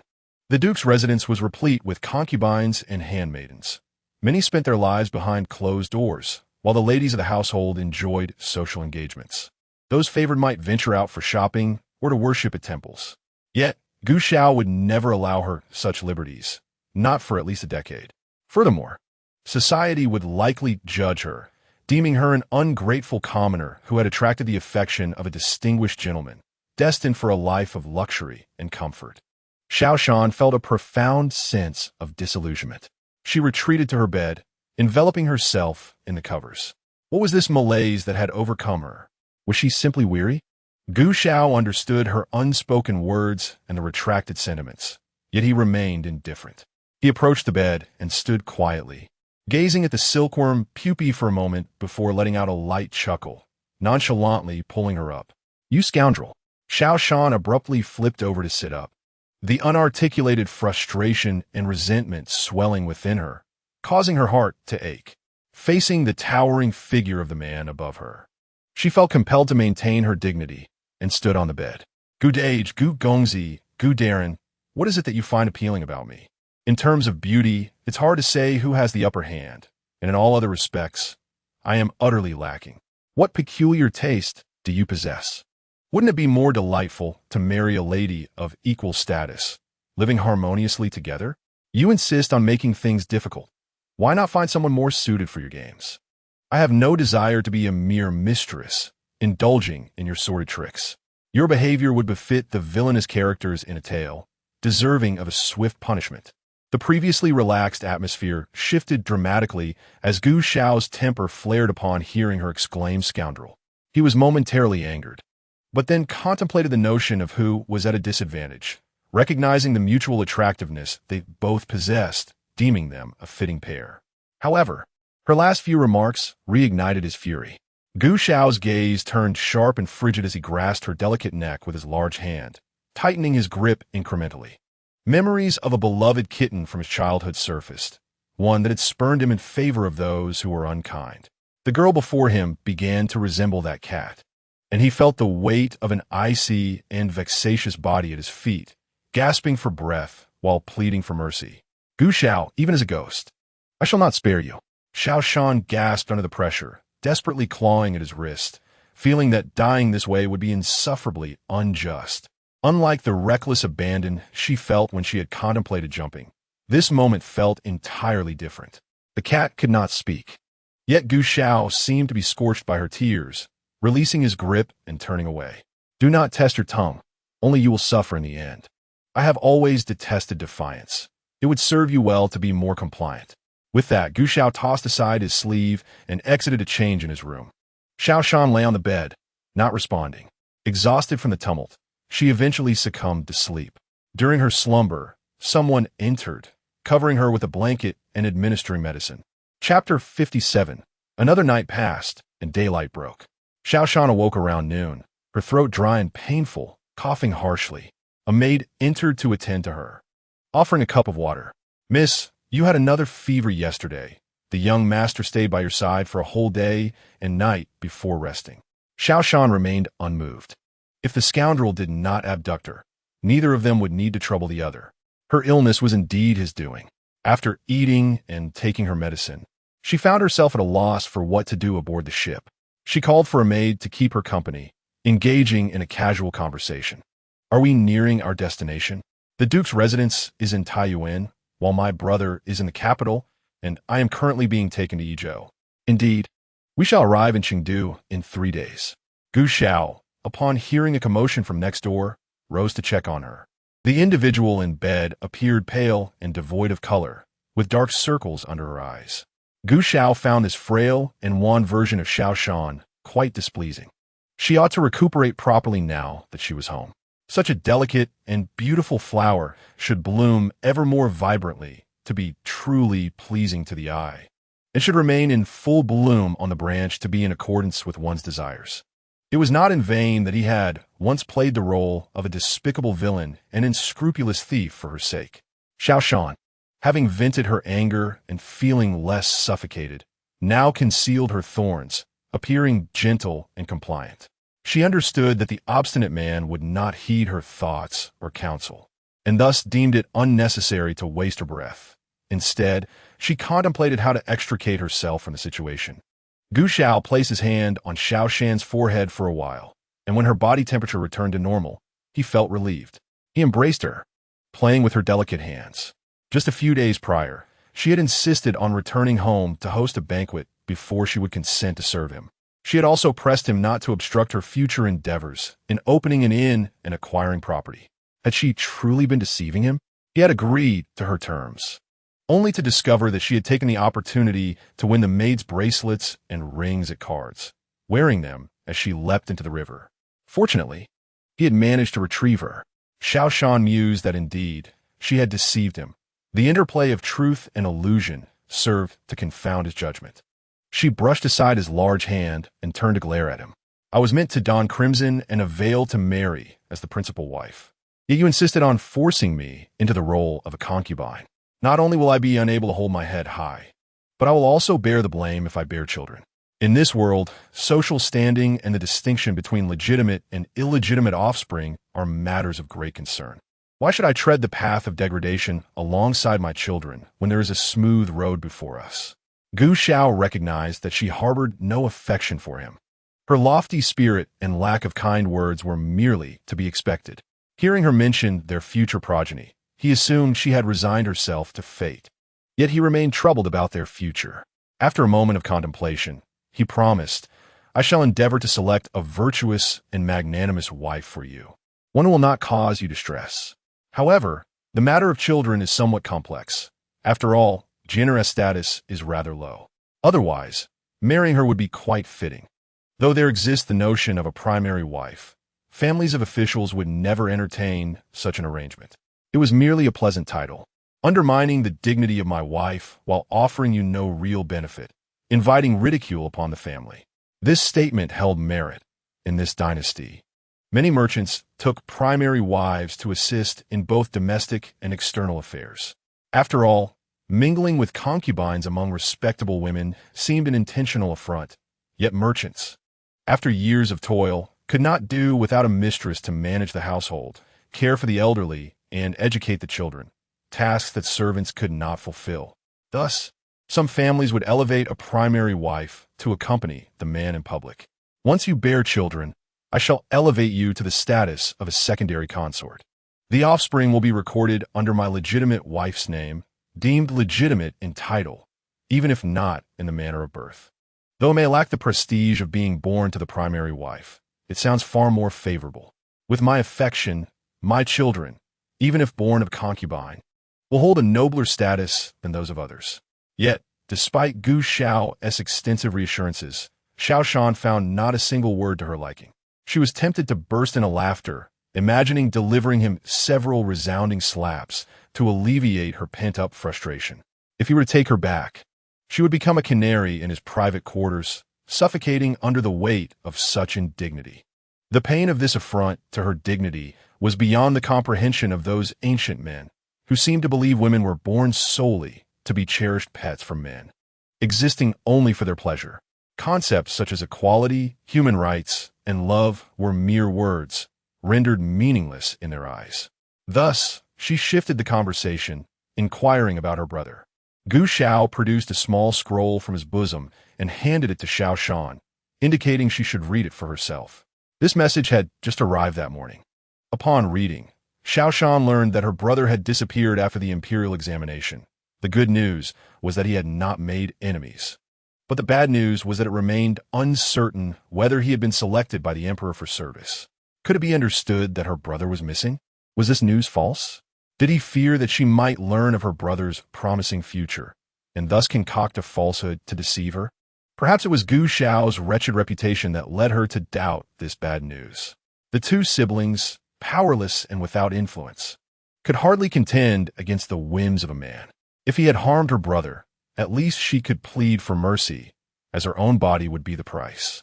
But if it were someone else, she truly had no idea where to begin. Gu Xiao scoffed, rising to his feet, gripping her chin, and spoke deliberately. Your brother is merely a scholar. Even if he excelled this year, he would only be a tribute student. Should he dare to petition the emperor against me, be it as a successful candidate or still in mourning, I would not fear him, for he is but a minor scholar. You, a mere kitchen maid, are utterly ignorant of the world's power dynamics. You are all alone now, devoid of influence or male support. Where can you possibly go? I will keep an eye on your brother's situation. You need only to wait and be my cherished one. Xiao Shan was momentarily stunned by his words. Her complexion pale as paper, her strength waning to the point of nearly collapsing, only to be caught tightly in Gu Xiao's embrace. Remembering her past, she recalled that the Xiao siblings had lost their parents in childhood, struggling to survive alone through numerous hardships, finally relying on one another to grow up, a journey fraught with difficulty.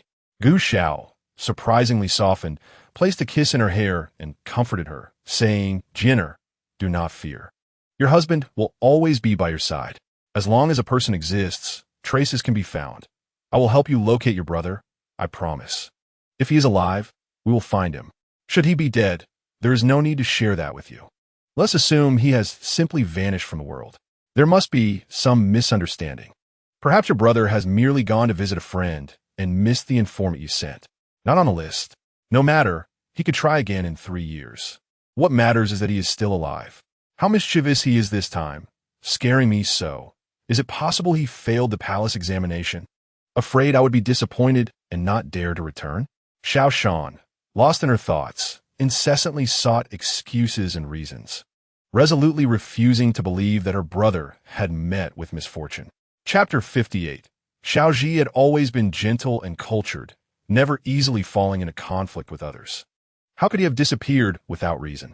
With a creak, Gu Xiao propped open a window, bringing the person before him to the breeze, enveloped in a cloak.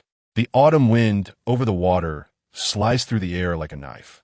Xiao Shan stood silently at the window for a moment, the pain on her face sharpening her senses. Indeed, self-deception held no meaning. The profound bond forged over the years rendered it impossible for her brother to abandon her. He must have encountered trouble, and she had to seek him out to rescue him. Gu Xiao, I implore you, let me go. Xiao Shan's expression remained calm, her tone steady, her gaze subdued.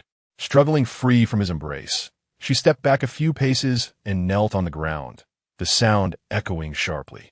With utmost sincerity, if Gu Xiao were to release her now, the matter of him compelling her to become a concubine would be erased, and she would light a longevity lamp for him every day for the rest of her life, praying for his beautiful wife and concubines, for many children, and for him to attain the highest office, wielding immense power.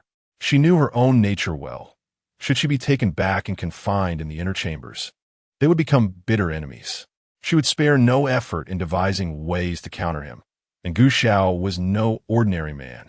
It would only lead to mutual destruction. Seeing her kneeling, crying and pleading, Gu Xiao felt a tumult of surprise and anger, intertwined with an inexplicable pang of sympathy. I will concern myself with your brother's whereabouts. What are you doing? What can you do? Go to the capital and check the household registrations. See if your brother has ever been there or if he took any examinations. I can tell you plainly, Xiao Ji is missing after arriving in the capital and participating in the imperial examination. Everything before her became blurred, her resolve strengthening within her heart. Xiao Shan was pulled up by him, silently shedding tears, remaining mute. As for your brother, it is easier for me to investigate than for you. I have already instructed someone to remain in Bianjing. As soon as there is news, it will be relayed immediately. Noting her continued distress, Gu Xiao firmly grasped her chin, compelling her to meet his gaze. Xiao Shan, my patience is decidedly limited. It would be wise for you to behave. I understand your pride and reluctance to become a concubine. However, I assure you, aside from the princess, you will hold the highest position in the household. Moreover, the relationship between the princess and me is not as simple as you might think. Regardless of who occupies her position, it will not interfere with you. Xiao Shan refrained from contesting this, nodding slightly, her hands hanging at her sides, eyes downcast, not intending to resign herself to fate. She felt pity for whichever woman would eventually become his wife. Yet at this moment, it was clear that she herself was far more pitiable, and she could not fathom how matters had escalated to this point, especially since she had already left the marquis' residence. Gu Xiao returned with a woman from the entertainment quarters, not bothering to conceal her, which quickly sent shockwaves through the marquis' household. Pei-chun sent someone to inquire and, upon learning that he had simply rescued the daughters of an old acquaintance, ceased further questioning. After parting ways with Gu Xiao, Xiao Shan returned to her servant quarters, where Yun Xiu awaited her, saying that the old madam had summoned her to show her courtyard. Yun Xiu, you go ahead. I'll grab something to eat from the kitchen and join you shortly. Xiao Shan smiled sheepishly, feeling her stomach. Yun Xiu affectionately tapped her forehead, chiding, "The emperor is not lacking for hungry soldiers. Don't worry." The elderly matron had instructed the kitchen to prepare the meal early, and upon seeing your return, I had already sent a young maid to inform them that we would return first and that the food would be delivered shortly. Naturally, Xiao Shan could not simply follow her, so she concocted an excuse, feigning concern as she said, "There are a few ingredients I must check on before I can feel at ease." Upon hearing this, Yun Xiu nodded, linking her arm with Xiao Shan's. "I shall accompany you, and we can return together. It's always better with company." The mention of ingredients was merely a pretext. Her true intention was to procure some ginger from a kitchen. She was acutely aware that the matron sought her out to expedite the portrait, with only a day and a night remaining, and time was indeed of the essence. Fortunately, the painting was a solitary portrait, and she had blurred the background to simplify her task. However, tonight presented a unique opportunity to discuss the dissolution of their contract with the matron. With the pretext of painting, it did not seem out of place for her to approach the elderly lady. Initially, she had planned to wait until the final days before seeking an audience with the matron, fearing that any premature mention might lead to rumors. Although she had discerned that Gu Xiao harbored a fleeting interest in her and could tolerate her occasional whims, fleeing would undoubtedly provoke his ire.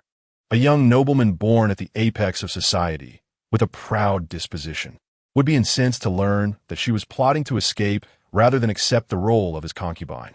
Such a revelation would necessitate her absence from his presence for the rest of her life, unless he were to fall from grace, losing the power that oppressed her.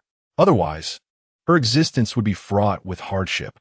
Standing by the small pond at the entrance of Shoha courtyard, Xiao Shan pondered how to articulate her sentiments, inevitably needing to use her brother's absence as an excuse.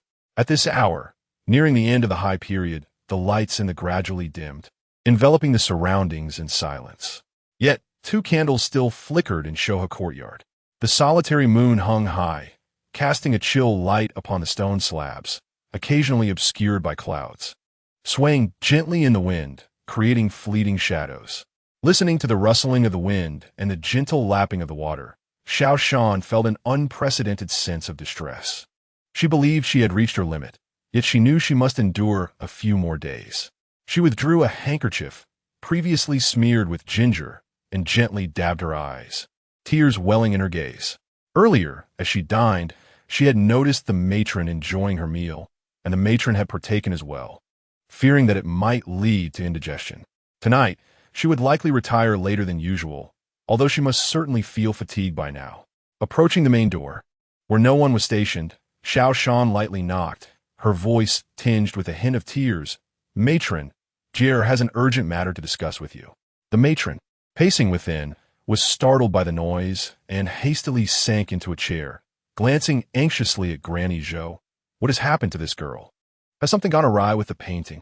The last words rose in pitch. "No, this is not something a woman of my age should bear." The Liu family might overlook the trivial interactions of children, yet the young lady of the Liu family would certainly take note. Should the portrait fail to be delivered as promised, it would tarnish the reputation of their third daughter, and worse, it could sow discord between the families. The young lady of the Liu family was betrothed to the heir of the Jinan prince of Bianjing since childhood, the unwed wife deeply cherished by the heir, who had heard that this young lady abhorred deceitful individuals. Jinan Wang is a prince who wields significant military power in the northeast, while his young son, though lacking martial prowess, possesses remarkable literary talent that should not be underestimated. It would be unjust to blame the young lady of the Liu family for any impropriety stemming from a self-portrait. Indeed, this troublesome girl is a source of concern. Jinan Wang is a cousin of the current ruler, and their bond is quite exceptional. Although his eldest daughter enjoys the favor of the empress, she is married now, and it would be unbecoming to trouble her with the family's mess. The eldest son, a prominent official, has been away from the capital for many years. Madame Zhou cast a comforting glance at her, then opened the door, softly urging, "Do not weep any longer. Come inside and speak." In the 59th chapter, the old matron, clad in her inner garments, sat beside the table. Upon seeing Xiao Shan enter, she revealed a kind yet stiff smile and hesitantly inquired, "What has happened? Is there something amiss with the painting?" The last 3 words were almost hissed out. Xiao Shan bowed respectfully, shook her head, and tearfully replied, "The painting is fine. It is merely a personal matter that I wish to discuss with you." The old lady sighed in relief. "That is good. observing her tear-streaked face. A flicker of concern crossed her mind, and she hastily asked, "Have you encountered some difficulties?" It had been years since she had last seen this girl cry, and given their long-standing relationship, she genuinely feared for her well-being, especially since Xiao Shan's skills had brought both fame and fortune to the. With a mournful expression, Xiao Shan knelt on the ground and bowed her head. The old lady gasped, instinctively reaching for the table. "Good child, if you have something to say, please rise. You are unlike the other maidens. No one in the household thinks less of you. Speak freely." Yet, Xiao Shan remained kneeling, looking up with tear-filled eyes, nervously tugging at the hem of her garment as she uttered, "Old lady, my brother, he is missing." The old lady's expression shifted alarmingly. How could he be missing? Is there a misunderstanding? In the courtyard, Gu Xiao and Xu Yang were engaged in conversation. "What are your plans?" Gu Xiao asked. "Plans?" Xu Yang paused momentarily, then smiled. "If you allow me to make plans, I fear that by tomorrow, everyone in Taiyuan will know that His Highness, the Prince Rui, has reclaimed Miss Han Jun from the academy. It seems quite splendid to accompany you as a favored concubine. After all, if a mere maid can become a concubine. As a former county princess and now a renowned courtesan, I trust you will not treat me poorly." Gu Xiao replied nonchalantly, "If you are reluctant to leave the academy, I can certainly send you back." Xu Yang laughed heartily. "What, do you despise me?" She couldn't contain her laughter, eventually pinching herself a few times to regain composure. Speaking as if to both Gu Xiao and the evening breeze, "Surely, you do not think everyone adores you?" Gu Xiao paused, hand clutching the teacup. "You cannot still harbor feelings for that man, can you?" "Of course not," Xu Yang retorted. Gu Xiao, however, remained skeptical, recalling that Zheng Awang often said love begets hatred, and the way she reacted at the mere mention of him suggested she might not have moved on. Xu Yang let out a derisive snort, neither affirming nor denying, reflecting on her initial indifference, which had now morphed into a life of degradation and laughter for survival, leaving only resentment in its wake. You should heed less of that old fool Zheng's nonsensical drivel. The notion that deep hatred equates to profound love is utter nonsense. She cast a sidelong glance at Gu Xiao, who appeared unfazed by her words. With a cold huff, she mused that perhaps there existed individuals capable of simultaneously loving and hating, but she, Xu Yang, was certainly not one of them. Her current sentiment was one of pure loathing, wishing nothing more than to see him suffer. Any remnants of affection were relics of the past, extinguished in the present. Gu Xiao, too, found little agreement with her assertion. How could one harbor love while simultaneously loathing? Yet, recalling the matches Zheng had brokered and the profound bond shared between him and Aunt Yu, he reasoned that perhaps the wisdom of his love manual was not to be dismissed. Perhaps it was an attachment that lingered. Gu Xiao was currently irked by Xiao Shan's lack of recognition, feeling as though he could grasp the complexity of such emotions. Yet he was acutely aware that his feelings for her were neither love nor hate, but rather a mere figment. Xu Yang, taken aback, exclaimed with incredulity, "Aren't you usually impatient with matters of romance? Yet here you are engaging in this discourse, speaking with some semblance of meaning. Could it be that the little maid is unaware of your feelings, or has she outright rejected them? If so, this spectacle could become even more intriguing." Her enthusiasm was palpable as she inquired, "Are you speaking from personal experience or mere observation?" A flicker of fervent yearning danced in Gu Xiao's eyes. "You've disowned it well." Having grown up alongside him, Xu Yang was curious about his infatuation with a maid and pressed, "Have you expressed your feelings to her?" Did she accept or refuse? She suspected he had remained silent, not necessarily believing that a maid would be swayed by the affections of her master, but simply deducing that if he were rejected by a mere maid, he would not continue to keep her close. Gu Xiao instinctively furrowed his brow. Although she had initially declined, she had soon capitulated. No, why had he used the word capitulated? It dawned on him that this was precisely the realization he had come to. If I confessed, she would undoubtedly be overwhelmed with gratitude and willingness. Yet, despite his words, his voice betrayed a deepening despondency. Xu Yang was genuinely astonished. Was a little maid truly capable of wielding such influence over him? Moreover, his demeanor hardly suggested that she had acquiesced to his affections. Intrigued by the maid, she found her curiosity piqued. Before she could pursue her inquiries further, Gu Xiao interjected. Speak plainly of your intentions. I shall not stand idly by if I can assist you. However, should you dawdle, I shall take matters into my own hands. I will seek vengeance on your behalf, and you may remain in my household as a secondary consort, living a life of comfort. Thus, before Jinner could elevate her status, she would have someone to safeguard her and provide companionship. Xu Yang felt a shiver run down her spine and promptly replied, I shall exact my own vengeance. She twitched her lips, adding, I have no interest in you whatsoever. If I were truly so inept that I ended up in utter misery, I would merely request you to prepare a small estate for me, with 2 individuals to attend to my needs. Contemplating for a moment, the elderly matriarch furrowed her brow, not out of cruelty, but rather due to the imminent celebration of 2 birthday banquets at the marquis' residence.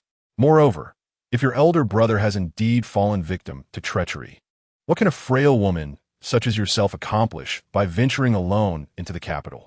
It would be wiser for you to remain here for the time being. I shall instruct your family's patriarch to discreetly inquire into the matter tomorrow. Madam, I have served in this household for nearly a decade, diligently fulfilling my duties and honoring our contract with utmost sincerity. I have always strived to exceed expectations, never daring to slacken my efforts. Now, with my blood-related brother potentially in peril, how could I stand idly by? I must personally seek him out and see for myself to find peace of mind. If this misfortune had not arisen, I could have remained here for a couple of months until my contract expired. Yet at this moment, my heart is truly anxious. Xiao Shan had anticipated rejection and would not have been disheartened. At worst, she would leave without a word, and once she arrived in Bianjing, her contract would have concluded. As for whether the marquis' household would send someone to retrieve her, she believed they were unlikely to be so preoccupied, as the days leading up to the banquets would swiftly pass.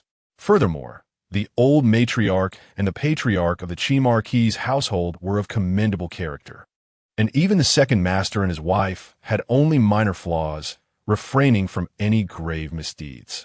Ultimately, considering her contributions to the household's wealth over the years, any anger they might feel would likely be fleeting.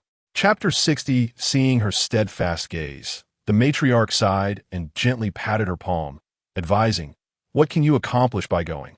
Just observing may render you unable to focus on your tasks. Thus, I shall acquiesce to your desires. However, before she could finish her thought, Xiao Shan interrupted her. Madam, I am willing to exchange a recipe for soap for my early release from servitude. Xiao Shan presumed the matriarch would remain resistant, so she resorted to temptation. If that failed, she would have to endure her existence as a fugitive slave for a time. The matriarch fell silent, contemplating her response. She considered suggesting that no exchange was necessary, yet recalling the delightful creations Xiao Shan had produced, be they consumables or useful items, none had failed to charm. Such appeal signified profitability. With her grandchildren now grown and marriages proving costly, it would be unwise to dismiss the offer entirely, though it felt somewhat ungracious. There is no need for an exchange. I shall purchase the recipe myself, the matriarch finally declared. Xiao Shan's eyes brightened, and she sighed in relief, not merely because the matriarch was willing to pay, but because her desire had finally been granted.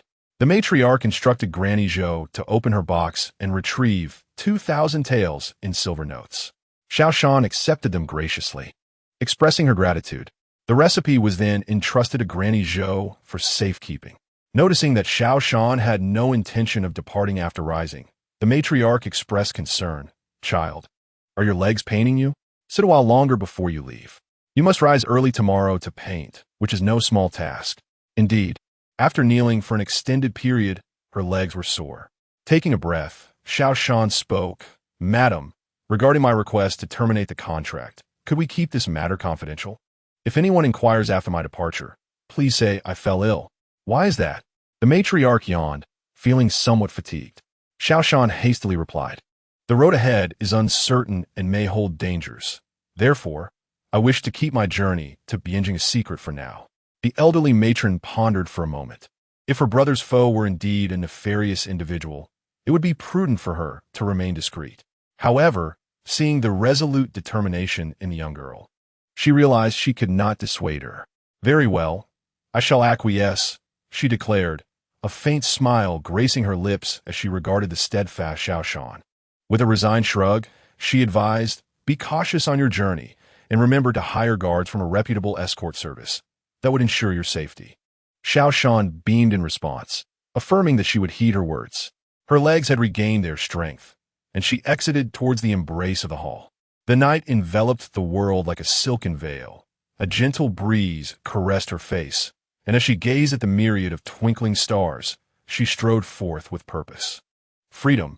She was finally on the brink of liberation. "Madame, do rest. I shall check on the hall." Zhou Mama gently tucked the covers around her and stated. The matron, eyes closed, imperceptibly nodded in acknowledgement. Once outside, Zhou Mama summoned the head, made to stand guard at the door, feeling assured before departing. Within the hall, a small bed had been hastily arranged, with bedding already laid out. A kettle rested on the stove, and a basin of charcoal sat nearby, while a table held a modest assortment of pastries and accompanying teacups. Xiao Shan paused, taken aback, as she had anticipated a sleepless night. Fortunately, the shaded area by the water kept the room pleasantly cool, and although she felt no fatigue, she approached the table to sit down. The painting before her remained untouched, depicting her form as she had left it. Having merely sketched the outline, she knew tomorrow would be a whirlwind of activity. Xiao Shan found herself lost in thought, contemplating if there were any aspects she might simplify. Restless and slightly exhilarated, she feared that a careless stroke might mar her work. "Knock, knock. Gia, are you asleep?" Zhou Mama's gentle raps echoed from the door. "Not yet. What brings you here, Mama? Does the matron have further instructions?" Xiao Shan inquired, opening the door to welcome her in. Turning to the stove, she poured 2 cups of tea and presented one to Zhou Mama. "The matron is already resting.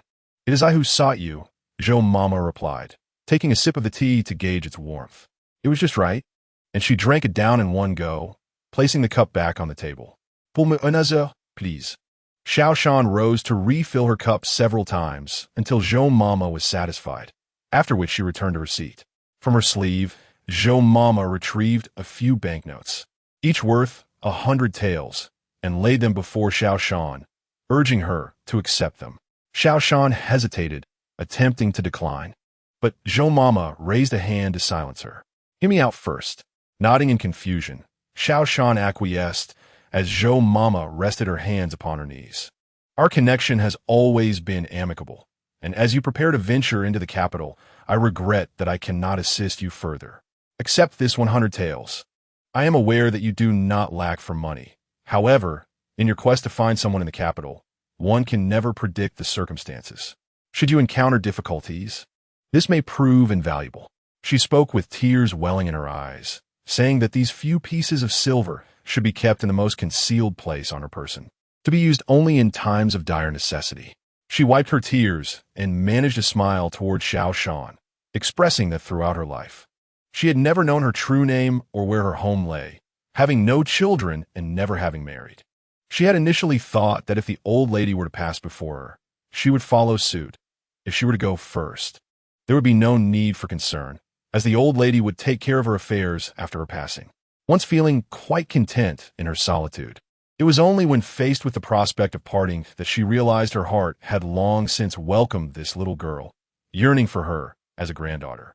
Xiao Shan was momentarily taken aback by such a revelation of her own allure. However, as they were about to part ways, she felt it was harmless to indulge the old lady with a few kind words. Zhou Mama cheerfully agreed, filled with satisfaction, regardless of whether she would remain settled in the capital or have to return home.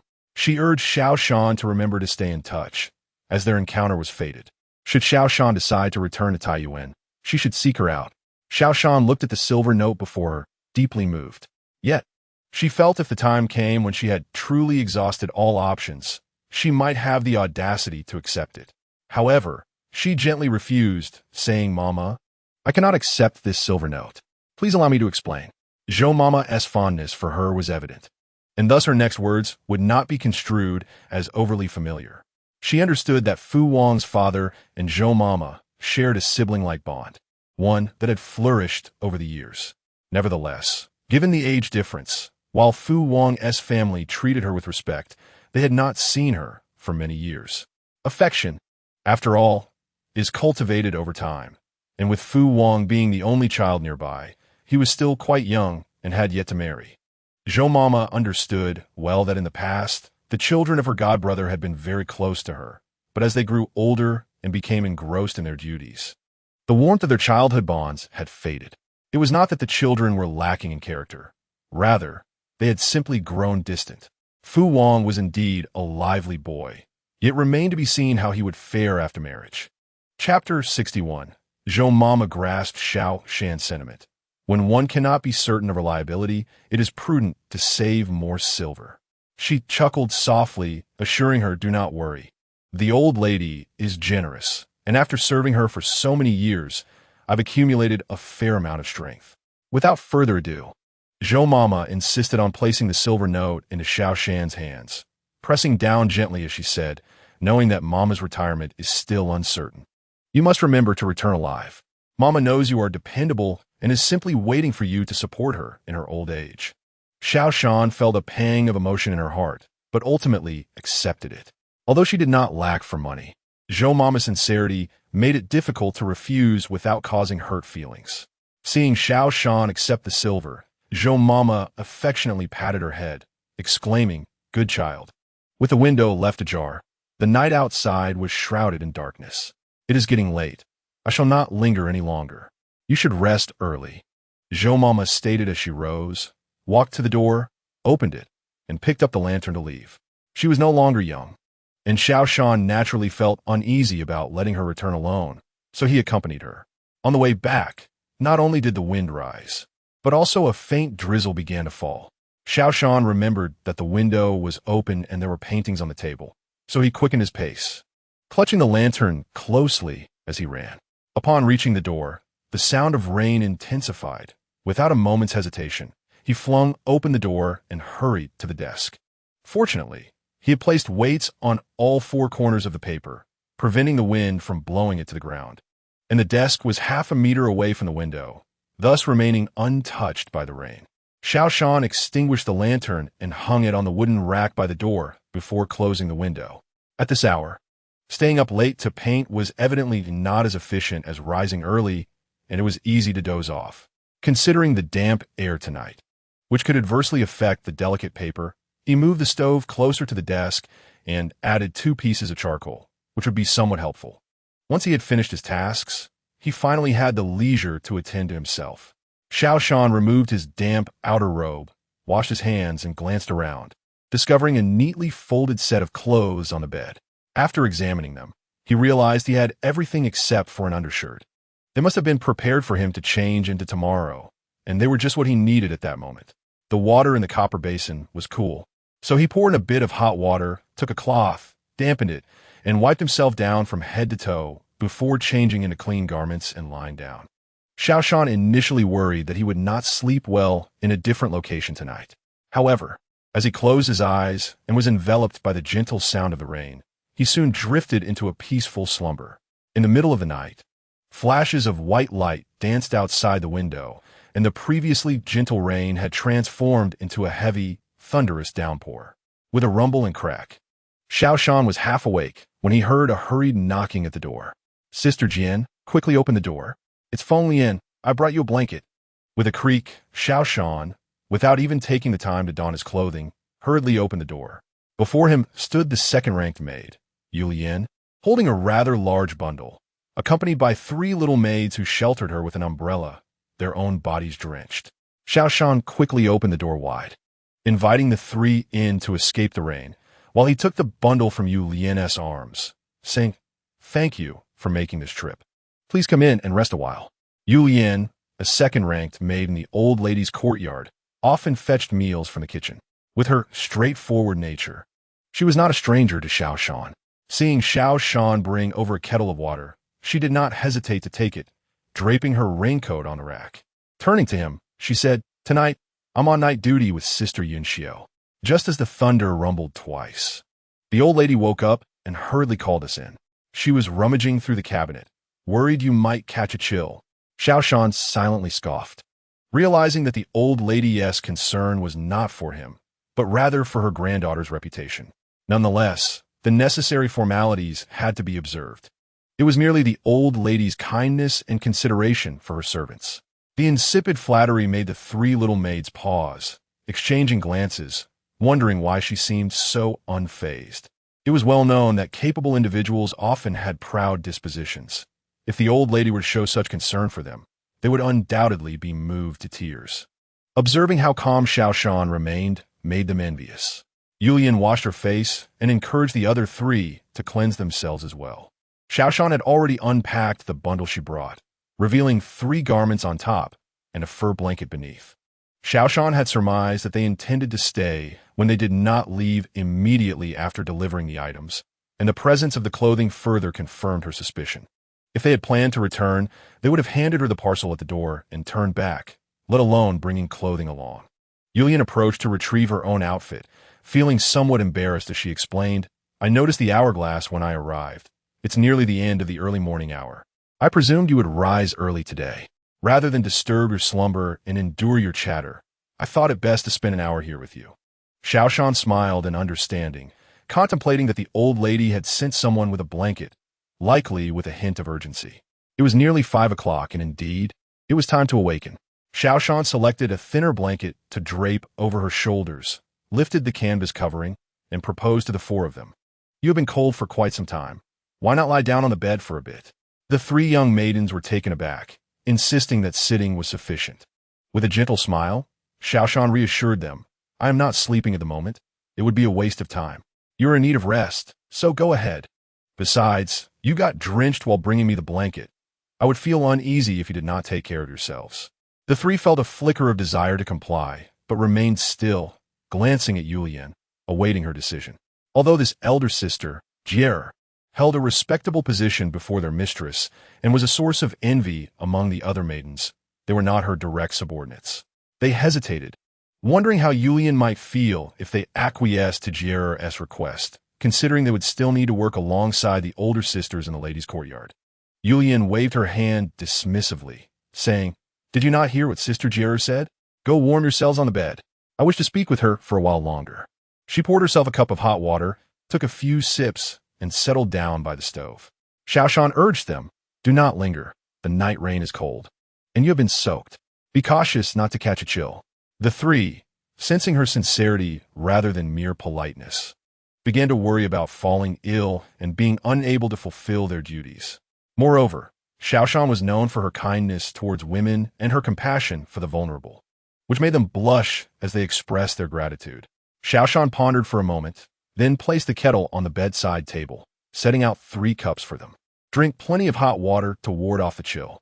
Noticing they merely sat at the edge of the bed, pulling the blanket over their legs.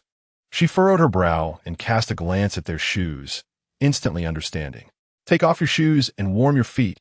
Lie down on the bed for a while. With such heavy rain today, there is no need to sweep the courtyard. You might as well rest a bit. If you're truly concerned, I will speak on your behalf to the old lady." Xiao Shan touched the kettle, feeling its warmth, and poured it into the foot basin. This basin had originally been prepared for her by the old lady, though she had not used it. The water was limited, so she suggested, "You 3 can share one basin for now. Save the remaining water in the vat for drinking." The vat was not large. Xiao Shan had already used 2 basins for washing and shared some with Granny Zhou. The 4 of them had just used 1 basin, and now, pouring out another jug, there would be barely half a jug left. The trio did not visit Yulian this time. Instead, they stood in astonishment, gazing at Xiao Shan, their minds in a daze. How could she, a mere third-rate maid, prepare foot-soaking water for us? The rumors do not deceive. This sister truly treats everyone with kindness, irrespective of their status. Observing their stunned expressions, Xiao Shan assumed the 3 were still awaiting Yulian's command.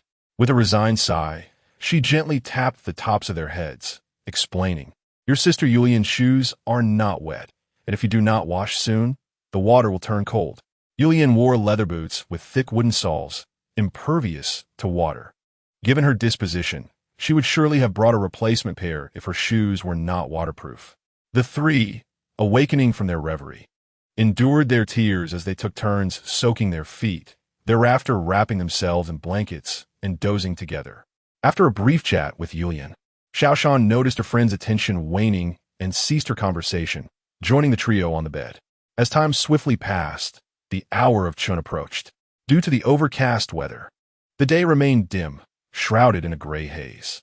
Stretching languidly, Xiao Shan set down her brush and tiptoed to the window, cracking it open to let in a refreshing breeze that invigorated her senses. She exhaled a deep sigh, stretching her wrists, neck, and shoulders, contemplating her future plans. Ever since regaining her memories, she had no intention of marrying. If her parents were still alive, perhaps she might have considered marrying a man of modest background, albeit with health issues, to ease their worries. However, her parents had long passed, freeing her from the obligation of living as a widow. Though her elder brother cared for her, as their parents did, she believed that if she firmly resisted any discussions of marriage, he would eventually relent. While he might not understand her choice, the pressure would undoubtedly be less than that imposed by their parents.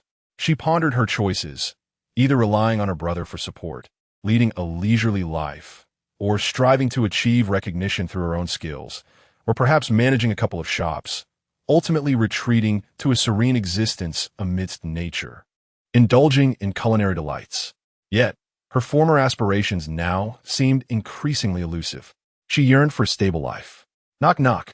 Sister Jier, are you awake? A voice called out, and upon hearing it, Xiao Shan made no move, lazily responding, "Come in." Yu Sha, having received permission, closed her umbrella and pushed open the door, only to find several outfits draped over a rack and 4 girls haphazardly sprawled on the bed, their hair a disheveled mess, utterly devoid of grace in their slumber. As she and Yulian were not in the same room, she was unaware that Yulian had been sent to deliver blankets the previous night. With a slight change in her expression, she lowered her voice and asked, "Sister Jia, what is going on? Why are they here?" Yu Sha assumed they had come to play with Xiao Shan the night before, despite the old lady's explicit instructions to avoid disturbing her.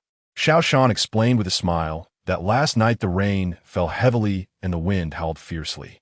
The old matriarch, fearing that she might catch a chill, had therefore dispatched her servants to deliver bedding to her. They'd gotten soaked in the rain and, worried about disturbing others upon their return, intended to sit here until dawn. As Xiao Shan awoke early, she thought it best to let them rest on the empty bed. The first-ranked maidservants had their own quarters, while the second-ranked shared rooms, and naturally, the third-ranked were accommodated in groups of 4. Yu Xiao, realizing this, smiled and nodded at Xiao Shan, sighing. Sister is indeed considerate of him. She glanced at the few individuals on the bed who still had their eyes closed, raising her voice, but the hour is getting late. It's time for them to rise. Turning to discuss matters of importance, she said, "The old matriarch asked me to inquire if you have any particular cravings for breakfast this morning. If so, I shall inform the kitchen at once." Xiao Shan graciously expressed her gratitude, pondering for a moment before replying, "A bowl of clear broth with silver thread noodles, without lard. Just a couple of drops of sesame oil will suffice.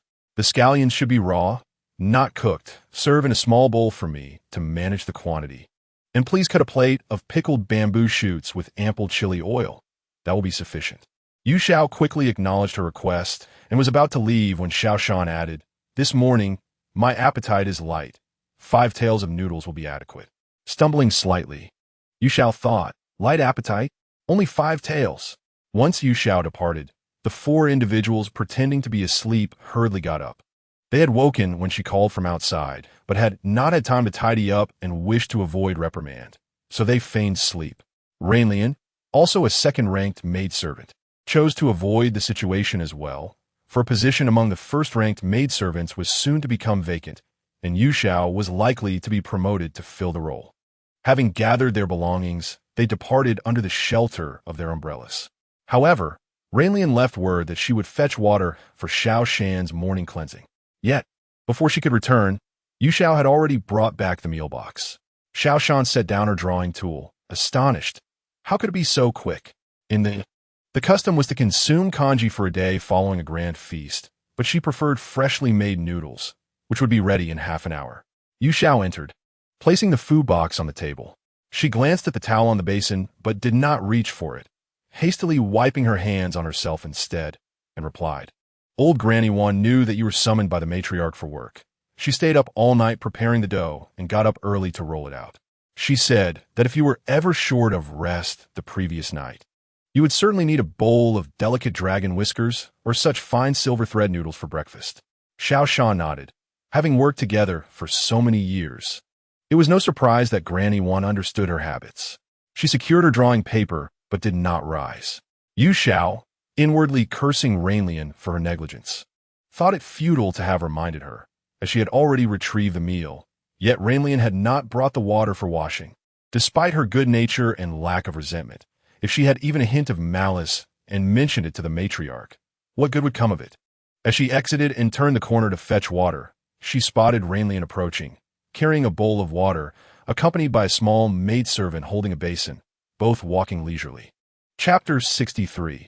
The wise matron. The scene was utterly infuriating. Yu Xiao, without regard for her appearance, rushed over to snatch the bowl of water from the hands of the other, firmly holding in her grip while twisting her ear, scolding. "Are you trying to court disaster? How could you be so reckless? The matron specifically instructed us not to disturb this side. Yet you insisted on staying after delivering a quilt." Yulian, not bothering to check for spills, hurriedly protected her ear with both hands, exclaiming, "Ouch, ouch, dear sister. Could you please be gentler?" Finally freeing her ear, Yulian stepped back and muttered, "Sister Jian has always been kind-hearted. With such torrential rain last night, anyone delivering a quilt would surely be invited to stay. I merely brought a change of clothes, fully aware."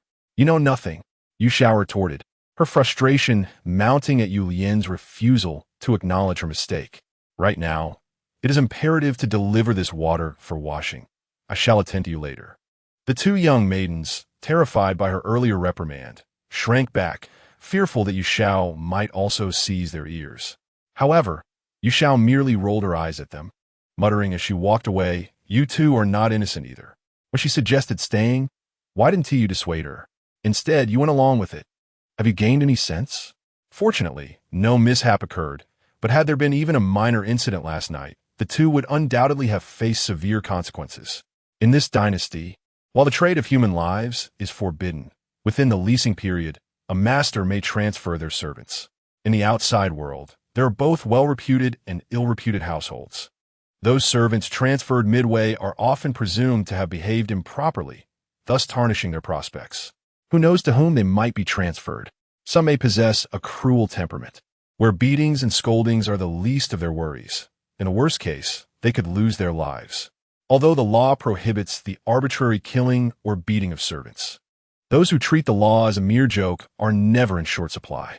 The little maid was on the verge of tears, glancing at Yulian with wide eyes, silently pleading, "Wah, how terrifying. Surely, we shan't be transferred to another household for this?" Yulian quickly waved her hands reassuringly. "Do not worry, that will not happen. This is a trivial matter, and Sister Jian is not that kind of person. She is quite proper in front of others." At this point, the innovation of bristle toothbrushes had emerged. Unlike modern versions, these were crafted from fine wooden sticks with one end hollowed out, filled with cleaned animal hair. Akin to a miniature mop, Xiao Shan frequently found herself breaking them in half. However, this skill was so simple that anyone could master it at a glance. After earning a quick profit from it, she soon abandoned the endeavor. Toothpaste was not made from pure salt, but rather from a concoction of herbs such as rhubarb, asarum, angelica dehurica, Sophora japonica, ginger, and either ground in a powder or boiled into a liquid, an embodiment of ancient wisdom. Seeing that Xiao Shan had finished her washing, Yu Xiao opened the food container and presented a bowl of almond sheep's milk with a smile, saying, "Old Granny One mentioned that you should drink this daily, so I brought it along. Would you care for some now?" Xiao Shan smiled gratefully, accepted the bowl, took a couple of sips, and set it aside to focus on her meal. After the meal, Xiao Shan left the goat's milk behind, allowing her to take everything else, including the snacks from the previous night. Perhaps due to her martial arts training, Xiao Shan had a larger appetite than the average woman, and at that moment, she did not feel full.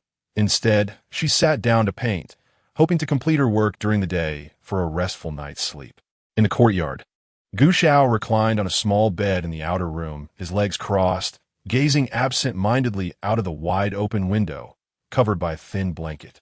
The incessant rain today was quite bothersome, leaving him with little excuse to seek her out.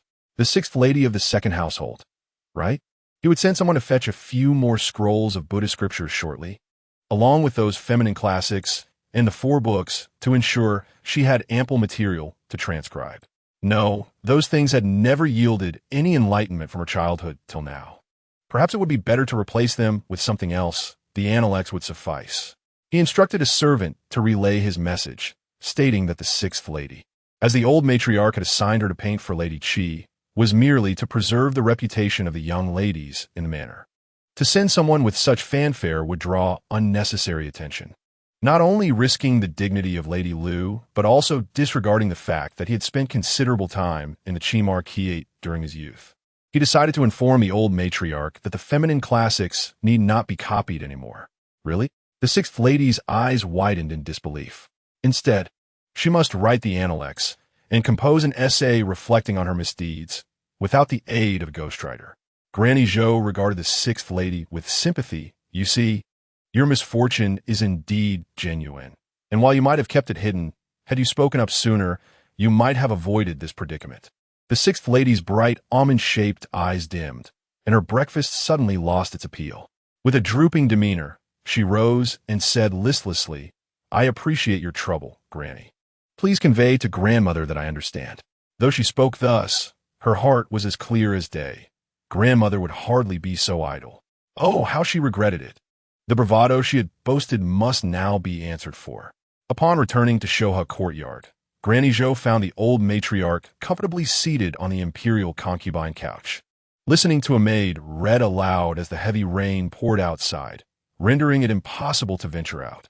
With nothing to occupy her mind, the matriarch dismissed everyone with a wave, and once assured of their distance, she whispered conspiratorially, "Why does it feel as though something is amiss?" Granny Zhou perched on a small stool before her, gazing at her in confusion. "What have you noticed?" The old matriarch, realizing her oversight, mused. "I can't shake the feeling that the prince is acting on behalf of that girl, Jean. He must have taken a liking to her." Granny Zhou was taken aback, surprised by her young lady's unexpected perceptiveness. "How did you come to that conclusion?" she inquired, maintaining her composure. "Isn't it evident? Do you truly believe he punished the sixth lady solely based on moral standards?" The old matriarch, sensing her disbelief, quickly added, "Have you forgotten how mischievous he was as a child? They say you can gauge a person's character at 3 and see their future at 7. When he was 10, the elderly lady suddenly realized she had almost spoken out of turn. Instinctively, she glanced towards the door and window, relieved to find nothing amiss. Turning back with a sense of triumph, she declared, "This time, you must believe me. My intuition is infallible." Granny Zhou, upon hearing this, felt a mixture of emotions. The girl had nearly lived her life, appearing rather naive in many matters, yet this time, she had fortuitously guessed correctly. "If you doubt me, let us wager," the elderly lady suggested, her excitement akin to that of a child who has stolen a sweet. Granny Zhou clenched her hands, maintaining her composure while smiling, and asked, "Then shall you still release Jier's contract in advance?" The elderly lady responded with a sigh, questioning why one would go back on an already agreed matter. She reminded Granny Zhou of the considerable wealth they had accrued thanks to that girl's skills, asserting that contentment was essential in life. She patted Granny Zhou's shoulder and sighed. "She's a good girl, not only for the silver she has helped us earn, but also for all these years of camaraderie. We cannot do her wrong. I suspect her brother's matters are one issue, and her desire to leave quietly is another." After all, the prince had not stated anything explicitly. They could simply pretend to be unaware. It seemed that individuals with keen perception like herself were indeed rare. Pei Chun didn't even notice. "My daughter is exceptionally clever." Granny Zhou chuckled at the elderly lady's self-satisfied demeanor, but soon sobered. "It is fortunate if the eldest miss has not discerned it. If she had, and had sent her away, it would have been one thing, but if she had confronted her..." The elderly lady considered this and sighed after a moment, acknowledging, "Indeed, just listening to how she instructs the little maids reveals her self-respect and pride. She would never consent to becoming a concubine. Yet, with Gu Xiao's reckless nature, how could he accept rejection? Forcing her against her will is one thing. I fear he might harm her if he does not get his way. With this thought, the elderly lady felt an urgent desire to send Xiao Shan away immediately. What a splendid girl. I have never encountered one with more spirit than her. You must go to the Yamen now and exchange the contract, claiming I sent you to purchase goods, the elderly lady urged, fearing delays could result in unforeseen complications. She felt the rain was lessening and pressed Granny Zhou to take action. Even if the prince were to clarify matters tomorrow, the question of her freedom was crucial. As the law stood, servants and commoners were considered of equal status. However, when the time came, commoners would undoubtedly hold a more respectable position than servants. If all else failed, it was best that Ji Er's brother remained unharmed and achieved a good reputation, allowing her to secure a higher status. The elderly lady's earlier excitement about uncovering the secret faded, replaced by deep concern for Xiao Shan. She clasped her hands in prayer, beseeching the heavens. Such an exceptional girl should never be reduced to a concubine. May the divine protect her. She then instructed Granny Zhou, be discreet and avoid being seen. We do not need to concoct excuses later. What business could an old woman have at the Yamen? Granny Zhou smiled in agreement, donned her raincoat, and stepped outside with her umbrella. Initially, she was concerned that her daughter, out of fear of the prince, might hesitate to release Ji Er. However, when Lord Qi entered Gu Xiao's study and saw him sitting at the desk with a stern expression, his eyes flickering with barely contained anger. Devoid of the familiarity from the previous day, he realized this was a matter of state and that the situation was dire. Rapidly recalling recent cases, he found no fault, leaving him utterly perplexed. He lowered himself and respectfully inquired, "Your Highness summoned me. May I know the purpose?" Gu Xiao coldly chuckled, his face impassive, and tossed a letter from the table towards him.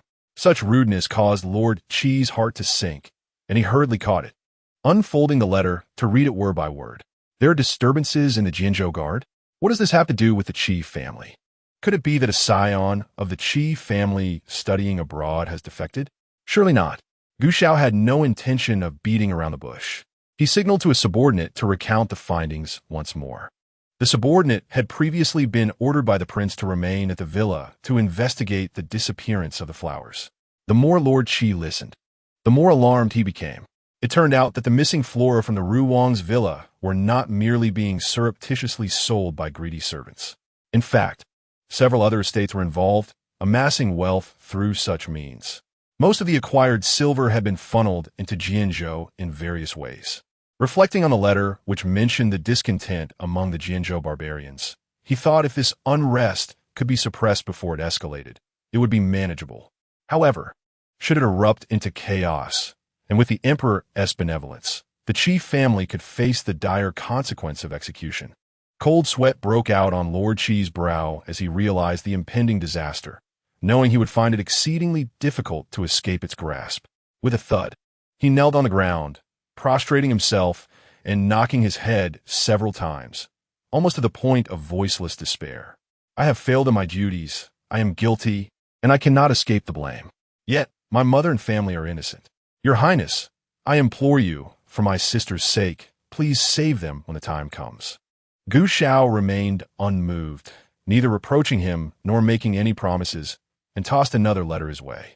This time, Lord Qi failed to catch it, wiping his tears with his sleeve and tremblingly retrieving it from the ground. To his shock, he discovered that his two illegitimate brothers were clearly involved. Even though they had long since separated, even though he had no fraternal bond with them during their father's lifetime, even though they had not been in contact since their division, the blood ties could not be severed by mere separation. The involvement would surely implicate him.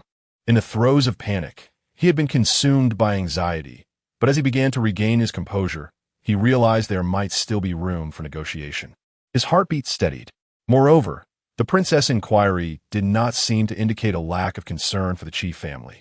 Lord Qi hastily said, "I humbly request that your Highness clarify the matter." Observing Lord Qi's despondent and fearful demeanor, Gu Xiao felt a mixture of anger and helplessness. He recalled Lord Qi's past diligence and the integrity he had maintained in governance. If the Hedong region could remain free from intrigue, he might very well sustain a long-lasting and stable administration. However, he was not sufficiently perceptive, Such a substantial sum of silver had flowed out under his governance, and he remained utterly oblivious. Yet, he could not turn a blind eye to the Qi family. Whether considering the affection bestowed upon him by his late aunt or the bonds he shared with the younger generations of the Qi family, he found it impossible to remain indifferent. Gu Xiao rubbed his temples, feeling quite troubled. If it were merely a case of the elder Shan's dereliction of duty, or if it were a distant half-brother who had gotten involved and he had been aware of it, extricating himself from the situation would not have been difficult. However, in reality, he had noticed neither. Presently, assessing the situation in the Jianzhou Guard, if the traitors had not been subdued and had instead become a threat, the lives of the entire Qi family would indeed be in peril. "You may arise," he said, "in the midst of misfortune. A silver lining is that you have vigilantly guarded the granaries and medicinal supplies of Hedong. That, at least, can be considered an achievement." Hearing this rather stiff praise, Qi Dalao Yi felt a surge of shame, wishing he could vanish on the spot. If everything had been safeguarded, it would indeed have been a merit. However, with a breach occurring, it merely underscored a failure in duty. "My lord, the deputy envoy has been captured," came the report. Chapter 65, creaking open. The door swung wide as a retainer forcibly propelled a figure inside, heedless of potential injuries, before swiftly closing the door behind him, dutifully standing guard at the entrance. "Son, no, Jean." Qi Dalao Yi managed to squeeze out the name through gritted teeth, only to turn and behold his former deputy, bound tightly and thrown in like a dumpling, stumbling forward several feet before collapsing at his feet. The fear that had weighed heavily upon him was swiftly replaced by a torrent of indignation and fury. All notions of elegance, decorum, and composure were cast aside. He was consumed by a singular desire to rend this wretched creature to pieces, to toss him into a cauldron of oil and fry him repeatedly. Qi Dalao Yi, with his refined and handsome demeanor, had always enjoyed the arts and cultivated a taste for the exquisite, presenting himself as a distinguished gentleman akin to any ordinary scholar. Yet beneath this facade lay a man well versed in martial prowess. In contrast, Sun Buzan, though possessing some skill in combat, was no match for Qi Dalao Yi, who had been rigorously trained by his father from the age of 3, enduring strict supervision while mastering the fundamentals of martial arts. Moreover, Sun was securely bound, rendering any form of retaliation impossible. With no means to fight back, Sun Buzan could only struggle awkwardly on the ground, evading blows. Accustomed to a life of ease, his delicate skin could hardly withstand a few strikes before he began to wail. "My lord, please clarify my offenses. What have I done to deserve such humiliation?" Noticing the indifference of the two, he, in a moment of defiance, cast aside pretense and boldly protested, "I am a third-rank official. Do you dare to employ private punishment against me? Shut your insolent mouth. I hold the rank of second rank, and I am your superior."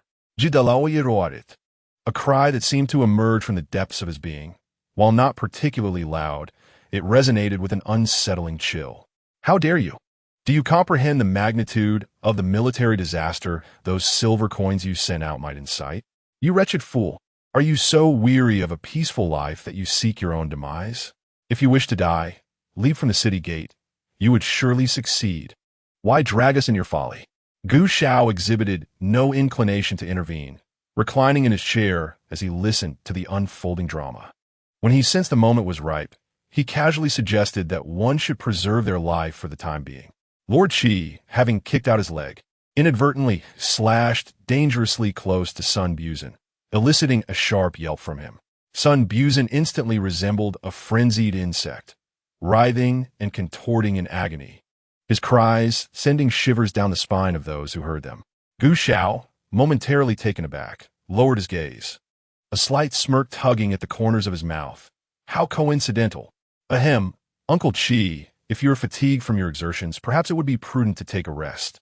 Lord Qi's formidable frame shuddered, and he released his grip on Sun Buzan's mouth. Alas, in his fit of rage, he had shattered the refined persona he had meticulously crafted in front of the prince. Yet, it was of little consequence. The prince had matured beyond the innocent child who once yearned for paternal affection, so there was no need for concern about scaring him. The atmosphere grew tense.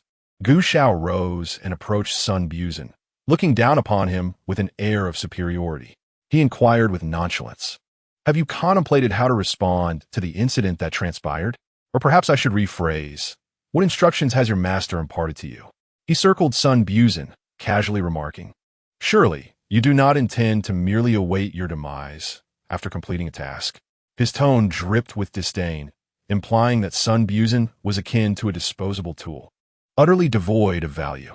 If he had not been seduced midway, it would suggest that after all these years, he had achieved nothing of substance. This cast a shadow on the intellect of his master. The scornful implications were profoundly insulting. Sun Buzin, already feeling like a defeated creature, was further provoked by Gu Xiao's flippant demeanor. Anger surged within him, and he felt a bitter taste in his throat. If it weren't for your sudden arrival in Taiyuan, how could this calamity have occurred? Unable to rise, he resigned himself, closing his eyes to steady his breath, choosing to endure the mockery without retort. He solemnly declared, "Does the prince not fear that in pursuing personal vendettas, I might expose your misdeeds to the sage after I extricate myself?" Gu Xiao's expression turned icy, as if he had heard the most absurd joke. He regarded Sun Buzin with amusement for a moment before scoffing. "What makes you believe you can escape? What has led you to harbor such a delusion?"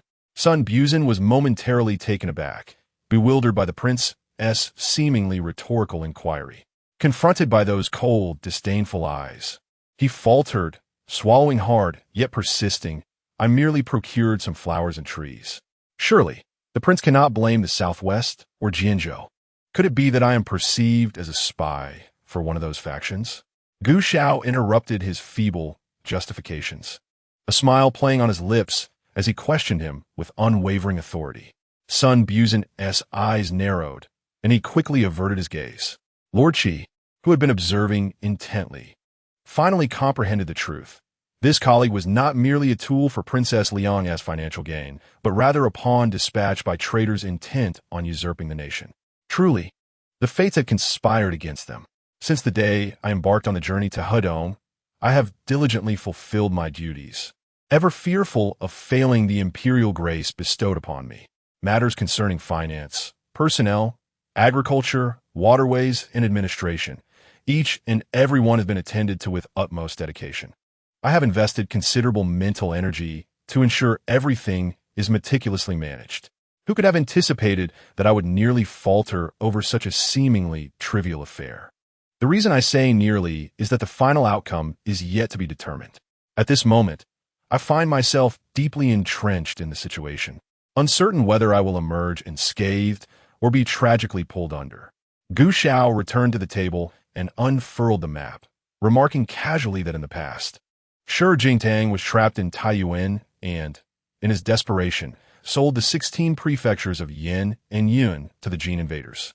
Later, the former Emperor Taizong of the old dynasty destroyed Jinyang, thereby opening the northern gates, leaving the soldiers with no fortifications to defend, allowing the Jin forces to surge into the royal court, which nearly led to the complete demise of the old dynasty. Hedong is a crucial territory.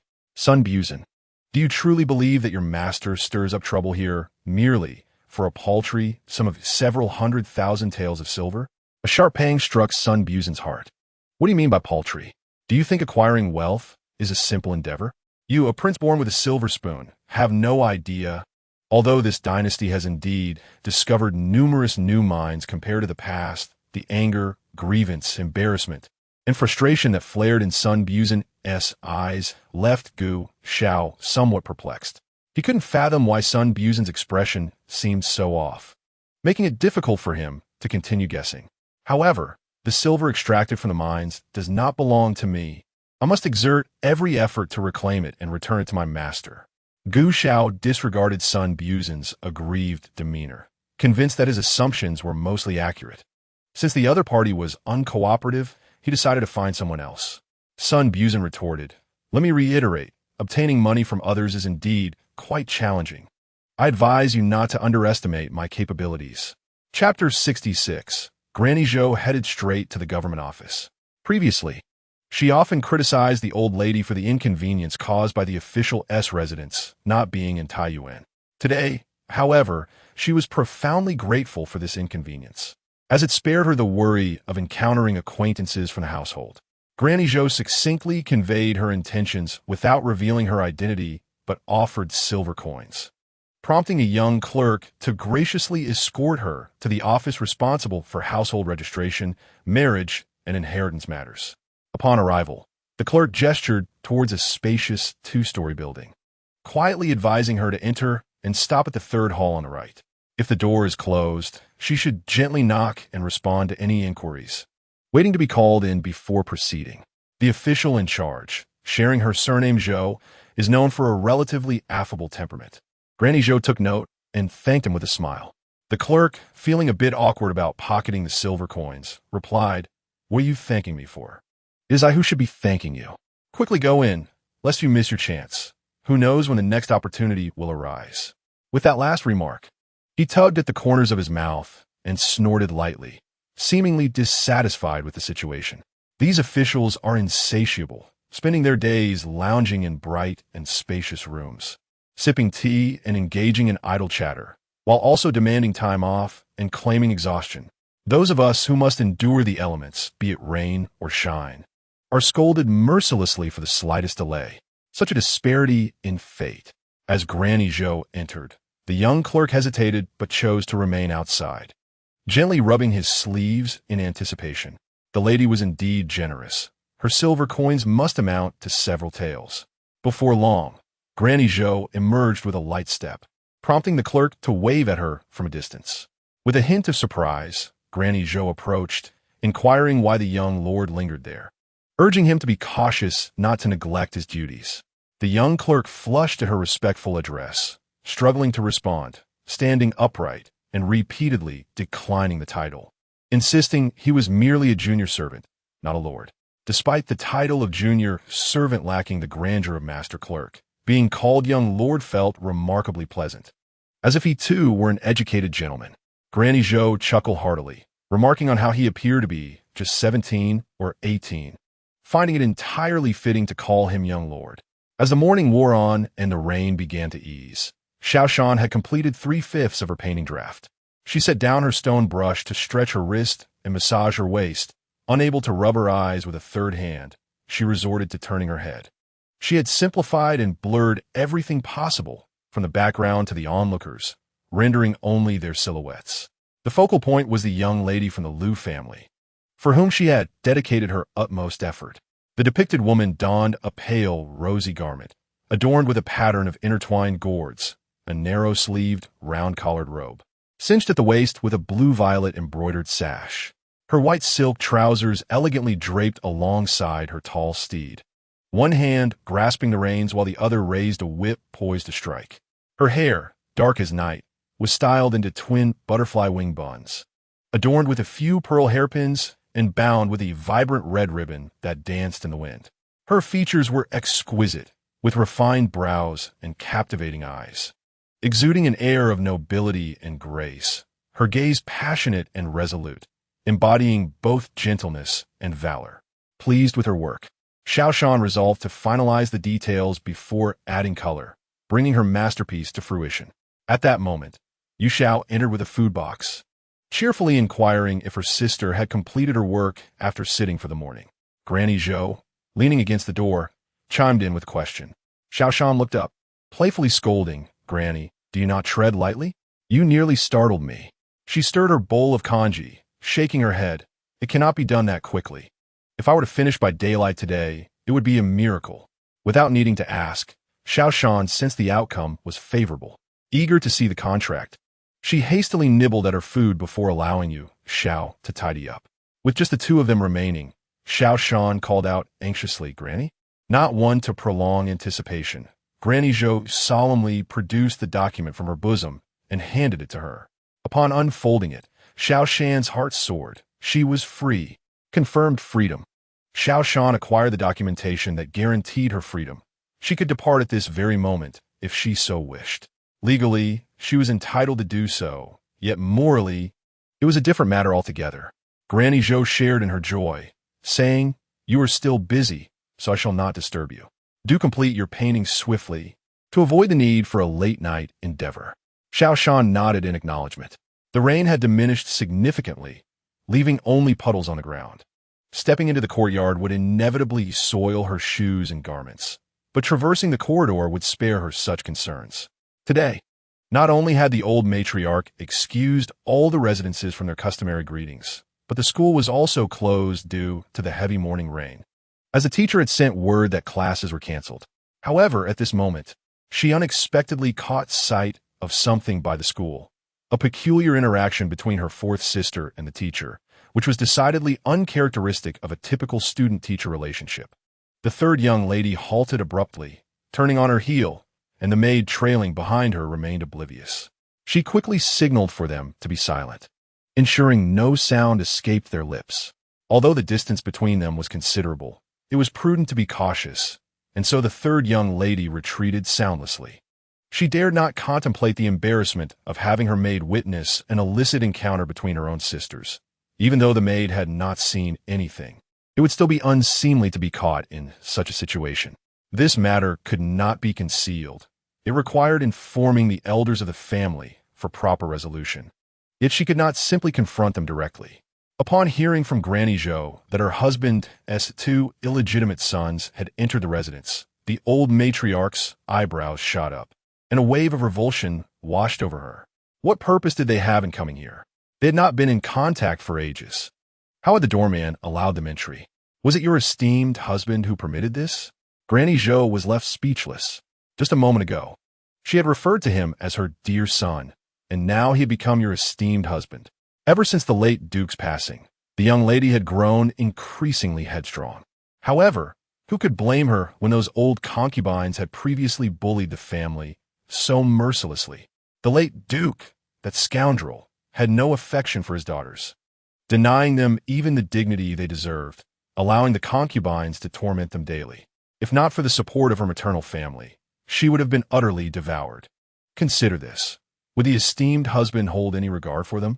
Their summoning was undoubtedly due to some impropriety on their part. The esteemed husband merely wished to ascertain the situation. We had declared that we were no longer one family, yet the outside world must believe it too. To outsiders, they appeared as a family of close kin. Who would associate with those vile creatures? Absolutely not. At such a tender age, they had been taught nothing but deceit by those women.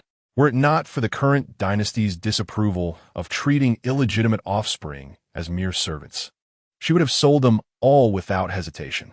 Chapter 67. After the late Duke's demise, those concubines found themselves without support. The old matriarch no longer feared that her quest for justice would jeopardize the futures of her legitimate children under the late Duke's harsh scrutiny. She filed a lawsuit against those illegitimate sons and their mothers, causing quite the uproar. When the verdict was finally delivered, it sent shockwaves throughout the capital. Aside from the 3 illegitimate sons and 2 daughters raised under the old matriarch's care, the majority of the remaining illegitimate offspring, regardless of gender, along with their mothers, faced severe penalties, including corporal punishment.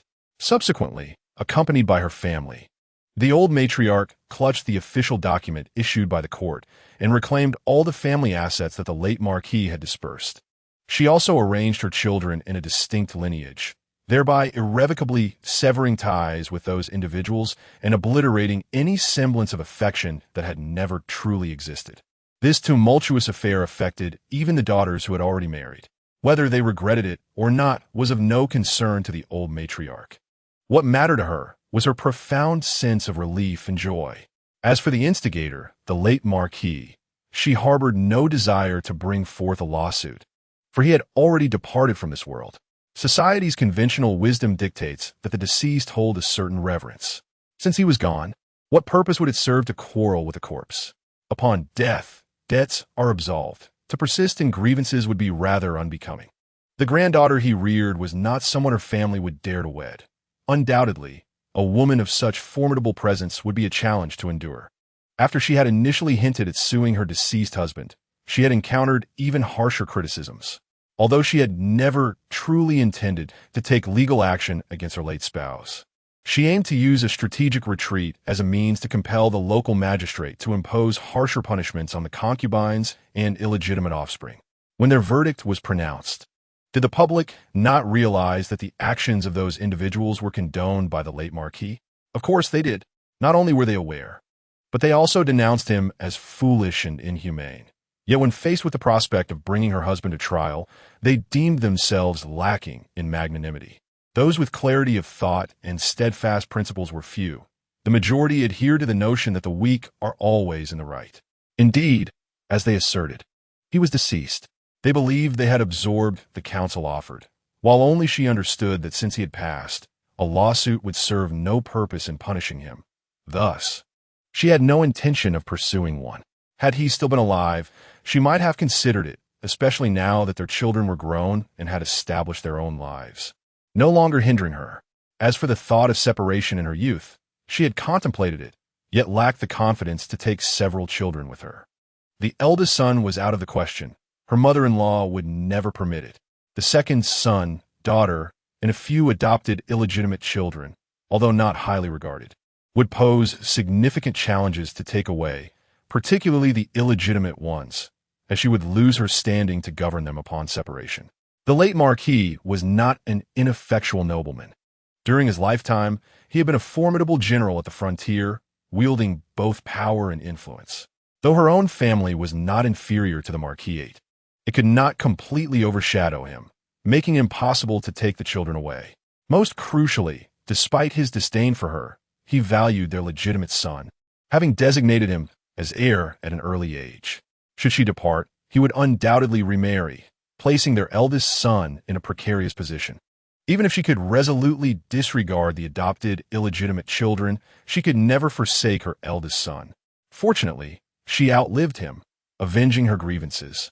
As for the animosities with her late husband, they could only be reconciled in the afterlife, for his life had been all too brief.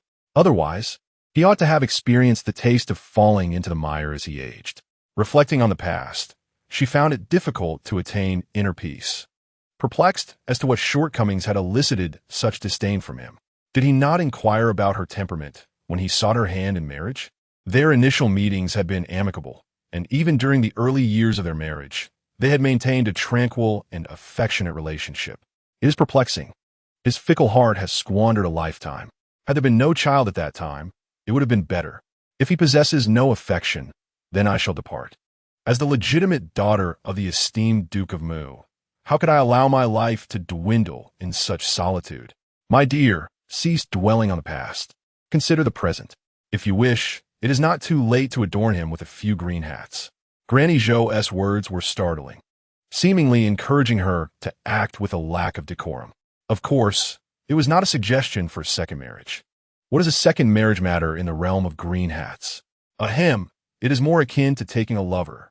My daughter is simply too soft-hearted. If only she could resolutely disregard the several illegitimate children, sever ties with the second master and the eldest daughter, and return home, leaving everything with the eldest master. Yet, that would indeed be a challenge. One could simply sever the third leg of the old marquis, rendering him incapable of begetting a legitimate heir. Administering poison is not a foolproof solution. It inevitably risks leaving a few fish slipping through the net.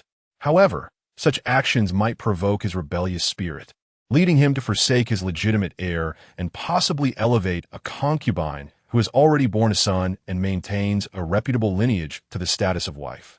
After all, the laws of that time permitted a man without a wife to elevate a concubine to wife status, but a second marriage with a maid or concubine, even if recognized as a wife, would not grant her the title of nobility.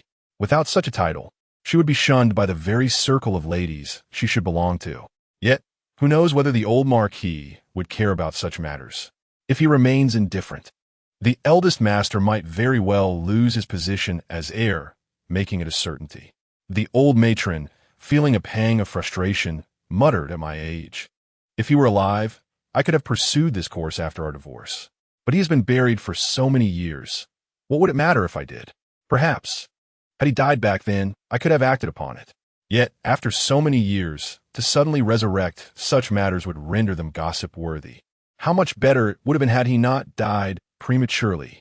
At this age, he would have retired, while the children are in their prime. To initiate a lawsuit now would surely destroy him. Even if he wished to meddle in the marriages of his grandchildren, it would be impossible for him to do so. Why did he have to die?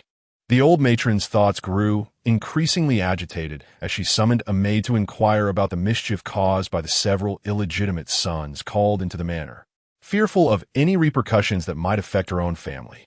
Surely would not. For the events of that year had escalated to such a degree that blood ties could not alter their enmity. Among those in the Hedong region, there were no great grievances, yet neither were they close. She recalled that while their aunt had not been punished, she had been beaten. Granny Zhou shared her concern, lamenting that her daughter had already endured enough hardship in her life.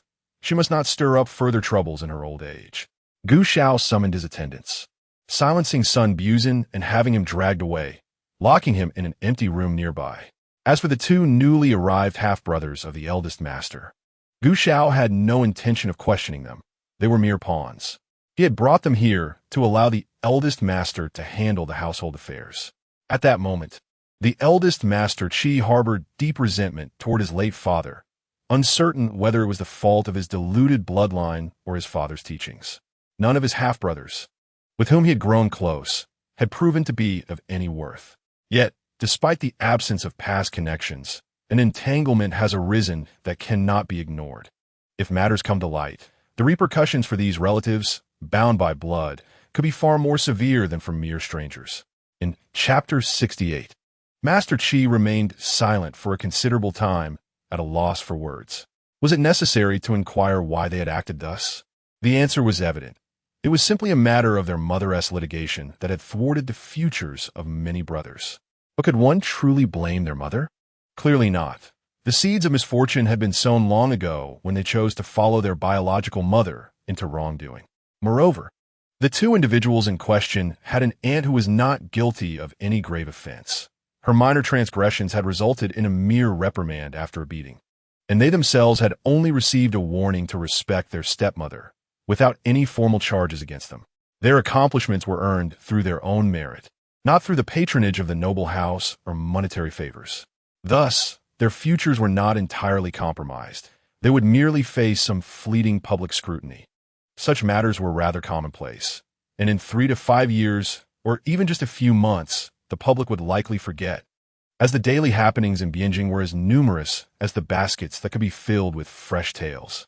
Furthermore, how could he recall that these two were officials from the capital, now found in Hedong? Master Qi could not help but entertain a conspiracy theory. Were they perhaps sent by political adversaries to ensnare him?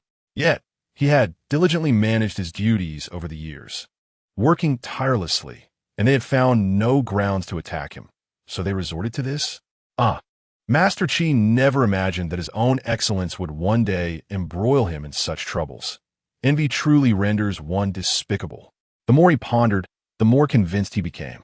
Although some in Hedong might have heard whispers of his family's affairs, these two had ultimately escaped culpability, leading the world to believe that he still shared a fraternal bond with them, thus prompting flattery and favor towards them, while the flour and wood trade appeared remarkably secure. Master Qi felt he had uncovered the truth. The three of them glared at each other, each unwilling to speak first, the atmosphere thick with tension. Master Qi, unwavering in his fabricated truth, wished not to waste time. He turned his back to the two, leaving them with a cold shoulder, and addressed Gu Xiao, stating that, in private matters, they had long been estranged and had not interacted with his family for years. In public matters, the prince held the highest status here, and thus, in both private and public domains, it was not his place to intervene. He would defer to the prince's judgment. Upon hearing this, the two erupted in outrage, hysterically exclaiming in unison, "Qi Gaofeng, we are your elder brothers. You scoundrel, small-minded, heartless, bastard. Is it such a trivial matter that you cannot let go? Your mother, a noble wife, cannot even manage that old fool, while our mother, a mere commoner relying on him for sustenance, how could she dare to defy? Indeed, our mother merely exhibited some negligence in her duties of respect. She has never harmed you." The more they spoke, the more agitated they became. Yet Master Qi remained unmoved, resolutely convinced that they had been bribed to entrap him. "I trust the prince will handle this matter justly." He straightened his back and spoke sternly. "You two, having the audacity to serve the traitors, should now possess the resolve for a noble sacrifice." "Nonsense! You are slandering us." "What traitors?" Who has served the traitors? We merely profited a little using your name. The prince is wise. Qi Gaofeng is heartless. We truly only used his name to engage in business for some household income, without any disloyal intentions. Upon witnessing Lord Qi adopt a demeanor of righteous indignation, the two were immediately alarmed, their faces drained of color. This brother truly bore no affection for them. They turned to Gu Xiao with tearful eyes, though hope was scarce. For everyone knew that the Prince Rue had been raised by his legitimate sister and often visited the Qi family in his youth, forming a close bond with the heir. How could he possibly side with them? If only they could escape with lighter consequences, that would be sufficient. Had they known, they would not have been so greedy. After all, how much money was truly enough? Although they did not exploit the people, there were indeed many questionable dealings in their business practices, depending on how one chose to interpret them. Yet, as for being traitors, they were truly innocent. To untie the bell, one must find the bell ringer. The two exchanged a sorrowful glance before pleading once more with Lord Qi Gaofeng. Although we parted ways long ago and cannot claim much kinship, the court will only regard us as brothers born of the same father. What benefit is there for you in linking us to the traitors? Gu Xiao, observing from above, discerned that their expressions did not suggest deceit. The military had always been rife with spies, and he possessed a modicum of skill in discerning deception. With a conclusion forming in his mind, he raised a hand to signal for silence and explained to Lord Qi, I have investigated previously, and these two genuinely do not know the identity of the traitor. Before they could express their gratitude, Gu Xiao shifted his tone, his authority evident. However, your greed is undeniable, and your accumulation of wealth is true. On account of your lack of egregious wrongdoing and not engaging in unscrupulous business practices, this prince will spare you from imprisonment. As for the final punishment, that shall be determined later. The two, overwhelmed with gratitude, prostrated themselves on the ground, tears streaming down their faces, relieved to have survived this ordeal. Lord Qi's expression softened slightly. As long as they were not traitors, he would not have to be ashamed of the shared blood coursing through their veins. Gu Xiao rapped the table, and a servant, receiving the signal, entered respectfully, my lord. Do you have any orders? Send someone to bring in the new suspects. The servant complied and soon returned with Lord Qi and the two men into a separate chamber. Throughout the entire afternoon, the individuals in this study were numerous, varying in ranks and ages. Some coaxed into revealing information through words, while others were confronted with evidence. A single thread could unravel a multitude of matters. As dusk descended, the evening meal passed quietly. Only the sound of rain tapping against the window continued. Gu Xiao pressed his fingers into the pen, leaving several indentations, while his arms, neck, and shoulders ached with stiffness. Fortunately, after such a lengthy endeavor, the painting was nearing completion. Yenya, please go and massage Jeaner's neck. She is quite fatigued. At that moment, the old lady and Grandma Zhou were also in the hall, eagerly awaiting the unveiling of the finished work. Xiao Shan was not one to be polite. She had never relied on selling her paintings for a living. Instead, she engaged in it as a leisurely pastime, painting a few strokes when the mood struck and putting it aside when she grew weary. This relentless work day and night was indeed a first for her. When Yunya's hand rested on her shoulder, the connection between her neck and shoulders felt both sore and soothing. After a few gentle kneads, Xiao Shan felt a slight alleviation, though the pressure was somewhat lackluster and left her wanting more. She was enduring this discomfort in order to assist the third miss, and, not wishing to be coy, she candidly remarked, Sister, your pressure is a bit too gentle. Might the old lady arrange for someone else to massage me? It was not a matter of pretentiousness. Her neck was exceedingly uncomfortable, akin to paper smeared with glue, desperately needing someone to relieve the stiffness. In Chapter 69, Granny Zhou stepped forward with commendable eagerness. Allow me, she declared, extending her hands to grasp Xiao Shan's shoulders, applying firm pressure in rhythmic kneads. The pain in her shoulders transformed into a pleasant relief, gradually easing the tension. After observing for a while, the old lady furrowed her brow and instructed Yun Xiao, please summon the physician to examine Jeaner's pulse and determine if she has sustained any injuries. The prolonged hours spent hunched over were undoubtedly tiring. However, Jean Eyre's condition appeared to be considerably more severe, prompting the old lady's concern that perhaps she had strained a muscle. The third miss, that troublesome girl, needed to be properly looked after. The old lady hoped that their time at home would be joyous and allow them to indulge in their playful natures. Yet she had not anticipated the third miss developing such a troubling habit. After a brief period, the physician arrived, took her pulse, and with a smile declared, "She has simply caught a chill. It's nothing serious. I will prescribe a few remedies, both to ingest and to apply, and in 3 to 5 days, she will be well." Xiao Shan expressed her gratitude in a gentle tone, suspecting that this was indeed the cause. Being near the water, the temperature was relatively cool, and while the summer heat typically felt refreshing, last night's thunderstorm had brought a sudden drop in temperature, coupled with her prolonged posture at the desk. The chill had penetrated her, and the rigidity of her position had contributed to her fatigue. Upon hearing the physician's reassurance that it was not serious, the old lady felt a wave of relief wash over her. She nodded and instructed the doctor, "Please prescribe only the most effective remedies. Do not concern yourself with the cost of the ingredients." The physician, a longtime member of the Chiho residence, recognized her sincerity and responded with a warm smile. After clarifying the details, the physician departed with his medicine chest. Before long, a young maid returned with several packages of medicine. The decoctions were handed over to Granny Zhou, who took them to the old lady's small kitchen. As for the topical treatments, Xiao Shan glanced around the room at the assembled company, then at her unfinished painting, and decided it best to complete the artwork before applying the remedies.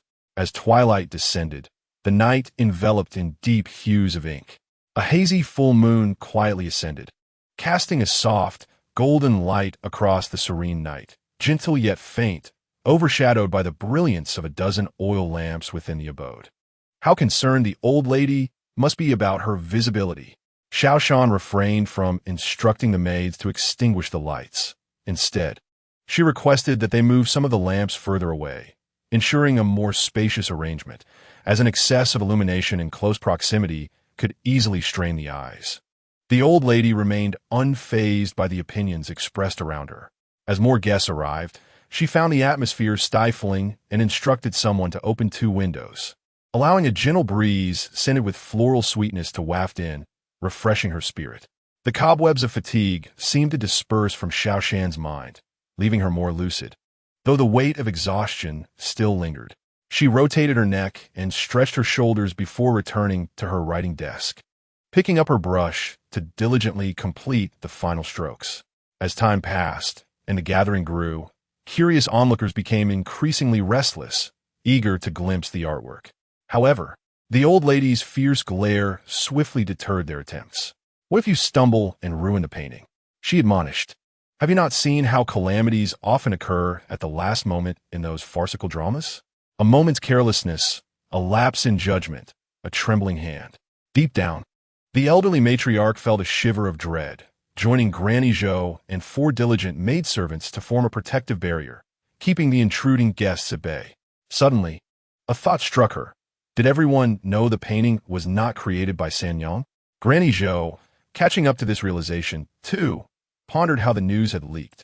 The old lady was already contemplating how to craft a narrative that would convince others this was merely an unfortunate accident, rather than a result of Sanyang's boastful claims of artistry, which she could not fulfill, leading her to resort to a ghostwriter. All this worry was certainly not conducive to her longevity. At last, Xiao Shan completed the final stroke, meticulously scrutinizing the draft from top to bottom, ensuring everything was flawless before she spoke. "Is it finished?" The old lady swiftly rose from her chair, striding to the desk. Xiao Shan moved aside to facilitate her inspection, cautioning, "Madam, please refrain from touching it just yet. Some ink has not dried," fearing that someone might inadvertently smudge her hard work. Xiao Shan understood that the extensive scroll promised by Sanyang was far from completion in such a short span of time. Indeed, there had not even been enough time to create a proper draft. Crafting such a grand scroll depicting revelry without a solid foundation was beyond her capabilities in a single attempt. Thus, she had to take a different approach. By designing the other figures as mere background elements, she blurred them into the scenery, focusing solely on the protagonist, Miss Liu. However, this could evoke perceptions of flattery and subservience. To counter this, Xiao Shan employed unified, simple lines for the supporting characters, avoiding their distinct features, while utilizing accessories to denote their identities. This somewhat unconventional style effectively diverted attention, ensuring that the overall composition did not render Miss Liu's portrayal stark or monotonous, nor did it diminish the status of the peripheral figures. Ultimately, the audience would perceive the hurried nature of the work as the reason for not showcasing each individual's brilliance, understanding that the emphasis on the seventh daughter of the Liu family was simply because she was the intended recipient of the painting. In the face of time constraints and the inability to fulfill the promised grand scroll, it was only fitting that the focus remained on the person to whom the artwork was to be gifted. The elderly matron, waiting for the ink to dry, instructed Xiao Shan and Aunt Zhou to hold the painting from either side. Straightening her posture, she leaned closer to examine it. "Ah, Jiao, what an intriguing style you have. It's truly captivating. You could paint portraits for the masters in the palace and never have to worry about food and clothing for the rest of your life." The matron marveled repeatedly, praising the artwork. "How could this not be my own granddaughter? Jiao, have you been taking the health tonic I gave you? Such a clever girl, blessed with beauty. Yet her complexion is rather sallow. If only she were a touch fairer, she would be remarkable." She recalled her friend, old lady Su, who wished to betroth Jiao as a legitimate wife to her nephew. Initially, she thought it would suffice, but now her sentiments had shifted. Were it not for the societal constraints preventing women from taking the imperial examinations, she believed Jiao could have achieved scholarly distinction. With a grandson of her own, she had entertained thoughts of matchmaking. The eldest grandson was the heir apparent, which rendered Jiao somewhat lesser in status. The remaining options were either already betrothed or too young, leaving only illegitimate sons, which was far from ideal. As for the second branch of the family, she dismissed the idea. Her second daughter-in-law would never allow her biological son to marry a girl of inferior status. If not a biological daughter, why not choose a concubine from the first branch instead? Chapter 70. Aunt Zhou, observing her mistress's complex expression as she gazed at Jiao in deep thought, realized her mind was wandering again. "Snap out of it," she gently urged, handing the painting to Xiao Shan. She approached and patted the matron's back reassuringly. The matron shook her head in regret. She genuinely wished for Jiao to be her granddaughter or daughter-in-law, but alas, her grandson seemed rather superficial in their preferences. They appeared disinterested in Jiao, who bore a somewhat dull complexion. It was lamentable that youth often failed to recognize the value of talent, fixated instead on mere beauty.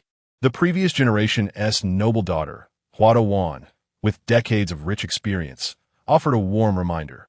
This advice applies to both genders, so heed it well.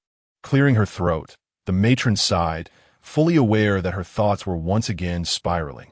After another moment of wistfulness, she made her way outside, inquiring, "Who is out there?"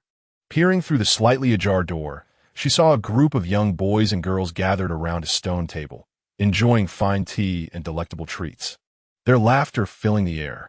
Her eldest daughter-in-law, resembling a benevolent Buddha, sat with her maidservants in the corridor, ostensibly to keep company, but in truth to keep watch. The matron felt a wave of confusion. Was it now fashionable for the youth to entertain guests in the courtyard of the matriarch? Upon noticing the matron's presence, the children hurriedly approached to pay their respects, their chatter overwhelming. The matron's affectionate smile faltered. She felt an overwhelming desire to perform for these little ones, perhaps regaling them with a tale of 3 granddaughters simmered in an iron pot. Xiao Shan, resting her chin on her hand, propped her elbow on the table. As the cacophony of voices filled the courtyard, she felt a sense of annoyance rising within her. All she longed for was to retreat to her own chamber, wash up, change into her nightgown, and sink into a deep slumber on the chaise in the courtyard, oblivious to the merry company of young ladies and gentlemen outside. For reasons unbeknownst to her, Xiao Shan could not shake the feeling that the commotion was somehow connected to the third young mistress, though she also believed that the latter could not possibly be foolish enough to reveal so blatantly that the painting was not her own. The hall was adorned with windows on 2 sides. One faced the water, while the other adjoined storage room. Xiao Shan rolled up the painting, fastening it with her belt, and instructed a young maid to assist her, subsequently climbing out of the window. The old matriarch gazed at the third young mistress's hand. Wrapped in bandages, her eyelids twitching violently. She then overheard her conversing with a companion, lamenting, "Alas, it is unavoidable. I have promised Lady Lu Qi that I would capture the scenes from our outing to the horse grounds as a gift for her birthday tomorrow. Regrettably, my injury prevents me from painting at present, and I must rely on another's hand." Instantly, a companion chimed in to support her. "You need not worry. Once your hand has healed, you can create a replacement." Another remarked, "Indeed, it is a pity that you fell short just as you were finishing. How unfortunate. Regret is futile. Healing your injury should be your utmost priority," they advised. The third young mistress yearned to speak further, to evoke sympathy and acclaim for her artistic prowess. However, the old matriarch's ire was palpable. The third young mistress, sensing the withering glare, hastily descended from her lofty aspirations, aware of the wisdom in knowing when to retreat. "Grandmother, they are eager to witness the new style of painting," she explained, recalling her prior promises to a few close friends. Tomorrow was Lady Lu Qi's birthday feast. If she did not present her work now, she would have to wait for another opportunity to share it. Lady Lu, of high status, was not someone one could converse with freely. The old matriarch felt utterly disillusioned by her reckless granddaughter and was unwilling to extend any further patience. What sense was there in showcasing her work to others before the host had even laid eyes upon it? Should word spread, what significance or value would her gift retain? Although this granddaughter was of illegitimate birth, she had been favored by the second daughter-in-law and raised alongside her legitimate daughter. Yet, the temperament and character of the fifth young mistress far surpassed that of the third. The old matriarch pondered whether the second daughter-in-law had intentionally nurtured the third young mistress in such a manner. Perhaps to ensure her presence served to highlight the fifth young mistress. However, she dismissed the notion that the second daughter-in-law possessed such cunning. Even if she did, it was unlikely she would have refined the third young mistress to such an extent. After all, the matriarch had always maintained a considerable distance from the second son's concubines and their offspring, often denying them financial support and restricting their access to the second son. A sense of melancholy washed over the old matriarch as she reflected on the two illegitimate children raised under her roof, one choosing to live solely for his wife, while the other maintained only a long-standing concubine alongside his wife, demonstrating a measure of loyalty. In contrast, her own flesh and blood exhibited no such awareness. Though not overtly indulgent, their choice of concubines was ever-changing. Fortunately, the eldest son required little concern as the couple managed their affairs independently. The second son, however, was not one to neglect his responsibilities. His guardianship ensured that the several illegitimate offspring were not subjected to undue hardship by the second daughter-in-law. The old matriarch's evident refusal left the younger ones momentarily speechless, as they contemplated the implications of presenting a birthday gift that had already been displayed to many prior to its intended recipient. Such pettiness is truly exasperating. After dismissing a group of young ones, the matriarch returned to the main hall with her companions. Xiao Shan did not follow. She chose to remain in the main hall, not out of reluctance to rest, but because she felt more at ease in trusting the painting to the matriarch. "You must be exhausted," the matriarch remarked with a kind smile. "How about letting her take a day off tomorrow, mother?" she suggested to the matriarch. After a moment of contemplation, the matriarch replied, "There will still be visitors in the next few days, and one cannot predict what they may require from her. A respite is permissible, but she cannot be wandering about without a trace." Xiao Shan agreed with a smile, suddenly recalling something, and asked, "Matriarch, do we have anyone in the residence who goes to the government office to check the announcements?" The question caught everyone off guard, as no one from the Qiuhou residence had participated this year. Hence, they had not paid much attention. Granny Zhou spoke up, "Due to today's rain, the announcements have not been released. It remains uncertain what the weather will be like in the coming days. The posting has been delayed, which is quite unusual this year." The matriarch then commented on the guests who had just departed, noting that as the children grew older, it was time to discuss marriage arrangements. "In my opinion, our children are absolutely wonderful," she mused. The matriarch, well aware of her insinuations, replied with a sigh, "Just speak plainly. What troubles you so?" She held the eldest daughter-in-law in high regard. Her management of household affairs was deft and harmonious, exhibiting a certain finesse. The fact that this expression of concern had surfaced was undoubtedly indicative of something amiss. This afternoon, the second madam of the Luo family braved the rain to visit, claiming that her fourth son had received a decree from a high monk stating that he must not marry early. Which high monk issued such a decree? Why was it not mentioned before? With the wedding date approaching, such words seemed nothing but nonsense. The matriarch frowned, displeased. Suddenly recalling something, she inquired, "Isn't the young Luo supposed to undergo the cap ceremony this September? How can that be considered early? In these peaceful times, marriages tend to be delayed.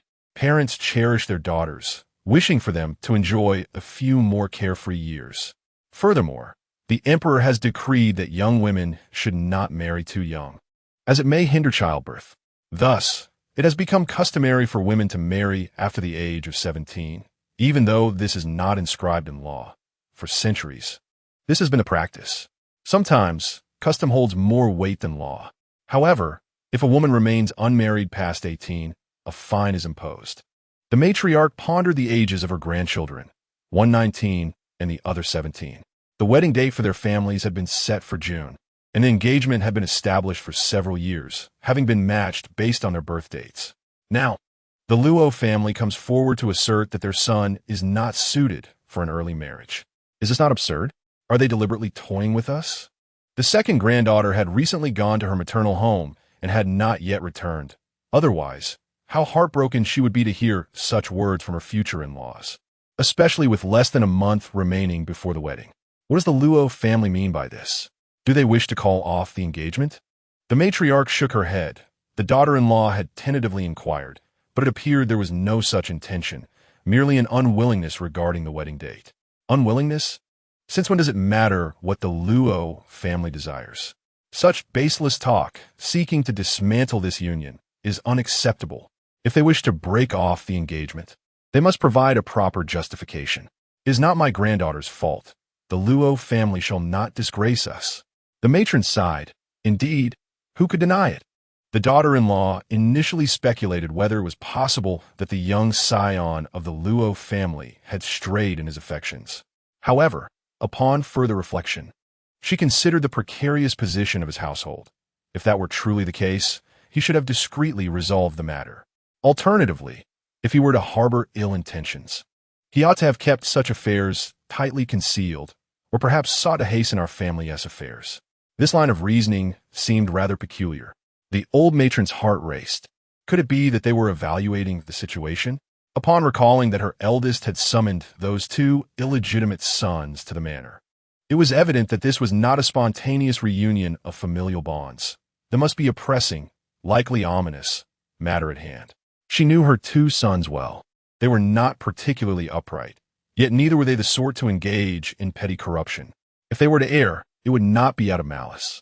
Carelessness was conceivable, but intentional wrongdoing was out of the question, especially under her eldest governance, with light taxes and the populace living in peace. Calamities were rare unless caused by nature. Surely he would not embezzle funds allocated for disaster relief? The matron shook her head vigorously. It was impossible. When aiding the victims of disaster, her eldest had once come before her, weeping over their poverty, and her compassion had led her to part with several tens of thousands of taels. He had never been a foolish man and was wholly committed to public service. He would never engage in actions that would bring shame upon his ancestors. As for her second son, the matron silently inquired of her eldest daughter-in-law about his well-being. It was not that she deemed him to be a greedy opportunist. Rather, she felt that the second branch of the family often brought her more concern. From the couple to their offspring, none seemed particularly well-behaved. Ordinarily, when serving in distant lands, one should tactfully avoid familial ties and connections, especially among brothers.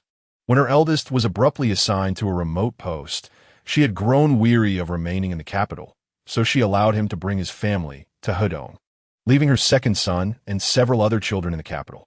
Little did she know that after 2 months, her second son would arrive with his entire family in tow. having deliberately sought connections to transfer himself there. Were it not for her late husband's disregard for him, he might well have risen from the grave to confront him. Of course, he was living quite well and needed not to rise, but could have simply wielded a feather duster to reprimand him.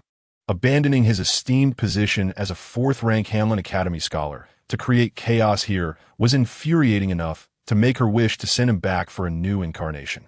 What nonsense about not wanting to part from mother and elder brother. How old was he? Moreover, as brothers, unless they served as officials in the capital together, it was entirely impractical for them to hold positions in the same locale.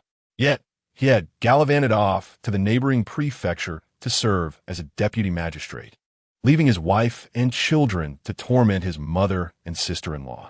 Was he here to serve her? It was plainly to create turmoil. As for the second son, he was whimsical and unpredictable, and his children were equally unruly. Unfortunately, his wife was rather ungenerous, preoccupied solely with her own gains, lacking the temperament befitting a matriarch. Although the matron was perplexed as to why the conversation had shifted to the matter of the second daughter's marriage, she felt compelled to respond, being the most esteemed daughter-in-law.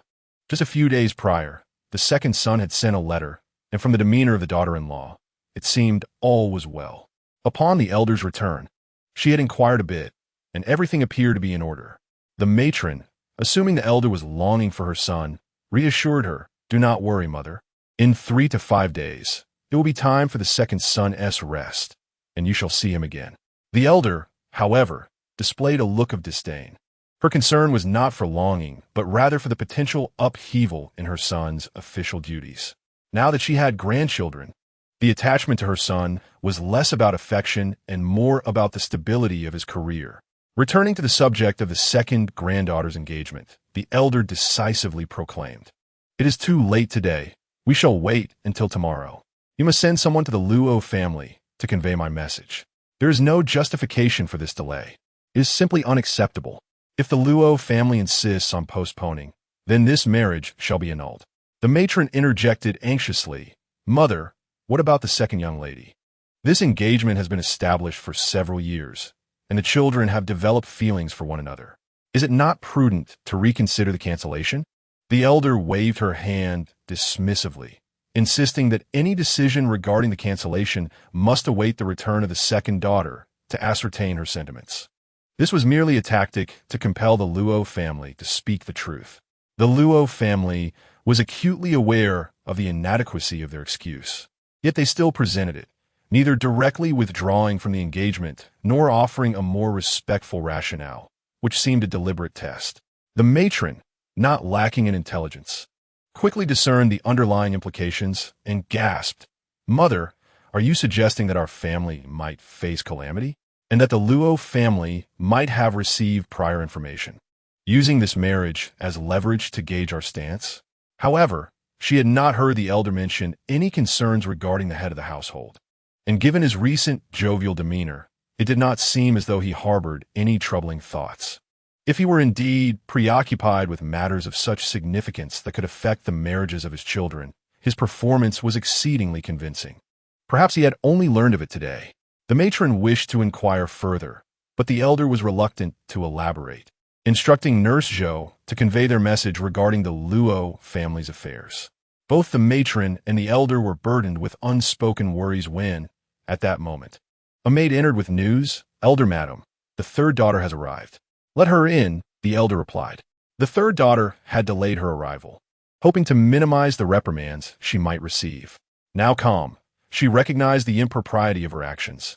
If Lu Qi discovered her misstep, all her efforts would be in vain.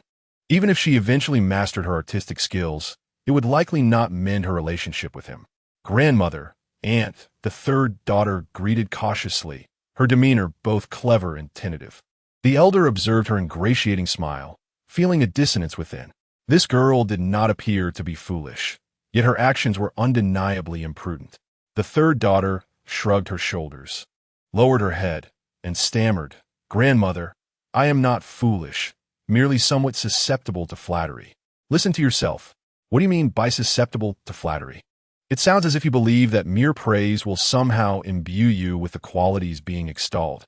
Although the old lady felt that her granddaughter's perception of her own excellence was somewhat misguided, she could not deny that the girl had a keen understanding of her own shortcomings.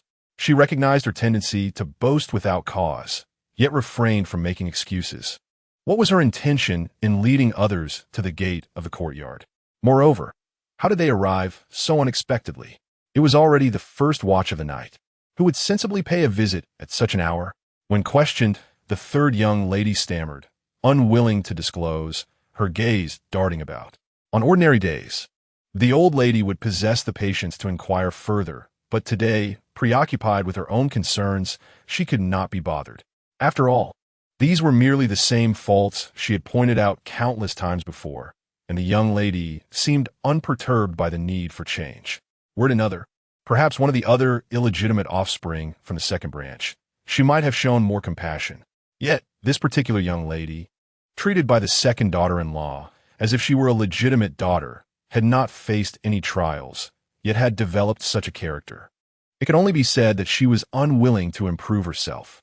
Very well, you may leave. Tomorrow, once this painting is submitted, the matter will be settled. In the future, think before you speak.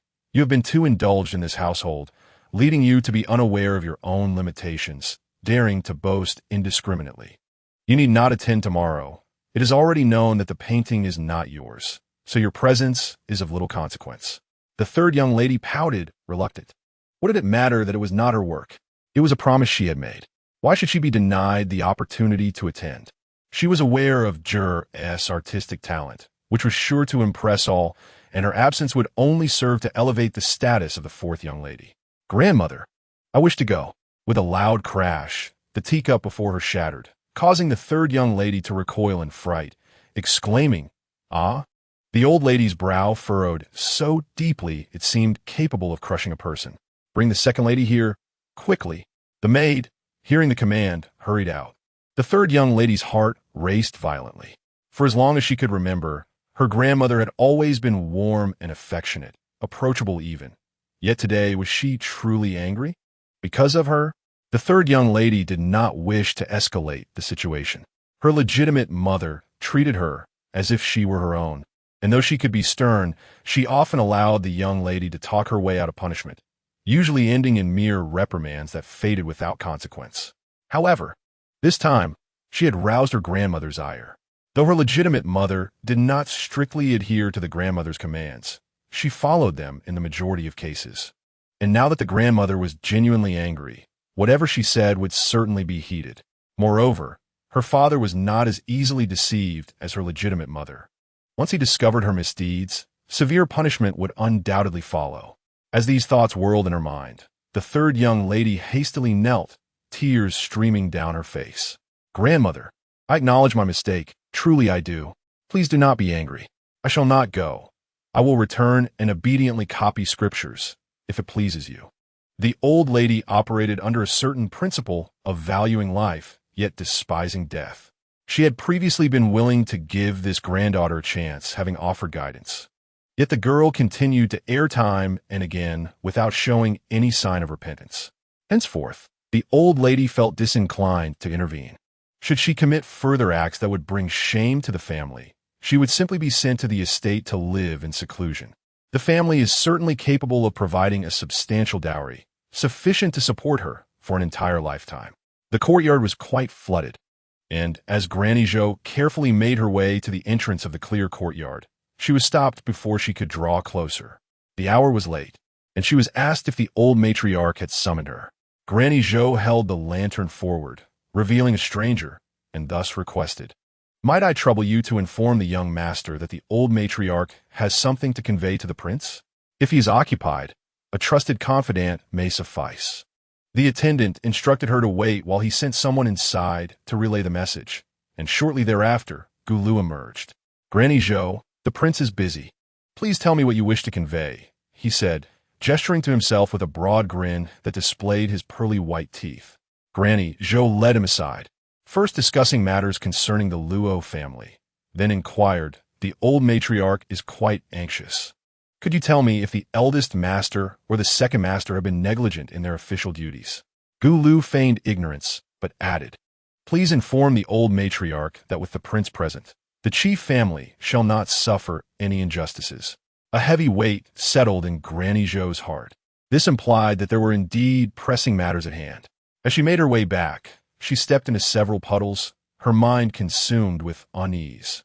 Just days prior, the eldest master had returned home, beaming with joy as he told the old matriarch of his imminent transfer back to Bianjing.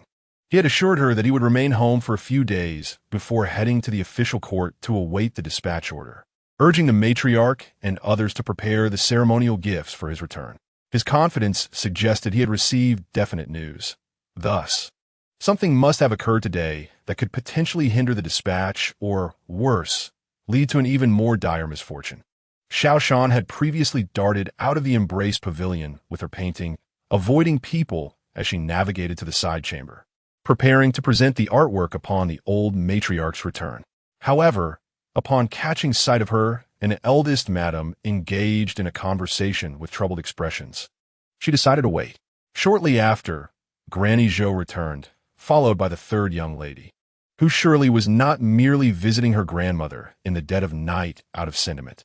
Xiao Shan suspected that the third young lady had come to receive scolding, making it inappropriate to present the painting at this moment. Yet, she felt uneasy in trusting it to someone else, although the Qi household generally enjoyed harmonious relations. Tensions had arisen in the past. Moreover, Xiao Shan had always been cautious, adhering to the principle of handling matters herself whenever possible to minimize risk. Upon seeing Granny Zhou return, she hurriedly pressed the painting into her hands. "Please take this inside for me. I shall not accompany you. I am quite fatigued and must rest."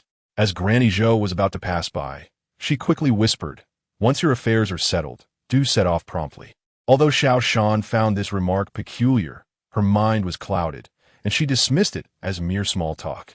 Upon returning to her chamber, Xiao Shan unfolded the document she had examined countless times over the past decade. Once the date stipulated in the contract had passed, she could simply incinerate it. Yet for now, it had to be retained. She might still be summoned to serve in the coming days, and having it on her person felt unsafe. Thus, Xiao Shan carefully folded it and concealed it within the compartment of her cabinet.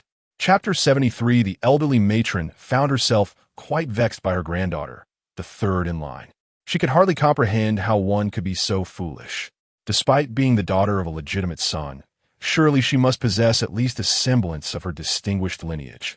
The matron did not demand that her descendants surpass her in brilliance, but she at least hoped they would not tarnish her reputation. Observing her granddaughter, who was behaving like a timid quail, she lamented that the girl had inherited none of her noble grace, extensive knowledge, or remarkable talents. With a sharp clap, the matron placed the teacup upon the table and turned her gaze towards her second daughter-in-law. A realization dawned upon her. The granddaughter's lineage, which was partly derived from her, had to contend with the despicable vanity inherited from her arrogant, shameless grandfather. Additionally, she needed to absorb the commendable traits from her father, who often embraced a carefree, unconventional lifestyle. Then, who was the mother of this granddaughter? The matron, known for her gentle demeanor and loving nature, could hardly recall her. Surely, the girl's mother must have been a woman of good character, if nothing else, and at least respectable in demeanor. Finally, that left the second daughter-in-law, who had taken on the responsibility of raising the granddaughter. Sun, the second daughter-in-law, felt uncomfortable under her mother-in-law's gaze, which was tinged with both disappointment and a hint of sorrow for what had become of her family. She shifted her weight uneasily, not out of fear, as her mother-in-law was not the cruel type, but rather from the embarrassment of being scrutinized so. Whether in the capital or after their arrival in Taiyuan, she had always received praise for her elder sister-in-law, while her own name was met with disdain. Even the daughter-in-law of a concubine bore more favor than she did. After all these years of maintaining her kindness and composure, Sun felt it was indeed remarkable. With this thought in mind, she quickly rallied her confidence, straightened her posture, and spoke with determination. "Mother, I was unaware you summoned your daughter-in-law. Do you have any instructions for me?" The matron looked at her in disbelief. Could she truly have raised such a child and not reflect upon it all? She was taken aback by how readily her daughter-in-law had prepared herself mentally especially since she had entered the room with an air of trepidation. The matron nearly found herself in a fit of frustration. Could it be that the second daughter-in-law had some forgotten connection to her late husband's family? Such a mindset and audacity were traits the matron had only ever seen in those who had lived a long life. She dabbed a bit of tea on her forehead, her mind clearing considerably, and her gaze grew more resolute. "Son," as the biological mother of the third daughter, "do you have nothing to say regarding the chaos she has caused?" Perhaps it was the late hour or her growing indifference to the antics of her daughter-in-law and granddaughter that had instilled a sense of calm within her. She reconsidered her approach. Perhaps it was best not to chastise them. She could let the mother and daughter return, for it seemed their words would merely flow in one ear and out the other, and she was weary of the whole affair. Yet, regardless of her granddaughter's shortcomings, she never contemplated marrying her off to the family of an enemy. Alas, let's make further attempts. It would be unacceptable for the in-laws to hurl rotten eggs at our doorstep in the future. The elderly matriarch, overwhelmed by helplessness, reluctantly steeled herself to once again impart lessons of love to the two. Xiao Shan carefully concealed the contract, exited to secure the door, and ventured to the adjacent courtyard. There, she sought out two strong women, one being Aunt Xiao, who tended to the garden, and the other, Aunt Wang, who assisted in the stables.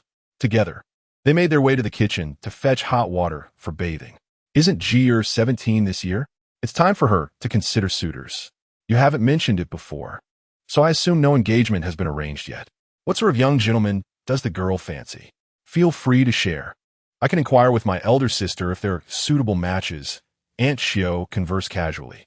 Her elder sister was a matchmaker, overseeing the unions of young men and women.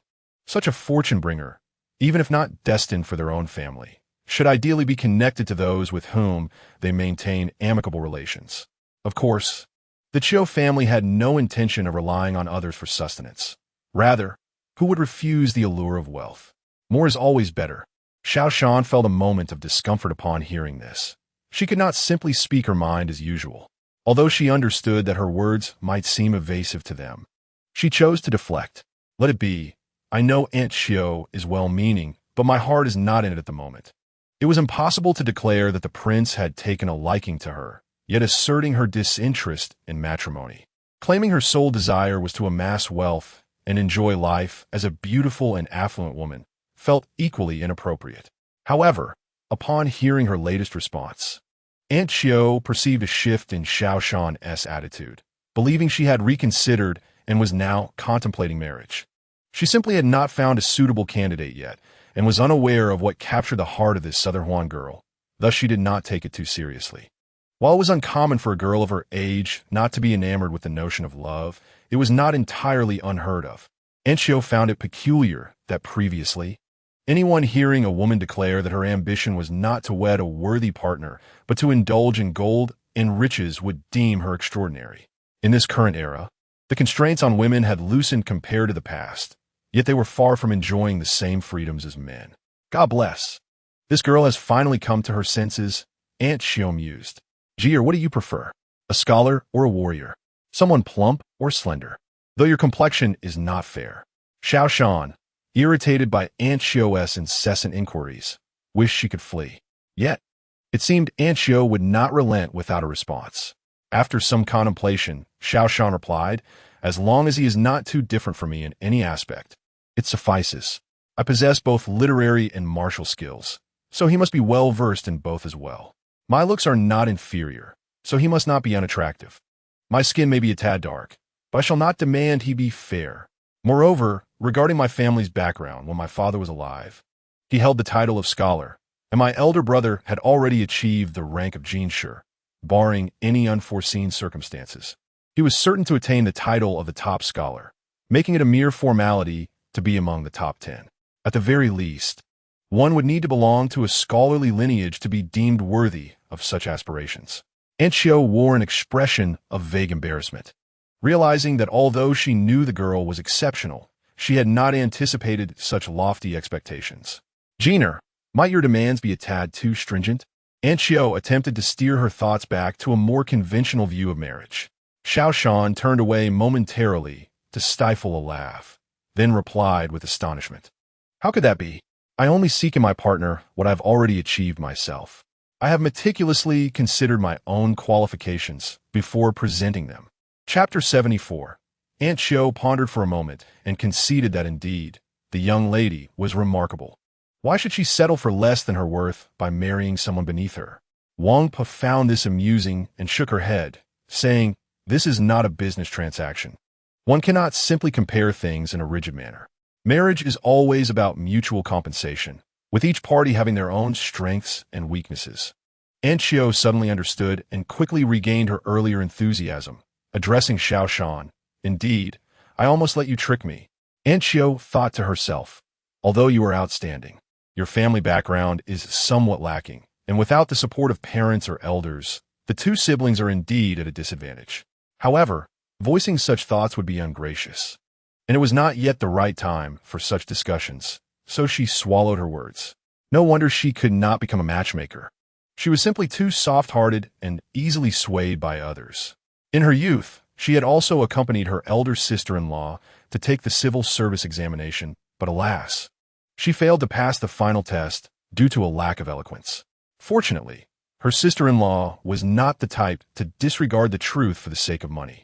Although she embellished and exaggerated, it remained within the bounds of widely accepted norms. Thus, while she felt regret for not passing, she soon reconciled herself with the realization that not all matchmakers were unscrupulous charlatans. Only a small sense of lamentation remained within her for the missed opportunity to connect with someone as exceptional as herself. After all, even without an official title bestowed by the government, she had successfully facilitated the union of several loving couples. Having digressed, Aunt Xiao collected her thoughts and inquired, "Jiner, when would be a convenient time for you? I would like to take you to visit my elder sister-in-law." Xiao Shan stiffened slightly at the thought of an image consultation. In truth, it was utterly unnecessary. Even if she were to marry, she had no intention of settling in Taiyuan. It was not that she despised the place, but the local clansmen had previously bullied her and her brother, leaving her with no relatives worthy of affection. Once her brother secured an official position, she intended to settle in the capital. When her brother was assigned to a post away from home, he would naturally marry and start a family, while she would enjoy a leisurely life on their estate in the capital. Such a lifestyle would elicit envy from many, yet should she pursue it, she would undoubtedly be the subject of gossip, as a woman who remained unmarried was often regarded as akin to a criminal in the eyes of society. Xiao Shan was naturally unperturbed by the idle gossip that surrounded her, for the authorities had permitted women the option to remain unmarried. However, the monetary penalties for such a choice increased year by year, culminating in a fixed sum only after the age of 40. To her, these matters were inconsequential. She could certainly afford the fines without relying on her elder brother. Yet societal perceptions were difficult to alter, and even in modern times, the decision of a woman to remain single sparked considerable debate. At present, she was 17, and once she turned 18 without a suitor, she would be required to pay the fee. The persistent urgings of Aunt Xiao and her companions likely stemmed from this very concern, though their enthusiasm bordered on excessive. It was unclear why they were so fervently eager to see her married, yet their intentions appeared benevolent. Occasionally receiving such care made Xiao Shan, typically gentle and kind-hearted, feel somewhat bashful. Nevertheless, as she was soon to depart, it seemed prudent to placate their well-meaning attempts, lest their heartfelt concern go unreciprocated, which might prove disheartening. Thus, she resolved to indulge their wishes, planning to accompany Aunt Xiao to view potential suitors once her current obligations were fulfilled, albeit under her own stipulated conditions. This way, even if the news reached the princess' ears, he would surely discern that she was merely humoring the well-intentioned Aunt Xiao. Upon entering the kitchen, she found that hot water had been prepared. Xiao Shan filled 3 buckets to the brim, secured the lids, and carried them outside, flanked by 2 matrons. As they returned to her quarters, although her room was modest, it was spacious enough to accommodate a wooden tub suitable for a refreshing bath. Pouring the hot water into 2 basins, Xiao Shan utilized a homemade woolen cloth to lather with soap, cleansing herself thoroughly from head to toe. After rinsing off, she dried her skin with a clean towel and donned fresh night clothes. While she felt rejuvenated, She couldn't help but long for her home's generously sized bathing tub. It seemed imperative to make a trip back home, but the carriage was not yet ready. A few parts still needed to be fitted. Tomorrow, she would check the postings and procure a horse first. With her hair still damp, Xiao Shan spritzed herself with an insect repellent, then settled in the courtyard with a book for a brief respite before resting. She awoke from her slumber, having missed breakfast, as no one had come to rouse her. It appeared she had been given leave. The sunlight streaming onto her face had stirred her from her dreams. Stepping outside, she discovered the sun was remarkably bright that day. The refreshing coolness brought by the previous day's downpour having been completely dispelled by the radiant sun. As she fanned herself with one hand and wiped the slight perspiration from her face and neck with a handkerchief in the other, she quickly made her way to the kitchen, seeking the cool shade. However, upon entering, she was met with a wave of heat, causing her thin garment to cling to her skin, rendering the interior even more stifling than outside. Hastily retreating, she approached the window and inquired about the source of such intense heat. The rich, pure aroma of frying oil had greeted her upon entry. Laughter erupted from within as someone replied, "We are frying some pastries and crispy meat, as instructed by the young master this morning." Aunt Wan then handed her a piece of chilled cake, saying, "You must be overheated. Let this cool before you eat." Xiao Shan nodded, accepting the treat. Feeling the refreshing chill travel from her fingertips to her toes, it was freshly retrieved from the ice cellar. She placed a small piece of fruit in her mouth to moisten it, and then heard a voice from within asking her what she was eating. Was the cold porridge prepared? If not, could she bring a bowl of the leftover rice porridge from this morning, cool down? It should neither be sweet nor salty. Xiao Shan had no intention of entering. The people inside were not particularly busy at the moment, and her assistance was unnecessary. Moreover, she planned to go out soon and wished to avoid the smell of smoke clinging to her clothes. Wan followed her instructions and prepared 2 large bowls of plain, cooled rice porridge, adding a couple of side dishes, a few buns, and a plate of 4 types of pastries, along with an ice basin, which a young maid took to the adjacent water room. Xiao Shan expressed her gratitude and began to eat by the ice basin. Gu Xiao had been busy until dawn, having dispatched someone to handle affairs after reviewing the news that had just arrived. He and Lord Qi had hastily dined before resting. At this moment, both had only just awakened and called upon their attendants to assist with their morning routines before having their meal in silence. Lord Qi, having shed the earlier anxiety, now understood from the inquiries made the previous night that his culpability was not severe, allowing him to maintain his composure.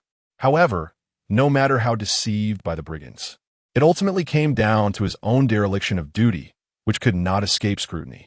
Should this matter not escalate, he might merely face a reprimand. But if war broke out, the Qi family might very well be disgraced, potentially losing their standing even with the marquis. Furthermore, the prince and his brother-in-law were undeniably entangled in this situation. Could it truly not implicate the Qi family? Chapter 75, Outside the Yamen. The long-anticipated apricot list was finally posted. Dong Yu, Yang Yi, Gufu, Liang, Zhang San, Li Si, Wang Dechui, and Xiao Shan, relying on her agility, jostled to the front, scanning the 3 lists repeatedly for 5 or 6 times, yet there was no name of Xiao Ji. A heavy feeling settled in her heart. What if her dear elder brother was indeed in trouble? Qi Wenluan, she recalled the name of the top scholar, which sounded vaguely familiar. The crowd gathered to view the lists grew larger, the cacophony of laughter and cries resonating all around. With a deep breath, Xiao Shan squeezed out of the throng. Feeling somewhat dazed, though she had long considered the worst-case scenario, the reality struck her, leaving her heart feeling hollow and soft, unsure of what to do. At this moment, all she wished was for her brother to be safe. Right? Wasn't he there also the matter of the sage selecting students for personal instruction? Yet, she had not seen the list earlier. Perhaps it was not being publicly announced, or was it that this list would be posted later? Xiao Shan promptly turned back and approached the guards at the entrance to inquire. However, upon learning that all the lists had been posted, her spirits plummeted further. After adding some silver to her inquiries, she discovered that the officials at the Yamen had frequently been absent from their posts in recent days, which nearly shattered her composure. Was the world coming to an end? She had been aware that officials in ancient times had many holidays, But was it too much to consider absence from duty as the norm? Moreover, something felt amiss. She had dealings with the Yamen officials before, and they had never seemed so lax. She had not heard of any recent changes in positions. Was it that the world was changing too rapidly? Or had her political acumen deteriorated? Xiao Shan could not glean any significant information, so she decided to abandon her inquiries. Regardless, with her brother seemingly missing, a visit to the capital was inevitable. She resolved to procure a horse first. In the grand hall of the Ho residence, a multitude of people filled the space, relatives and acquaintances alike, their faces adorned with cheerful expressions, whether genuine or feigned. Earlier, the family was preoccupied with their own affairs when the jubilant sounds of gongs and drums announced a joyous proclamation. The young Master Qi Wenluan had achieved the highest honor in the imperial examination. As for why no one in the Qi family was aware of the young master's participation in this year's civil service exam, the tale was rather lengthy. In brief, the young master had a childhood betrothal, a deep connection with a girl he had known since childhood. Tragically, 4 years prior, his beloved passed away unexpectedly, leaving the young man heartbroken. After slowly regaining his composure with the support of his family, he chose to honor her memory by marrying her spirit tablet and interring her in the family ancestral grave.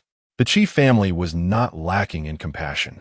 The old matriarch and the head of the household did not oppose this decision. Feeling both sympathy for the young girl who had died so young and recognizing the genuine bond that had existed between the two children. Subsequently, the young master resided in a humble dwelling on Nyoto Mountain, observing a 3-year mourning period for his late wife. It was only last year that he descended from the mountain, and Xiao Shan had heard that he had not yet fully adjusted to his circumstances, which prompted him to embark on a journey. Little did anyone expect that he would quietly participate in the examinations this year, only to astound the entire nation with his remarkable success. After purchasing a horse and entrusting it to a friend for care, Xiao Shan prepared to return to her own small courtyard. However, as she turned into the alleyway adjacent to the Qi residence, the sound of firecrackers erupted, accompanied by the continuous calls of congratulations and rewards. Upon closer inspection, she discovered that the servants of the Qi household were distributing joy money from a small cart. Xiao Shan remained silent, realizing that she likely would not be able to return today. She was uncertain what joyous occasion had transpired at the residence. But before she could inquire, someone had already shouted the news. The young Master Qi Wenluan had become the top scholar. Heavens above, why must fate torment her? A person already burdened by misfortune? Did she truly have to put on a smiling face and extend her congratulations to the family? What a cruel twist of fate this was. Though her heart ached and feelings of bitterness swirled within her, she understood that she still had her duties to fulfill. Xiao Shan wished to evade the situation, yet her unique status within the household made it impossible. Both the master and the servants recognized her, and the latter regarded her as their foremost aspiration in their careers.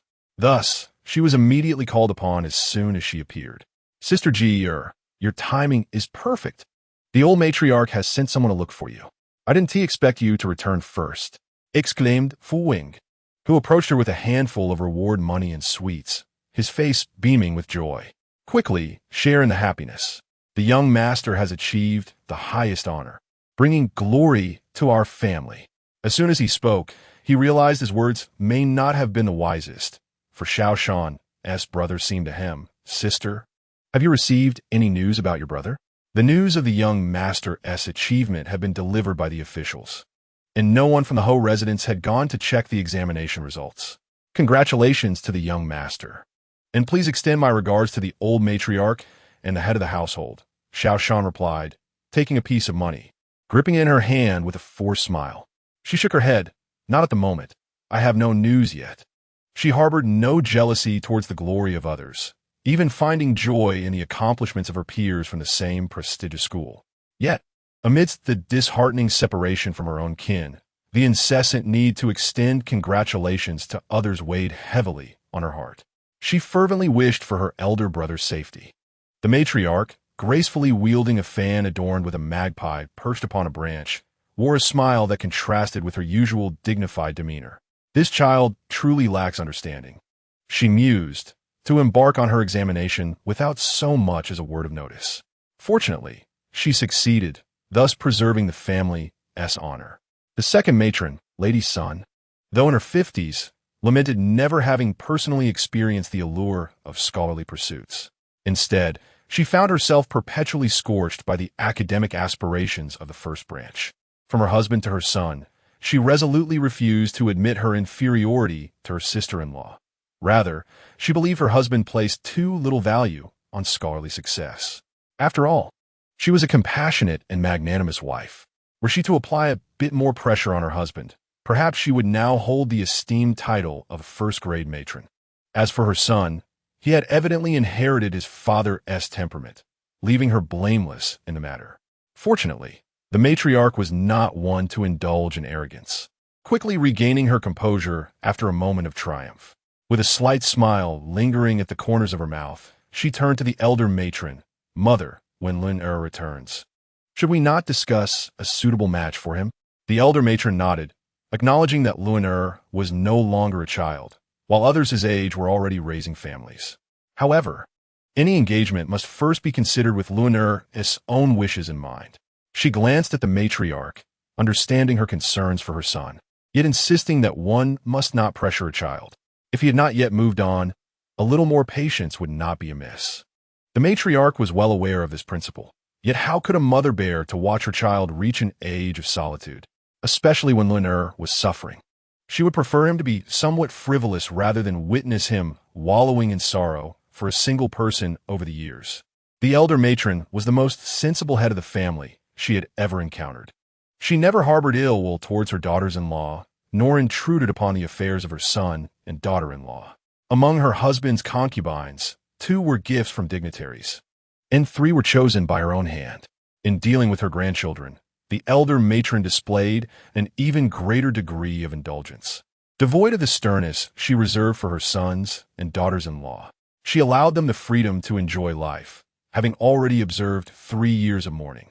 She had no intention of opposing their happiness, understanding that the 2 children had grown up together, their bond unique. Yet, nearly 5 years had passed, and Lun still exhibited a resistance to marriage, a thought that caused her great distress. Setting aside her maternal affection, it was vexing to consider that Lun's remarkable qualities might not be passed on. After all, among the younger generation of the chief family, it would not be an exaggeration to say that none could compare to Lun, either in character or appearance. As Xiao Shan entered, the atmosphere was vibrant. Even in the absence of the heir, the household bustled with energy, each face lit with exuberance. The hall, unlike its usual understated elegance, was adorned with splendid coral carvings and exquisite porcelain incense burners, almost ready to receive an imperial decree. The vigor of this action profoundly reflects the delight and admiration felt by the members of the marquis' household regarding the young lord's remarkable achievement. The elderly matriarch, whose well-preserved visage now bore a few more deepening crow's feet, radiated joy and satisfaction in her eyes and at the corners of her mouth. Her 2 sons, as well as her beloved eldest grandson, were all cherished by her, but this particular grandson stood out as the sole recipient of her unique affection. With his commendable appearance, character, intellect, and personality, he was indeed a paragon of perfection among her descendants. He was perhaps the only grandchild who inherited a significant portion of her lineage. As her eldest daughter, despite the grievances she held against her late husband, had given birth to children who had not strayed far from the right path, at most. They had not fully inherited her exceptional qualities. As the matriarch emerged from her reverie, she noticed Xiao Shan standing at the door and promptly beckoned her inside. Xiao Shan entered, bowed respectfully, and warmly congratulated the matriarch, praising the young lord's remarkable talents and promising future, as well as the exceptional qualities of other young lords and ladies within the household, suggesting that the marquis's residence would surely ascend to even greater heights in the future. The matriarch, displaying a refreshing lack of modesty, nodded repeatedly, for excessive humility can often border on insincerity.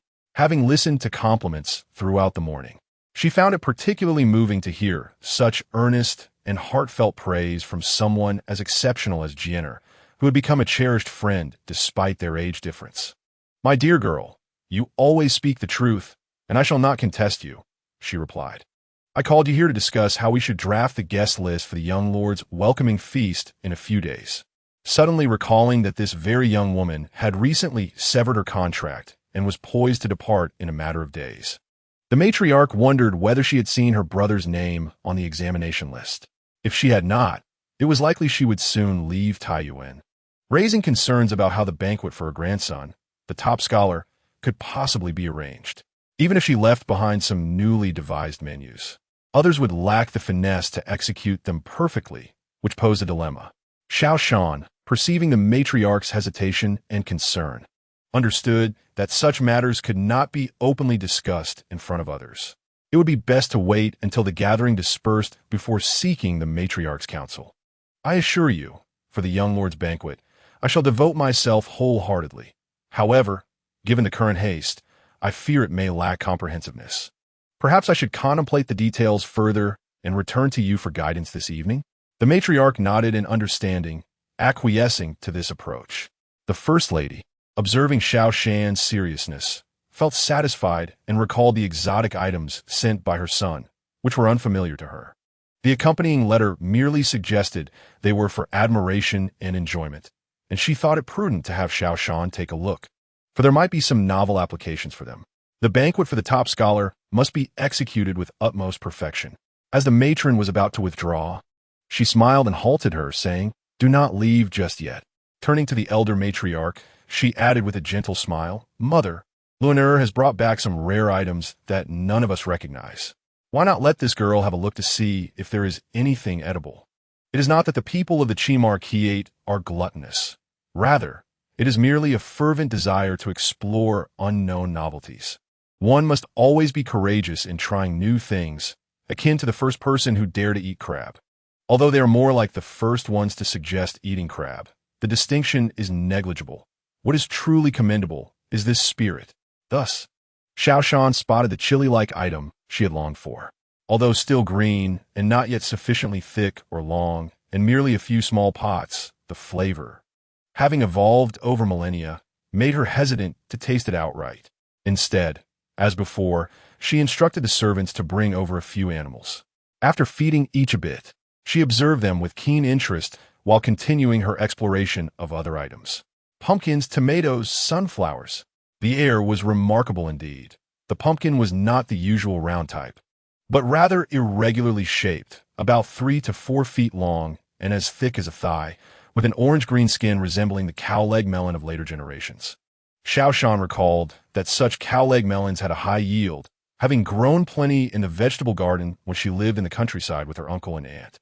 If this pumpkin was as she imagined, then the heir had performed a commendable act of virtue.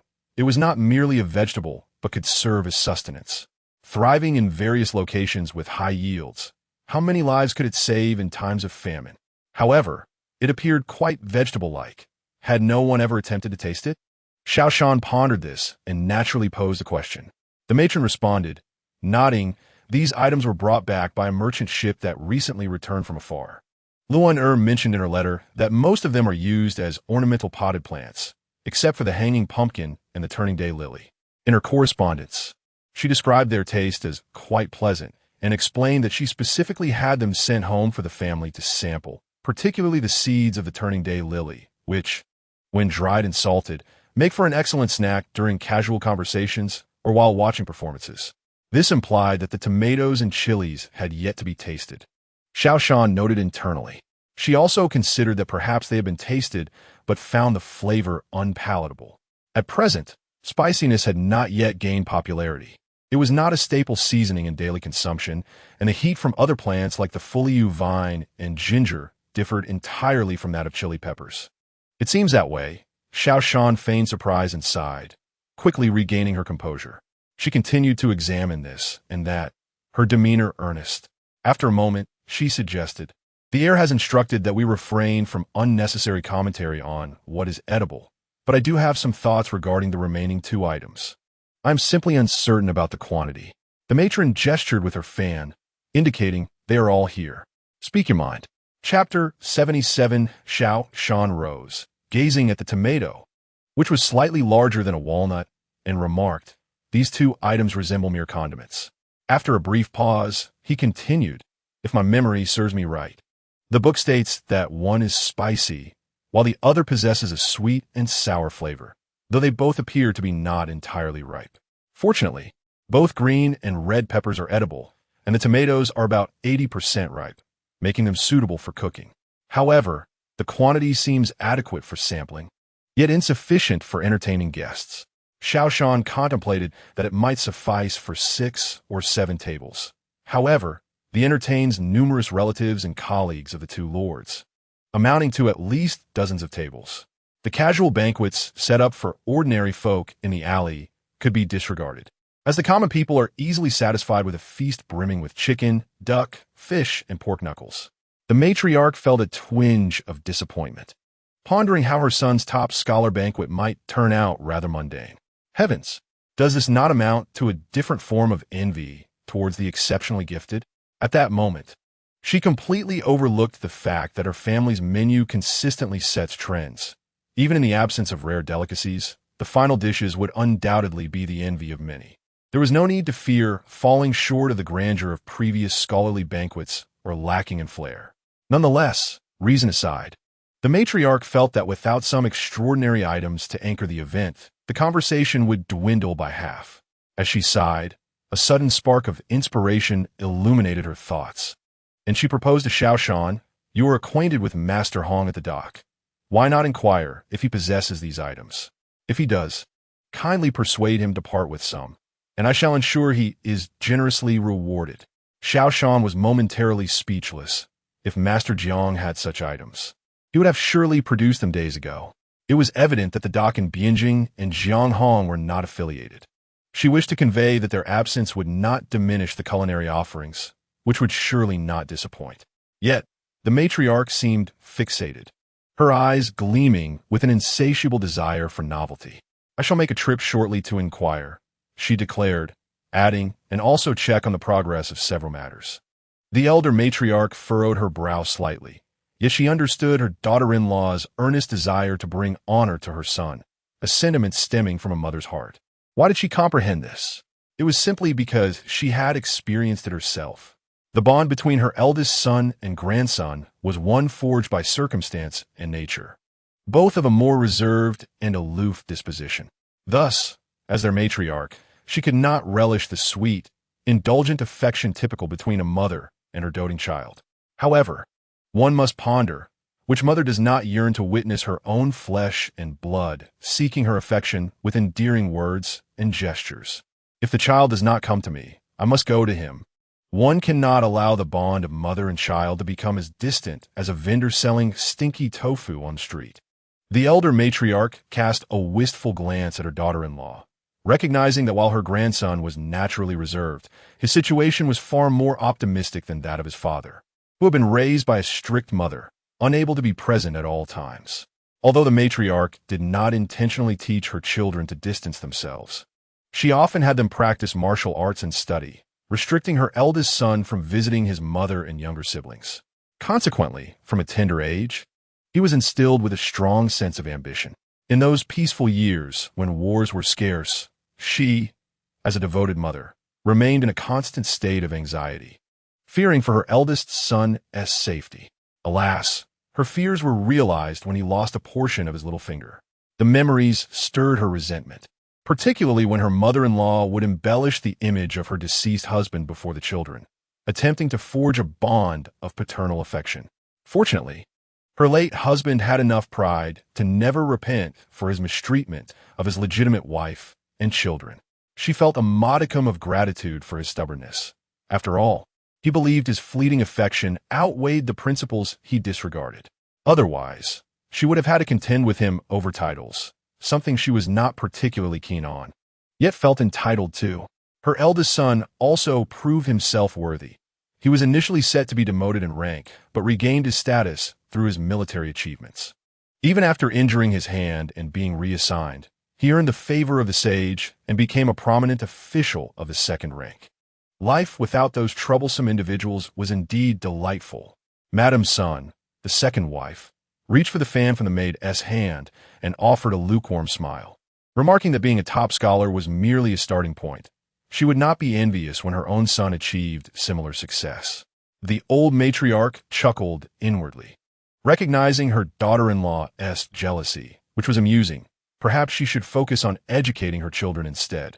Xiao Shan, preoccupied with personal matters, chose to travel alone in a bullock cart. Upon inquiring at the dock, she found no leads and exchanged some light banter. Mr. Hong mentioned that the funds were nearly ready. Grateful, Xiao Shan agreed on the bank's token and left her card in his care, expressing her intention to explore the surroundings. The midday sun blazed fiercely, making it difficult to look up without squinting, causing one's eyes to sting and tear. The dock bustled with diners, creating a lively atmosphere. As Xiao Shan approached the riverbank, she noticed that the boats had changed crews, suggesting that the little one was learning to prepare meals at home. If not for the young age of the girl from the Yu family, the siblings might have collaborated more effectively and earned a greater profit. The temperature suddenly intensified, prompting Xiao Shan to contemplate teaching them how to make cold cakes, which were currently in demand and easy to prepare, not strictly confined to meal times. A young man's voice brushed past her ear, breaking the air. Xiao Shan, unaccustomed to being addressed in such a manner, initially failed to realize it was directed at her and continued walking ahead, shielding her eyes from the sun with her hand. Xiao Shan. The call was much louder this time. Turning towards the source of the voice, she spotted two young men, roughly her age, gathered around a food stall, sheltered under a large umbrella that offered scant relief from the heat. Xiao Shan prided herself on her excellent memory, even daring to claim she had a photographic recall. However, the voices of the two individuals were unfamiliar and the intense sunlight obscured their features, leading her to believe they were not acquaintances. She quickly reviewed in her mind the young men and women she frequently interacted with, confirming they were strangers and deciding to ignore them. With a hazy gaze, she rolled her eyes in every direction, appearing utterly unfocused as she continued on her path. In the past, she would never have displayed such a discourteous demeanor, for connections are often forged through forced familiarity. However, at this moment, she was exceedingly busy, having no time to engage in idle chatter with unfamiliar faces. After all, they were all departing. There was no need to waste time establishing relationships with the residents of Taiyuan. Besides, the weather was changing, and she needed to visit the medical hall to discuss and adjust the medicinal herbs and tea packages she intended to bring. Yet, those two individuals were unwilling to relent, settling their bill before hastily pursuing her. Chapter 78. Xiao Shan found herself compelled to stop and introspect, wondering if she owed anyone money that remained unpaid. Xiao Shan, do you truly not harbor even a shred of sentiment for the past? Such words were prone to misinterpretation, leading others to assume she had been a heartless flirt even in her youth. Xiao Shan adamantly refused to bear such an unfounded stigma. She sensed she might be under scrutiny and had encountered a potential threat. Her hand swiftly rested upon the dagger at her waist. She was no frail damsel. Should anyone dare to abduct her, she would ensure these thieves were delivered to the authorities to claim their bounty, or she would swallow the dagger herself. With a cold sneer, Xiao Shan raised her head, only to discover that, indeed, it was an acquaintance, albeit one she had not contacted in a decade. One of them bore a faint smile, while the other displayed an expression of irritation. How presumptuous! Did they think her contract with the Ho family was nearing its end, leaving her without support, and thus felt emboldened to mock her? They likely knew of her brother's lack of recognition as well. How brazen! The two were her cousins from the Xiao clan, with whom she had once played during her parents' lifetime. Xiao Shan relaxed her defensive posture. They were merely distant relatives. Her parents had never judged them harshly. They were ordinary people, neither exceptionally good nor bad. However, their grandfather had once conspired with others to pressure her and her brother. When she had relied on the Ho family's influence to safeguard her parents' legacy, she had shown no mercy to the thieves. Consequently, these two had been punished due to their grandfather's actions and had once severed ties with her. So, what was the current situation?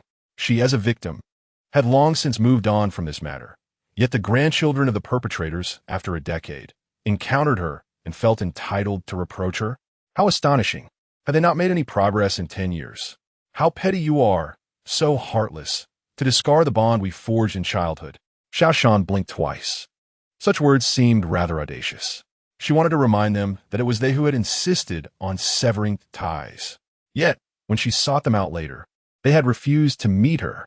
Do you have any idea how worried we have been about you all these years? We had promised to achieve great things together. This felt like an attempt to mend old wounds. Yet, did they not feel any embarrassment? After all, she had once gifted them the token of their brotherhood, a toy windmill, which they had returned while loudly declaring their severed friendship. Xiao Shan mentally scoffed, maintaining her calm exterior. What significance did these words hold now? Had they not already ended their friendship? If there is nothing else, I must take my leave. Now grown, she understood right from wrong. Did they truly wish to rekindle a childhood friendship? How laughable! The youth appeared to be wounded by her aloof demeanor, his eyes reddening with indignation. The one beside him, who had remained silent throughout, momentarily displayed a flicker of sorrow on his face before quickly regaining composure. At that moment, he patted the young man's shoulder, nudging him aside, and flashed a smile at Xiao Shan, exclaiming, "Ah Shan, I wager you didn't open the windmill we left behind. Did you?" Xiao Shan pressed her lips together, sensing a hint of misunderstanding in his words. Should she clarify it, or let it be? What was the matter with the windmill? She merely possessed a modicum more wisdom and beauty than the other girls, and her innate ability to feign indifference was nothing to be ashamed of. As you are aware, the events of that time unfolded as follows. The grandfathers of both parties, along with several clan elders, witnessed the demise of her parents and harbored malicious intentions to seize her family's property, even plotting to sell her and her brother to impoverished relatives in the distant mountains, aiming to ensure the siblings could never reclaim their lives. Xiao Shan was aware of this, so when she sensed something amiss, she resolved not to return to the countryside with them. Instead, she skillfully concocted an excuse to take her brother for a follow-up consultation and hid them both in a temple. With the aid of some silver, she managed to ascertain the whereabouts of the matriarch of the Ho family. After negotiating favorable terms and securing their protection, Xiao Shan awaited the division of her family's assets. Subsequently, she filed a lawsuit against the culprits, and with the Ho family's backing, the magistrate dared not accept bribes. Upon uncovering the truth, he adjudicated fairly, allowing Xiao Shan to reclaim her family's wealth, while the offenders were sentenced according to their involvement. At that time, your grandfather was summoned to the magistrate's office, where father pressured you both to plead for leniency. You refused, and afterward, your grandfather returned, having suffered punishment, yet still demanded that you seek financial assistance from me. What sort of person is so stubborn as to ignore the lessons of pain? Yes, your father, steadfast yet foolish, remained loyal to your grandfather, while the latter, far from reflecting on his actions after punishment, only grew bolder, resorting to a sob-story approach under the guise of elderhood. To prevent your grandfather from using them as an excuse, you both resorted to this desperate measure. As for why they didn't disclose the true situation to Ah Shan, it was partly to avoid having your grandfather suffer punishment again, and partly out of fear that telling her would lead to tears instead of righteous anger. Xiao Shan nodded, acknowledging that it was indeed a rather foolish tactic, indicative of a lack of faith in her acting skills. However, it was not uncommon for children to overlook the complexities of their circumstances. Reflecting on the past, when family pressures and the severance of friendships left her joyless, she now realized that the entire affair had been a misunderstanding. Xiao Shan found herself at a loss for how to express her emotions. In truth, although unspoken, they had hinted at their intentions.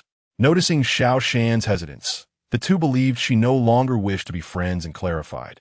We concealed something within the gears of the windmill. They exchanged glances and, in unison, revealed one held banknotes, the other a letter. Little did they anticipate that she had not even glanced at it. She must have discarded it, hadn't she? Xiao Shan recalled her fury at the time, having indeed thrown it away without even opening it, casting it straight into the river. They hadn't stored away many banknotes, considering their youth. It was reasonable to assume they possessed little wealth. Both sighed, realizing their efforts were in vain, as they themselves lacked funds, but their fathers and uncles were affluent. To demonstrate their unwavering support for their friend, They borrowed a small sum of private savings from their fathers and uncles, fully aware that they would disapprove. Hence, they chose to keep it a secret. Xiao Shan recalled that these two had lived together.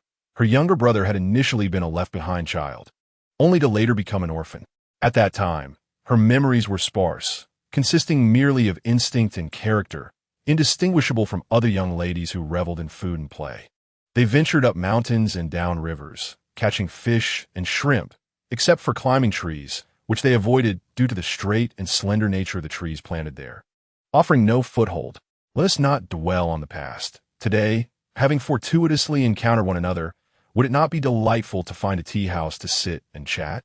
Both gazed at Xiao Shan with eager anticipation. Chapter 79. Meeting a cousin, observing their feigned composure tinged with genuine concern, Xiao Shan felt a long-lost warmth stir within her. Were life to unfold as planned, rekindling old ties with them would not be out of the question. However, given the multitude of matters involving her brother, it would be wise to refrain from entangling others. What are you standing there for? Hurry and come along, they urged, seeing her demeanor no longer burdened by past grievances. It was clear that misunderstandings had been resolved, and it was a fitting occasion to enjoy a reunion meal, sharing tales of their lives over the years. Perhaps another day. The heir of the marquis has topped the imperial examinations, and in the coming days, the marquis will host grand feasts for guests, leaving me quite occupied. I am out procuring supplies, and must return shortly to assist.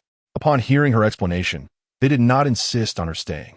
As they parted, they provided her with their address. Xiao Shan mentioned that she still resided at the marquis and would seek them out once she had resolved her contract. Shan, we remember what you said in your childhood. Lu Ping is now the clan leader, and your desire to be the most carefree aunt is undoubtedly achievable. Xiao Shan chuckled softly, realizing those were mere childhood whims.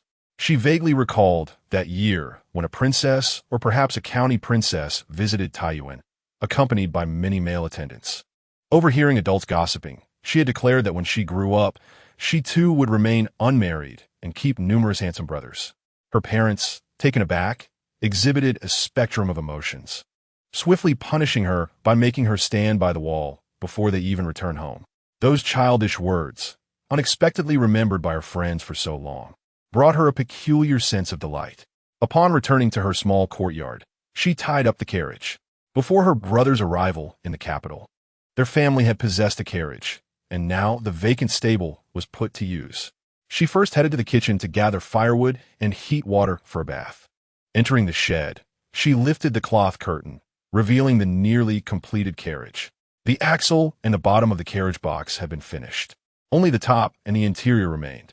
Xiao Shan removed her outer robe and set to work. After a flurry of activity, the task was finally completed. She had spent an anxious afternoon, grateful for the solitude. Ever since returning from the teaching hall, Gu Xiao had ceased summoning her, and Xiao Shan mused that this was a promising beginning. It would be best if he completely forgot about her. Thus, she departed, no longer burdened by the fear of being hunted down by soldiers. In her heart, she harbored the most dreadful suspicions regarding the morals of the ancient aristocracy. Xiao Shan hesitated, pondering whether to wrap herself in the fire-woven cloth. There exist two schools of thought regarding this fabric. One claims it is crafted from the fur of fire rats, while the other asserts it is made from asbestos fibers.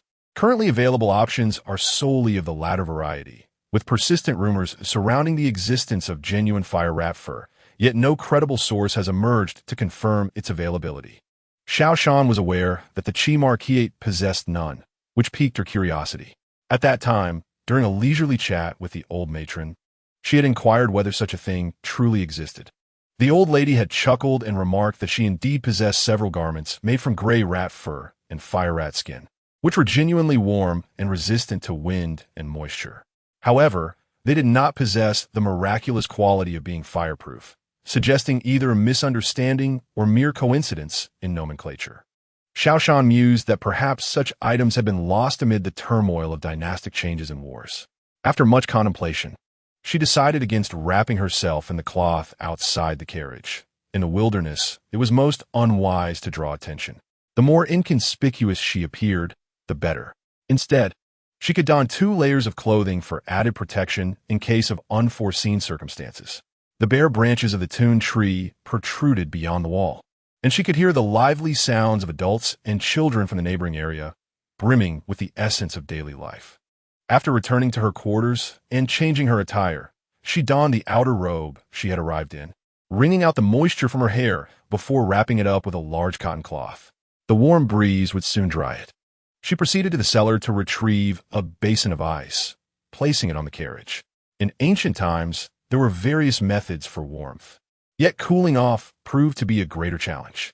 Ice remained a luxury for ordinary families, while fanning oneself with a hand fan incurred no cost, albeit with limited efficacy. Upon stepping outside, she encountered a rather unfriendly neighbor returning home, who greeted her with a sardonic tone, inquiring about her brother's academic achievements. Had he attained the highest honors or merely the second rank? Surely, he had not failed to pass the examination, had he? Was there no other scholar on the street? Xiao Shan was aware that there were indeed others. Her brother was not an unknown figure among scholars. She knew he had heard the whispers, yet this neighbor merely sought to amuse herself at his expense. Rolling her eyes, Xiao Shan chose to ignore her, swiftly driving away. The summer days were long. Although the sun had completely set, twilight lingered. Xiao Shan halted her carriage before a stall selling bamboo rice cakes. The bamboo basket contained a well-prepared filling of steamed and stir-fried ingredients alongside multicolored rice. Without needing to look, she knew the barrel beside it held the clear bamboo water. "Granny, I'll have one of each rice cake, with more bamboo and less bean flour, and 2 jin and 2 liang of bamboo water measured separately without sugar." Upon hearing the familiar voice, the old woman looked up to see a face she recognized. It had been a while since they last met. Was she busy at home? "I heard the official announcement was posted today. Did you go to see it?" she asked, her hands continuing to work. This elderly woman had a son who was also a scholar, currently a Xiao, and was preparing for the next level of examinations, slightly behind Xiao Shan's brother. Xiao Shan accepted the small bamboo tube filled with bamboo water, took a sip, and smiled. "My brother unfortunately injured his hand before the exam, so he missed this round. When the next examination arrives, and he receives good news, I will treat you to a drink, Granny." Without waiting for her to inquire further, he changed the subject and asked, "Elder brother Qi is bound to pass the imperial examination this year, and soon there will be double joy. Grandmother will be able to enjoy her grandchildren next year." Xiao Shan was aware that her son was engaged, with the wedding scheduled for the following year. The elderly woman sensed her reluctance to elaborate and sighed quietly to herself, lamenting the situation. Observing her relaxed demeanor, she assumed the emotional wounds were not too deep, and advised, "Take good care of yourself, so as not to leave any lasting ailments. Your brother possesses sufficient knowledge. It wouldn't be surprising if he were to return as a top scholar next time." When the topic turned to her own son's betrothal, her expression soured. Shaking her head and sighing, "The engagement has fallen through. That girl has run off with some scoundrel from who knows where." She opened her mouth as if to reproach her, but then realized it would only serve to tarnish her own child's reputation. After all, being jilted was hardly a matter of pride. She found it puzzling that when they were impoverished, the girl was willing to accept the engagement. And even during the 2 challenging months following her husband's death, she did not come to break off the engagement. After they had regained wealth, surpassing what they had before, the wedding date was set and all gifts exchanged, only for the girl to elope with a penniless scholar. Was it possible that this girl had a penchant for hardship? Yet, why could she not have simply annulled the engagement before fleeing? Such behavior was truly distasteful. Fortunately, as neither family hailed from the Central Plains, they adhered to a practice of trial marriages.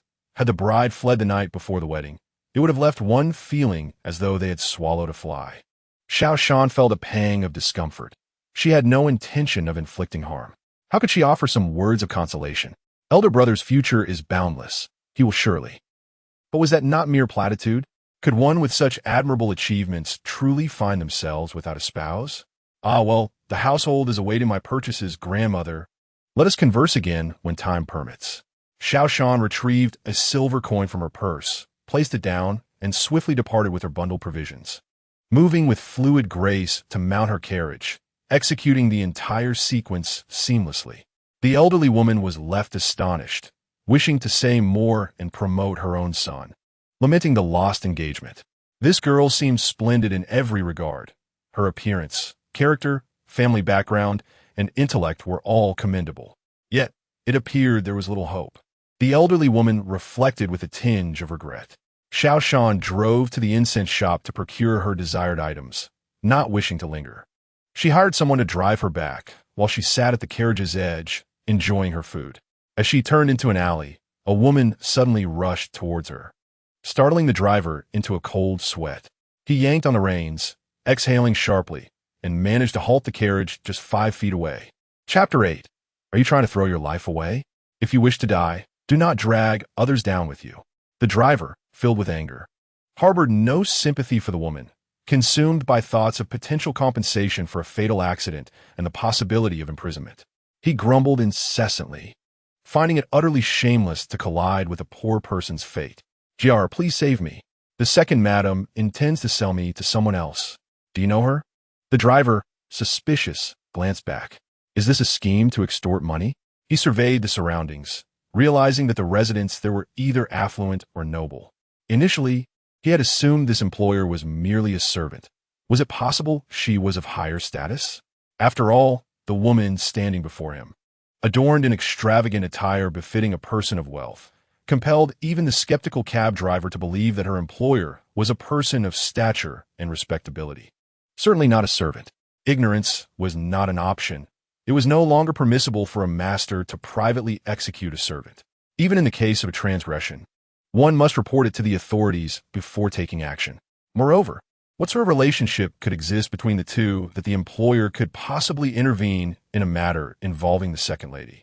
The cab driver hesitated, contemplating whether to comply with her request, ultimately succumbing to a fanciful notion. He turned to Xiao Shan with an air of resignation, stating that additional payment was required. 5 taels of silver for minor injuries, 50 for severe ones, and a hefty price for a fatality. However, as he spoke, he glanced back and found himself unable to harden his heart. He advised Xiao Shan, "Miss, if there is no deep-seated enmity, perhaps it would be wise to spare a life. I cannot bring myself to cause death. Should the deed be done, you would have to bear the responsibility of providing medical care. What do you think? If it comes to compensation for a life, I am willing to make a small sacrifice for my family as benefit, but I cannot exchange my life for their sustenance." This was his first foray into such a daring act, and his conscience weighed heavily upon him. Thus, he decided to plead on behalf of another as a token of goodwill. The two individuals, one consumed by sorrow and the other by anxiety, momentarily suspended their breaths, as if the air itself had conspired to create a stillness. Xiao Shan set down her oil paper bundle and gently urged the cab driver to dismount. Emerging from the carriage herself, clearing her throat, she remarked, "Uncle, you certainly have a bold imagination. The notions of injury or death are quite unbefitting. We are law-abiding citizens of Dashi. Such thoughts are inappropriate." The cab driver felt aggrieved. "Was it not you who suggested a collision? Why then chastise me?" Before he could formulate a rebuttal, a gleaming silver coin was tossed before him, which he instinctively caught. 5 taels? He pondered, recalling that the agreed fare was merely 15 won. Realizing this was an apparent attempt to silence him. "Rest assured, miss, I will not utter a word," he declared. Yet he chose not to leave, wary of Xiao Shan's potential unreliability. Xiao Shan, bemused by his assumptions, felt compelled to clarify, "Uncle, please do not worry. We are both servants of the same household. My earlier words were merely a slip of the tongue born of frustration, not meant to be taken literally." Yet the cab driver remained skeptical, extending the silver ingot towards her as he tentatively asked, "I do not have enough small change. Could you perhaps provide me with a smaller denomination?" His underlying thoughts were transparent, and Xiao Shan, perceptive as she was, reminded herself to exercise caution in her dealings with strangers. Had Fu Wang, the driver-esque companion, been present, they would have coordinated seamlessly. Today, her impulsiveness had startled the cab driver. She considered the extra payment an apology for her earlier behavior. "We truly work in the same household, and if you still doubt my words, let us continue our journey together." Upon hearing this, the cab driver promptly mounted the carriage, and with a flick of the whip, Xiao Shan's voice turned frigid and devoid of warmth as she commanded, "Aunt, please step aside." The raised hand fell, and with a sharp call of "Go!" the carriage moved forward, prompting the woman blocking the path to step aside with a complex expression. She soon began to chase after the carriage. Upon arriving at the back entrance of the Ho residence, the cab driver observed Xiao Shan greeting someone with familiarity, which finally convinced him of her words. Reluctantly, he returned the silver ingot, insisting that he could not accept such an amount. "Uncle, please accept this. I can only surmise that your household may be struggling, or perhaps in urgent need. Otherwise you would not have taken my jest so seriously. I am not in want of silver. So let this be a simple act of kindness. Once your family finds its footing, should you have the means, remember to engage in more benevolent deeds." Xiao Shan gently pushed the silver back towards the coachman, offering him words of encouragement. The man did not appear to be a villain. His previous display of fear and struggle, coupled with the fact that others were preparing to leave while he anxiously scanned for business, indicated a character of earnestness. His attire was clean and free from any patches. Of course, she might have misjudged him, but what did it matter? She was not short of wealth to share. The coachman, his face flushed with gratitude, bowed deeply to Xiao Shan before swiftly disappearing into the encroaching night. As she entered her home, she leaned against the wall, noting that the back door was dimly lit. And Jun, having pursued her, hesitated to step inside, feeling the chill of the woman's indifference. How could such a woman exist in this world? Taking a moment to steady her breath, she took a couple of steps closer and lowered her voice. "Jinger, do you truly hold me in such disdain now?" Gazing at the glittering night sky, Xiao Shan mused that the celestial bodies might be the only constant, akin to her distant memories. In a fleeting moment, she felt as though she were still that carefree village princess from the modern era, relishing meals with her uncles and aunts, untroubled by relatives who might suddenly appear to whisk her away, oblivious to the 2 years of darkness she had endured. Awakening from her reverie, she acutely realized that she had indeed been reborn into this life, uncertain whether recalling her past was a blessing or a curse. In this life, her parents and brothers had cherished her dearly, yet now they were lost to her.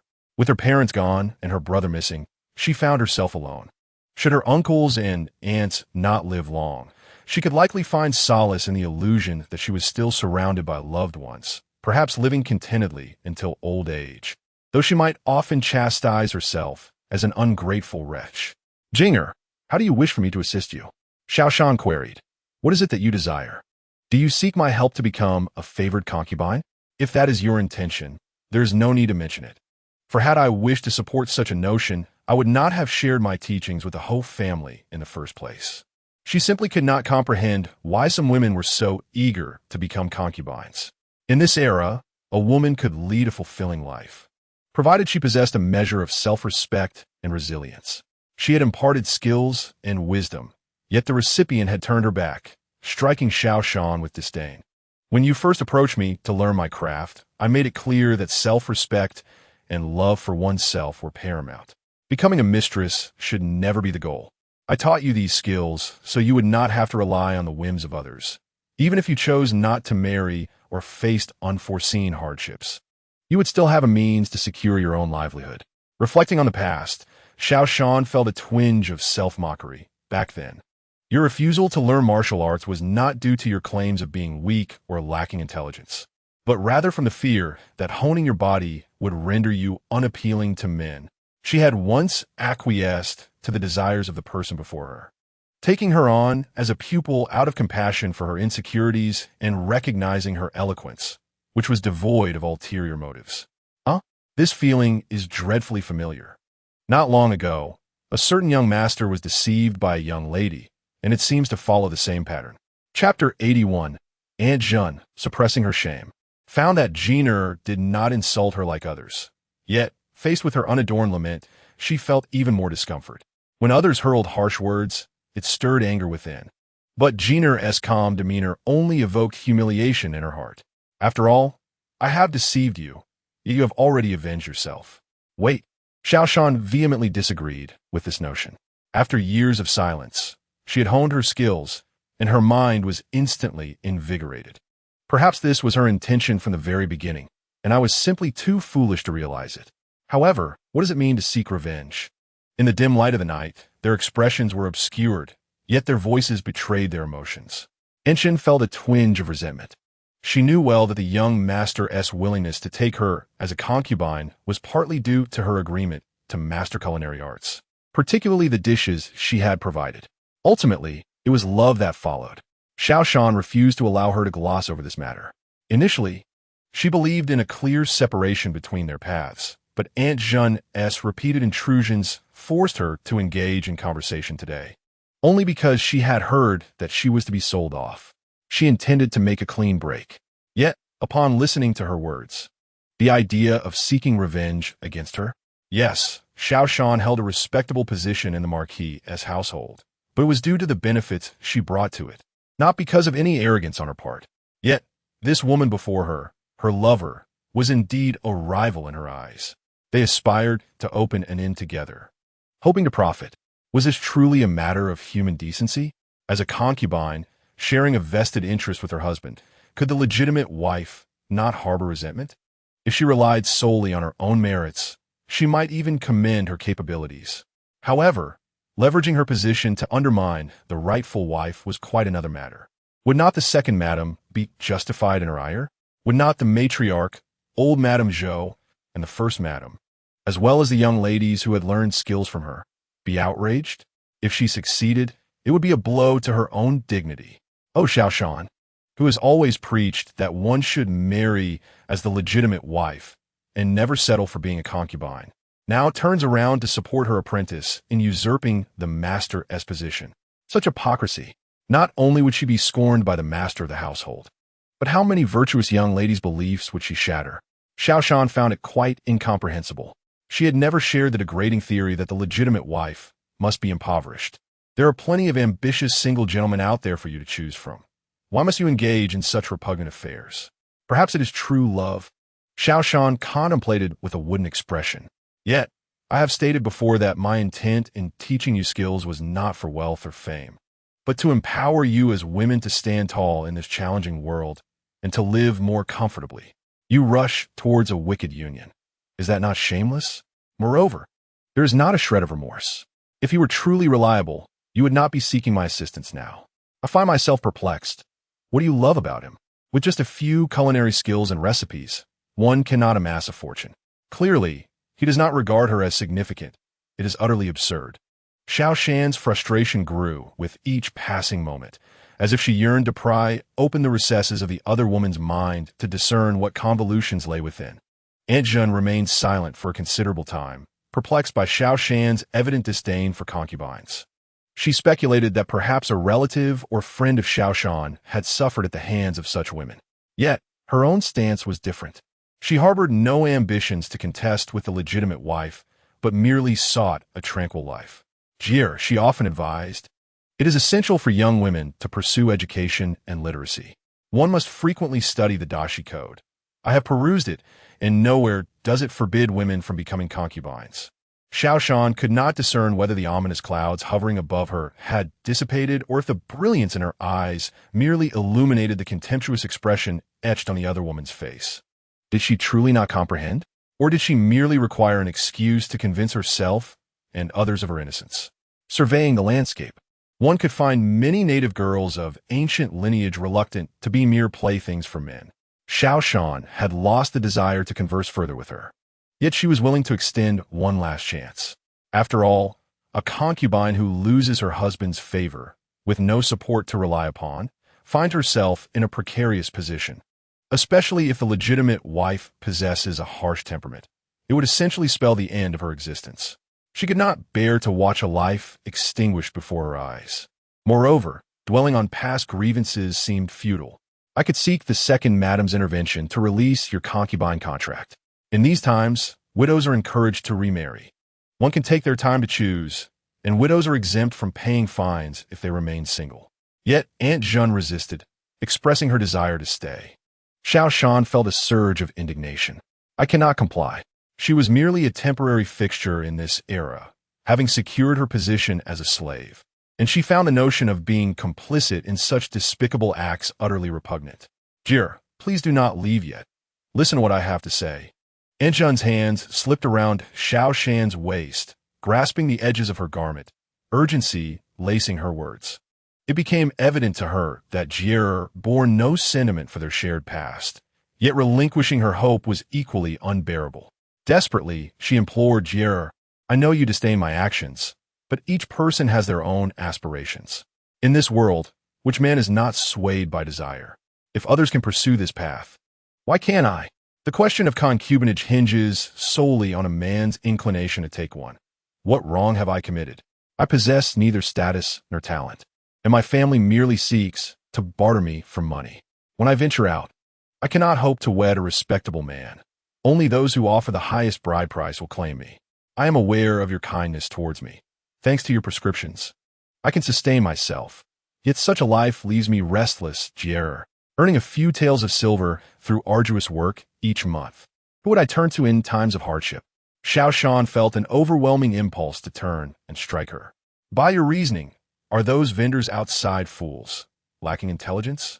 They make it seem so effortless to speak of such shamelessness. If you had a plan all along, why did you insist on me taking you as an apprentice in the first place? You accepted my guidance with such ease. She realized she could not dictate everyone's choices nor obstruct their pursuit of shortcuts, but the prerequisite was that one must uphold their own commitments. Instead, the other woman shamelessly accepted every benefit in her presence, while secretly engaging in revolting acts behind her back. As you have sought me out, I present you with two pathways.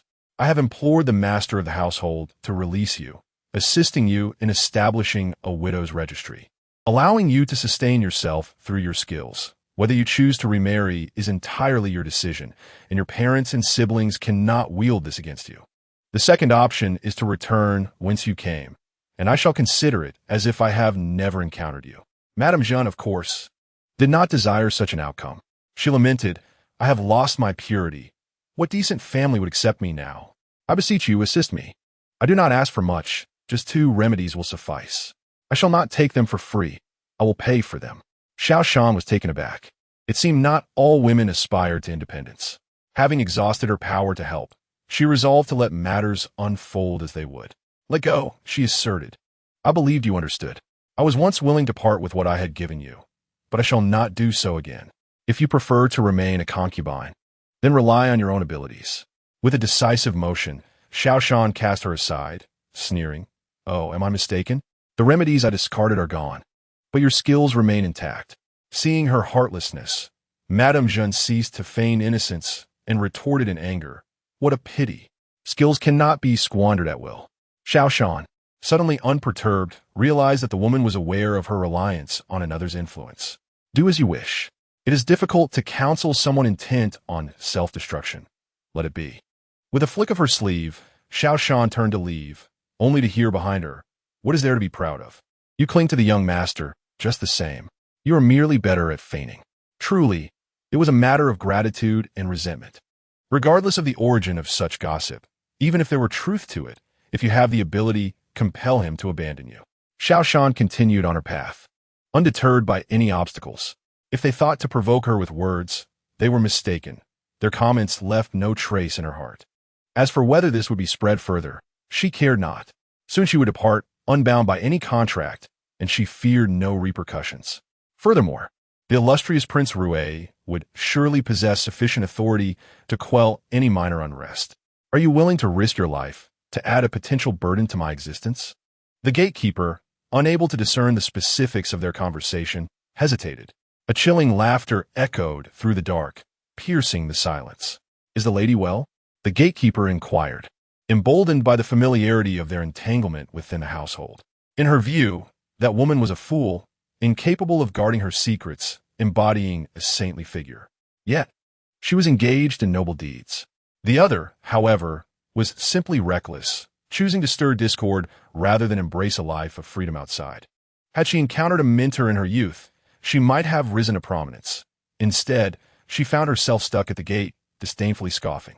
Upon returning to her quarters, Xiao Shan found a group enjoying the cool evening air. They did not approach her as they usually would, for the news of the heir's success in the imperial examination had spread, and the fact that her brother's name was absent from the list was now known to all. They hesitated, unsure whether to speak or remain silent. What has transpired? Upon my entrance, Have I rendered others speechless? Or perhaps my beauty has once again taken them aback, leaving them at a loss for words. Xiao Shan approached, seemingly oblivious. Indeed, it appears I have transformed. Where could I have been for the entire afternoon, absent from sight? Someone, realizing the jest, chimed in. It seems she is disinclined to hear any comforting words, and to mention them would only serve to mock. Xiao Shan placed the oiled paper bag on the table, inviting them to partake, while she herself savored morsels from a bamboo tube. Within 3 days, she must depart. The individuals before her might be bidding her farewell for eternity. Yet a proper goodbye was not to be had.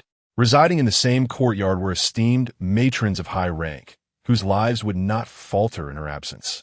They were devoid of wants, and perhaps could even afford to pad their purses slightly. The master of the Chiho residence was not miserly, especially since her arrival had seen the taverns flourish, with wealth accumulating in abundance. Yet, in this world, disparity is ever present. Those below the third rank were not so fortunate. Many who sought her out to learn crafts were predominantly of that ilk. Now, as she prepared to leave, some had only recently arrived, and Xiao Shan found herself troubled by the thought of their future without her guidance. Originally, she had intended to stay until her brother's return.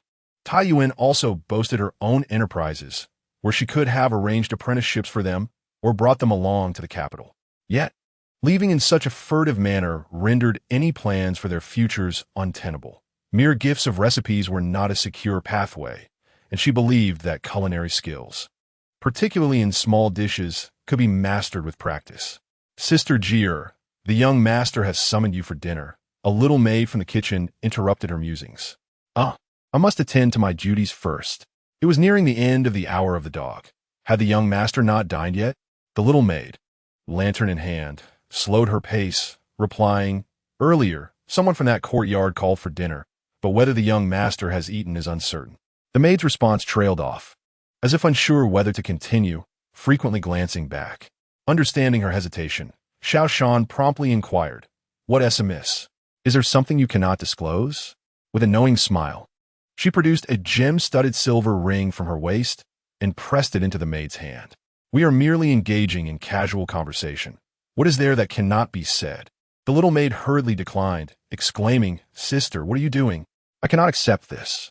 They paused, engaged in gentle tugging, but Xiao Shan firmly returned the ring to her. The maid accepted it with a stammered thank you, then continued, It's not a secret per se, but you know I've only just arrived. The matron in charge has instructed us not to chatter too much about the masteress affairs, and I'm a bit uncertain about what I can say. Xiao Shan smiled in understanding, patiently waiting, for such veiled matters were often understood through mere glances. Once they reached the kitchen, the elder women would undoubtedly share their insights freely, yet the little maid seemed different. The path was devoid of any obstructions, and the young maid cautiously glanced around before addressing Xiao Shan. Afternoon, I went to seek out some familiar young ladies, coming from the corner of the garden. What is the matter? There is no need to create suspense unnecessarily, Xiao Shan urged promptly. The young maid gently caressed the ring in her hand. She had casually caught a glimpse of it by lantern light. Though it was silver, its craftsmanship was exquisite, and the embedded sapphire was rare, something she had seen at a relative's. As for the choice of silver over gold, that was merely Xiao Shan's personal preference. Red required gold, while blue was suited for silver. My sister is unaware, but I possess keen hearing.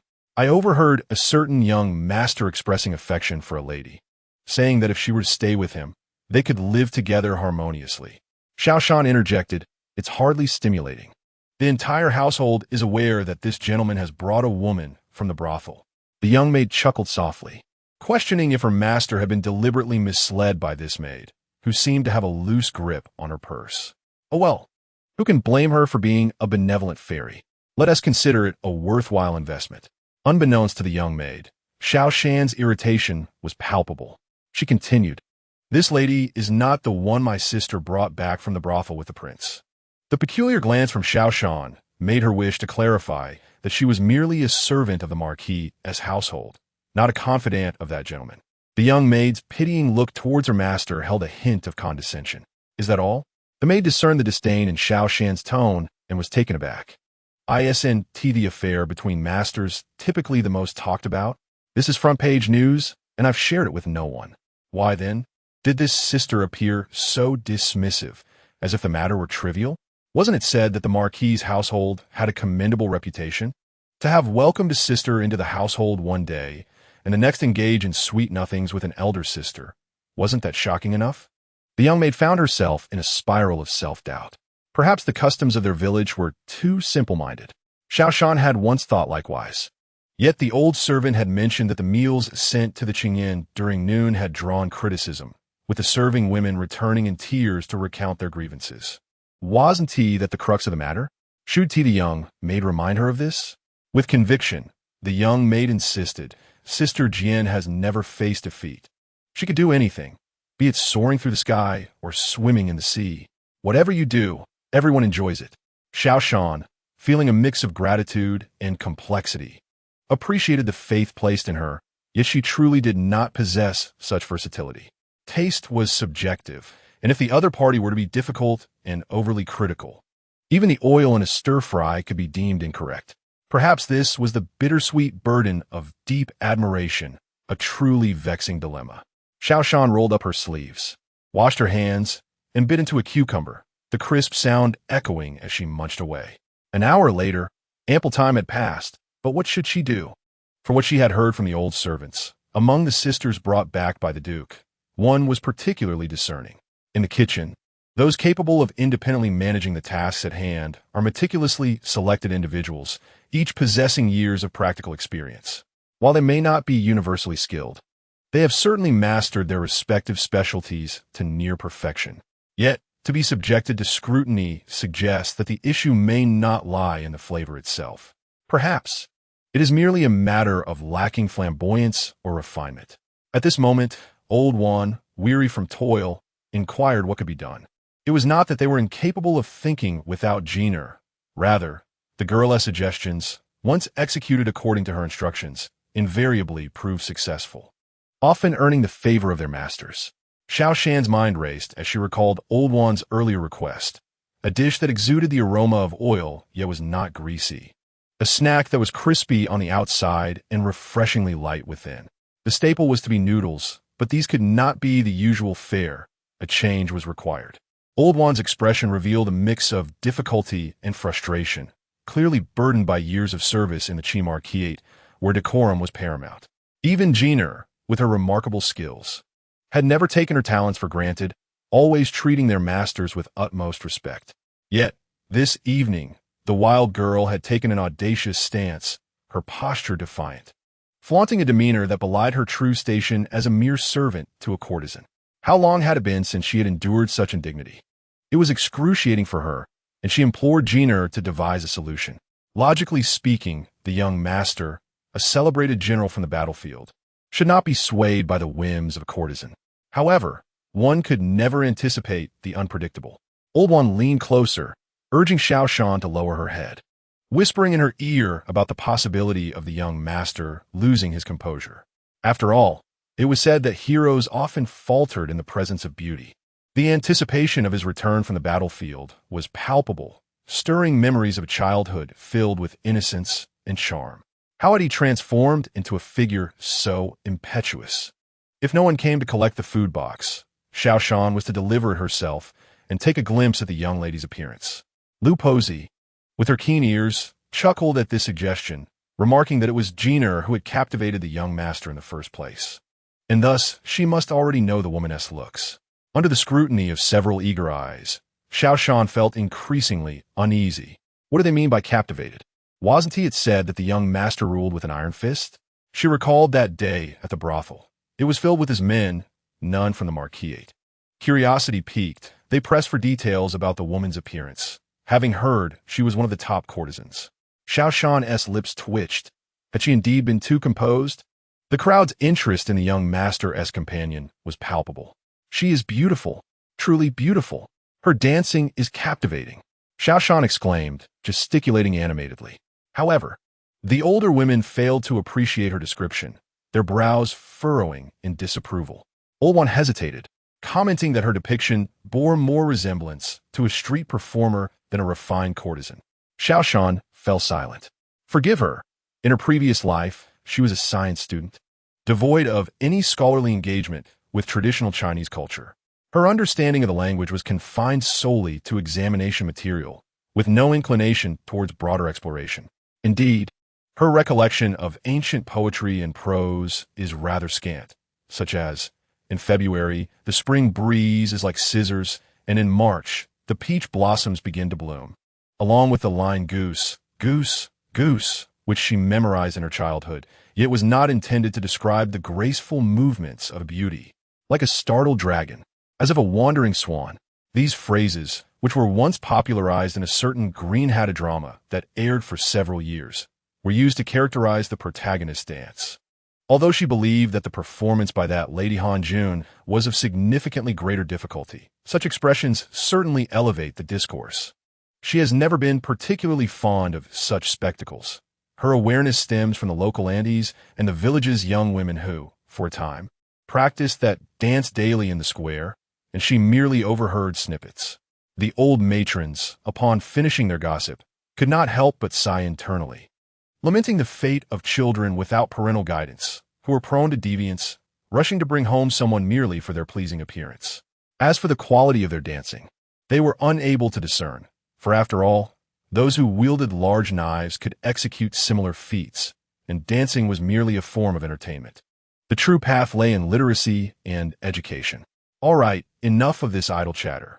Let us hasten to discuss what we shall prepare for our meal. With this, the matron's voice commanded attention, prompting everyone to engage in serious deliberation. How about wontons, with pork and chives filling, or lamb with goji sprouts, shrimp with a cold twist, or perhaps cod with quail? I also think sweet options could work, like boiling glutinous rice balls with floral or fruit syrups. Moreover, what are those rainbow noodles? Xiao Shan stepped back, addressing the matron. These suggestions are splendid, yet they have been circulating for years. They cannot be considered novel. When she first arrived at the Ho residence, in her quest to establish herself, the last two dishes she was mentioned were those she prepared to cultivate a relationship with the matron. The matron, a master of noodle dishes, while Xiao Shan possessed a smattering of culinary skills. She had several uncles and aunts, each with distinct preferences. As a dutiful child, she could not disregard any elder's palate. And besides, the culinary delights of China are universally tempting, making it impossible for her to show favoritism. Hence, she devoted herself to learning, traversing from south to north, east to west, rarely encountering a dish she could not master. Initially, she felt her studies in pharmacology and the preparation of medicinal herbs were of little use beyond assisting her uncles until she began to delve into medicinal cuisine. Doubling her joy, reflecting on medicinal dishes, Xiao Shan conceived several novel approaches. However, considering the medicinal flavor, it would be impossible to mask it entirely while ensuring efficacy. If that young lady were to be discerning about the taste of the medicine, it would spell disaster. What then should she prepare? Perhaps it is the fortune bestowed upon her by time travel. 3 years have passed since her memories were restored, and she recalls vividly all from her past life. During her years in the Chi-Ho residence, she has mostly prepared grand dishes, seldom venturing into snacks, for her initial promise was to earn silver. As Xiao Shan hastily perused the menu, fish noodles appear before her. Are there still live fish available in the kitchen? She inquired, lifting her gaze. Indeed. The matrons responded eagerly. Xiao Shan inquired further, what kinds of fish are there? With newfound enthusiasm, one posy and the others eagerly replied. We have a couple of grass carp, blackfish, and cod. Xiao Shan nodded and gestured to a diligent matron, requesting, could you kindly kill and clean 2 of each of those 3 types I mentioned earlier? Oh, and please ensure the fish skins are thoroughly cleaned as well. The matron acknowledged the instructions and summoned a young maid, both of whom promptly set off to attend to the tasks. Fish noodles are a delicacy from Hubei, prepared in various ways, pan-fried, stir-fried, deep-fried, or boiled, each method offering a distinct flavor. The fresh fish, once processed, was soaked in a mixture of scallions and ginger for a brief moment. Afterward, it was removed, gently squeezed with a clean cloth to extract excess moisture, and then scraped with a spoon or knife to obtain the fish meat, which was deboned. Combined with flour and salt, it was kneaded into thin pancakes and swiftly steamed. Having not prepared this dish in quite some time, Xiao Shan opted to make a smaller batch for experimentation. However, she found that she had added too much flour, resulting in a somewhat mushy texture that lacked the desired smoothness. She served it up for tasting and, upon reflection, decided to take another piece of fish to try again. She instructed, "Please have a matron kill a few more fish. It's better to prepare a bit extra. If there is surplus, we shall consume it." This time, the flour was perfectly measured, yielding fish noodles that were fresh and velvety in taste, remarkably reminiscent of fish, yet devoid of any fishy flavor. Truly exquisite. The matrons savored it alongside pickled vegetables, showering praises. Juan Posey remarked, "This is delightful, bursting with flavor. Tomorrow morning, let us prepare this for the elder lady to enjoy as well." Lou Posey chimed in, "Indeed, who would have thought fish could be transformed into such a delectable dish?" The matron who had been cleaning the fish set down her bowl and wiped her mouth, stating, "However, there are only 3 or 4 fish left, which may not suffice for the masters." Juan Posey glanced at the hourglass. It was not too late. She pointed to a young maid and dispatched her with a message, instructing, "Have someone rise before dawn to go to the dock and procure 2 baskets of fresh fish." Xiao Shan pondered alternative preparations, but felt too weary to experiment further at the moment. Instead, she concentrated on refining the current dish. She envisioned frying in vegetable oil, drizzling with honey, and sprinkling with crushed nuts for a sweet and crispy delight. Alternatively, she contemplated boiling it in bone broth, either served alone or accompanied by side dishes such as pickled cucumbers, garlic, sour bamboo shoots, and fermented cabbage. She mused that hot pot would also be a delectable option. Before departing, she would mention to Juan Posey that they should try this when next indulging in hot pot, as the steaming dish would be an exquisite and memorable experience. Once the main dish was prepared, Xiao Shan determined the proportions and entrusted the remaining tasks to Juan Posey, who swiftly proceeded to knead and steam the rest. Meanwhile, Xiao Shan prepared to create a small snack. She instructed someone to fetch some ice, which she then sliced into long strips, wrapping them in spring roll skins. After rolling them in a sticky batter, she coated them in her homemade breadcrumbs, and when the oil in the hot pan reached the appropriate temperature, she lowered the coated ice pieces into the oil. "Ah, Jenner, what dish are you concocting? How can you wrap ice and fry it? Is it even edible? Moreover, introducing water into hot oil is perilous. If you drop ice into it, it might splatter dangerously. Oh heavens! Could it be that their unwavering trust in Jenner had led her to believe herself invincible?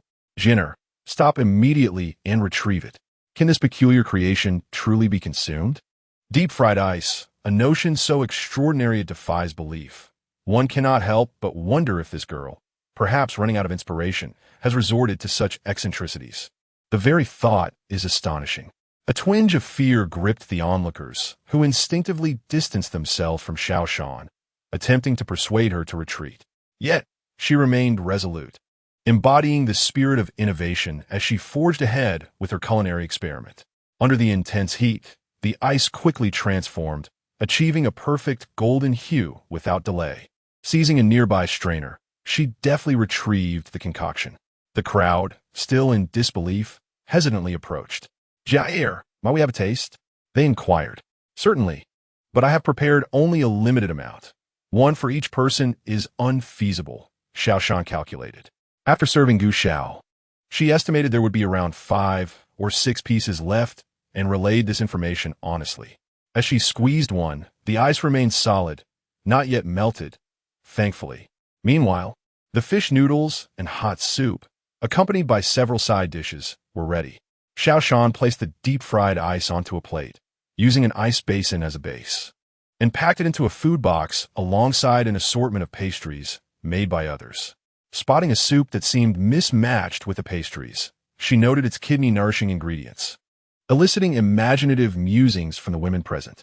With no one to share it with, they decided to deliver the food, and Xiao Shan, accompanied by 2 women, set off. This year, summer arrived unusually early.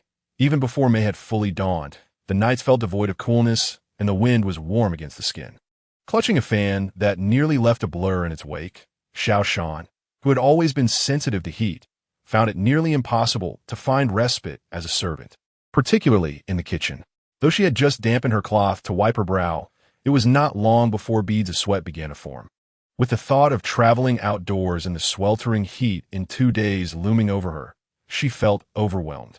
Nonetheless, she suppressed her discomfort with her formidable self-discipline, even as the perspiration clung to her palms, turning them sticky.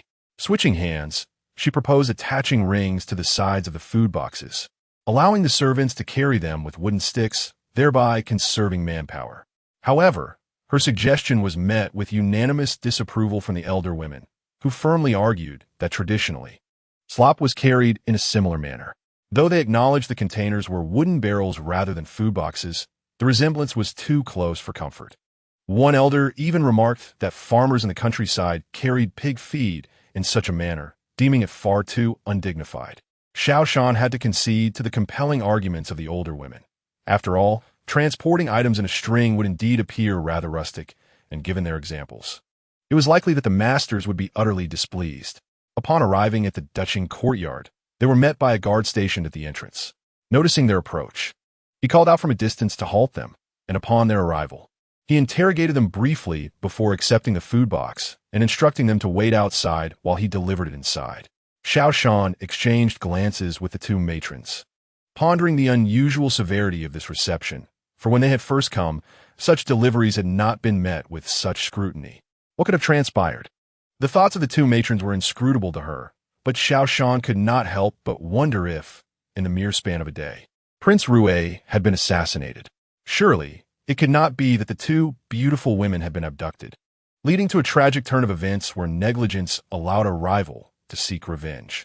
She clenched her hands, contemplating the potential ramifications of such news. It would indeed be fortuitous. She hoped the injuries were severe enough to confine him for at least 10 days or half a month. For her, this would undoubtedly provide a significant sense of security. Perhaps, once they departed Taiyuan, she could arrange for a carriage after a couple of days' journey, allowing her to rest within its confines. While the medical advancements of the current era surpassed those of the past, fatalities from cold, heat, and exhaustion still abounded. She was unwilling to gamble her life on such odds. She firmly believed that as long as there remained a glimmer of hope, one must live life to the fullest. Stop dawdling. The master has summoned you inside. A voice broke through a reverie. Xiao Shan stood respectfully, motionless as if carved from wood, and none discerned her momentary distraction, attributing it to her excessive decorum. The matron, catching the guard's glance, urgently tugged at her, saying, "Jeaner, they are calling for you inside." Xiao Shan, having regained her composure, was adept at multitasking. The Dutching courtyard, where Prince Rue resided, was located in the western wing of the marquis' estate, notable for its ample space. "Are these sweet melons chilled?" Gu Xiao inquired as he sat at the dining table with the two lovely ladies, observing Xiao Shan's entrance. If you truly have nothing to say, you might as well keep silent. It's merely 2 sweet melons. Would it burn your hands to handle them? If not, why not summon one of the servants attending nearby? Xiao Shan silently raged within. However, her exterior remained respectful as she replied with a smile, "No, one has been chilled." While the kitchen deemed it unwise for women to consume too much cold food, so one was taken out early from the ice cellar. By the time it arrived here, it had warmed sufficiently, ensuring it would not be too cold to eat. The previously encountered Miss Han Jun smiled at Xiao Shan, requesting, "Could you kindly slice the chilled one?" Xiao Shan instinctively agreed, but as she prepared to raise her hand, a thought struck her. She stepped back a couple of paces and bowed, saying, "I've been gripping the food box all this way, and my hands are quite sweaty. I wouldn't want to soil it." "Then go fetch some water." Gu Xiao interjected, cutting off Han Jun's words.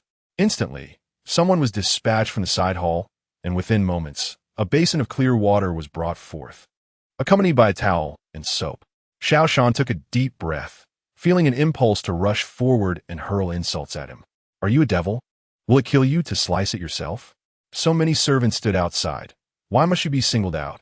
While Han Jun had made a casual request, this man was certainly not as innocent. Xiao Shan seethed with frustration. With a knife handle firmly in her grasp, she revealed a smile that showcased her 8 pearly teeth. Addressing His Royal Highness with a playful inquiry about how he preferred his fruit to be sliced, whether to be halved and scooped with a spoon, or cut into delicate wedges for easy handling. Perhaps it could be skinned and diced into chunks, neatly arranged on a plate with toothpicks to facilitate enjoyment. One couldn't help but wonder if, when the heavens fashioned this insufferable man, they inadvertently added a touch of foolishness. Gu Xiao frowned slightly. Her demeanor, devoid of any flaw, was indeed disconcerting. He felt an urge to tug at her face to restore some semblance of normalcy. At that moment, the quiet girl, who had been observing the two, interjected, suggesting that they simply split everything in half, allowing each sister to have a portion. As for the princess share, she paused to gauge Gu Xiao's expression, which was taut before glancing at Xiao Shan, nonchalantly adding, "Whatever you prefer." Why was he so prone to jealousy? It was evident that he held a clear conscience regarding the two women, yet she remained oblivious to the thoughts swirling in her mind, which seemed to ignite his ire. Perhaps he ought to elevate her status. Given her possessive nature, a lower rank would render her vulnerable to mistreatment. Although his residence was currently devoid of guests, he was soon to engage in discussions of marriage, and the palace would undoubtedly send attendants. He had declared his heart belonged solely to her, and while he could not evade the obligation of taking concubines, he would not indulge in any additional ones. The title of princess was not his to choose. Ultimately, the Gu family and the court would determine who would assume that role. Had his father still been alive, the position of princess would not carry such weight. He could have bided his time until she bore offspring, thus legitimizing her status. Xiao Shan, with one foot snugly encased in her shoe of freedom, took a moment to breathe deeply. She deftly sliced the fruit, removing the seeds, and presented half to the two girls. The remainder she cut into wedges, opting not to exert herself further since he had already indicated a casual approach. In a whimsical thought, she imagined pressing His Royal Highness's head into the sweet melon, exclaiming that a true man should be generous. However, she quickly dismissed the idea. The freshly cut, glistening melon was arranged on a porcelain plate. Xiao Shan placed the knife back in the basket and stepped aside, observing the three as they ate with refined gusto, particularly the prince, who devoured a wedge in mere bites. Xiao Shan's mouth watered uncontrollably as she watched them feast. Her own decorum was not so lacking, yet her love for fruit was undeniable. Forcing herself to divert her gaze, she noticed the beautiful food box, intricately carved, which housed a steaming hot iron plate. Otherwise, once they finished with the melon, the meal would surely grow cold. If the prince had no further orders, she could retreat to enjoy her melon. Gu Xiao accepted the handkerchief offered by his attendant, wiping his hands leisurely. Xiao Shan stared at the plate of melon before her, momentarily taken aback, contemplating whether she should simply take it to her seat beside them. Although she found the remnants left by others somewhat distasteful, she could not afford to show her disdain. "Thank you for your graciousness, Your Highness," she said, curtsying slightly as she settled to one side. The question lingered in her mind: should she partake in this fruit? It is often said that martial artists possess keen senses, a notion with which she, a third-rate practitioner, concurred. Surely, His Royal Highness, who surpassed her in skill, must have heard the sound of her swallowing, which she had been doing rather frequently. However, benefiting from the remnants left by others, she has always possessed an insatiable appetite throughout her 2 lifetimes. Thus, she never leaves food uneaten, coupled with the teachings of her elders. She believes that even if a dish does not please her palate, it is imperative to either consume it entirely or spit it out. Leaving any food behind is simply unacceptable. She has never allowed anyone to partake of her leftovers, nor would she ever consider it.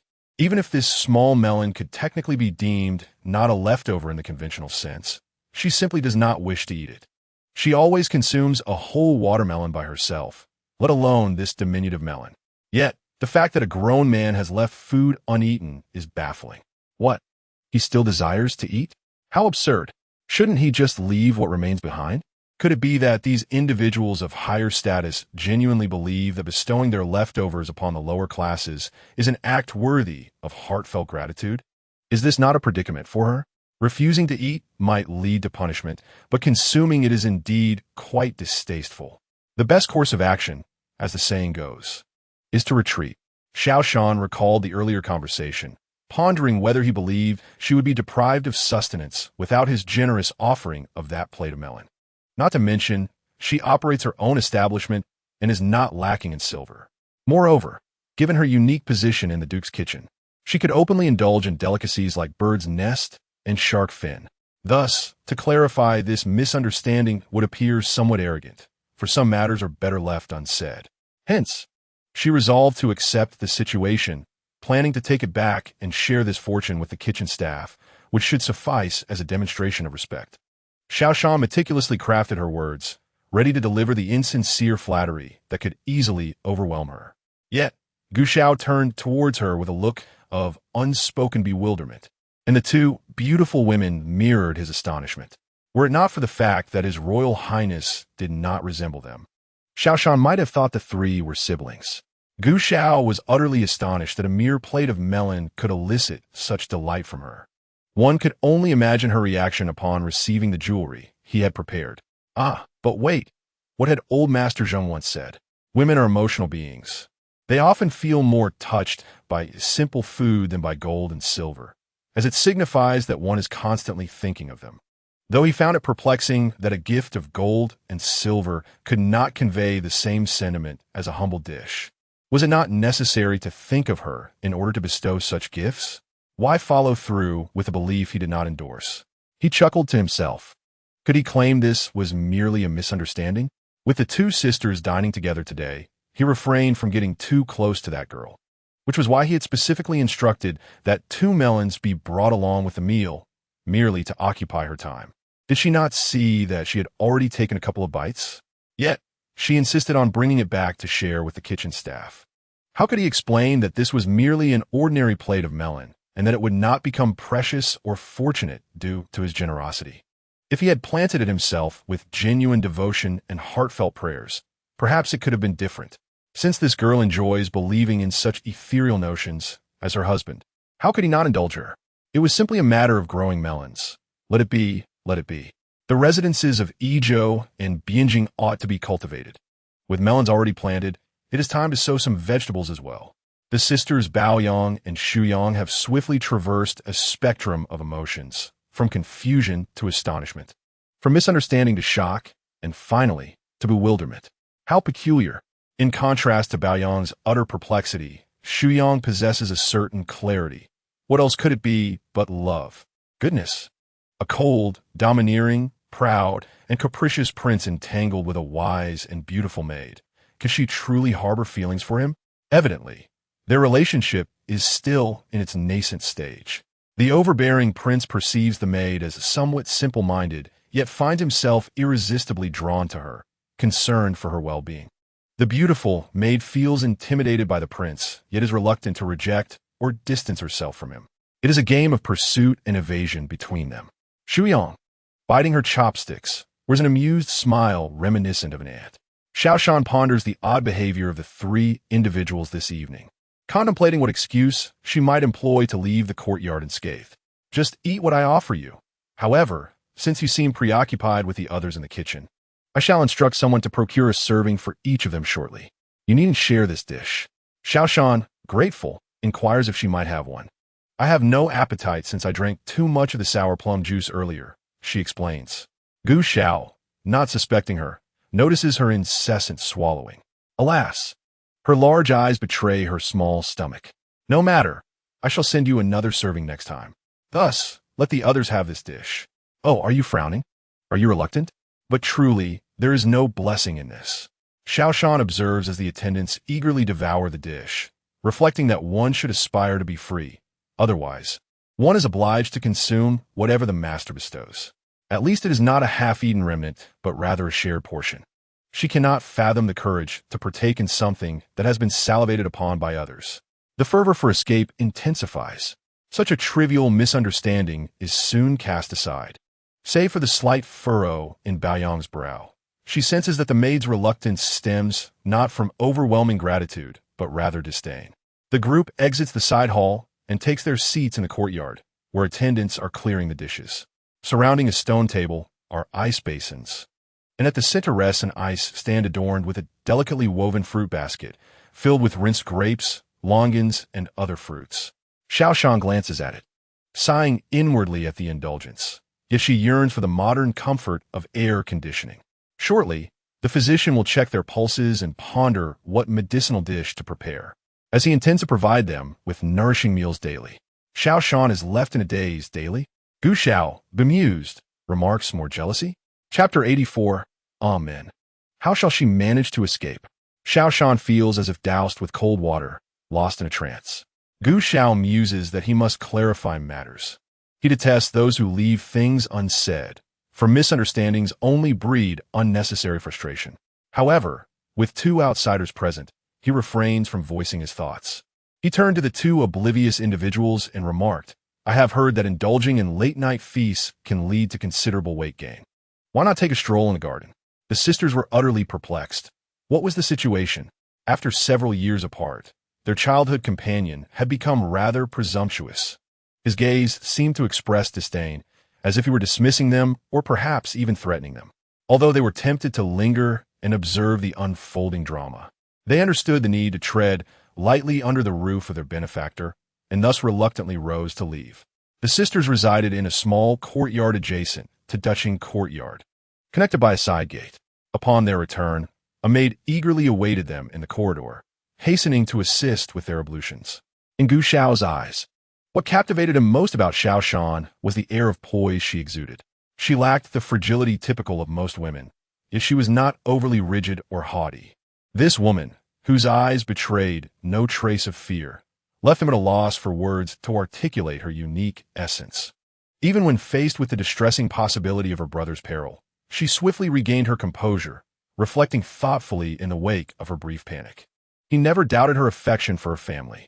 Though saddened, she did not wallow in despair.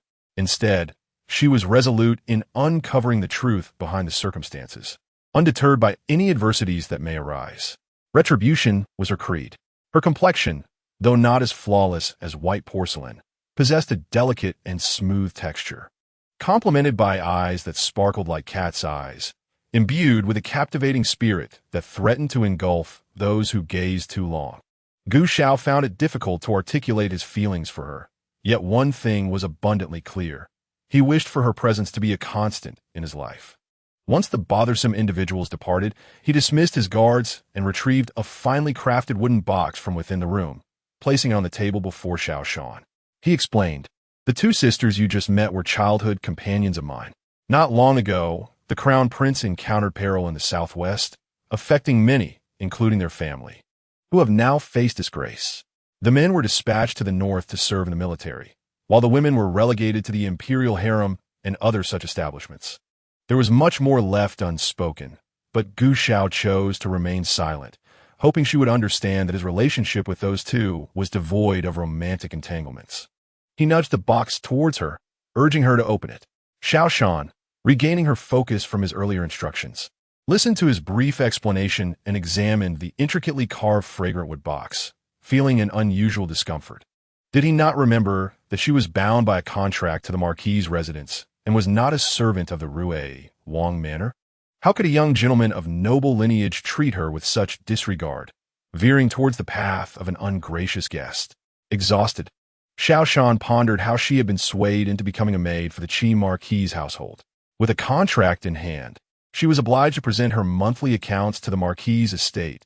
Surely, they had no reason to fear her breaching their agreement. A small animal-like intuition warned her that the box should remain closed. Your Highness, you previously mentioned that I should start preparing medicinal dishes for the two young ladies from tomorrow. I fear I may not be up to the task. My knowledge of herbal medicine is rather rudimentary, and I am not skilled in pulse diagnosis. You needn't be so modest.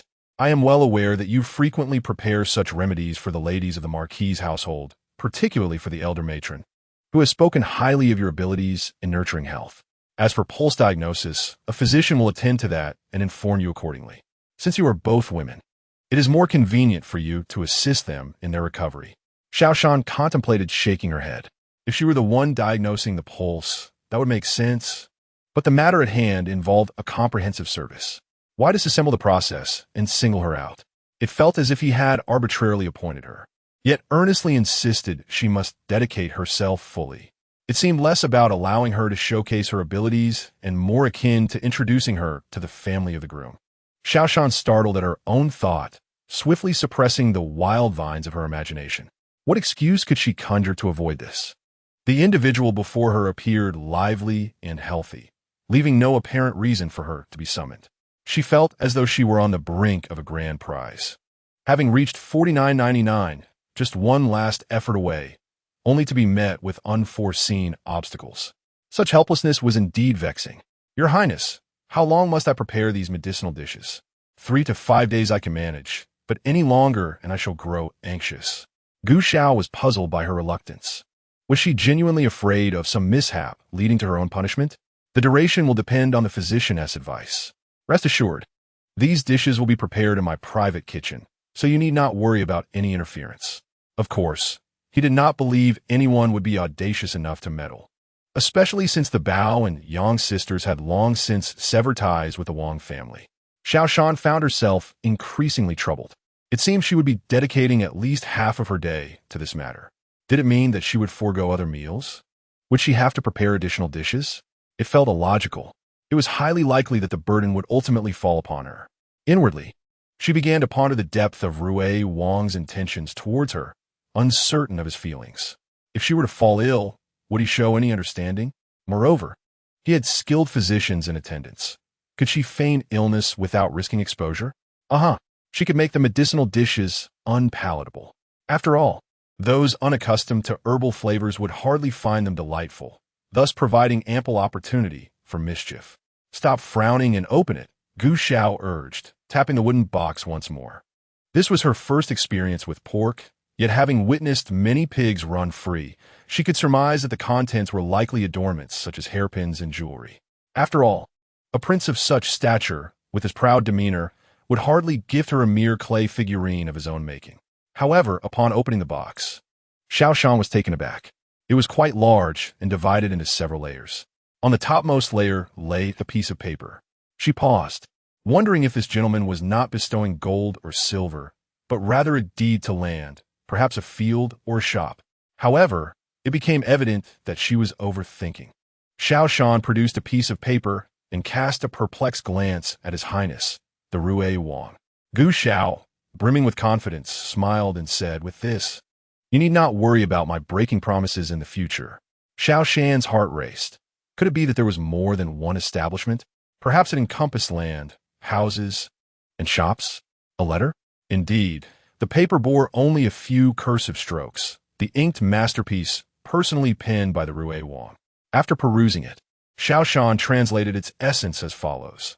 The Rui Wang, Gu Xiao, the sole heir of the Gu family, pledged to Xiao Shan that within 3 years, she would be elevated to the position of the Rui Wang's consort, ensuring her peace and joy, thus sparing her from the turmoil of hardship. Not a shred of sentiment moved Xiao Shan. She even contemplated inquiring where he had copied this from. Was it not said that ancient scholars were well educated?